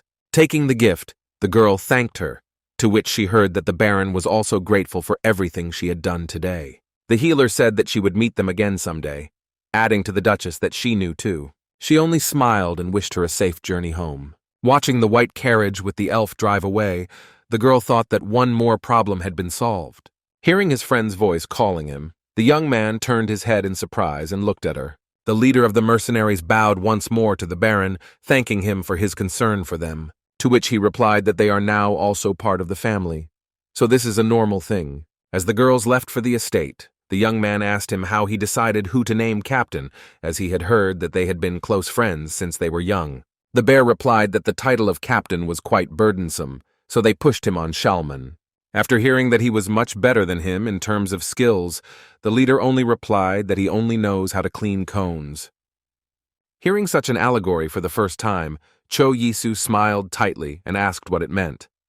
Shalman explained that sometimes they go to the mountains to train exclusively with swords. It is during such training that they always force the beginners, who are weaker than everyone else, to clean the cones. Well, they used this phrase when someone interfered. However, the bear came forward and proudly declared that he had never cleaned the cones. Suddenly, Cho Isu froze and said that he needed to discuss how they would cross the Knots Mountains, as it would be a large group trip. Sitting down at his desk, the boy declared that the price didn't matter, so everyone should think about what they would need for the trip. Cheetah turned to the Baron and said that he recommends buying items that are made by magical engineers. He explained that they can prepare items that will then contain the magic of a wizard. For example, the magic of a fire wizard can be moved into a box, and during battle it will turn into a weapon. Hearing this, the young man thought that Heian's magic could be used like a water bottle, and with the help of Etro's power, he was able to grow a bamboo forest. Cho Yisu put a finger to his chin and thought about what else they could take with them. The leader warned that since his name became famous with the help of jewels, many people could be interested in them. After hearing him, the young man thought about the fact that at the moment he had 5 kilograms of precious stones left. That is, it was worth about 15 million won. He perfectly understood that everyone expected that they would take money and jewels with them. Noticing his deep thought, Shalman advised him not to tell anyone about the upcoming trips. When he advised them to set up camp before going into the mountains, the Baron was very surprised, to which the man explained that if they were really going to be attacked, they would most likely do it in the mountains. And if they spend several days in the camp, then the patience of those who are going to attack will simply run out, and they will disperse. The Baron agreed to his offer, and assured them that you would give them money somewhere, and that they would buy everything they needed. Shalman rose to his feet and bowed again, thanking him for the treatment of his men, to which the Baron again assured him that there was no need to thank him. While Bear and Cheetah headed for the exit from the office, their leader froze for a second. His attention was drawn to a single piece of candy, which was on a plate on the table, and from which he was now staring. Left alone, Cho Yisu walked over to the window and looked out at the surrounding landscape, exhaling noisily as they were finally on their way. Meanwhile, Heian was dressing with the help of her 2 maids, when at last she heard that everything was ready. Seth's wife smiled, saying that the Duchess has very fair skin. She still wanted to say that it might be because she takes a bath with rose water every day, but when she remembered the smell of the Duchess's body, she fell silent and stared straight ahead. Immediately after that, she turned her back to the elf and covered her mouth and nose with a loud yelp. Realizing how her behavior looked from the side, she turned back and apologized for her, explaining that she hadn't been feeling well lately. Hearing this, Heian immediately assumed that the girl might be pregnant. After these words, Darcy began to ask the girl questions about how much her body had changed in the last period and when exactly. After hearing the answers to all the questions, she closed her eyes and calmly said that she would have a child. Heian immediately said that Seth would be happy with such news, to which the girl confirmed with a smile. When the young couple stood before the Baron, he asked them if everything had happened too quickly, but he sincerely congratulated them. But hearing that they had never crossed the Knots Mountains before, he asked if it would be normal for a girl to cross mountains in such a condition, as it would be quite difficult physically and psychologically. In addition, there was little oxygen in the mountains, which could harm the child. But the girl assured him that everything was fine. Covering her stomach with her hands, she said that the baby would have good protection. Having agreed that they should go with him, however, he warned that she would get into a good carriage, and not one where all the luggage would be lying around. Hearing this, both immediately began to thank the young lord, but he again advised them to keep this love for the 2 of them. Watching Seth and his wife leave his office, the young man thought that they reminded him of the past. His mother often said that when he grew up, he would meet and love a woman as beautiful as she was. His father smiled, put his hands on his shoulder and said that it would be so. After that, the father usually began to give very serious and mature advice despite the serious shock of his son. When it was already dark outside, the young Baron decided that it was time to go to bed, since he also had business for tomorrow. That morning, he was in for a surprise, because when he went down to the Heian greenhouse, he met all the servants who scattered confetti and ribbons, wishing him a happy birthday. Looking at Hans Corky and Lucas, he smiled and asked what it meant, clarifying if they had prepared it. But suddenly hearing the red-haired woman's voice behind him, the boy turned around in surprise. Jace held Hyeon's hand in hers and pointed at herself, saying that they had arranged this together. She handed him a sword in a luxurious scabbard and said it was her gift to him. The young man smiled broadly and said that he had always wanted a sword. and to his friend's question, whether he likes it, he answered yes. Corky also approached the young gentleman and handed him a small box, saying that they had written him letters, which he promised to read later when he was alone. Suddenly, Cho Yisu looked surprised at Hyeon, who came closer and said that she also had a present for him. Handing him a metal lamb, the girl asked him to lift the lid. He obediently did what the elf asked him to do, not knowing what to expect from her. There was a dark cake in which one burning candle was stuffed.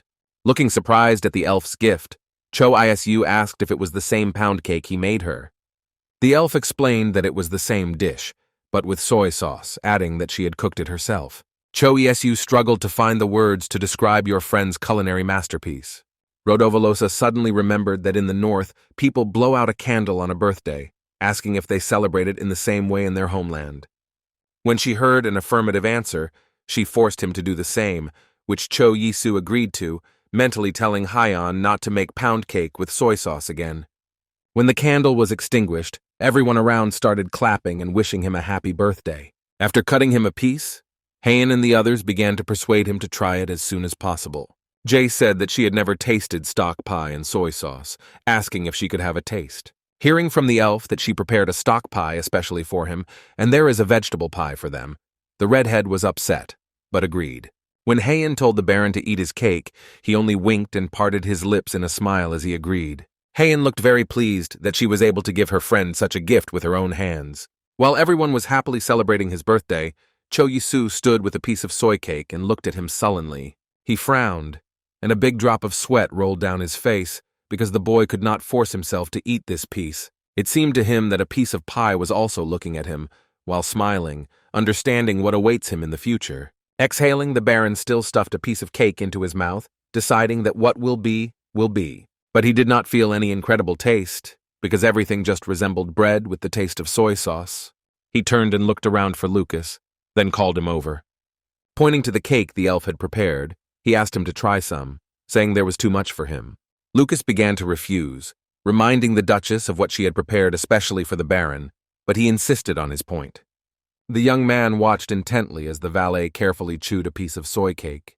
But the reaction wasn't quite what he expected, as Lucas smiled and said that it was really delicious. To his master's surprise, he added that the best cook in the Empire, which Seth was now, had improved the recipe, so there was nothing interesting here. The face of the cook suddenly appeared before the Baron's eyes, thinking about how he could approve of him. The valet noticed the expression on the Baron's face and asked if something was wrong, but he simply said that everything was fine and he could go. Grabbing his fork again, Cho Yisu decided to eat as much cake as he could fit so that Hyeon wouldn't be offended. Therefore, after a certain time, he put an empty plate from under the cake on the table. Patting his stomach, he thought about the fact that he had eaten too much. Besides, he thought that he could still smell the soy sauce. For a moment the boy closed his eyes and tried to gather his thoughts somehow to announce what he wanted to say. After that, he loudly called Seth to him and asked if the food was finally ready. Having received an affirmative answer and approaching his butler, the young man asked him if he had invited guests. When they were already at the table, the boy announced that today was his birthday, as everyone could already hear.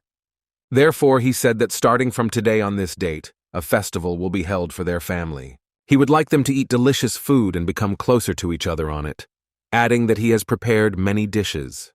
With his arms out to his sides, the boy pointed to a table full of various foods and drinks and said that they could begin the celebration. Jace and Haein smiled contentedly at their friend. Corky, Lucas, and Hans had a similar expression on their faces, as well as the others. Even the newly recruited mercenaries for security were present at the table. Watching the redhead grab the breaded chicken calf, Cho Yisu thought that she still lacked any elegance despite being a lord's daughter.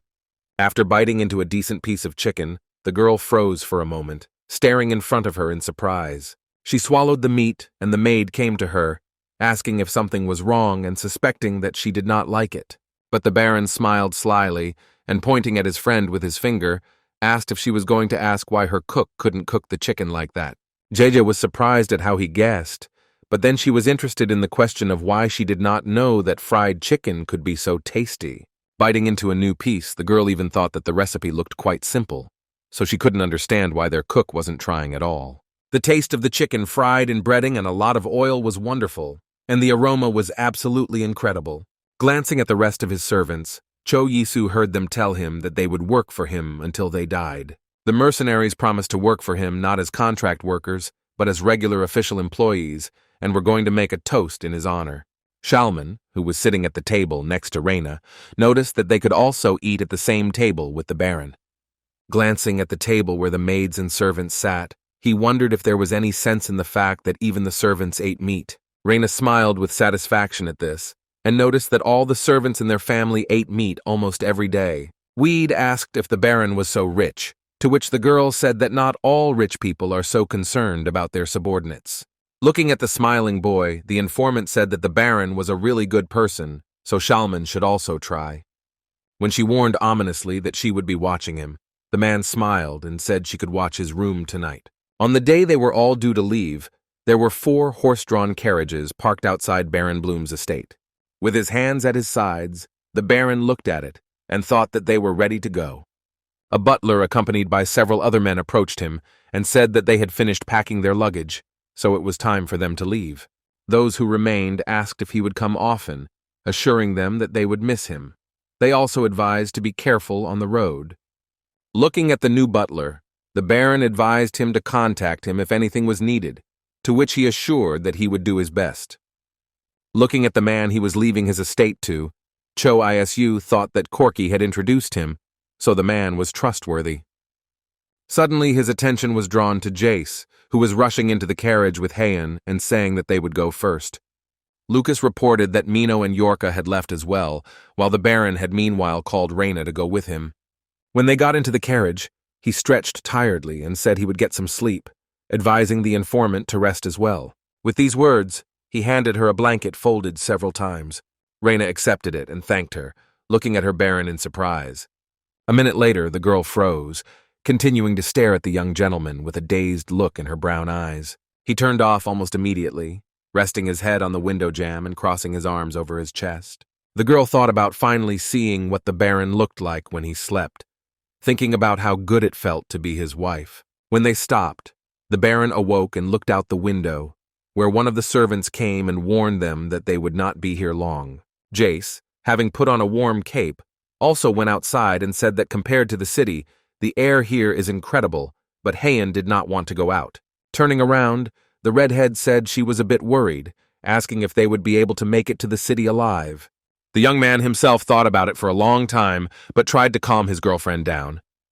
Suddenly, their attention was drawn by a white carriage that arrived almost immediately after them. The guards immediately came forward, took a fighting position, asking who they were. The horse, which was harnessed, faltered and stood on its hind legs, but the coachman tried with all his might to stop it. Baron Bloom wondered why the high-class carriage was alone in the mountains. Suddenly, a blonde head appeared from the window, and a familiar voice asked why they were so angry, assuming they were thinking of leaving without him. Addressing the newcomer, Cho Isu thought that he knew who this voice belonged to. Reyna stepped forward and ordered the mercenaries to retreat and hide their weapons. Looking at Adro, who was smiling lightly, she said that this wizard was a friend of the Duchess. The elf, meanwhile, was approaching the Baron, who was wondering how he knew they were going right now, to which he smiled wider and said that he would go with them, surprised that Heian did not say anything to him. When the elf's head appeared in the window of the carriage, the young man asked her if she knew Edro would be going with them. But she didn't answer, keeping her eyes on her elven friend. When the Duchess closed the window abruptly, the Baron wondered why she was so angry, but Edro assured him that he would speak to her. Jace suddenly approached him and asked what kind of relationship Heian had with this elf, adding that he was the most handsome she had ever seen. Immediately after that, without wasting time, she ran to the carriage where the 2 elves were sitting and said that she had to say hello to him. Cho Yisu thought about the fact that he didn't expect Edro to agree to go with them, but he thought that in some situations he could help him. Suddenly he was called by Hans, who said that the Baron could go to his tent. The boys noticed his pensive face and began to ask him if something was bothering him, but the Baron replied that he was just worried that they might meet bandits. However, raising his finger up, Hans assured that he would protect him and Lucas at any cost. Suddenly everyone recoiled in fear as they saw an arrow land in the middle of the camp. The mercenaries drew their swords again, shouting that they were ambushed and that there were enemies nearby. Noticing the hail of arrows flying towards the camp, Reina turned and looked at the Baron worriedly. Meanwhile, the boy reached into the back pocket of his coat to get the protection capsule he had prepared. But in the next moment he noticed, in front of him, a large hand of Hans, which was stretched out in front of his face. Zdrovan stood in front of him and Lucas, covering them both with his body. Not understanding what was happening, Cho Yisu looked at his friend in surprise and shouted. In the next moment he noticed how an arrow flew into the big man's powerful shoulder, spraying blood. Clutching the golden orb in his hand, he thought about the fact that he was about to use the protection capsule. After that, a large, transparent dome formed around him, Lucas, and the injured Hans. Approaching his friend, Cho Yisu asked him if he was okay. He came back gritting his teeth in pain and growling that they were fine. Meanwhile, Lucas looked at the Baron in a panic and asked him not to get up. Guards appeared around and raised shields around the place where the Baron was sitting. He looked into the gap between them and ordered all his men to go to where he was sitting. Suddenly, Lucas's attention was drawn to a girl sitting right in front of him. Kana looked very scared, and in a panic she didn't know what to do as she looked at the advancing enemies. For a moment she froze, unable to move for fear of the arrow that flew straight to her head. However, at the last second she heard a loud thump of an arrow against something solid. A fresh tree branch suddenly blew in the wind in front of the dazed and scared-to-death girl. Adro, surrounded by leaves and various branches, looked sternly in the direction from which the arrow flew. The next moment, with tears in her eyes, Kana felt Shellman take her by the shoulder, looking sternly ahead. The mercenary leader picked up the girl in his arms and started running towards the elf who was leading the way. In addition to the shields that the guards held to protect the maid, along with the leader of the guard and the elf, they were covered by thick branches. Cho Yisu watched in amazement as the branches and water fought against their opponents. Heian, meanwhile, stood in the middle of the clearing, surrounded by a thin wall of blue water. The elf was intently trying to gather water into a pile to attack their enemies. Noticing this, Cho Yisu was afraid for his friend who might be hurt, so he called her name. Approaching the Baron, the girl said that they created a magical barrier, so the guards could lower their shields. In the meantime, Shalman's attention was drawn by the arrows, which managed to stop at their feet before creating a barrier. Turning his head, he saw that many more arrows had bounced off the barrier and were now disappearing from the ground on the other side. He gritted his teeth, thinking that there were at least 50 archers out of the number of arrows, and that meant that the gang itself numbered around 100 people, which was surprising since he had never seen bandits moving in such a large group. Looking at the elves, the man asked how long they would be able to hold the barrier, to which he heard the answer that the barrier would be valid for an hour, which he thought was enough to regroup, but Shalman also noticed that their luggage was left outside. And this meant that robbers could happily take their things that were lying in the skin. He ordered his men to prepare their weapons for battle, hoping that the wizards would be able to help them. Looking determinedly at the mercenary, the elf and Edro assured them that of course they would help them. Meanwhile, the robbers began to panic, because everything did not happen as their leader said. One of the boys was indignant, saying that the chief had not warned them about the presence of wizards in the unit. When asked what they should do, the leader said that the wizards would not be able to use magic indefinitely, and very soon their mana would run out. As a result, if everything goes as planned, they get at least 30,000 gold. Stretching his lips into a wide, predatory grin, he added mentally that they could steal anything they wanted, but in return they had to hurt as many people as possible.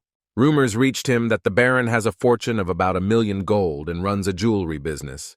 The robbers knew that they would steal a large fortune and live peacefully for the rest of their lives, so they suddenly rushed to attack the crew. Meanwhile, Cho Yisu tried to help Hans, who still had a large arrow sticking out of his hand.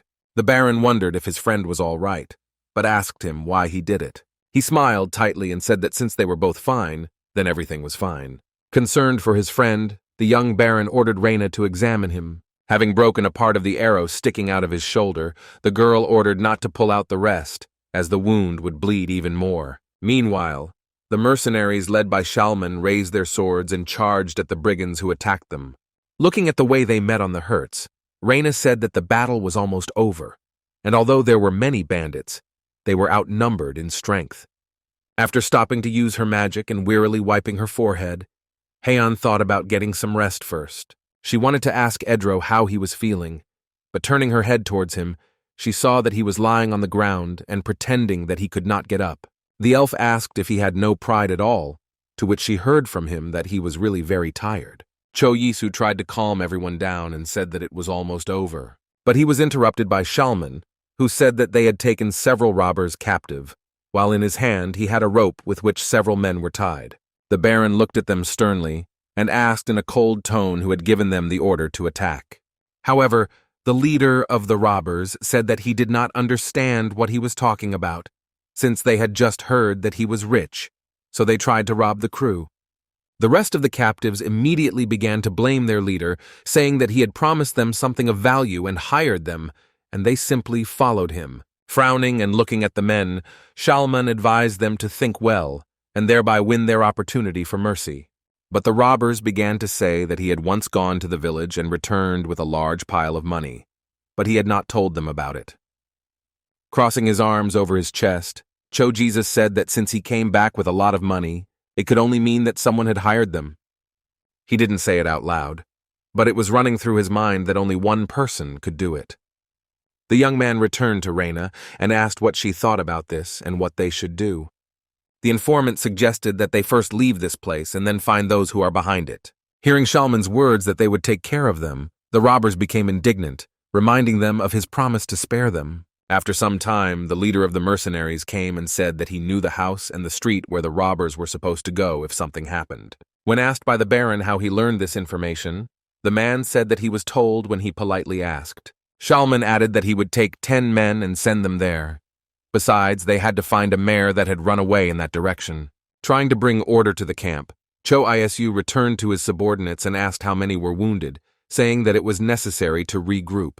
Then his attention was drawn to the figure of Hans, who collapsed tiredly on the ground. The young man's eyes immediately went wide with fear as he realized what might have happened.